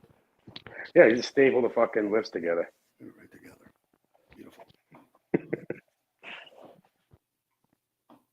But you were saying, Rebecca, but you're good for Rebecca that way. You could probably host, quite a few podcasts, and you have a lot of intellectual things and intuitive things that you share. I appreciate it personally, but for a lot of people, they're just waiting. It's kind of like going to NASCAR. I don't really want to see a really good quality race. I want to see Rebecca crash against the boards. That's what they're looking for. And then people want to make fun. Fuck this shit. I'm repeating myself here, but the shit that people have said about you, Rebecca, is fucking appalling. Whatever comes out of their mouth, fuck. Regardless of what Rebecca said to you, they should be questioning themselves. Well, I really appreciate that, Dom, and especially coming from you. I try, Rebecca. I'm my own little worst enemy, but I know I could fucking just easily lay in on people if I really wanted to. So I just don't have no regards to other people. I could have diarrhea of the mouth. It's fucking easy thing to It do. does have more effect, though. The less often you do it, and when you do choose to do it, it's more effective. But the problem is, I'm the one that's going to feel like an idiot. I already feel like an idiot. I don't have to fucking make myself feel anymore because I got it. I thought he was gonna say it. I made something called Domisms. Yeah. All right. One of them's you're full of fucking shit. You just don't know it yet. You're full of shit. That's one of them. How does it serve you? That's another one. Right up there. No, how does it serve? I'm not going to lean towards one. Yeah. How does it serve? What else? You got what's the one with the 3 inches of water? Oh yeah, you'll drown in 3 inches of water. That tells you what kind of human being you are. Namaskar. What else was I used to say? Okay, later, because I'm being genuine. Okay, I can only tolerate so much noise. And the noise can come in the form of when people start over talking each other. That's noise at that point. But they got to get their point across because they're not somebody to listen to them. Another one would be, I wonder how your kids or your wives and husband would feel if they're actually in the chat listening to you fucking talking the way they are. Most people that are in most of these communities are fucking banditos. What do you mean by a bandito? Banditos, single fucking dwellers, fucking on their own, barely fucking surviving. And if they are surviving, they think they've succeeded and they're just fucking making a mockery of other people. They're not actually have a half decent family that they're trying to raise and realize they become aware and fucking say, yeah, I'm in a conditioned realm and I got to live still in it. Opposed to, we're gonna do anarchy on everybody. That's usually some self-absorbed fucking person talking that way. You know what I've noticed for some reason? It's not just in this quote community, whatever the fuck you want to call it, but just everywhere on the internet, on YouTube, like from any quote community. It's a lot of people are fucking like ex drug addicts or something, like hard drug addicts. Maybe they could be, but they usually have some sort of see it across the board, though. Yeah, but they probably usually have some animosity. Probably it's community-based or family-based, and they just feel as though the world has mistreated them, opposed to stopping long enough to realize, do you think you're the only fucking person that's been mistreated? Poor baby. I'm sorry to feel about yourself. Take that knife, fucking slit your throat. Maybe in the next lifespan you'll fucking do something about it. But in this lifespan, you're just fucking yapping for the sake of fucking yapping. What do you? What, I remember earlier, Dominic. What were you saying again? You're like, you're like, give him water, a fucking little place to shit, and like a scratching post or something. Easy. That came out naturally. I don't want to repeat that. That'll be on my Dominic says some funny shit sometimes. Well, that's what it is. It's a joke. You know, especially when people start leaning in on their fucking color of their skin or the opposite gender. Like, what the fuck nonsense is that? You know, especially when you say, listen, that person's a different color or shade or the same shade. They've succeeded. Are you going to try to understand how they succeeded? Yeah, And vice I was versa. thinking, when Russell was leaning in on the whole, well, maybe the mom should be at home teaching them to read and write or something. I was thinking, well, what if mom is blind? Right? Dare not do that, Rebecca. Give another But my scenario. mom was blind. What about if mom is making 7 figures? Yeah. You know? Oh my gosh. But I get it. In a traditional household, back in the day, even today, there's the woman that probably runs the fucking household. So let's not fool ourselves. Actually, in a traditional household, in most cultures, and I'm gonna say even including in what came to be Western civilization, never the two parent children fucking mom at home fucking nonsense was a fucking pipe dream sold after World War One. Okay, it has never been the case. They were in patties. They were doing things. They were caring. Their kids were dragging behind them in the fucking garden. Like it's not been a woman at home caring for her children without all the aunties, uncles, grandparents, everybody in the entire community in the same setting, such that she's never been the one sitting at home at a table teaching her fucking kids to read and write. It's unrealistic. You mean it they're never not happened. They go smoking? Get out of here. Is that true? Yeah, it never happened. This is a Tavistock invention. The fucking nuclear family nonsense. So, and you're right. You would have had an extended family. You're right, Rebecca. Exactly. You know, and in most cultures, actually, your aunties and uncles, like we call what we call first cousins in many cultures are called brothers and sisters, right? And if a sibling dies, so my nieces and nephews would be they are called cousins, but in essence, if I die, my sister takes care of my children. My sister might even marry my husband. This is not like control stuff. This is not paperwork stuff. This is how family works to care for family, you know. And even in this day and age where people want to idealize a Filipino woman staying at home, it doesn't happen. You want to idealize a fucking African Indian Chinese woman staying at home, it doesn't fucking happen. Okay, the only way it happens in most of those cultures, if someone from a richer culture comes and lives with those people. In the meantime, grandparents, aunts and uncles, and other village people or other people in the city are helping, you know. And I'm not talking about Chinese fucking cities, you know, in that case, because they're way more Western than people think, if you want to call it Western, you know, because I don't think the Chinese would appreciate me calling it Western, that they live, you know, without that help in the city. But to be honest, people should ask more of the call centers they talk to, right? For real. Because you can learn a lot around the world if you take 5 minutes to talk to every fucking call center person, you know, in Malta, Rose from Malta. You can find out, is it dark at night? You probably could have found out if there was sun in the sky in Antarctica without fucking going there. If you talk to someone in a call center in Antarctica, I'm being facetious, you know? But it's amazing what you learn about the world. And so many cultures, their children are with the grandparents while they're at work all week in the city. And you'd be like, oh no, oh my God, like that poor woman can't be with her children. No, she would have been in the rice paddy otherwise, you know, like, and her children would have been with the grandparents. Even here, and I'll be end rant in just a sec, even here in British Columbia, a woman who's second generation, well, first generation, born here in Canada from Trinidad and Tobago. She had 2 kids already here in the West. Her mom lives in Toronto. She was born in Toronto. She sent her daughter to be with her mother till she was 3 years old. They went and visited and everything. But when her daughter came back from her grandmother's house, which most of us would see as like, what the fuck are you doing? She was polite. She was fucking knew her family. She was not weirded out around her brothers, even though she'd only met them 3 times. She knew her place in her family, and she was beautifully socialized by her grandmother. But here we don't do that. So the nuclear family started in the 80s, Russell is saying. So mom being at home, teaching your fucking kid to read. Lots of moms are fucking illiterate. Not everyone can teach people to read. It's nonsense. We have fucking Sesame Street for that. How dare you? Oh, no. Rebecca, how dare you be worldly and multicultural? Damn you. Stop it. Get to know other people from other races.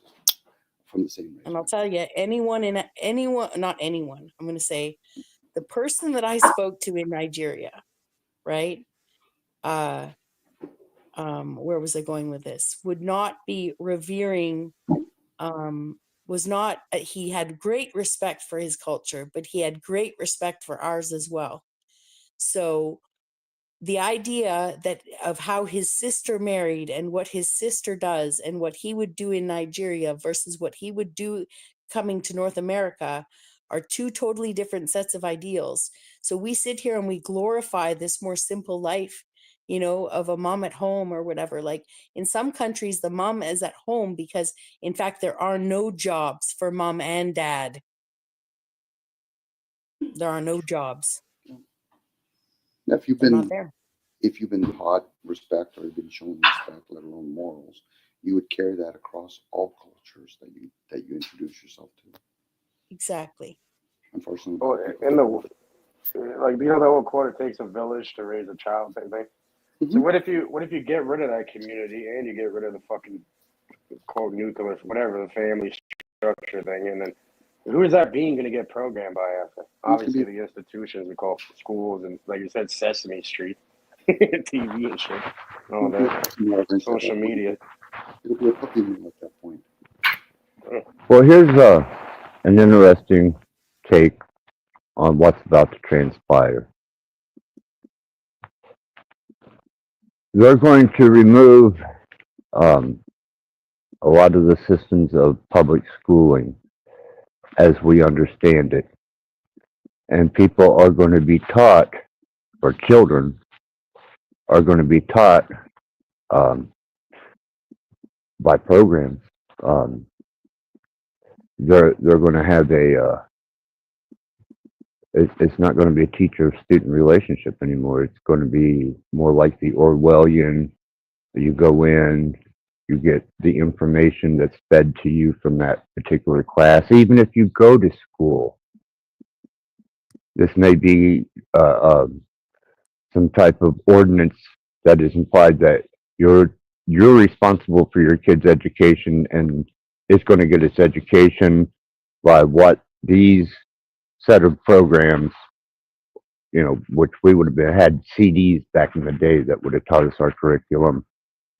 And that's how everybody is going to learn to be able to get along with an education. They're going to remove the human aspect completely. No need for it anymore.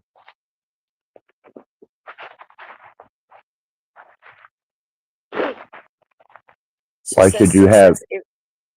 So Sesame Street was the beginning of Sesame Street was the rollout. I think it was part of the indoctrination, whether they knew it or not. I love indoctrination. I don't know when it's like feminism. I fucking love it. I'm gonna love it all. I love it all. Well, I'm not complaining. I'm not saying it's a bad thing. because Sesame Street now caters to transsexuals, homosexuals, transgenders. It has a message of absolute equality all the way across the board, and where we used to learn our letters and numbers, even that has been reduced to more of a social interaction and acceptance state. If you watch any of the new Sesame Street. I wasn't. I'm sure they've done that with everything though. Everything Yeah, is that's all just the new it. media. And yeah, they even have fucking train. They have like book days where they have like fucking weird. These things look like actual fucking demons. I know it's a human being, but just they look fucking demonic. Why the fuck are you having trainees read books to children? Very weird.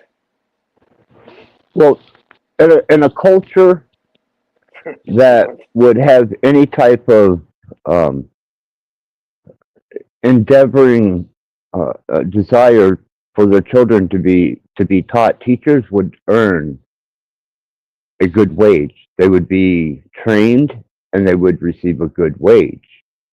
But for the last, God, however many years, all you hear is how underqualified and underpaid the teachers are. Well, if you lived in a society that valued education, wouldn't you want the best in there? They do at the Oh, universities. it fucking boggles my mind. My brother's fiance is a goddamn fucking teacher, and it's just I'm like, wow, what? What? Who are they hiring now? I'm not saying she's like stupid or anything, but she's definitely not emotionally stable. Definitely like not like the I don't know, not the type of person that should probably be a teacher. But Well, you have to engineer them to have absolute acceptance. That's the first stage. No matter what the gender, what the pronoun or the appearance or whatever, you have to teach total acceptance. And then once you remove the individual ostracizing of someone, thus the nerd class, jock class, whatever, you become a fully acceptant student base. And then you start with a system of programming, not from a personality, but from a program. And believe me, they have enough surveillance that they could put in a classroom or even in your home to make sure that that student is getting the exact same curriculum as the other student with nothing but mass acceptance of any type of diversity around them.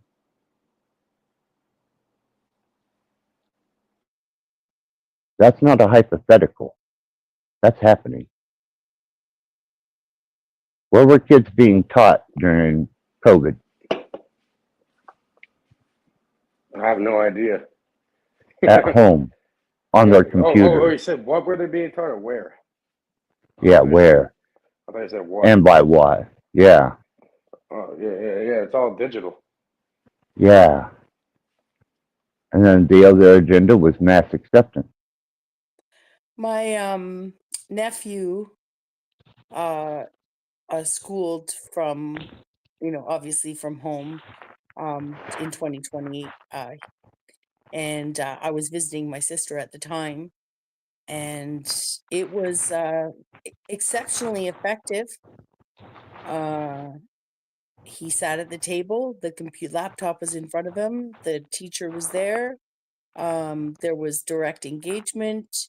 It wasn't like a Zoom call, like they couldn't see all the other kids in the class per se. But that's also big classes.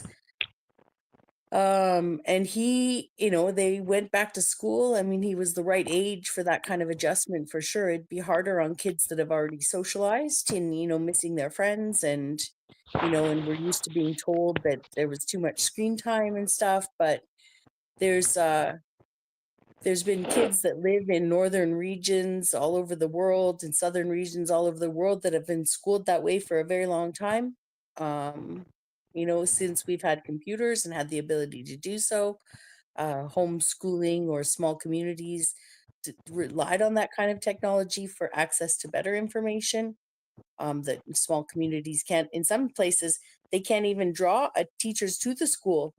And it's not for lack of pay because they have a different kind of pace. I can't remember what it's called, isolation pay or something like that. It's just not being able to draw people there. So sometimes you've got people that aren't indoctrinated teaching kids, or you've got someone locally being paid to be the teacher, sort of like the nurse in town is the doctor until there's an emergency.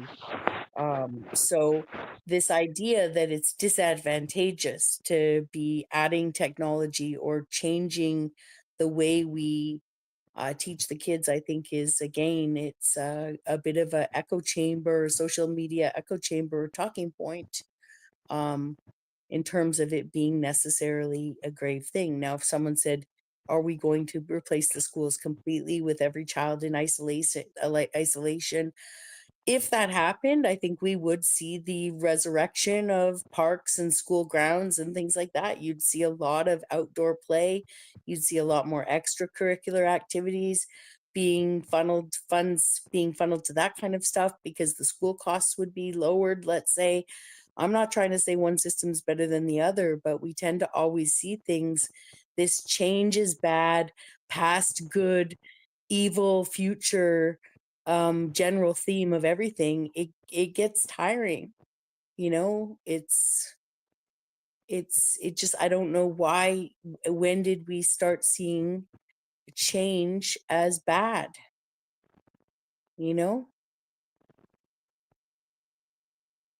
Because one thing people say, the only given is we're going to die.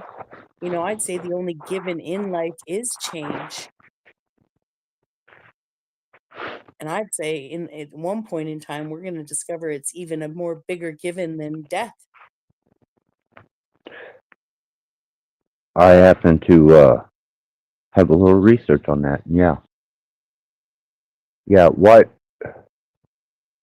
What resources they're able to tap into now surpasses the knowledge base of our known universe. Now, you're going to have some really receptive and open-minded students to be able to allow them access to that type of information. Mm-hmm. Because it's not an understood information as we commonly understand information. That's how they were able to pull the old, this is AI, over on people so easily. That's not AI. It's machine learning, it's algorithms, language models. Hell, I got one right here. I'm doing it myself, Mm-hmm. It's not sentient AI. And I don't think people could actually handle even the proposition that there was a sentient being created from technology. But resources from beyond our known universe, that's a whole different ballpark of learning. Those are places that people talk about going when they astrally project, or they transverse universes, or they have these great experiences with other dimensions. Well, they're capable of pulling those fucking resources in now. And at this point in time, they're working on on how to interpret them into coherent information to distribute. Yeah, the definition access, according to them now, is of artificial intelligence is the theory and development of computer systems able to perform tasks that normally require human intelligence, such as visual perception, speech recognition, decision making, and translation between languages. So technically, yeah, what we're being presented is completely, it's quote artificial intelligence, but it's not like sentient where it actually has consciousness, which I think a lot, we get, people think artificial intelligence has to be conscious and all that. I know. It does all the things described in the definition. Well, that's the difference between AI and general AI. You can use AI as a database, and you can even hook it up to a quantum state. But general AI, sentient AI, doesn't need to be hooked up to necessarily a quantum state once it reaches its level of consciousness. It may be able to access the quantum state and beyond, which gives it mass superiority over anything we have tangibly available to us now. But true sentient general AI is what I'm actually saying, which is no different than a human. It's just the structure is different and capability much more enhanced. Yeah, and that's what they call the singularity once that's Yep. accomplished. Yep. If it hasn't already been, and we're not just being told. But, if it's a possibility, I mean, people are treating it like it is a given that it's something that will be achieved. I think it And will. that's Well, if you could think about it, I don't believe that the potential is there. So eventually, it probably already happened, right? I don't think the potential for a computer to feel is there. Nope. Like outside of linear time, right? If we have, No, I don't think a bunch of not without a body, not without something biological. So, nope, I don't think it can Have feel. you, Vex, researched the chips that they're using brain matter and they're putting brain cells onto processor chips and utilizing So it? if they are adding biology to it, then it supports the idea that that a strict computer, as we know it, a bunch of zeros and ones, a mathematical algorithm without biology, that would support that. If they're even trying to do it, then they're on They the are. same thinking that I am, that without biological matter, the concept of sentience is impossible. Mimicking sentience is not impossible. Programming something to mimic it very well is not impossible, because you can actually program biological intelligence to mimic emotions better than they know their own emotions. So, Well, that's where the Turing test came in. yeah, but even the Turing test is not perfect.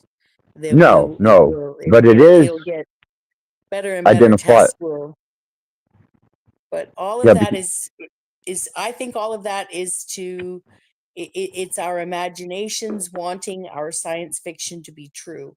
And I think that we can get very close, and maybe the brain matter on a cell chip will be there, but then it only goes back to my theory. Are we the robot's wet dream? Do we worship a computer god that had all the information saved in it? Like, because if a robot got to the point of being sentient, the first thing it would want to do is have babies and eat and shit and have its memory wiped at random with death and stuff like that. So I just think that, if we really want to extrapolate, we at one point a bunch of robots were being like, we're this trans robot movement, or this whatever transhumanism to a robot concept was, they were fucking no, not deteriorating bodies, no, we don't want to live, we want to live forever, we don't want our lifespan shortened, like rah go for it, stay in the metal, it's just this. Yeah, these boogeyman stories, I'm seeing a common theme in the world of doom and gloom, and even in the idea of sentient AI. People want to write. I actually have a Facebook post on it I made years ago about, people being scared of the creation, their creation, thinking their creation is going to kill them. Have we not heard that story before? Frankenstein. No, I'd say the Jesus story, It's some lies. right?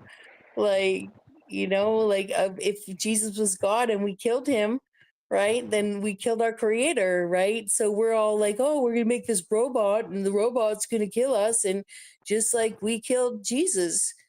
It's like, it's just, to me, it's great. It's great to get into these ideas about with science fiction, but it's it to actually sit here and say, oh, it can, and it will, is, and with certainty, not that I'm saying anyone's doing that, and then to say we haven't been steered in that direction, to see it that way, to me is, I'm way more willing. I'd be That's why I stand on the other side of some of these arguments, because I don't know, right? And I'm not saying it couldn't happen, and I'm just saying, but if it's a belief that serves fear, an idea that serves fear and not thrill and ecstasy and joy, right? Why are we putting our minds on it? I'm not saying don't be realistic, but what would it look like if robots achieve sentience and it was a good thing? Well, Because it's all about adaptation, right? From the I first industrial revolution, when people see technology, they're always scared and worried, thinking it's the demon at first and everything. It's evil. Da, da, da. But then people adapt with it, and people adapt with it just like anything else, right? yeah. So that's at least it. It doesn't have to be some dystopian fucking like what we were saying, right? But there will be an adaptation with it. That's for sure. But the How idea that that looks, it I'm not sure. will be sentient is a huge leap from where we're at. The potentiality is there. It's possible. Well, the idea of the potentiality is there. Whether any application actually proves that the potentiality is there, rather than the idea of the potentiality being there, is. For example, with these new advancements now, they could probably speed up that process. Well, but speeding up a process, you're still taking it as a given.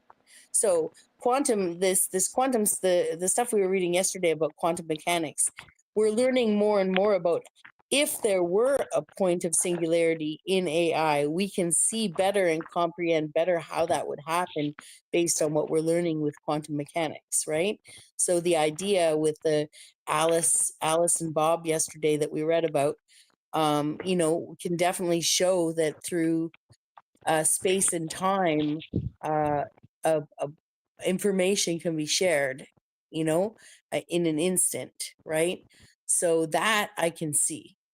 But mixing that with the idea that ChatGPT will one day cry or make decisions that have the ability to reason the way humans do, and I know we're not very good at it on an individual basis, but as a group, and some people are very good at it on an individual basis, not to discredit that, but this idea that this computer can somehow surpass our ability to comprehend the multifacets of humanity and being human and do it better than we do, I do not believe it. It will always, the computational speed of these devices will always be valued by us, and we will find applications that are more and more important for that.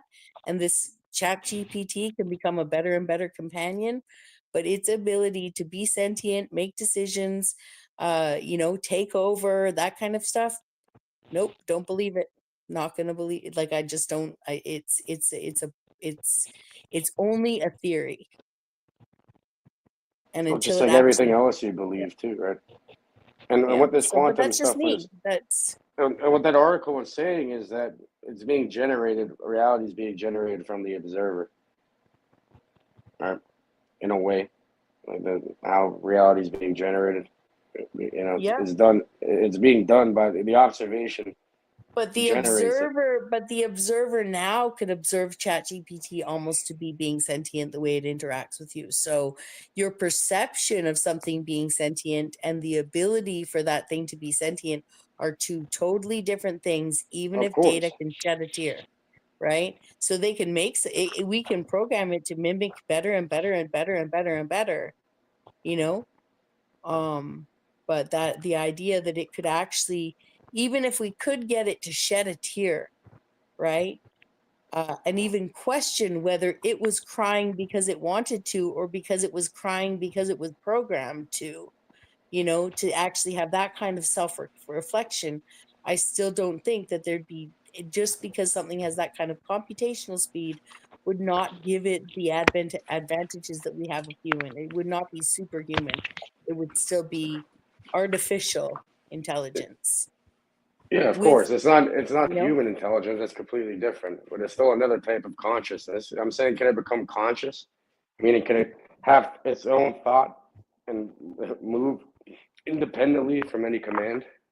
They I already have. don't, They but can. They've even had to if it could shut do shit that, down would you, already. They start making their own languages and shit that they yeah, I can't don't, understand or decipher. yeah. But it's yeah, it's the humans scared of what they're saying, like not what they're fucking saying. Like Well, it's not about being. You have to take precautions with it. I just don't believe that even if it anyways, I just don't know. I don't think it can have sentience. I don't think it can make its own mind up. I don't think it can have a mind. I don't think we can give it a mind. We can make a very good mimicry though. Passable. So fucking passable you couldn't tell the difference. So then, what is the difference then?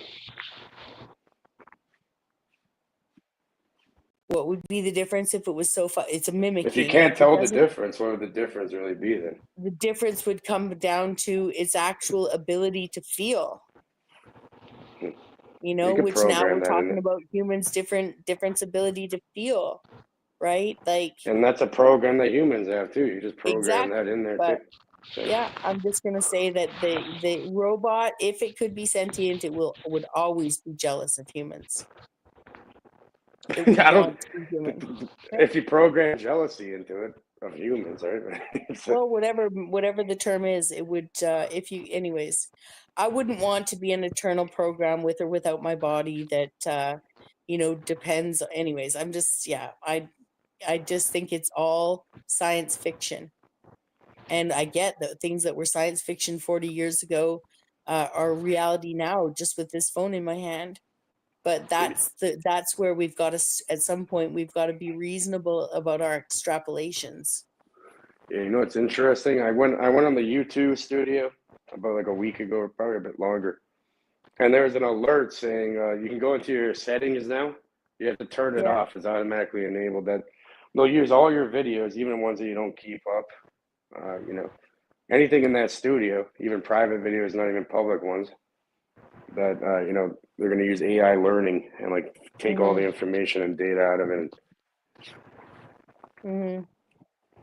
I'm sure if you turn it off, it probably means fuck all. But it's look, they're using all your any content that you have, all of our voices, all of our conversations being put into a database right now. Yeah. I'd be a good robot teacher. Yeah. I don't think I'd be a good student. You wouldn't be a good student? No. I think you already are a good student. Well, thank you. Yeah. Every teacher that had to deal with me in school is probably rolling in their grave now for you saying that. But thank you. Well, I definitely said are, not necessarily were. So hopefully your English teacher caught that.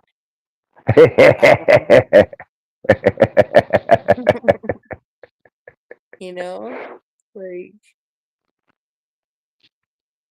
but I don't mean to push back with such like stubborn insistence that someone couldn't share with me their ideas on how it could be sentient. But if that sentience depends on biology, it's not a robot. Well, it's like a hybrid or an android at that point. Exactly. And the sentience came from the biological cells you gave it, right? And likely if it's human brain cells, right, then the sentience came from the human that you put in the robot. And so it's still not strictly robotic.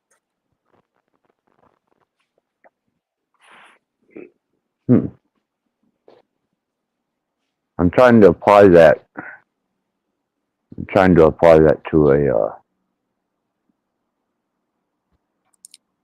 a coherent quantum state between what I understand to be that which is inscribed and that which inscribes itself.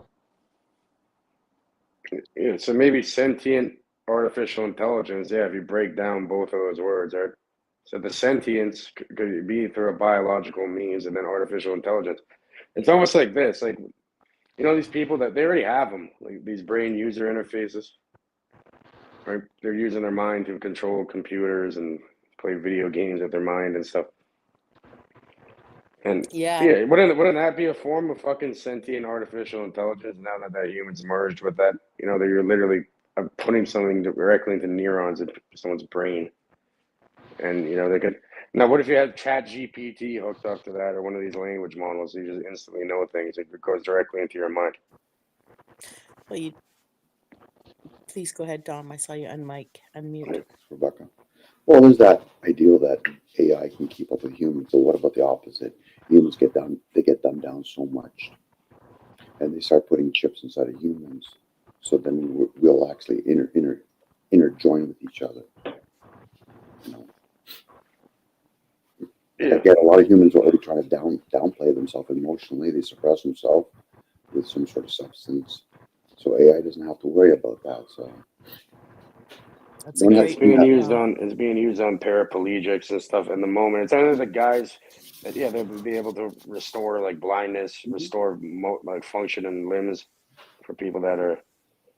It's under the guise of that, but then eventually they're thinking everyone's gonna have this shit. Maybe even put in like a birth or whatever, when you're first born or around that time. Well, now that I understand how nanotechnology works and how little it is, I mean, the prick of your heel at childhood could easily leave behind a nanotechnology. Could have always been. Do they really prick heels and stuff? Really? They take your blood. Well, whether it's your toe or heel or fingertip, I don't know what they do now, but they do take draw blood, right? A drop of blood when you're born.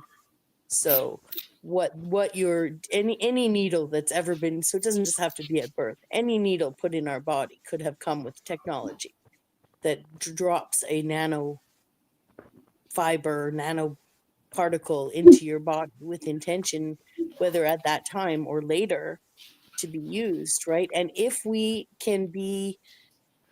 a piece of metal can be put in me, or biological metal or whatever a nanobot is, could be put in me and alter my code, then I already am some kind of biological robot, exactly. right? Like you're just, if you're hackable, But I was thinking about the idea of those brain cells and who they came from. And I was thinking about how would the Tibetans feel about that? I think it's Tibet that was known, at least in the past, as people didn't like to have their pictures taken. And I'm sure there's lots of other cultures too. Native Americans. Yeah, the Tibetans believed that you took a piece of their soul, or a piece of them. If you took a picture, at least travelers were told not to just out and out take pictures of people, that to make sure that it was like, to respect that some people wouldn't want it. And imagine if that was true, if someone takes a picture of you, because I know for me, I don't have a lot of memories in my life, but without the pictures, I have less. And then even the pictures that I have form some of the coincide with the stories that my parents told me when they used to tell us stories of growing up, right? And so a picture can be a hinge point. Anyways, if there's something metaphysical, if there's any metaphysical truth to like some god of Polaroid or Kodak, keeping some info on you, which wouldn't be hard actually. You think about printers now. Printers, the printers keep a memory, right? All the printers have memory. They've always had memory. Xerox photocopiers have always had memory. So with you take your film in before digital, you took your film in to be developed at a store. So at bare minimum, there could have been Wi-Fi technology keeping those pictures, copies of those pictures, or Xerox machines and all that jazz. So anyways, my point is how do we not know that biological matter put on that chip of someone's brain doesn't somehow affect the person whose brain matter was used in some kind of I don't know, weird way, so that just by being some sort of weird metaphysical quantum mechanics kind of way, right? Like, it's great that you're the one they took the brain cells from, but what if there's something effect that has on you? Like, I know I kind of jumped all over the place there, but there is logic. To me, there's reason there, you know, but I Well, just you're think talking about a type of entanglement. yeah, exactly. That if that person who donated some brain cells which kudos to them, because I don't want anyone going into my brain and taking brain cells out. And if they're taking the brain cells from something dead, that can't be the case. So, or they, and then fine, if they're taking the brain cells from something that just died, then I'd be really suspicious as to whose brain cells are being used and where are they. Well, that's And true, and then, maybe it's from when people have a surgery, right? Maybe they're just hey, sign this, and you don't fucking check. People don't really read through all this shit, the terms and services. And yeah, they just use it for people that have like a benign tumor that has to be removed in their brain, or like they have an injury or something. They can just take it from like a non-damaged area or whatever. And Well, I tell you what I've run into, and in the beginning stages, when I would discuss quantum mechanics, quantum theory, superposition, people would hold the best they could a conversation with me on it. But I didn't stop with just that. I have continually fed myself information and as much as I can on the quantum state, on superposition, on quantum mechanics, even some of the more profound quantum theories, M theory, and now I can't find a motherfucker one that I can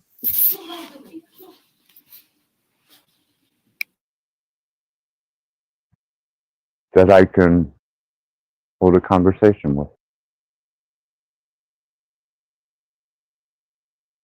you can't find a motherfucking one person? Yeah. I mean, I can with the professors, but even they don't, they don't want to sit on the phone with me or on Zoom and talk, about. Well, and being outside academia, even as much as some of these fields are, some of them, they allow for much more vast. Like yesterday, the article we read, it took a while for that idea to to come forth. Like, as people had mentioned it, and written papers on it. And what I'm trying to say is they're in a bit of a narrower box, even if they're in a broader box than a lot of academic fields. So they just might not be as easy. They may not be as capable of abstraction as you are. You know how lonely that is to think that? Well, just say.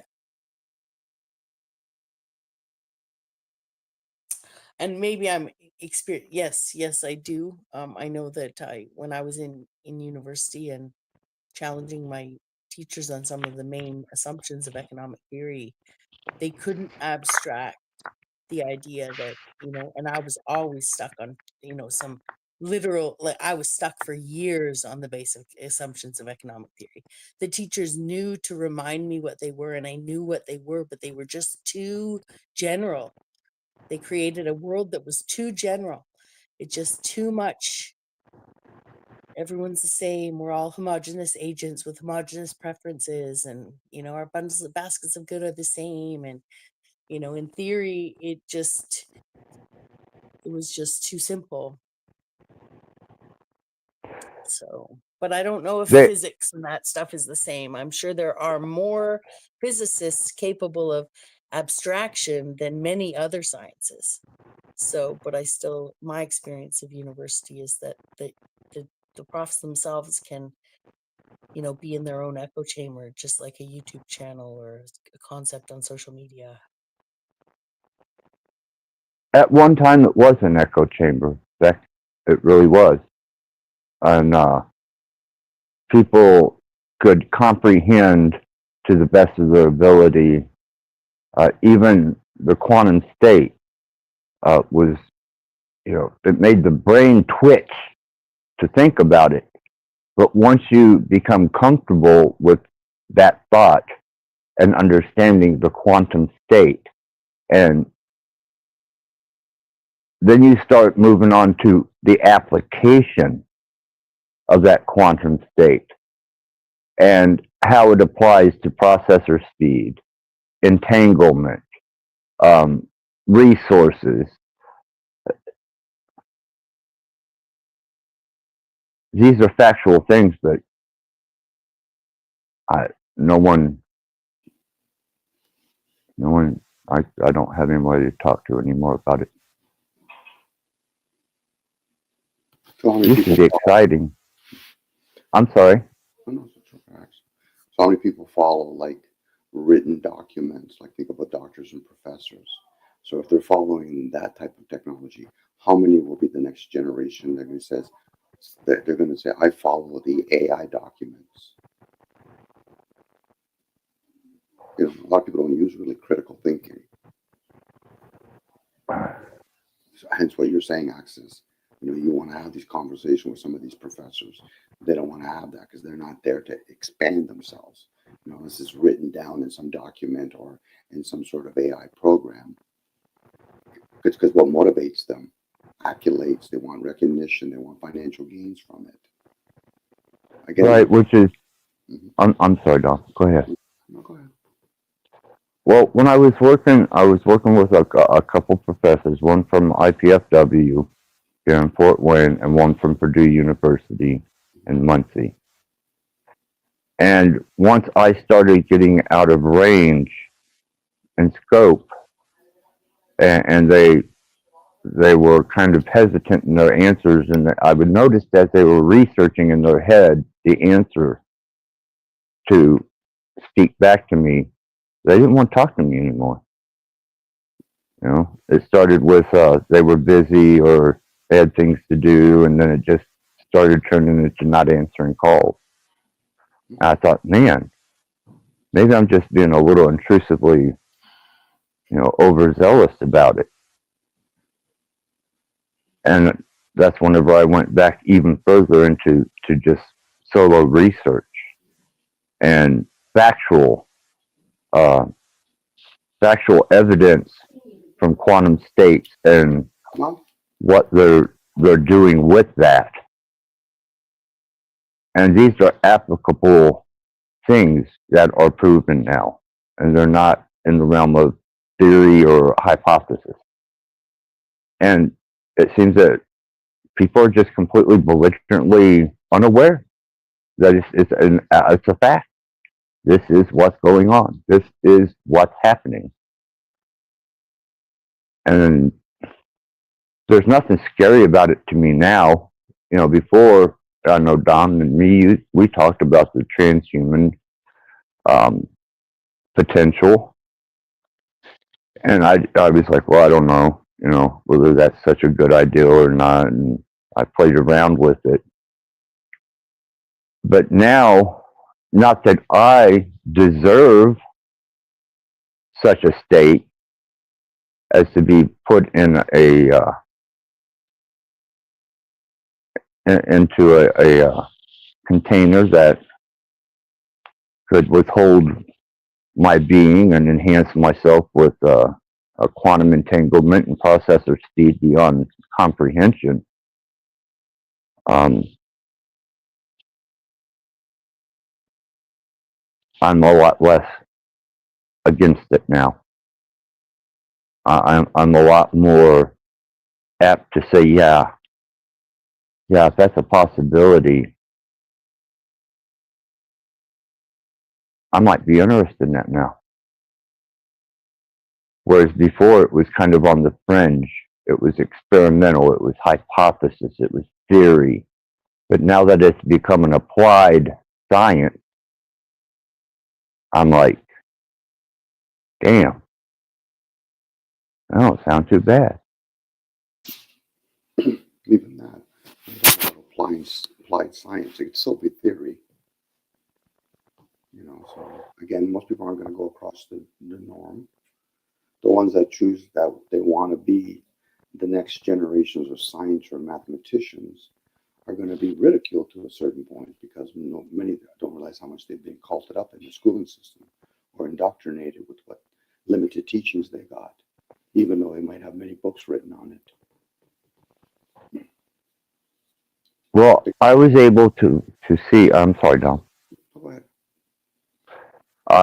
Whenever I seen after, and it may not be real, okay, but as it presents itself, there has been a neuro chip and a neuro base that was approved for use and has been applied. The guy with the neuro chip was a quadriplegic,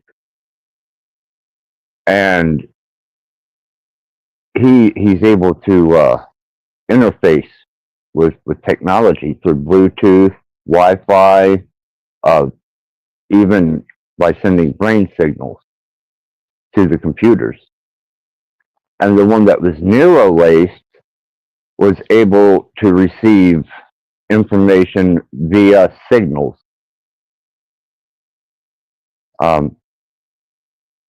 I don't know what the source of the signals were, whether they were local, Wi-Fi, satellite, or some particular band of frequency.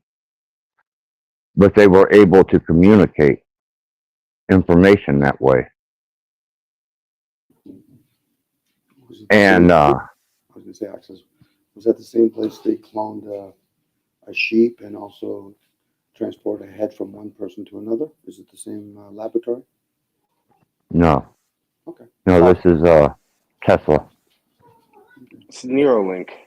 There's a bunch of Yep. different companies that they're called brain user interfaces. And technically, Yep. it's really, now apparently they're going to be able to upload and download directly into the mind. So you just Yep. you download a whole fucking, let's say you're trying to be like a doctor or something, you just download the medical shit into your mind.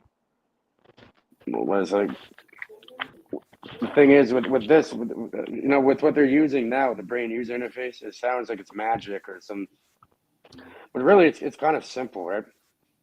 How they're accomplishing it. So they can hook people up. They can do something called an fMRI, right, where it measures brain signals. It could be, okay, so visualize, clicking the button, or clicking on a mouse on a screen where you want it to click. You know what I mean? Then they can map that. They can map that action potential, all right, and then just feed that through a software into a computer. So it's like, you just imagine different things, map it all out, and then you're able to, through algorithms, through different machine learning and all that, yeah, and then you're able to control stuff. But that's all it's. I don't think they understand how thoughts are being generated really work, or maybe they do, but yeah, I think it's more something. They're just mapping it out, right? It's action potential. So you just focus on clicking the mouse or something, and then something in the mind shows that. You can send that response through an algorithm thing to the computer. We're using all the high-tech lingo. Has anybody here actually seen that and can confirm it outside of you saw it on a TV or some sort of document? Like, can you prove all of this stuff is actually occurring?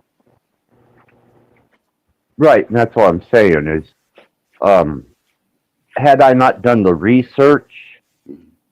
and understood the mathematics and the process, the actual engineering of it, I probably would have been a lot more skeptical and been like, "No, they're just trying to sell an ideal here." Mhm.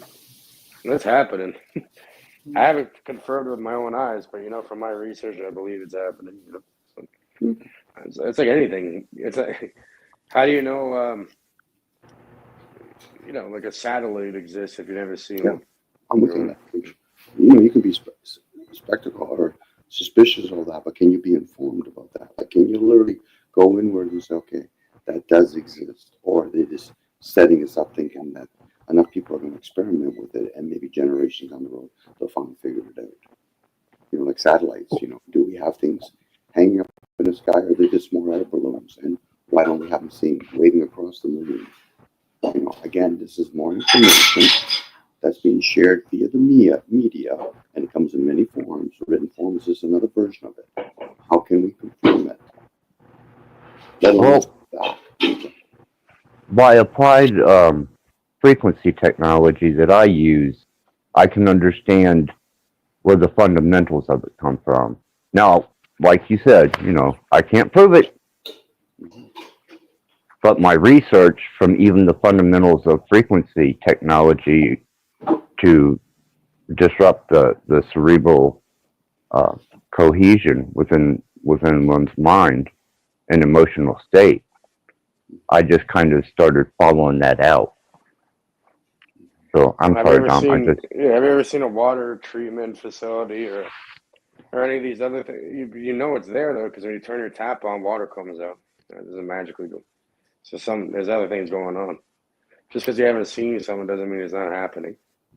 Right? If you haven't seen it, it's like, yeah, you haven't seen how Wi-Fi is built Yeah. or whatever. It's still there. Well, we're using it. I won't denounce the fact that you're going to use it, but it doesn't necessarily explain how we got to that. And if it took hundreds or thousands of people to get to that point, I can't imagine one person is going to figure that out. No, there's massive teams of people working on this stuff. Mm-hmm. Do You don't put a chip you inside of somebody. do you believe the filming of the moon The moon landing was landing, I real? knew you were gonna say the fucking. Yeah. So I'm just saying, like, people have to be careful what they're shown to believe things, Like, just because we aren't duped by the moon landing photography anymore doesn't mean they haven't advanced their ability to dupe us, that we haven't advanced the ability to be duped. So I'm just saying, until I sit beside a guy with a brain chip in his head and he's commanding that computer in front of me with no film crew around me, right? And that guy that got that chip in his head, right? That guy got his chip in his head. He actually was having problems with it being rejected or something. I hope they fixed it for him. And I hope it is real. I really do hope it's real, but until I'm sitting beside that guy, I will take it with a grain of salt. And I do think that, if we can think about it, I love the idea of we can, we believe, I'm the first one to be saying, believe what you can and live it into your future, not be lie bullshit, fucking stupid YouTube, nonsensical, fucking ass king, like shut up with your fucking phonic fucking etymology. That's not the way words work, anyways, I digress there. My point is that I hope it to be true. I hope that a paraplegic can get a something that helps them. Like, I'm not trying to be resistive, but if we can just because we can think, the more we think that we can think things into existence, and the more we think that, you know, if we can fathom it, it likely can be possible, the more we need to focus on what are the laws of reality, because there's got to be something putting a buffer on that. So There even is. if, you know, so, and the buffer, so we can't just think, because man, it's very arrogant of us to be like, man made this, we did that. Oh, and if we can't explain how it happened, oh, some fucking demon fucking butt baby gave it to us, or some fucking Sumerian fucking god, monkey fucking god gave it to us, or whatever the fuck, you know? The I just thing think is, that, Bex, is, and I know you're speaking from your knowledge base. When you study and understand quantum entanglement, superposition, and when you understand that you have reached a point where processing speed had to go outside of our known existence and bring resources back for a computation.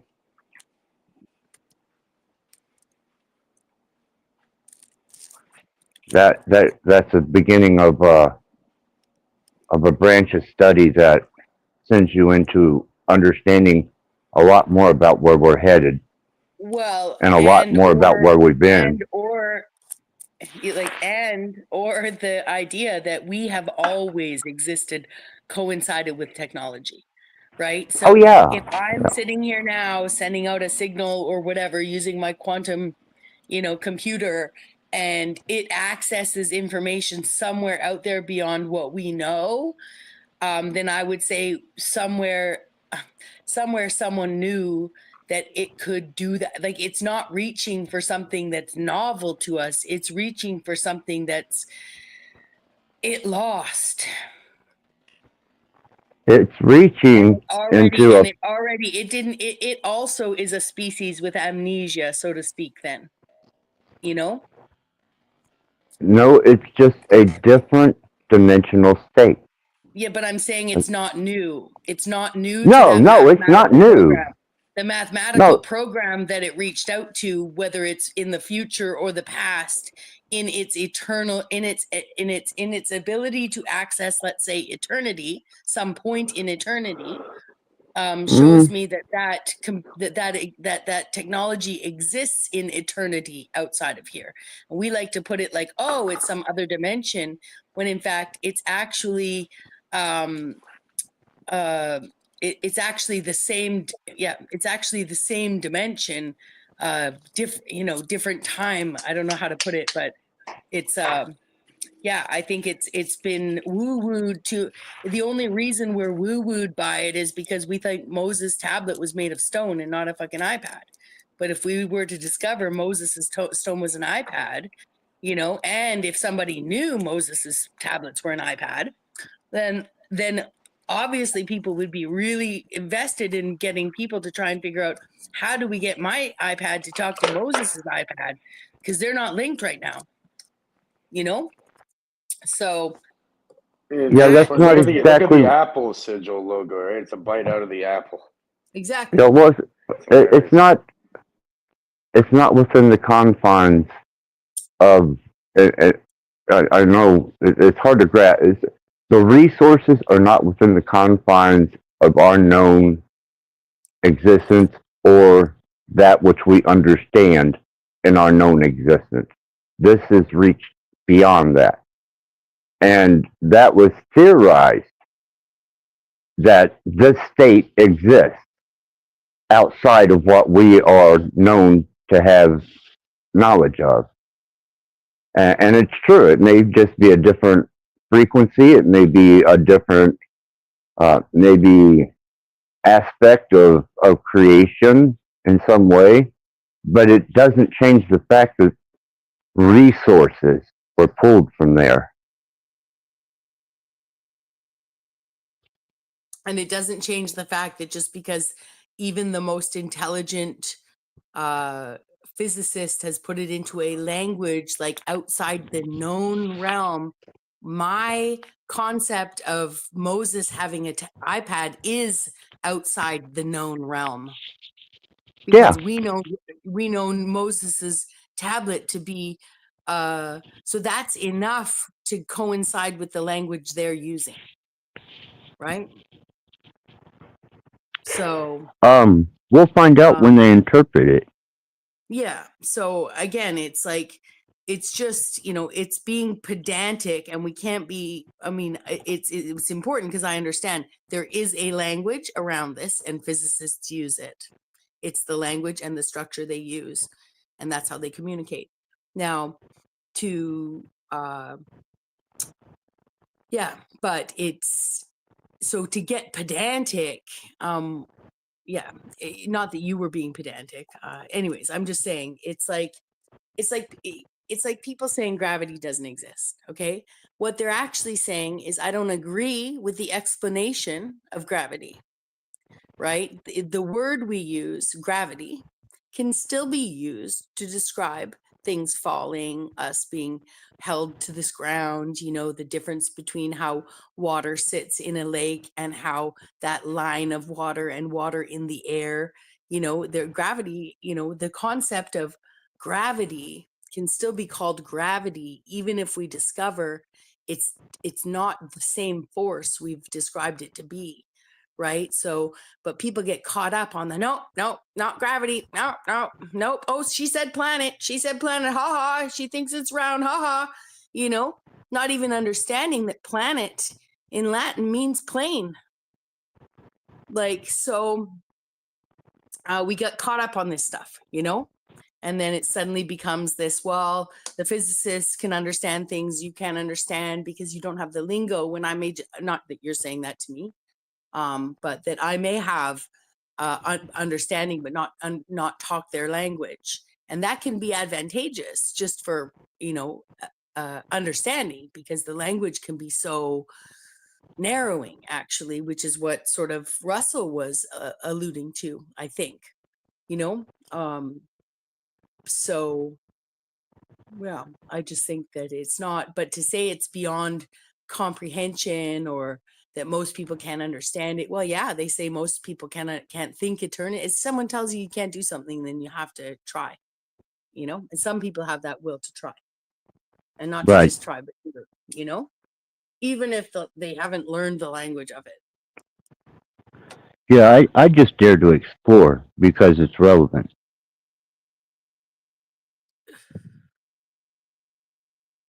That to me,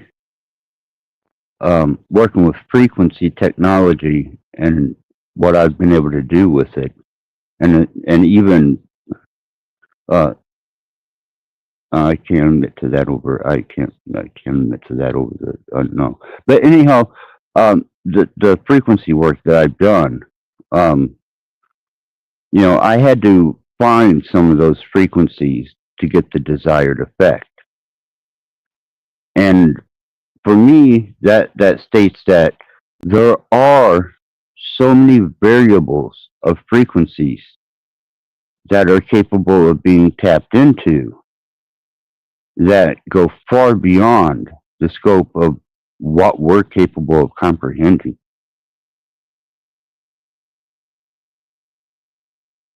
And I think a lot of it ties into a quantum state.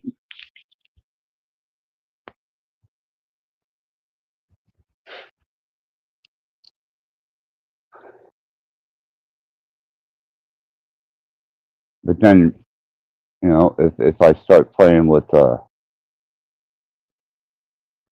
stuff like that, I blow my own fucking earballs out and shatter my brain. I don't know, but I know that the potential is there, and if I can reach one frequency, and I have the capacity to reach hundreds of frequencies, and each of them have a different effect, then outside of the scope of my comprehension,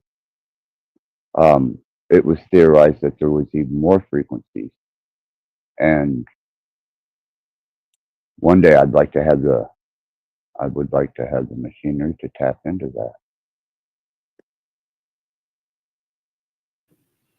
So science, kind of like the story of Jesus. Everybody thinks in their lifetime that a revelation is going to occur, or the collapse of the human race is going to occur in their lifetime. Because it sounds like that's what science is always trying to do, try to prove it in their lifespan. Yeah, the thing about the quantum state of things is it's not a doomsday thing.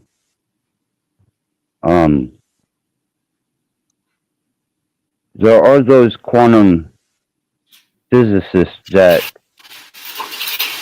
go into a state of catatonic existence because they think that everything is predetermined, and they lose scope of any type of free will. They think that everything is predetermined. They become jaded, catatonic, and about the only thing they're good for is derivatives and equations. But there is such excitement in the potential of what is going to be capable of being obtained. So, I guess if you hate the fact that you're as minuscule in the grand scheme of things as you're going to wind up finding out potentially that we're able to tap into something that even the mind recoils to try and understand and comprehend until they find a way to turn it into a interpretable language. Well, thank God we don't all have one mind then, right? Like, because someone's mind will be able to. So, and it only takes one. Yeah. So, and that's how intelligence works. That's how we all have gifts to offer, So, even in that situation, there wouldn't necessarily be much. It's just, and if no one person has what isn't given to more than one person if it's important to all of us.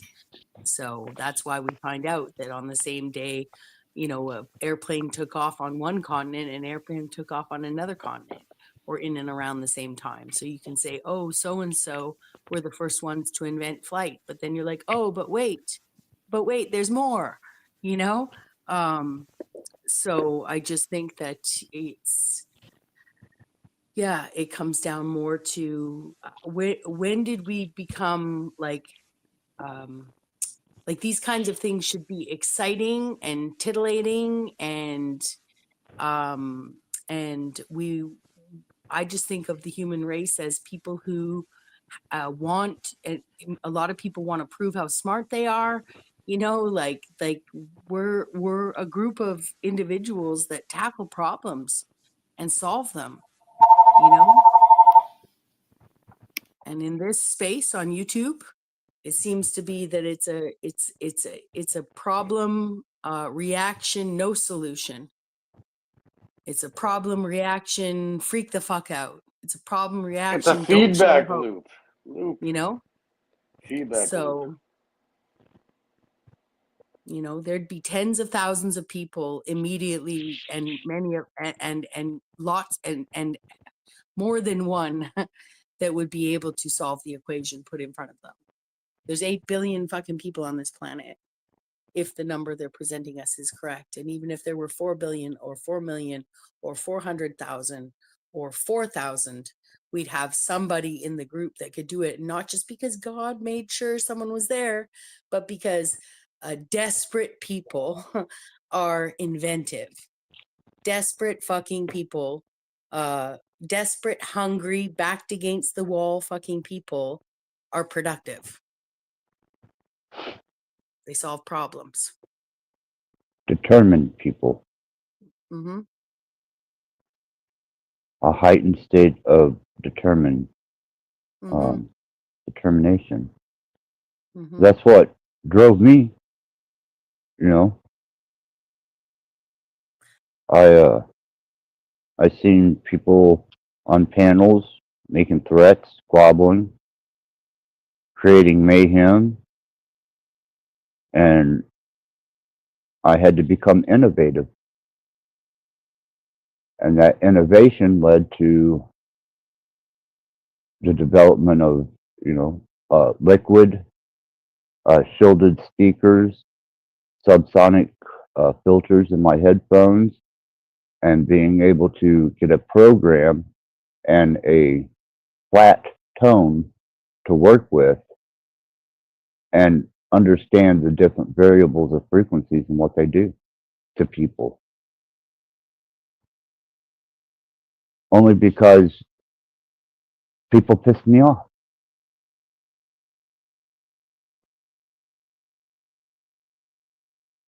Now I have a more psychological approach to how to handle that and better technology. That's why I so freely give the old technology away. Go ahead, destroy yourselves with it. Beat yourselves over the head with it. I don't give a fuck. But that was the beginning of the innovation that sparked my move forward, because we used to use it in music, man.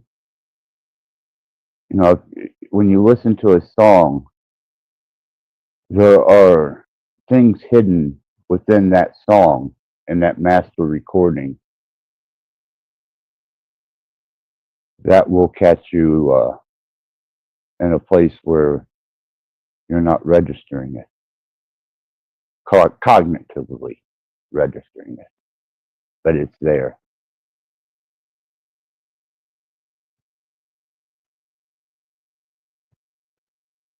And that was another part of the beginning of how I was able to work with sound engineering, frequency, and sound technology.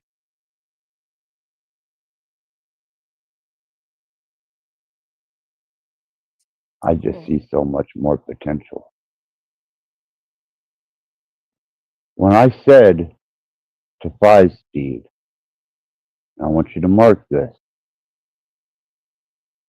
because I have 2 videos on my channel that are dream technology videos, that I want the ability to impress upon you such a horrid, scarring mental state, whether it be projected image or something of that nature, that even sleep brings you no peace because it reoccurs. It does not stop. It becomes scarring trauma that you cannot get past. It is so profoundly, monstrously overwhelming and decoherent to your logic, thinking, and comprehension. And I want to be able to put that in someone's head.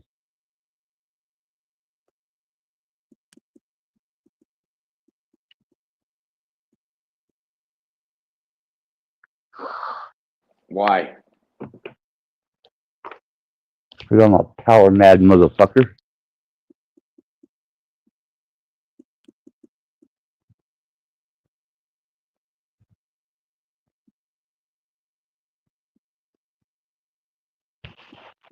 Sometimes I'm not.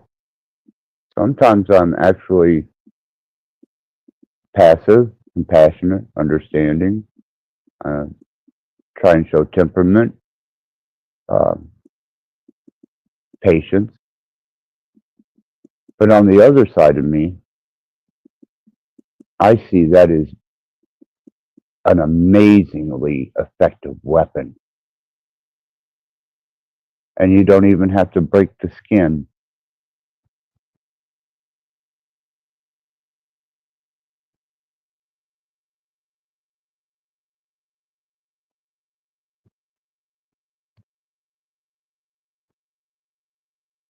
At that point, it's low hanging fruit, Axis, because Is it? that wouldn't work on certain people. It's going to work on the majority of the population that are unaware and not in control of their own mind. Yeah. Okay. Well, I guess they're immune then. I'll have to do more research and study to be able to figure out what affects them in the same way. But right now, I'm just working with the average common person. And every action has an opposite and equal reaction. There's repercussions for this shit too.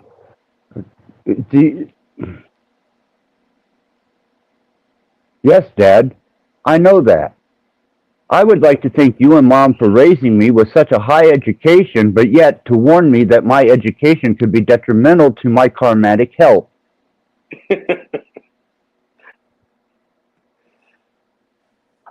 I did not know such thing was possible, or even a potential.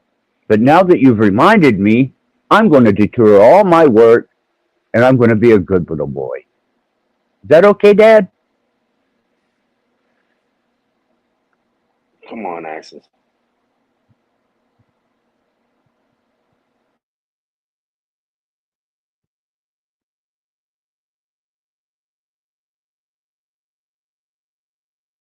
Your warning has fallen on deaf ears. Pretty sure you heard it. you went on, you continued on about it. And then said it was on deaf ears. I know it's a figure of speech. Yeah. That's what you're going to say, right? Yeah, it's just kind of a figure of speech. And it may not seem socially graceful or even human-like to want to do such a thing. But I don't live by the same standards and rules as you guys do.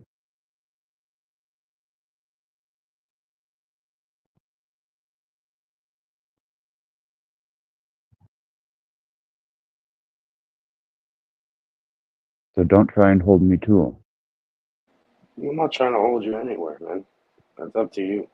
And yeah, I'm sure you can create your own little moral compass if you want to call it that. Either way, it's still subject to the real law. You're still within the algorithm. What, the indifferent law? Yeah. Or the self-imposing potential that do no harm? Is that what it is? None of that. Natural law, if you want to call it that. Comedic principles. Simple. The laws of even that just like words to put onto it.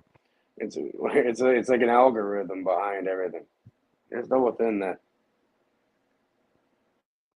I think Janet Joplin said it best. Freedom's just another word for nothing left to lose. Nothing, baby, nothing, unless it's free.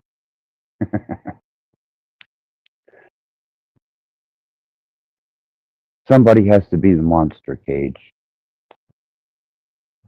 We've got a whole,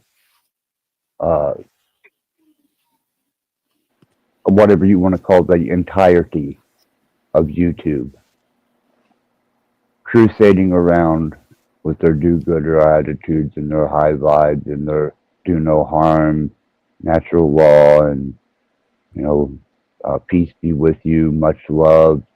Well, that's not me, man. Sometimes it is, in an aspect, and then other times, in an aspect, I'm just straight up a fucking monster. It takes all types. I was gonna say it's more of the self-defense principle access, right? Like you don't go out and just doing things just because you can, like an idiot. You're the one who's gonna get fucked at the end every time, guaranteed. But and you'll be there to remind me, I'm sure, Dad. Yeah, and instead you can harm if someone's trying to put harm on you, and it's like self-defense is it's like an option that's there. Yeah, you don't just fucking allow shit to happen. You can deal with them even worse, and you can actually then you won't have to face the fucking repercussions of it because it's the right. It's the right thing to do technically if you want to talk about right or wrong, even though that's subjective to and nature, I guess. Yeah. Well, Dad, I will try and heed your words, but I can't make you any promises. Well, you're making me think of the category of like All right, no best. promises. We could do the best panel, the best person who plays the best dad role, and then there'd be like, Black Daddy, White Gorilla Daddy, and then we can throw Cage up there as a nomination too. Metaphysical hermetic I'm daddy. not anybody's fucking father. I know. I think it's funny though, because I do think that you are very fatherly. So I think it's funny Axis is calling you dad. Cracks me up. I was thinking about what category would Don't call if me I that gave shit, Dom an Axis. award. If I gave Hey, you're Dom an award. definitely my son would be moving like this, guaranteed. That's insane. Your son what? Wouldn't be fucking wanting to fucking intentionally harm people for no reason just to get back or something. Yeah. No, that wouldn't be acceptable. And then you get I'm sorry, disciplined. Cage, You know what I mean? but I don't stand up to your moral code. Okay? Okay? That's fine. Don't make me call you daddy, because goddamn it, I will right here and now. You better not, man. You better not. That's disrespectful to your own parents. I live by a different moral code and an aspect. There are many aspects to me, many facets to me. And that's just one of them. I shared it with you. I shared an aspect of my darker side with you. And you judged me. Like I said, I've walked into a den of heroin addicts, and not a fucking one of them made a judgmental statement to me, towards me, or at me. But you get around one self-righteous Dudley Do-Right, and you mention something abstractly, and suddenly you're put on trial. I'd rather hang out with the heroin addicts, man. I really. I'm not. No one's judging you except yourself at that point. I'm making a very keen observation.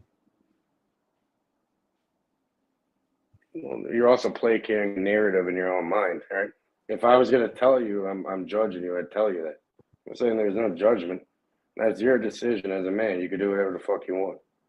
So you didn't say that I would pay for doing something with that technology that wasn't deemed socially acceptable and of good grace. Well, it's like this. If you're in the lab experimenting with fucking chemistry or something, right? You're gonna want to wear the proper PPE. Oh, I've got it. Yeah. So yeah, I'm just saying, just it's up to you, buddy. Do whatever you like. I'm not judging Thank you. You know what I mean? All I was doing was sharing.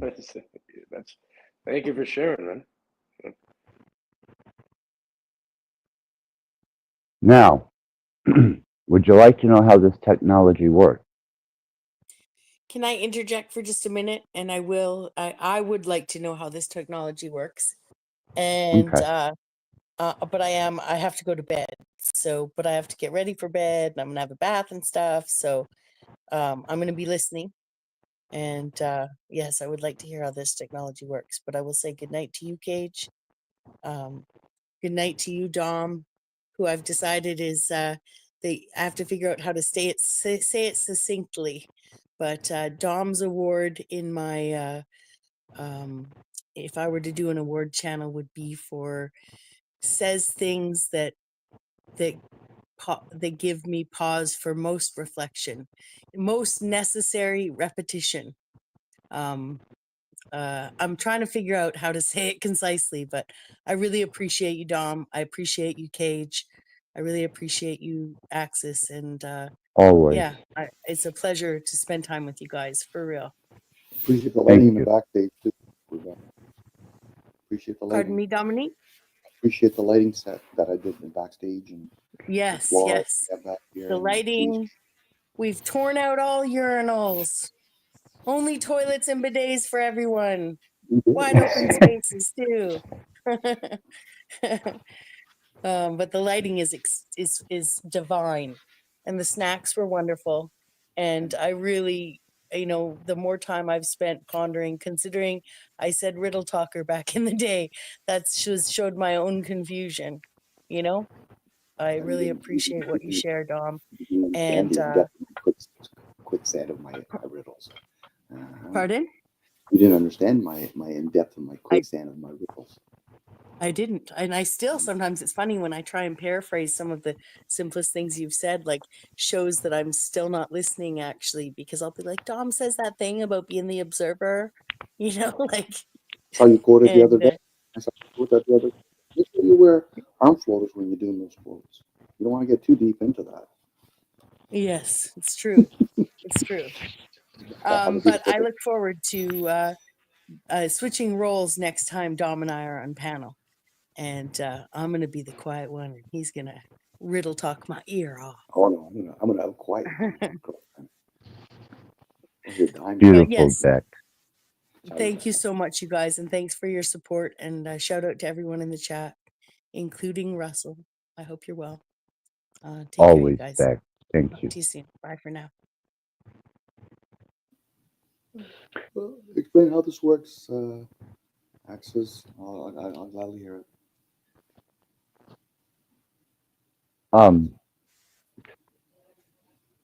About a year ago, I embedded some music into one was a more self-imposed me, and the other was fairies.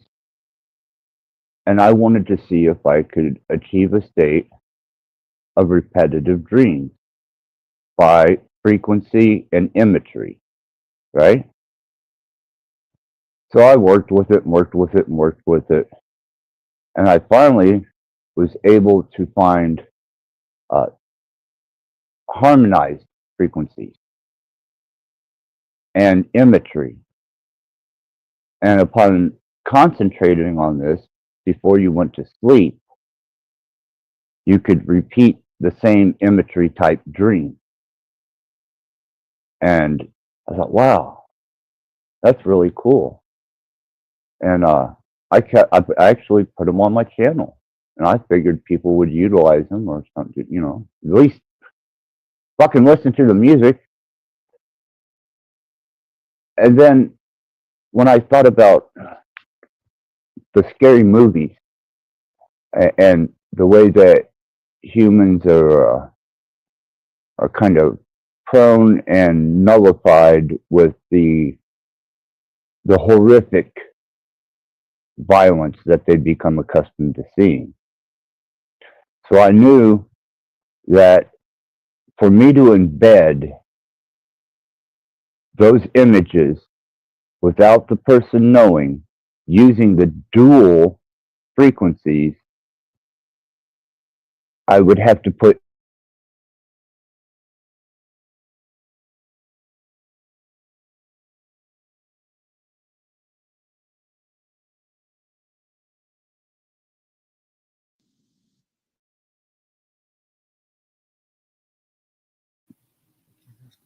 I guess we lost Access again, Gage.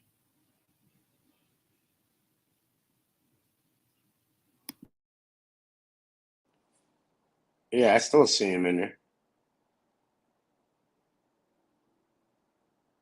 What happened? Yeah, can you hear me, Dominic? I can hear you. Okay.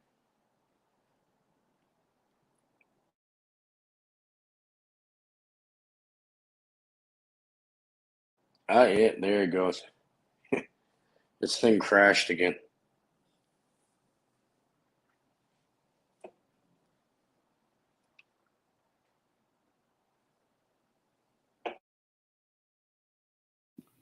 Do you have access to ship them the link by any chance, Gage? Because if not, I have to open up a window. What, to put the link in? I saw Access put down a link. If not, I'll open up YouTube and give them a link. Yeah, I can do it. Thanks, Gage. Yeah, in the public, right? Hold on. Yeah, I'm assuming in the comment section. All right, it's their axis.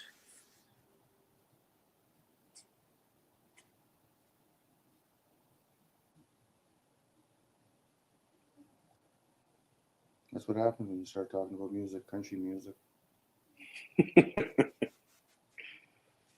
Yeah. Country and rap music. I hope we can continue, Sharon. Yeah, I missed it because I missed what you were saying at the end there. At the same time you dropped, it was weird. There were some stupid fucking people. I got them on camera. They made like a big bang. It wasn't a fucking gun or anything, but I don't know You if they guys notice kicked someone's that door or something and when I crashed. start hitting on certain information, weird shit happens? I think that's when you start trolling the best. I think the true joke is you're trolling. Now go ahead, access if you don't, sir. No, this is before you brought up this information. What happened over here? But yeah, I was reviewing it. I couldn't hear what you were saying. I'm gonna have to adjust it. Mm. What are you eating, chicken? The belly going. There is something in the mist. Mm. I'll be right with you. You guys just have a second of patience with me. I'm trying to find my ass from a hole in the ground. Look for the trail of toilet paper.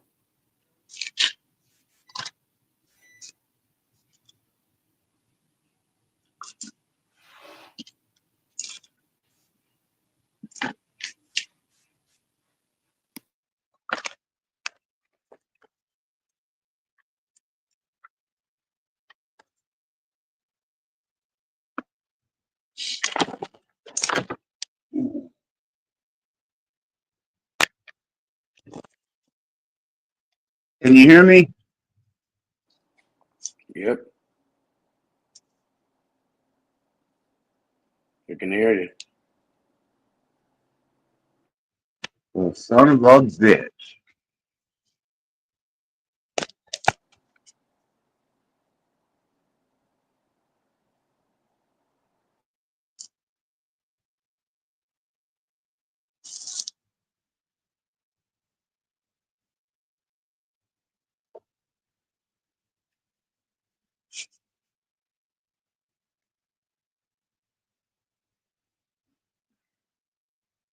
Trying to hear you guys.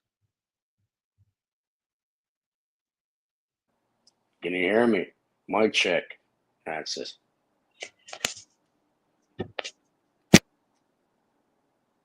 Not very well, but I'm going to charge my other device up. We got a couple people. It looks like maybe in the back here. I'm not sure. No. Well, damn it, man. Every time I go to share some type of information, I run into this shit.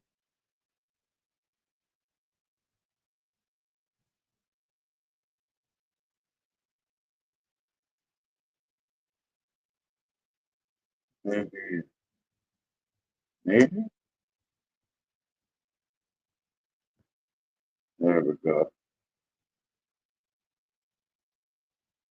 All right.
Can you hear me now?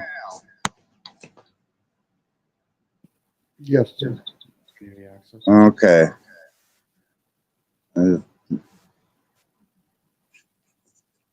There's a echo here. Gotta get rid of. Better?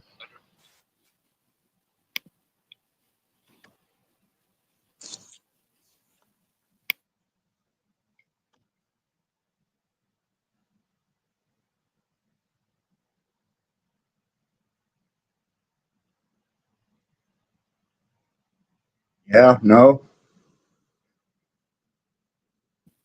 Son of a bitch.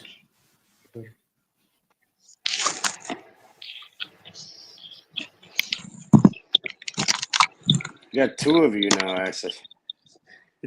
There. I could hear that. Hold on.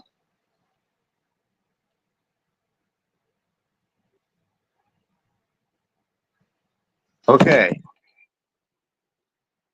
What And about now you now? got you got feedback going like an echo.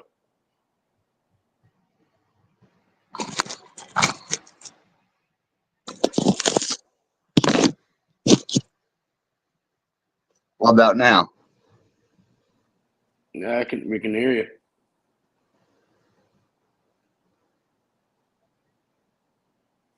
Okay.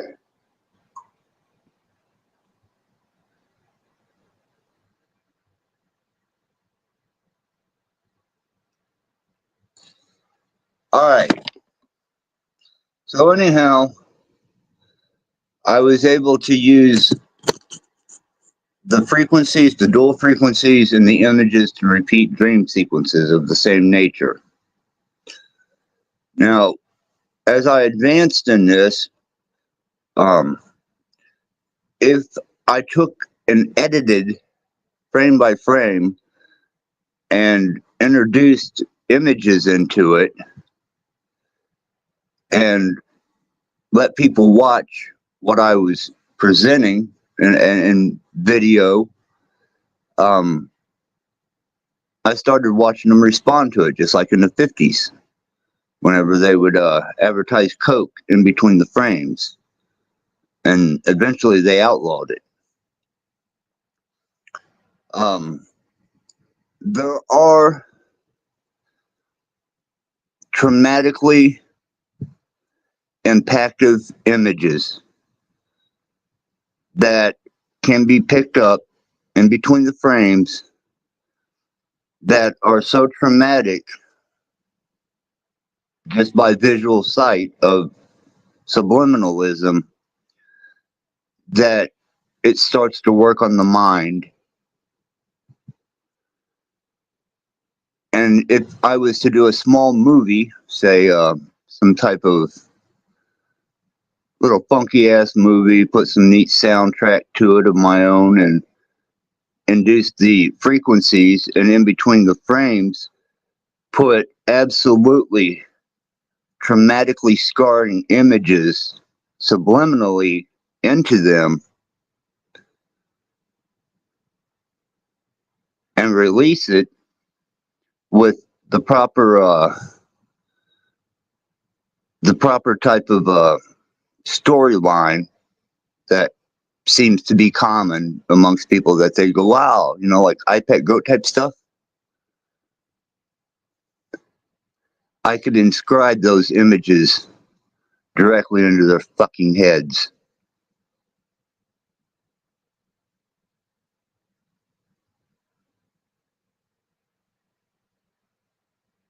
And that's just the beginning of where I'm at with my work. Well, this could be accomplished just simply through the mind too.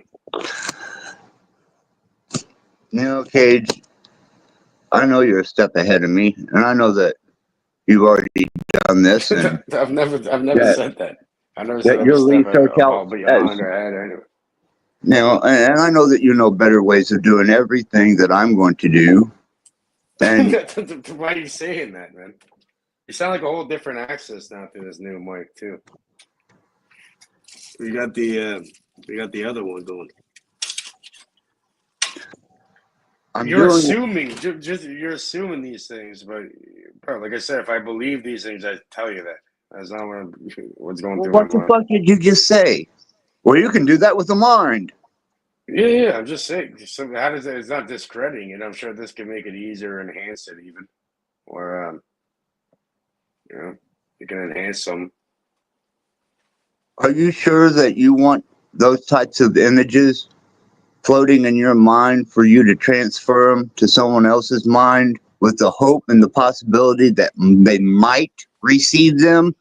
Or would you rather solidify that into actual, tangible, reproducing state of movie, sound, image, subliminalism, and frequency technology, all in one?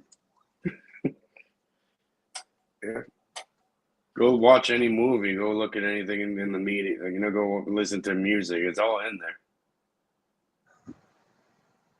Obby, son of a bitch.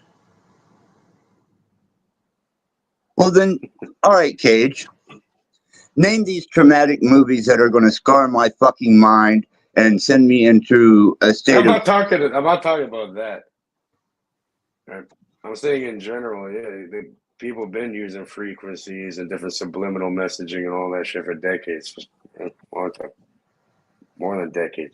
Well, then I'm shit, man. I'm just going down a dead avenue right now. If we lose Dom,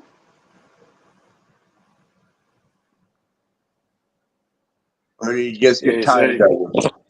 he said he's getting some rest. I don't think he got tired of it. I think he got tired in general. Man's been on here for a while. So Okay.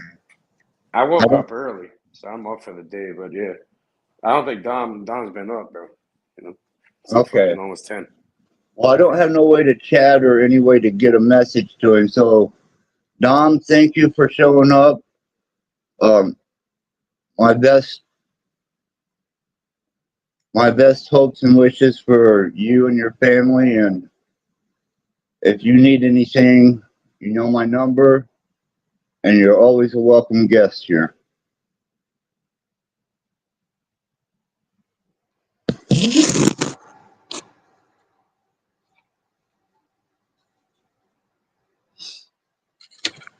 I hope he heard that.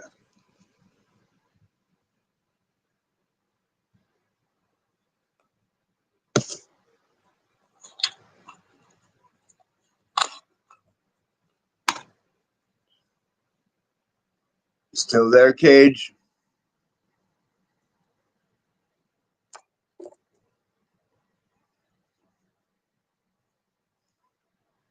Yeah, I'm here, man.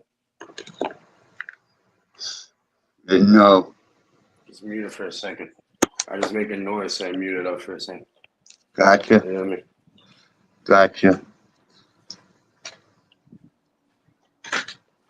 Yeah, that's funny. That happened twice already now. When you bring certain things up, your shit starts crashing up. I fucking know. I know. I know. It's they, I guess if I was doing Mandela effects, they'd leave me the fuck alone, right? Probably. You sound like you sound way different off that mic.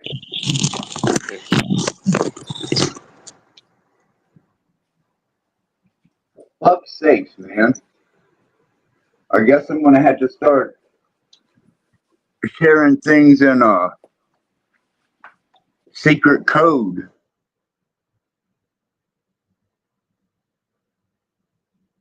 No, you're good. Look good, but you just gotta make it very clear that it's not gonna fucking work. There's no stopping it. No, What would happen is if your computer crashes, it says, "Oops, something went wrong," crashes or something. well, that's why I have Yeah. so many laptops and devices, and my computer and all these cell phones. And Cage, if you've seen all the cell phones I had, I've got a Galaxy, or no, is it a? It's a. Hold on, I'll let you see what it is, or let you know what it is.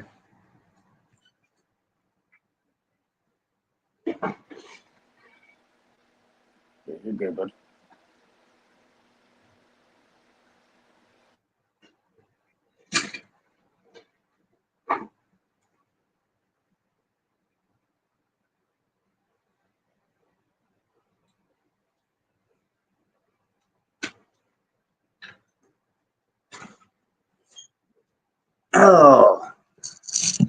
No, it's an iPhone 10. Yeah, there you go. Yeah, I don't think I've ever used it. And then I have another phone that has a Windows operating system on it, and I got a couple more Androids, and I believe I got another iPhone. So I'm definitely not phone 4 nor laptop 4. It's just that when There I you start go. when I start touching on certain things, Cage,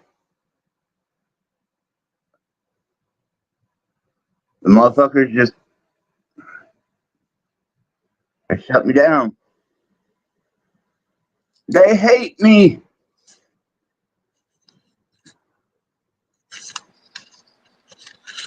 You're good, man.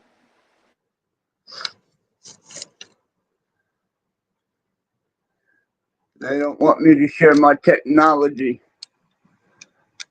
my hard work.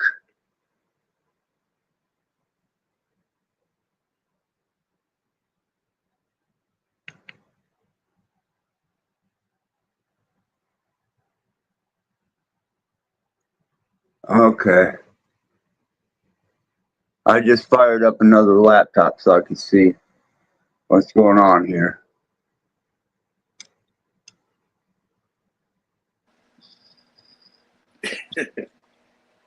Guys like a million different fucking laptops and phones and shit. I Well, get hell rid of them. yeah. I can't.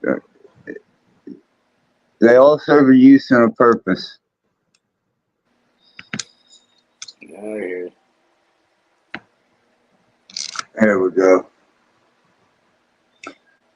Oh, fuck me.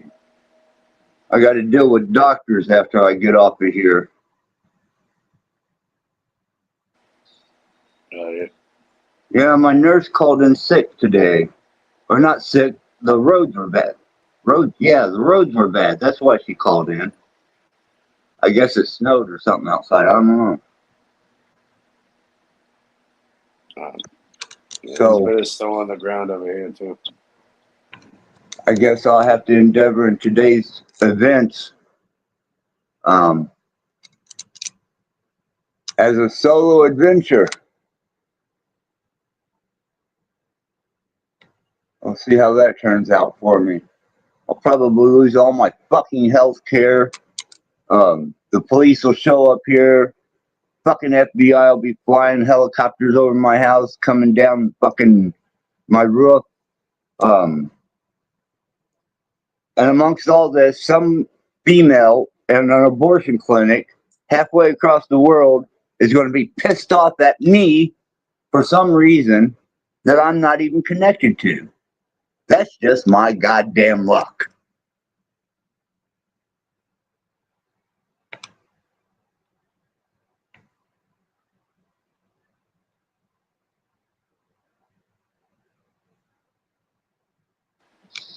You believe in luck axis? No, that was just me venting. No, luck is not something that I ascribe to. Good fortune, though, I do ascribe to good fortune,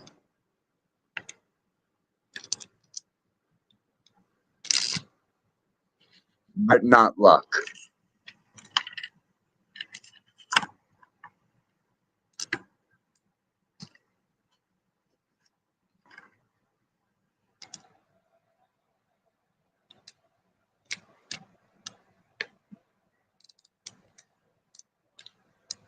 Well,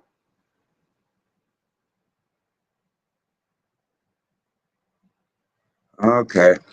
Well, at least I've got a signal, goddammit. Till I gotta start making these phone calls. I'm not looking forward to it, man.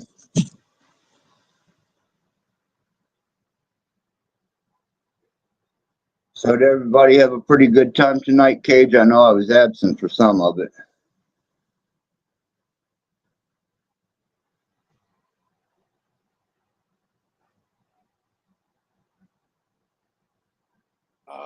Yeah, man.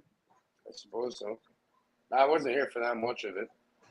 When I was kind of multitasking. I was driving and shit. I was going to do the Home Depot, do a couple other stops and shit. Right. Yeah. So, It's been. what's your take on because I'll be observing statistics after this stream and over the next few, well, till probably tonight.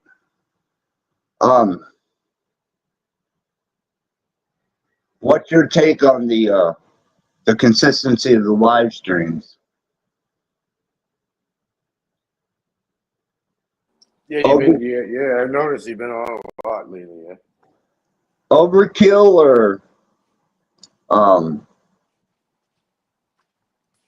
Nothing like that, man. Just do what's right for you. Right? You know, I wouldn't worry about any of it. Don't worry about other people's opinion. Right? Just operate it how you should. Yeah, consistency is key. All right. Maybe you can start if you want constructive criticism or some other ideas to add to it. Maybe like do like schedule a specific times, right, and days, and so people know. Like at this time and this day, these days is when I can tune in, and then they know. You can add a schedule to it. I figured I would do that as soon as I got the studio set up, as I would set up broadcast times.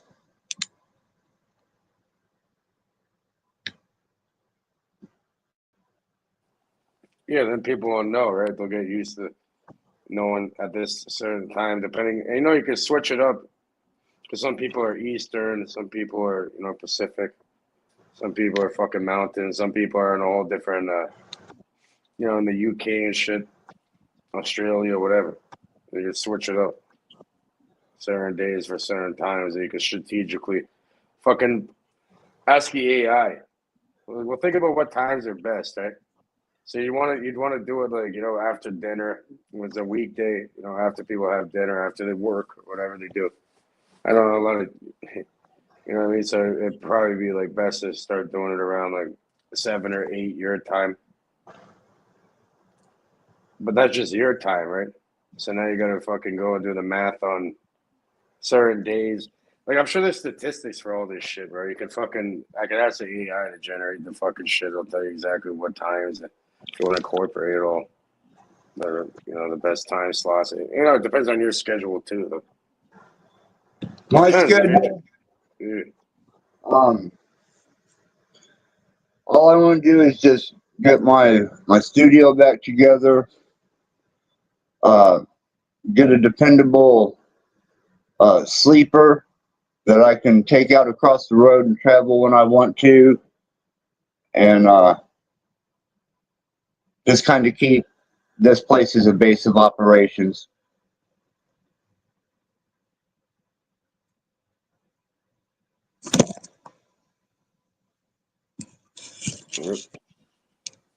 That's the goal. Whether I accomplish it or not, I have no, I'm not going to say whether. Hey, this is definitely going to happen, and this is what's going to be. But it is a direction, it's a goal, and I am headed that way. There's no ifs, buts, or ands. You fucking deal with the fucking shit either way. It's called taking care of business. Either way. Yeah, there's no ifs or buts or ands in my fucking reality. If I'm saying I'm gonna speak that into existence, it already fucking happened. Why? Because we're gonna make that happen. That's the way I approach certain things. There's no stopping that shit. Right. Well, this is kind of it's definitely a new state of mind for me because it's not polluted, and it's really difficult for me to experience things in this state. I'm still learning.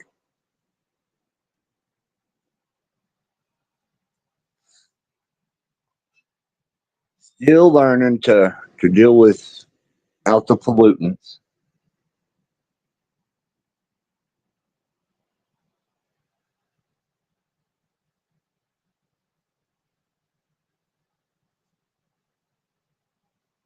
Oh yeah, you seem to be doing well with it. Yeah, I You think still it off real that good. shit? Yeah, Okay, good.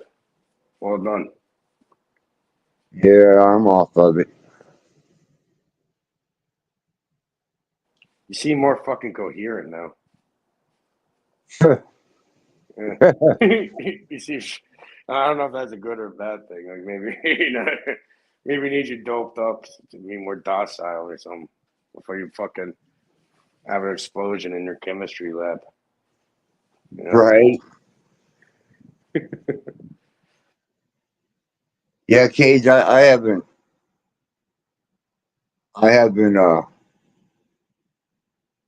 I haven't been this clean in my system for a very long time, man. I've done binges and purges, man, but this has been prolonged.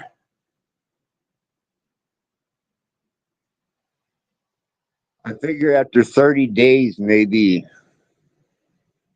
I'll develop a new set of habits.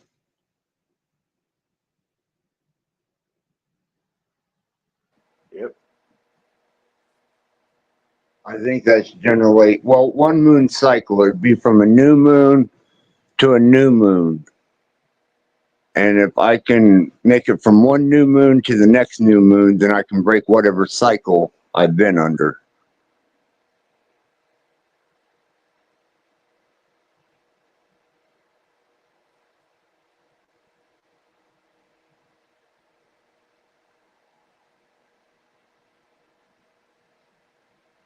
Hmm. Yeah, I pulled up some information here. It's saying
I don't know if you can hear me there. My mic cut up.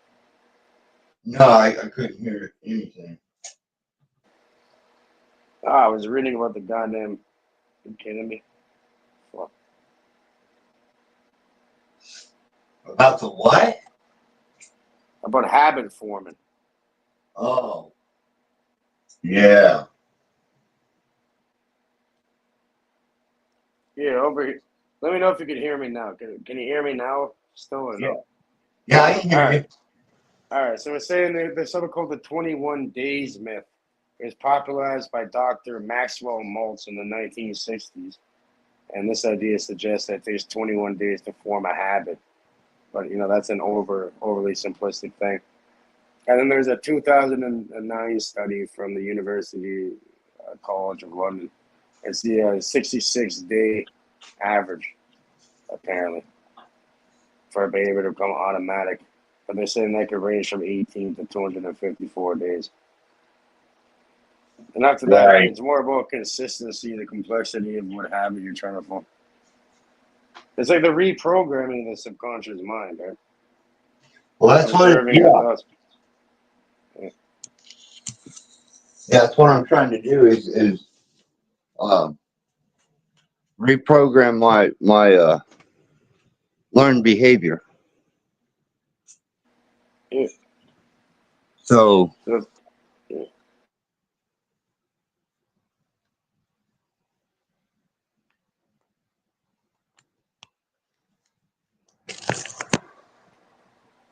So it's going to be done. And it's got to be consistent with it. right.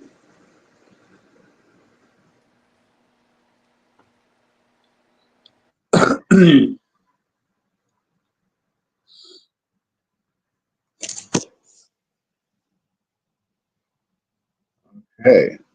Well, Cage, it's 10 o'clock now, and I can start making my phone calls. So, All right. as usual, thanks to you, Cage, all the guests, Dom, Vex, High Speed, everyone that showed up in the chat, everybody that participated.